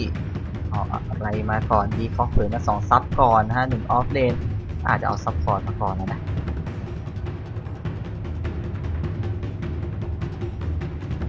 คอมโบจับคอมโบสโลเหมือนกันนะทั้งออกมาจ่ายแล้วก็คริสตันไม่ได้มีสโลเหมือนกัน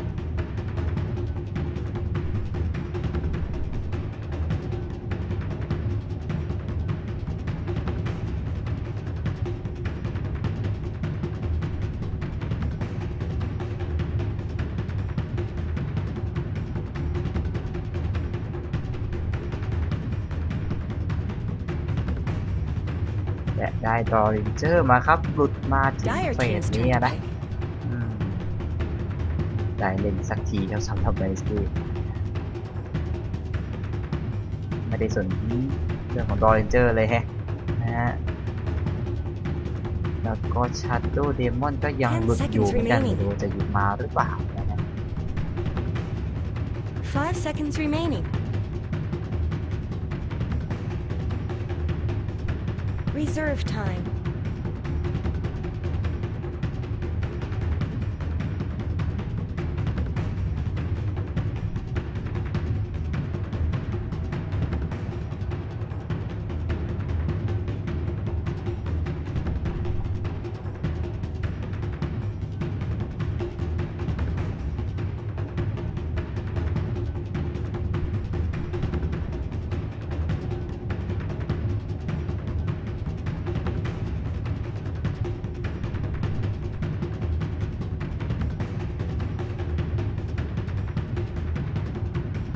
ตัวที่4ครับ เป็นโอทอมแอสนะของ Radiant แบล็ก team's turn to pick. หรือเจี๊ยบจะเอามากลาง ไม่รู้เหมือนกัน นะฮะน่าจะของแบ็คแล้วนะตัวนี้แฮร์รี่ครับมาเช็คดวงกันอีกสักตาครับสำหรับเฟเดต 10 seconds remaining. 5 seconds remaining. Storm Spirit. Dire team ban.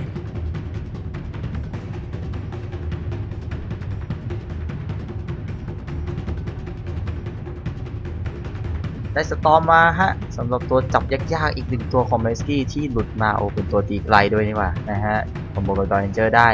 สุดท้ายแบนตัวขัดสกิลอย่างทางด้านของวิสต็อกเตอร์ออกไปครับไม่มีใครเรียกหมอแล้วนะตานี้โดนแบนไปฮะ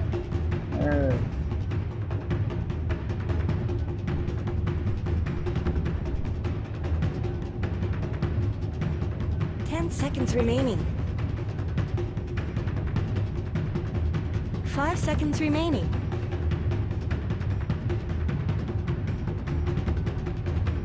10 seconds remaining. สุดท้ายแบนสลากออกไปอ้าวเชื่อว่าแพนทอมแอสเลนกลางจริงๆด้วยนะเนี่ยของน้องแจ๊บนะฮะเป็นสลากของแบ็คไปแบบนี้น่าสนใจดีเว้ยก็มีโอกาสหลุดมาเหมือนกันนะครับก็เชื่อว่าแพนทอมเป็นของแจ๊บเหมือนกันนะ10 seconds เจอ remaining. กับสตอมไม่น่าจะซีเรียสมั้งจัดการรอยเจอได้อีกห่างนะฮะหรือโยกเลนนะเอาเลนกลางมาปกตินี่แหละนะยังไงดี Reserve time. เมสซี่จะเลือกซัพพอร์ตตัวสุดท้ายนะครับ 5 seconds remaining. Reserve time. เกือบเป็นดิสรัปเตอร์มาจับตายครับมีกริมแล้วก็สตาร์ทิงสตอมจับนั่นเองนะครับจับตายนิ่งๆเหมือนเอามาจัดการทิมเบอร์ซอเหมือนกันนะเกมนี้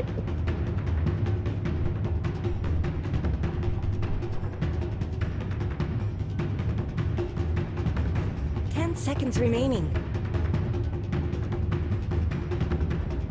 5 seconds remaining. 1 นาทีกว่าแล้วฮะในการเลือกตัวสุดท้ายมีให้เลือกเยอะเหลือเกินครับจะโยกเลนก็ได้หรือจะยังไงก็ได้นะฮะสำหรับตัวนี้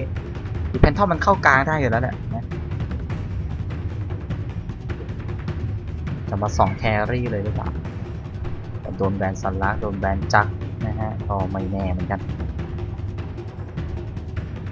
Templar Assassin เลือกเป็นเทมพ่ามาครับก็กลับเลนปกตินี่แหละครับสำหรับน้องแจ๊บว้าวเอามาพริ้วนะฮะสำหรับเทมพ่าดาเมจหนักๆตั้งแต่ต้นเกมเพื่อนลากฟาร์มป่าให้ได้ตั้งแต่ต้นเกมด้วยสกิลตีชิ่งของเขานะฮะเดี๋ยวมาดูกันครับว่าเฟรดเดตจะไร้พ่ายหรือเมนสกี้จะไร้พ่ายนะทั้งคู่ยังไม่แพ้กันเลยนะฮะเกมสุดท้ายของเฟรดเดตนะฮะส่วนเมนสกี้ต้องไปเจอกับใครสักทีเนี่ยลืมแล้วนะที่เหลืออยู่แต่ก็เข้าเพย์ออฟแน่ๆครับทั้ง2ทีมนี้นะอันดับ1อันดับ2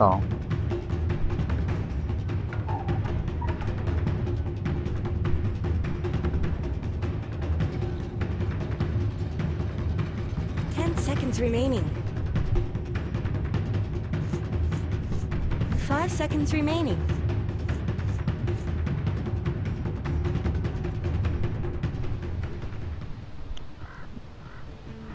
บอสก่อนครับทางของเมสกี้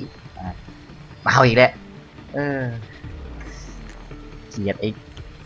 โล่เขียวๆอีกเลย อีกแล้วนะฮะเมจิกเพียวดาเมจใคร The ดีอะ battle resumes. ตอนนั้นเดาทิมเมอร์ซอไปไม่รู้ว่าถูกป่ะแต่เดาอีกรอบแล้วกันครับจาก3ไอซ์นะฮะอันนี้ลาซิตใน7นาทีเหรอ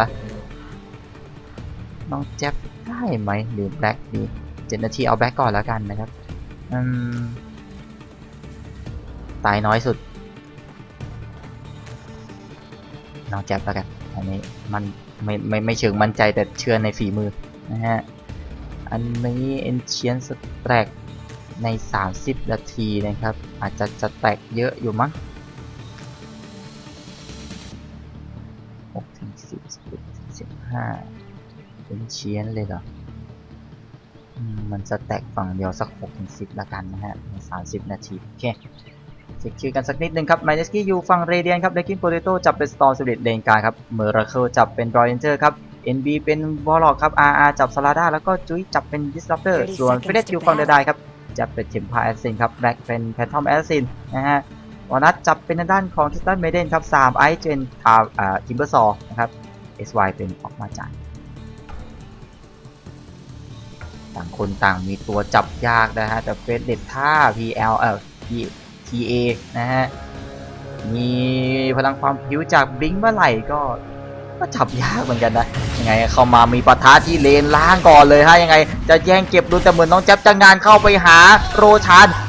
นมาแล้วได้เป็นสตอมก่อนฮะโรชานตีหนูที1ทีเรียบร้อยครับโรชานได้ลองเฟิร์สบัตไปไม่ใช่นะฮะเสียเฟิร์สบัตไปก่อนได้คอมเมสกี้ไล่กันต่อที่ออกมาจ่ายแล้วก็ทันเดอร์ไซด์เต็มหัวเลยฮะแลกกันไป1-1แต่ดูเหมือนจะคุ้มกว่าแบล็กยังไงหาทางกลับบ้านอยู่พยายามจะยังไงว้าวกลับทันนะเนี่ยช้าไปนิดนึงครับเข้ามายังไงต่อโดนยิงแล้วทันเดอร์ไซด์เต็มหัวแล้วโอ้เจ็บเหลือเกินครับออกมาใจนะจะต้องกลับก่อนจัดเลน3มาข้างล่างแล้วก็3 ชน 3ครับ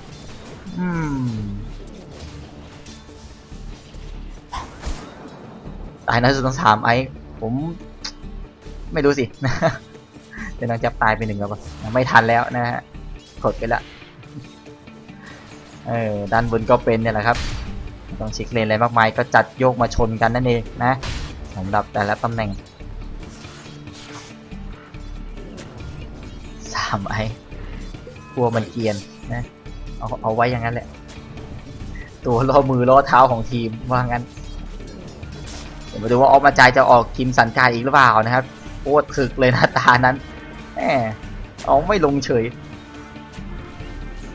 ปักเซนโตเซนที่กันไปฮะตอนนี้เช็คบอร์ดสักนิดนึงนี่ปักแอบในเลนมานะฮะโอ้โหดูความเคลื่อนไหวภายในทาวเวอร์เลยครับ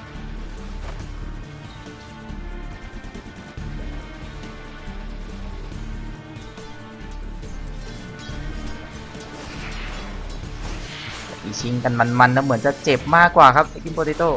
นี่ฮะลาซิสได้แม่นกว่าน้องแจ๊บชิง2อีกแน่เห็นไหมสุดยอดโคตรเป็นกลางเลยตาตัวเหลืองไปเลยครับด้านของซาลาด้าปลาไหลชุบแป้งทอดเอาไม่ใช่นะหายแล้วลิงเดทนะตัวเหลืองเลย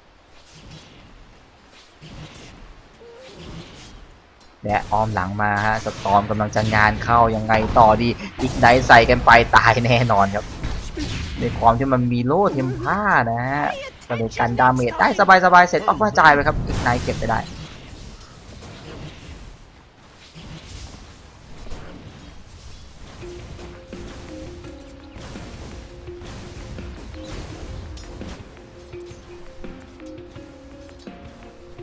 นะ3น้อยในป่าอย่างเดินหลบแป๊บนะ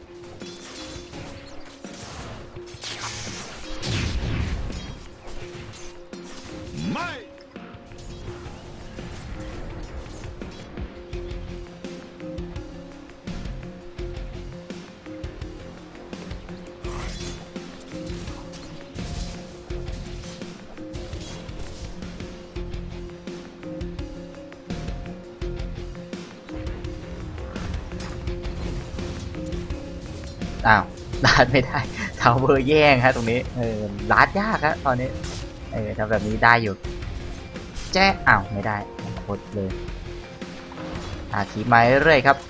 แบล็กก็คงจะแวะเข้าป่าหน่อยไหมสาวใหญ่ในป่าใหญ่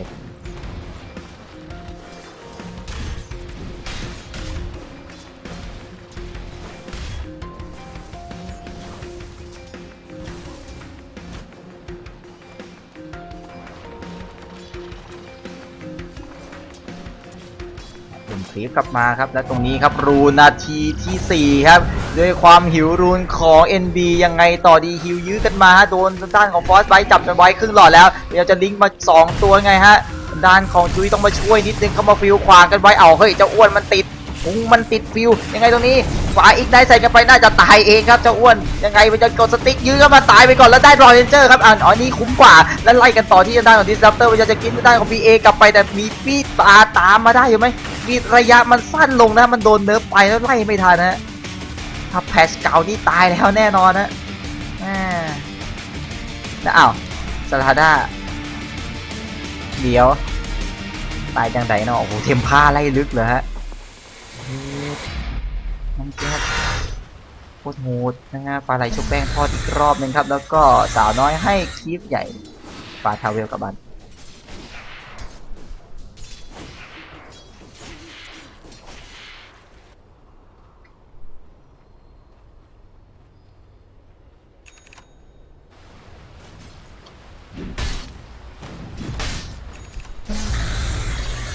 จะตามป่วนด้านของ R กันไป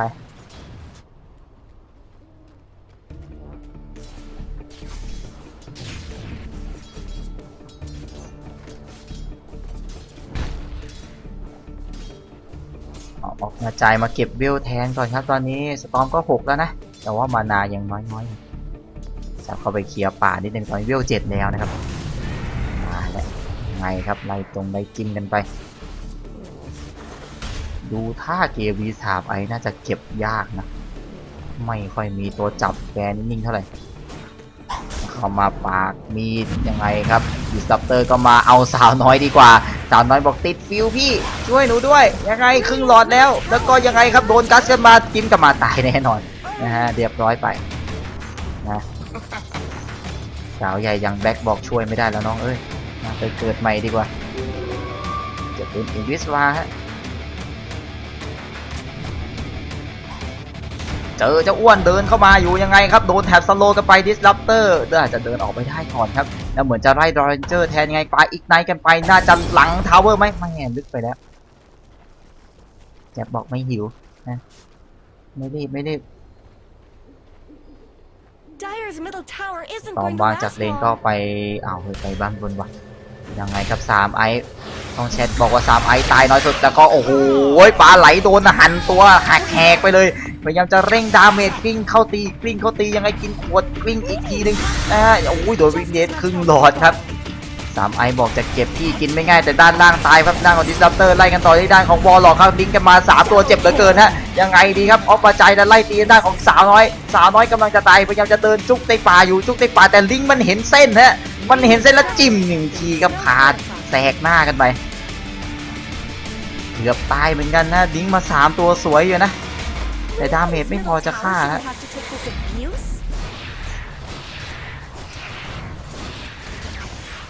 Radiant's top tower has looked better. ไล่กดดันทาวเวอร์ตรงกลางกันมาฮะจับพังในไม่ช้านี่แหละ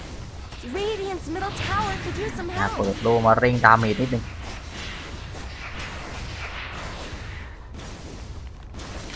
เรียบร้อยไปครับทาวเวอร์ตรงกลางพังไปก่อน Tower go. ด้านนี้ก็โดนป่วนอย่างหนักกลายเป็นว่าสลาด้าเจ็บหนักเองนะเวล5เท่านั้นเอง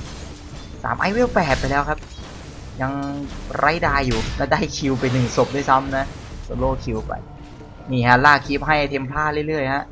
นั่นของออกมาจ่ายน่าจะออกบิงก่อนนะแบบนี้ Soldier's fortune.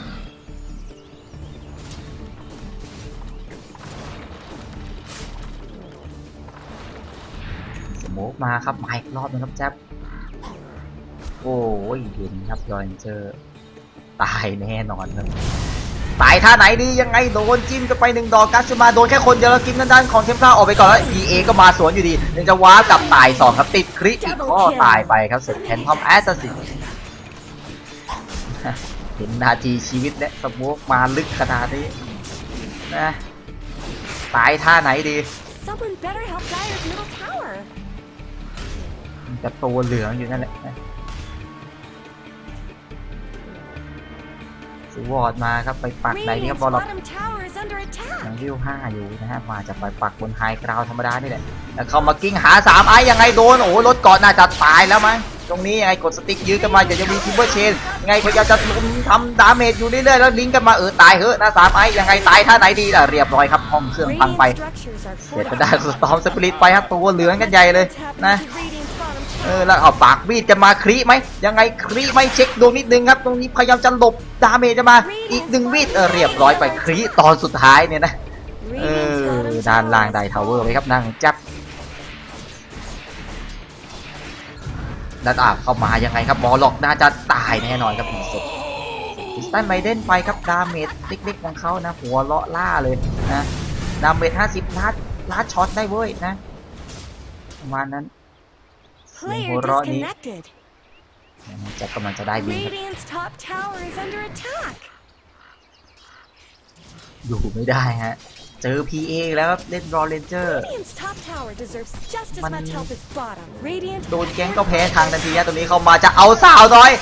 ยโดนจิ้มหนึ่งทีตายไปแล้วสตันเบรกจังหวะกันมาเจ้าอ้วนยังไงเหมือนจะไล่ทางด้านของ PA ฮะแล้วยังไงเข้าไปจิ้มอีกหนึ่งทีแล้วมันไม่ติดมิดเลยเว้ยนะฮะไม่ติดเบลอเลยจิ้มอีกหนึ่งทีเรียบร้อยกันไป Radiant's top tower has looked better. เรียบร้อยฮะตายสักทีสำหรับทางด้านของแบล็กสกอร์คิว7-11กันเลยครับหิวแล้วเนี่ยตอนนี้นะ Radiant's top tower ไม่ได้พัก has เลย been denied.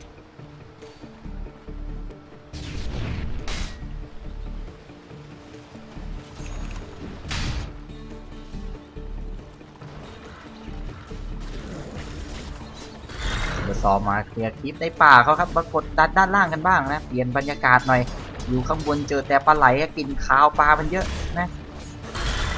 เดี๋ยวห้องเครื่องขึ้นสนิมครับไปแตะปลาเยอะไงตรงนี้โดนปักมีจะมาสตันอีกหนึ่งจังหวะนะเลือดเยอะเกินไปไม่เข้านะบลิงก์มาแล้วครับสตาร์ของน้องจับ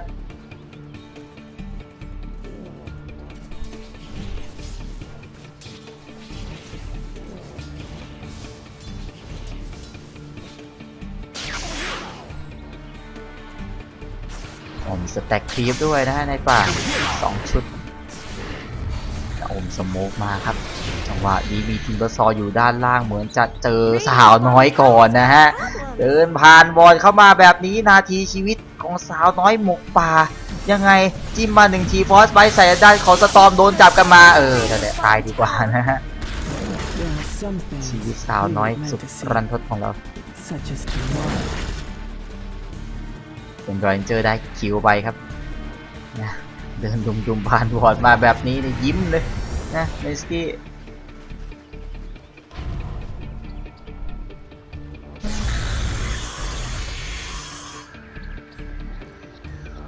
เอามาเฝ้ารูนครับเป็นโบตี้รูนนะที่ทีมพลาดได้เป็นดีเจน Radiant's top tower is under attack. เขามาฟาร์มปลาเขาฮะแจ๊บ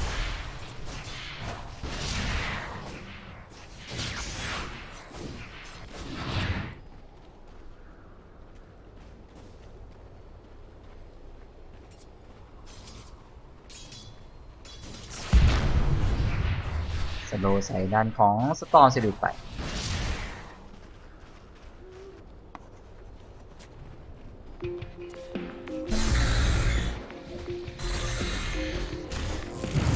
ไหนหักว่ากันไปโอ้สตาร์ติกสตอมใส่ทางด้านของ3ไอแล้วอันตีลงมาเพื่อเขาเลยฮะ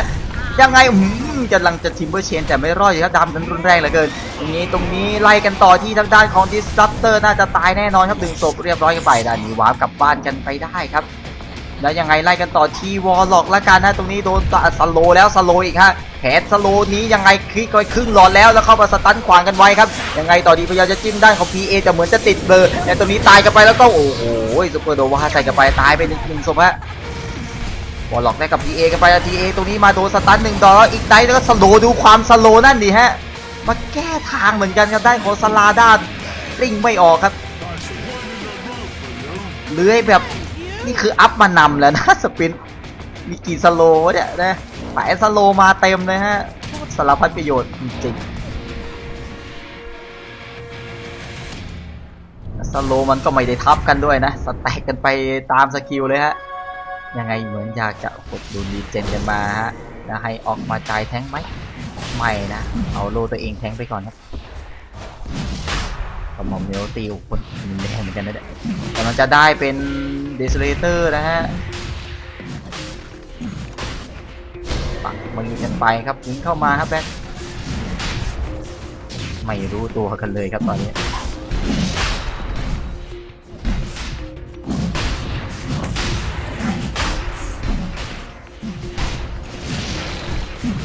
จะเรียบร้อยแน่นอนนะสำหรับโรชานตัวแรกให้น้องจับเก็บไปครับแล้วก็เก็บโดนโบตี้สบายใจกันไปนะฮะตามไอ้ไม่ได้ร่วมวงด้วยพยายามจะเอาด้านของบัตสโตนก่อนนะชิ้นแรก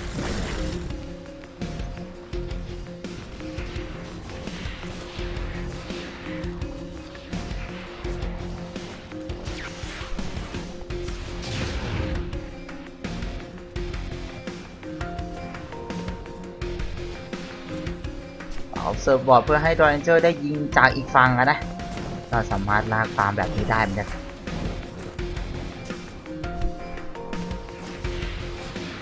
ก็มาเข้าฟาร์มป่าเขารักเทมพา Radiant's middle tower is under attack.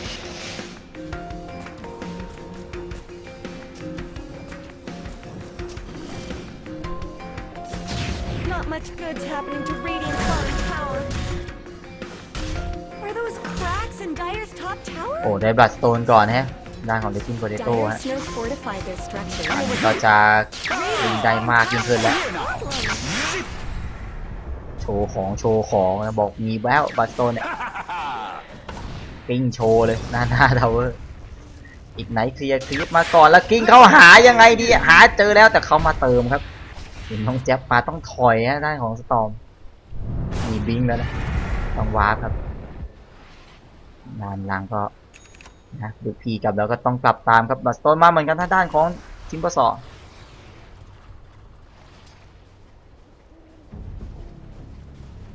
นี่ก็ได้บิงแล้วนะกลับไปเอาที่บ้านครับมาฟาร์มป่าบ้านเขานะฮะก็เหมือนจะยังไงออกมาเป็นฟอนต์ก่อนอินซูเลเตอร์ถึงมือพร้อมกับบิงครับสลาด้า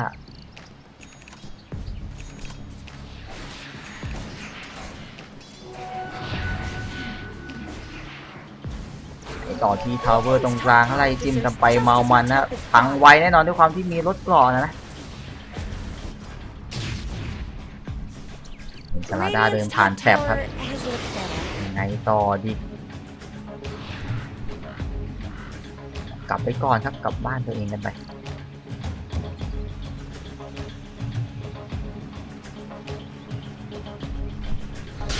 ต่างเข้ามาบวกทางด้านของ3ไอ้ฮะบอกมีบัตสโตนหรอยังไงต่อดีครับเข้ามาคริสตาโนว่ายังไงต้องมาเมลจิ้มอุ้ยครึ่งหลอดฮะไล่กันต่อสาวน้อยไงโดนสตาติกสตอมขวางกันมาแต่ว่าเดินออกมาได้นอกวงก่อนแล้วตายไปฮะด้านของเลกกิ้งโปเตโต้ตัวนี้บาร์แท็บสโลกันมาเสียเอกิสไปก่อนครับแล้วไล่กันต่อยังไงได้อย่างนั้นของอันติมาช่วยเหลือไว้ครับสลาด้าเกิดกันมาอีกรอบในด้านของแจ๊บยังไงไล่ด้านของโกเลมหายอย่างไวเลยฮะนั่นโกเลมหรืออะไรต้องกักกันมาที่ด้านของน้องแจ๊บยังไงโดนฟิล์มกลับมากำลังจะตายฮะมีใครช่วยเข้าไหมเข้ามาแนวหลังตรงนี้สตันมา2ตัวแล้วกิ้งไปเอาน้องแจ๊บได้จะได้เข้ามาได้สาวน้อยอีก1คนครับตายไป2กลายไป3ได้แค่ดรอยเตอร์เท่านั้นเฮ้ยเหมือนจะไม่คุ้มอย่างนี้เลือดน้อยกันเลยเกินแต่ยังไม่ได้คิดว่าเข้าไปแจกกันทีละตัวแบบนี้เฟสเด็ดไม่ค่อยสวยเท่าไหร่ได้ก็ทิมเบอร์เชนออกมาแต่เขามีกลิ้มกลับไปอยู่ดียังไงต่อก็ยังจะทิมเบอร์เชนออกมาอีกรอบนึงฮะโชคดีที่ว่าด้านของสตอร์ซิบิทมานาหมดแล้วตรงนี้เข้ามาตายเองครับสลาด้ายังไงฮะสตอมเข้ามาก่อกวนไว้ฮะรอดจังหวะด้านของทิมเบอร์ซอยอยู่ยังไงมันติดต้นไม้ฮะมันทิมเบอร์เชนไปมันแล้วเรื่องนี้โดนสตันกันไปวอลินเดียใส่กันมาอันนี้หิวเองครับทางด้านของ3ไอและกำลังจะตายหมดทันทีเจ้าอ้วนมันติดฟิว ติดฟิวแล้วก็ปรบมือกลับบ้านแล้วโดนจิ้มกลับอยู่ดีครับวาร์ปลงมา1แสนเป็นบอลล็อกตายเฮ้ยนะตายท่าไหนดีน่าจะไฟช็อตตายนะฮะเสร็จด้านดิสซัปเตอร์ไปอันนี้ลึกเองล้วนๆเลยฮะน่าเป็นเด็ดฮะตาย5แรก0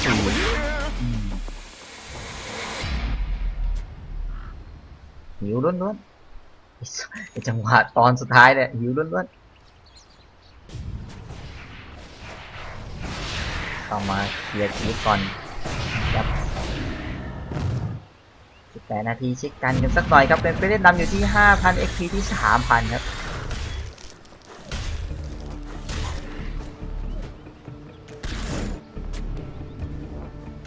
ทีไว้ครับ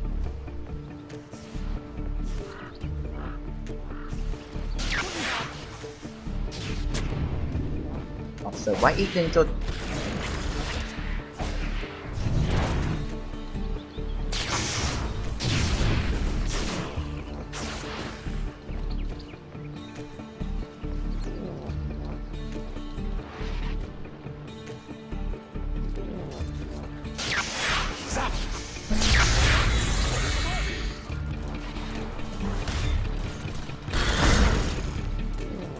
ตามคลิปกันต่อฮะ3 ไอนะน่าจะเลิกหิวไปสักพักหนึ่ง สโมครับด้านหลังอ้าวไม่ใช่นะ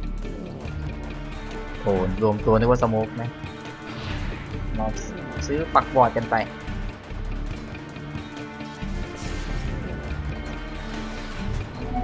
Haste.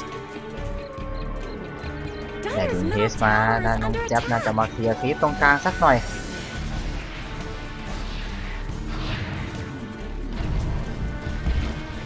Radiant's bottom tower is under attack.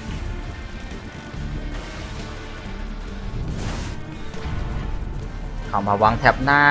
Radiant's bottom tower's got problems. หน้าคลิปกันนะฮะในฝ่าเช็คพื้นที่การฟาร์มนิดนึงครับ Radiant's bottom tower is under attack. Dire's top tower is under attack. แต่เข้ามากดดันทาวเวอร์ด้านล่างแทนนะตรงนี้พังแน่นอนครับ I guess Radiant fortified their structures. เดี๋ยวดูดับเบิลดาเมจมาด้วยฮะก็ไม่น่าจะเลือกที่ปะทะแน่นอนมาในที่แต่ตรง Radiant's นี้มี bottom สลาด้า tower เดิน is ด้อม no ๆมองๆ more. อยู่ในขณะที่ด้านบนก็ต่างจะขอกดดันทาวเวอร์คืนครับ Dire's top tower? Dire structures are โดนหักวอร์ดกัน fortified. ไปฮะด้านนี้สลาด้าไหลมาไหล Dire's ไปอยู่ top เนี่ย tower is under attack. น่าจะขอกดดันทาวเวอร์ตรงกลางมากกว่าครับให้เขาเคลียร์ทาวเวอร์ด้านบนกันไป Dire's top tower has fallen. ยังมีรูนดับเบิลดาเมจอยู่นะฮะด้านของน้องแจ๊บน่าจะได้ทาวเวอร์นี้ก่อนแล้วเข้ามาสตันฮะจังหวะที่เข้ามาล้ายังไงเข้ามาจับน้องแจ๊บไว้1จังหวะแต่โดนสตันสวนกลับมายังไงต้องลิ่งออกไปก่อนให้สตอร์มมันมีกริมกลับมาเหมือนจะไม่สวยอันตีลงมาอีกรอบสตาร์จากสตอร์มกลางฟิลไว้เฮ้ยอันนี้สวยยังไงต่อดีเข้ามาน้องแจ๊บตายแน่นอนฮะสวยงามเหลือเกินจากทางด้านของดิสตัปเตอร์ยังไงต่อดีเข้ามาสตันไว้แต่ไม่ติดครีเลยฮะไปอีกไนท์กันไปยังไงต่อดี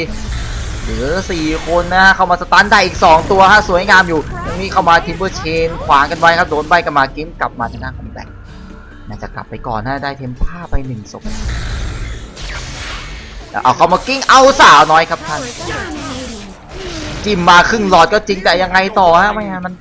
มันลึกกับมันบ้านเขาฮะยังอยู่กันครบเลย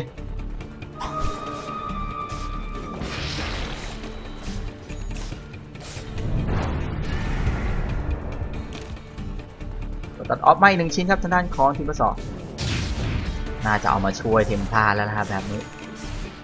แล้วก็เป็นชาโดว์เบดมาฮะนางรอยเจอร์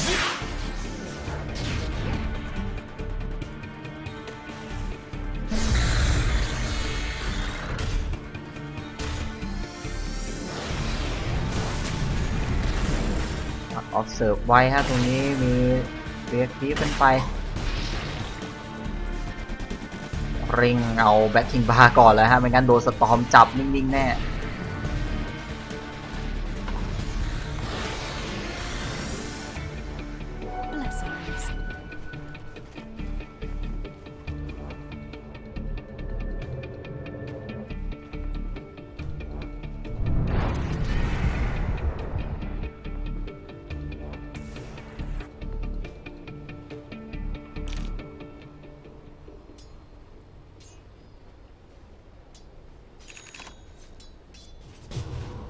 บิงออกไปได้ก่อนครับจับยังไงตรงนี้โดมเผาหัวไว้ก่อน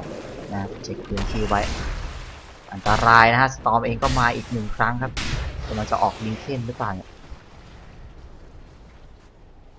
สาวน้อยอีกแล้วสาวน้อยจ้าปลาไหลสวัสดีจ้าเรียบร้อยแน่นอนครับ Mega kill. ไว้สตอร์สปิริตคิวไปต้องริงฟาร์มหน่อยแล้วครับแบ็คมาช่วยทำดาเมจช่วยเทมท่าหน่อยฮะตอนนี้จะได้แบล็กจิงบ้าเหมือนกันแล้วก็มาถึงมือแล้วครับโอ้โหแต่ดิสซัปเตอร์ได้แล้วว่าอาคานิมเฮ้ยโคตรรวยเลยฮะ24 นาทีครับโอ้ชิ้นสำคัญเหมือนกันนะเนี่ย Dire's middle tower แล้วเข้ามาจับตาใบอีกแล้วล่ะนะฮะโดนใบกันมายังไงต่อครับเปิดโลตัสออฟแล้วก็หนีครับ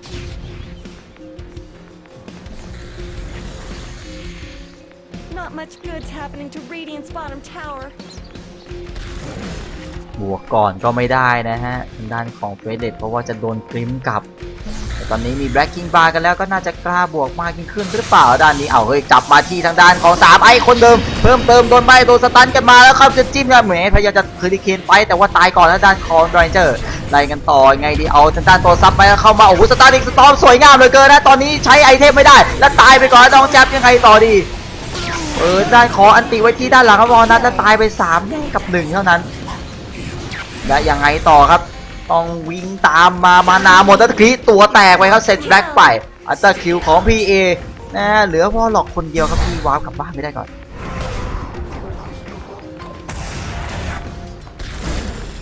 โอ้มาเลยฮะไอ้ดาเมจของแพนทอมแอสซิน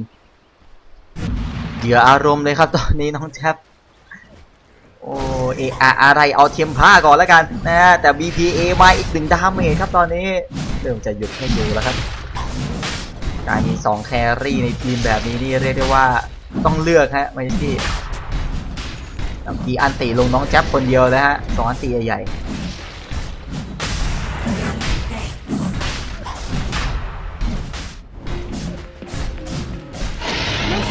เก็บเป็นเอ็กซ์ไปครับแบล็ก คราวนี้น่าจะให้แบล็กไปเปิดแล้วแหละน่าถือเอ็กซ์แบบนี้แจ๊บบอกแถวนี้เถื่อนอยู่ยากที่เองเลย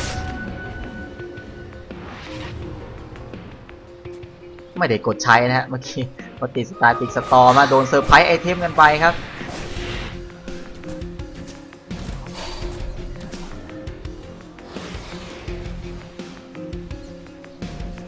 เอามากดดันคลิปปลาเขาเหมือนเดิม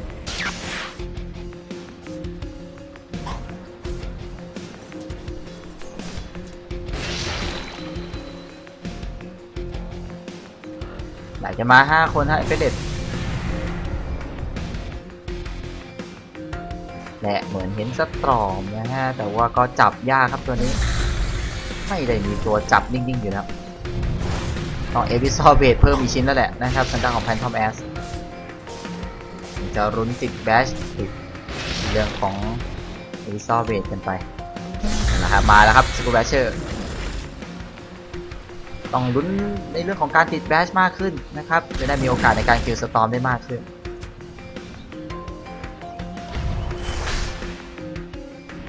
ดีไม่ดีเทียมผ้าอาจจะออกเป็นบัตรทอนด้วยก็ได้นะเอามาจัดการสตอมสักหน่อยครับไม่งั้นก็จับอย่างนั้นแหละเขาว้าไปกันตรงกลางสักนิดนึงก็ปามีมาใส่ด้านรอยเรนเจอร์ไงโดนพิมพ์กลับไปก่อนแล้วก็บาโอเหมลเก็บไปเป็นแบ็คได้คิวไปฮะตรงนี้กิมเบอร์เคฟหลบมาก็จริงพยายามจะว้าตีโดนสตันอยู่ดีครับเรียบร้อยไปแน่นอนครับผมโอ้หลอกหายอย่างไว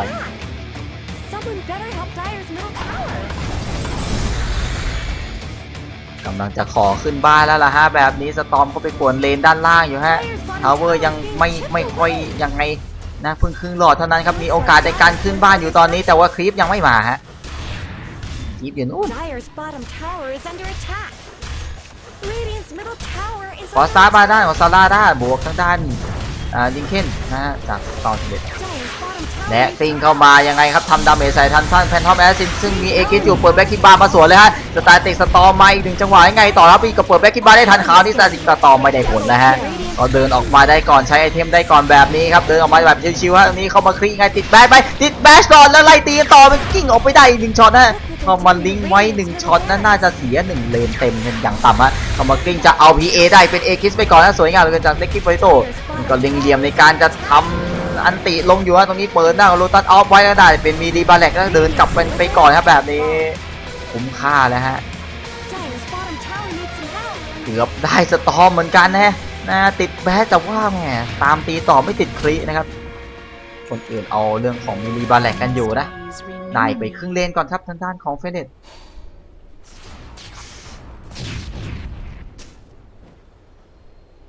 ออกลิงเคนมากันก่อนนะ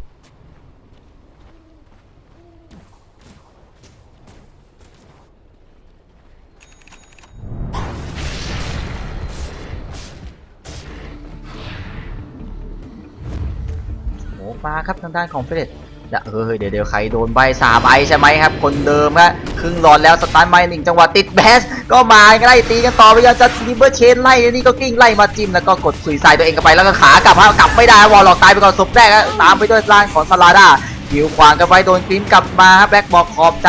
นะยังไงก็ไล่ไม่ได้อยู่แล้วตรงนี้มีค้างกันมานิดนึงนะฮะป่าแท็บมาไม่เจอแล้วครับเหมือนจะไหลต่อที่ด้านล่างเห็นเขาตายไป2คนแบบนี้ครับเรื่องซื้อเกิดไม่มีครับจากซาลาดาแล้วก็วอลล็อกเหลือ3คนครับสตาร์ติกสตอมยังมีอยู่ต้องใช้ดีๆฮะเหลือ3คนแบบนี้ครับแล้วก็วาร์ปลงมา3ไอฮะยังไงต่อดีจิ้มกันมาสตาร์ติกสตอมมาได้จะเก็บน้องแจ๊บคนเดิมเพิ่มเติมยังไงโดนดิสเคทกันไปแล้วโดนสตันกันมาเกลือติแคสกูสาเปิดแบ็คกินบาร์ได้ทันแล้วดิสรับเตอร์ตายไปก่อนจากไพทอลและสินน่าจะพังอีก1เลนแน่นอนครับเฟสเด็ดครับกำลังจะไร้พ่ายหรือไม่เข้ามากริ้งเอาอีกแล้วนะน้องแจ๊บบอกอะไรนักหนาเนี่ยน่ารับน้องดีจังเลยตรงนี้เข้ามาโกเดมโดน3ตัวเหมือนกันยังไงตรงนี้บิงออกไปก่อน1คนแล้วเข้ามาสตันติด2ครับจะเอาใครเอาด้านหลังเป็นด้านของสาวน้อยครับจับมาเป็นสาวน้อยพยายามจะตีไล่สวนกันมายังไม่ติดแวะยังไงตรงนี้ตายไปก่อนเป็นออกมาจ่ายน้องแจ๊บเป็นเดียมกันอยู่ตรงนี้ทิมเบอร์เชนหลบกันมาปาฉาดครามกันไปยังไงต่อดีครับแถบสโลช่วยเหลือไว้อีกนิดนึงทิมเบอร์เชนหลบไปอีกฝั่งน้องแจ๊บหลบด้านล่างแล้วก็เมลหลบไปก่อนกิงไปหาหน้าของแพนทอมแอสไม่เจอครับซอยไปนิดนึงได้โดนเฮสกันมานะฮะหลบมุมอยู่นะน้องจับ21 ต่อ 29คิวได้เป็นมีลีบ้าแรกไปอีก1ทางแล้วก็เป็นเลนครึ่งไปแล้วนะฮะหลบมุมอยู่หลบยาวๆเลยครับหลับหรือเปล่าฮัลโหลนะเอาออกมาแล้วตื่นแล้วนะโอเคต้องให้กล้องซูมนิดนึงครับ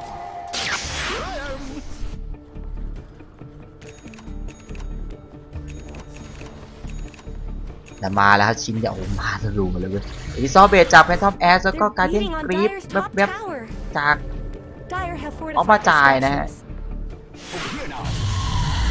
กันทาวเวอร์เยอะกันมาครับ3ไอเข้ามาเดินตัดหน้ากันนิดนึงครับด้วยความถึกของตัวเองที่ดีครับมาจากกลางสวนกันมายังไงต่อดีต้องติงออกไปก่อนครับแล้วก็ว้าว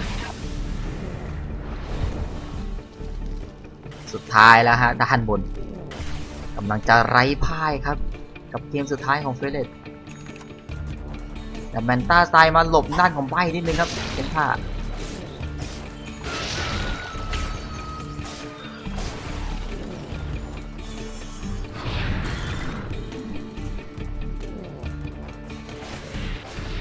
พลังชิงพลังรถกรองเขานี่เยอะมากๆปัดลาสไปอีกครับ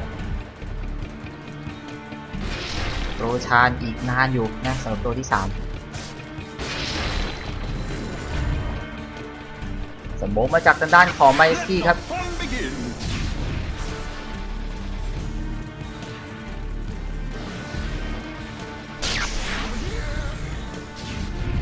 หลบในป่าแป๊บนะนะครับดิเซนเคนกันไปก่อนครับแต่ว้ากลับและดูไม่ได้ครับถือว่าอากาศเหมือนใจเห็นแวบๆเลยฮะยังไงแหมไม่ทันครับยังไงฮะสตอมกับทิมเบอร์ไอ้2ตัวจับยากเนี่ยนะฮะดูด้วยกันอยู่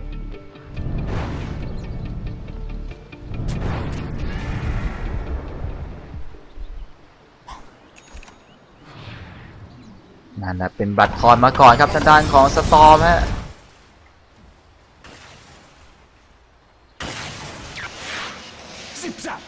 ยิงเข้ามาเตะคลิปนิดนึง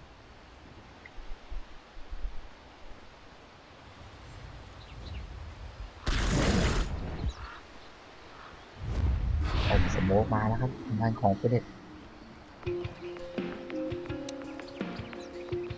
ทับไปโดยแบล็กนะฮะเหลือชาร์จอีก2นาทีครับอันนี้เข้ามาสตันเป็น3ไอโดนสตาร์ติกสตอมคนเดียวแบบนี้ครับเป็นเด็ดน่าจะเลือกที่จะเข้าแน่นอนฮะเข้ามาจิ้มแล้วหายไป1ศพเป็นอย่างไวฮะพอลองตายก่อนพร้อมกับดอยเจอแล้วไล่ปลาไหลอีก1จิ้มเรียบร้อยกันไปครับออดไลของด้านของแฟนทอมแอสซินยังไงต่อสโลว์เหลือเกินนะฮะพังอย่างรวดเร็วแล้วทาวเวอร์เหลือปิดบ้านแล้วครับ ยัดเข้ามาโดนใบโดนจับกันมาที่แพนทอมแอสเจ็บหนักเลยเกินแล้วเปิดแบ็คคิกบาร์หลบกันมาก่อนฮะมีฮิวยื้อกันมาออกกระจายเข้ามาสตันด้านของดอยเจอร์ไว้ที่ซื้อเกิดมาแล้วก็โอ้โหลิงก์กันมันนะเจ็บตายไปเลยฮะออกกระจายไล่กันต่อเทมพานีวากับสาวน้อยน่าจะเป็นเหยื่ออารมณ์ฮะไล่หาแพนทอมแอสทีไม่เจอครับยังไงอ้าวโดนใบกันมาเรียบร้อยครับใช้อันติไม่ได้จ้า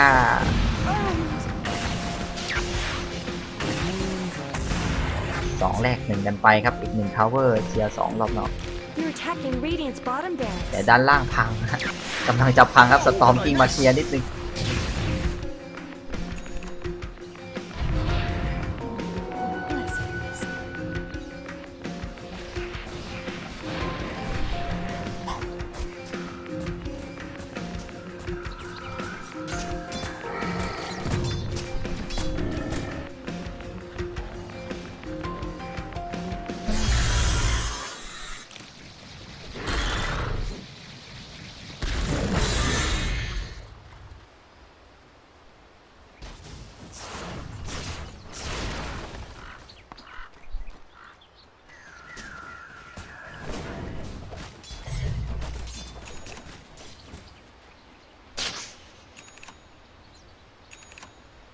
ใช่เป็นบิงเพิ่มใหม่ชิ้นครับทางด้านของ Disruptor ทำไมมันรวยจังเลย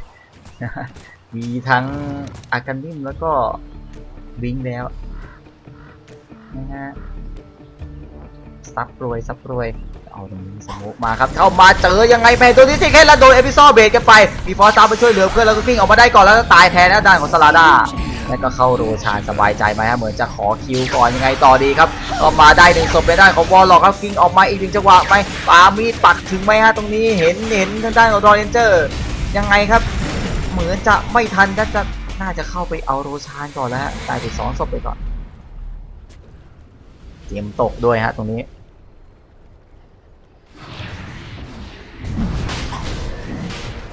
ให้ออกมาจ่ายเก็บไปฮะชุดการเงินก่อนครับทางด้านของเฟเดนำอยู่ที่20,000 AP ที่ 12,000 นะฮะนี่คือไอเทมทั้งหมดตอนนี้ครับจับเก็บชีตไปเอ็กซ์จิวชีตแบ็กเหมือนเดิมฮะเลนสุดท้ายครับ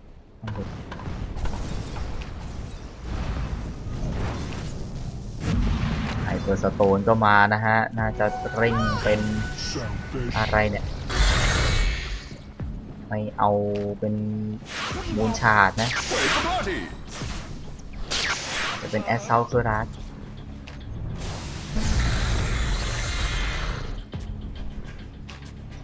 เตรียมปิดบ้านครับ37 นาทีหรือเกิดมีคนเดียวเป็นสตอร์มนะ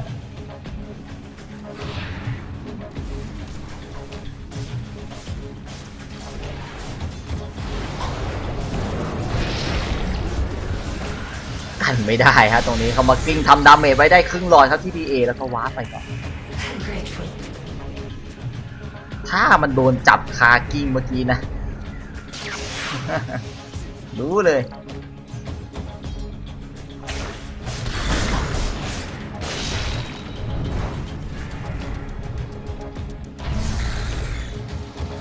ป่าจักรามกันไปนะครับ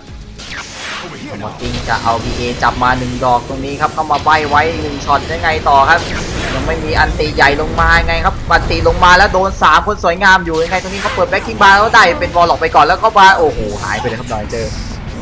ยังไม่ได้ทำอะไรเลยฮะได้แค่ใบแค่นั้นเองนี่เขามาสตาร์ติกสตอร์มา4 ตัวสวยงามอยู่ฮะตรงนี้ยังไงใช้ไอเทมไม่ได้ครับสาวน้อยตายไปก่อนแล้วตรงนี้เสียเอคิสไปครับเทมผ้าก็ตายไปเหมือนกันใช้ชีตไม่ได้ครับเมื่อกี้นี้แล้วก็ไล่กันต่อที่ปลาไหลตายอีก1 ตัวเหมือนกันซื้อเกิดมาเป็นเทมผ้าบอกจะปิดบ้านแล้วฮะน้องแจ๊บบอกเหนื่อยแล้วเนี่ยลงมาแล้วตรงนี้เขามาจับไงคิดที่ข้อติดกันไปยังไม่ติดแบนแล้วตายก่อนผ่านด้านของสตอร์ซื้อเกิดกันมาจะกันไงตรงนี้เข้ามาจะเอาด้านของ3 ไอเอายังไงเอาใครดีเอาด้านของแพนทอมแอสยังไงโดนใบกันมาเอาตีติดแบนเข้ามาสตันเบรกจังหวะด้านของแพนทอมแอสแล้วน่าจะตายก่อนนะด้านของเทมผ้าด้านของแพนทอมแอสสินเทมผ้าอยู่ในเนี่ยอยู่บ้านนะฮะเหมือนโดนปิ้มกลับไปเหรอปิ้มกลับมาเป็น3 ไอไงทิมเบอร์เชนออกมาก่อนอีก1 จังหวะครับแต่ว่าเหมือนมานาสตอมจะหมดไม่พอใช้สโลกันมาที่สลาด้าไวลิงเดสไม่โดนครับฝ่ายฉากกลางไปก็ไม่ถึงกับติดฟิวครับตรงนี้น่าจะมาก่อนนะเสียซื้อเกิดมาน้องแจ๊บเหมือนจะโดนฟลิมกลับบ้านไปนะเมื่อสักครู่นี้ Radiant's barracks are under attack. แล้วก็เอาร่างแมนต้ามาตีนะฮะพังไปแล้วครับทาวเวอร์ด้านล่างก็เรียบร้อยครับจากคลิปแล้วก็มามี2ชากรามนะครับด้านของทิมเบอร์ซอร์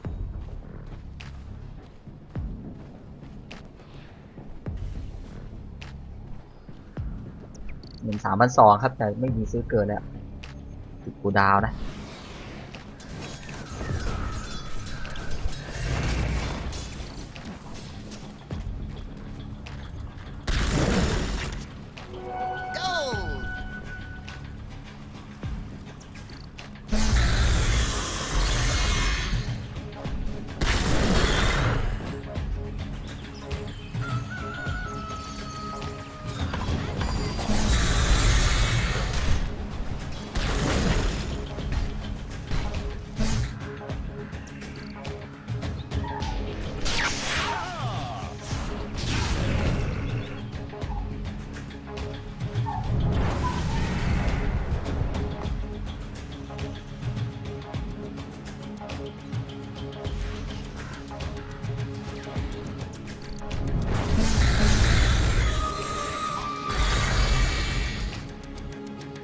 เดี๋ยวเขาเดทมาครับด้านของวอลล็อกเล็งเลเวลตัวเองสักนิดหนึ่งกันฮะเอาเลเวล16นะจะได้โกเลมที่เลือดถึง 2,000 รีเจนเร็วด้วยนะ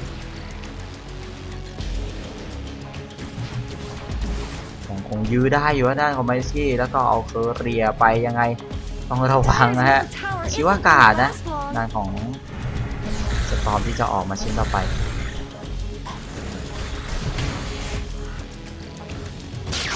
จะดันคลิปไปไกลๆก่อนครับมีไฟจะได้ไม่มีปัญหาเรื่องคลิปเนียนดัน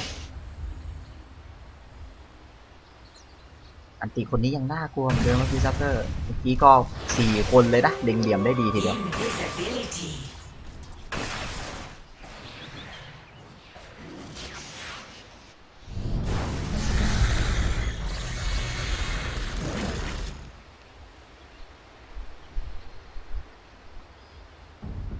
การใช้สแกนมาจากบันดิสกี้คิดว่าเขาอยู่บนไฮกราวแถวนี้นะนี่ได้ลุนอินวิสมานะครับแต่เหมือนจะเดินผ่านบอร์ดเขาอยู่ดี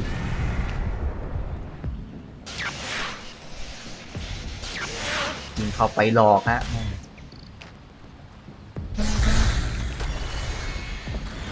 สุรการมาด้านของ Storm Spirit แล้วเข้ามาโอ้โห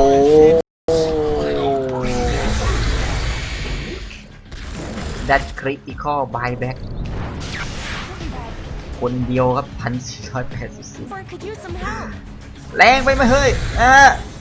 จักรามมา2ช็อตจังมานี้เคลียร์คลิปไปก่อนหายไปเลยครับมีวอลล็อกหรือน้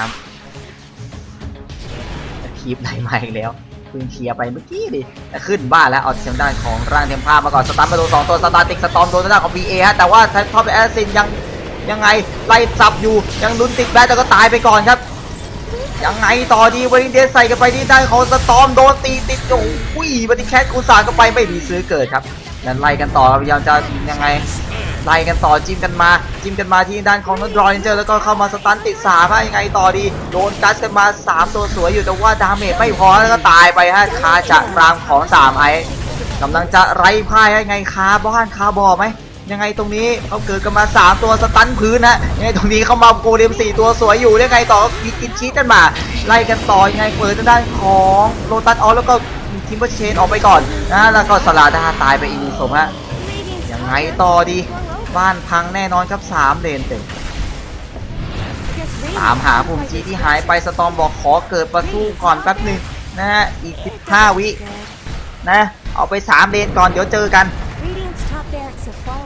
PA โดนจัดเต็มไปก่อนนะฮะแต่ว่าน้องแจ๊บไม่ได้มาอยู่ในวงด้วยก็กล่าว GG เรียบร้อยครับเวสเดทฮะเอาชนะไป 8-0 เลยฮะไร้พ่ายไปครับเข้าเพลย์ออฟแบบสดใสอ้าวแล้วทำไมน้องแจ๊บทำแบบนี้ GG หลอกเหรอยังไง GG หลอกก็มานะเอาคิวอีกคิว นะฮะแล้วแกไปตายคิวสุดท้ายผิดอีกนะครับน้องแก๊ปสุดท้ายก็เฟเลตครับไหลพ่ายไปในที่สุดครับตามคาดดุเหลือเกินครับสำหรับ C ทีมนี้น่าดูชมจริงๆครับสำหรับน้องแจ๊บและทีมเฟเลตนะฮะทำได้ดีทีเดียวแล้วแบ็คฆ่าไป21ศพเลยฮะรวมถึงสาวน้อยนะที่วันนี้เป็นเหยื่ออารมณ์เยอะไปนิดนึงนะครับเลือกมาบ่อยเหลือเกินสำหรับบอนัสนะครับโอเคชนะไปแบบสดใสนะสำหรับเฟสเลตนะครับดูสกอร์ทิ้งท้ายก่อนจากกันสักนิดนึงนะฮะดาเมจจากสตอร์มนี่ถือว่าเยอะมากฮะทำเนียนตั้งแต่ช่วงต้นเกมได้เยอะทีเดียวแต่สุดท้ายแล้วแพ้พลังทางด้านของน้องแจ๊บแล้วก็แบ็คไปแบบหมดจดฮะจนถึง3ไอนะที่เรียกได้ว่าถึกเหลือเกินนะพยายามจะคิวแกหลายครั้งนะช่วงแรกก็อาจจะคิวได้อยู่แต่สุดท้ายแล้วก็ยากฮะมันเป็นทิมเบอร์ซอร์แล้วมันจับตัวยากคิวยากอยู่แล้วครับก็โอเคสำหรับวันนี้หมดแล้วสำหรับการถ่ายทอดสดในโซน C วันที่2นะฮะเจอกันใหม่ในรอบ Play Off วันพรุ่งนี้เดี๋ยวค่อยมาแปะลิงก์ทีหลังแล้วกันว่าถ่ายอะไรยังไงเวลาไหนนะจ๊ะลาไปก่อนครับวันนี้ขอบคุณเพื่อนๆที่ก่อนหน้านี้มีถึง500กว่าท่านนะสูงสุดในวันนี้เลยนะครับติดตามมายาวนานตั้งแต่9 โมงจนถึง5 โมงเย็นวันนี้นะฮะเจอกันใหม่โอกาสหน้านะก็ลาไปก่อนสวัสดีครับ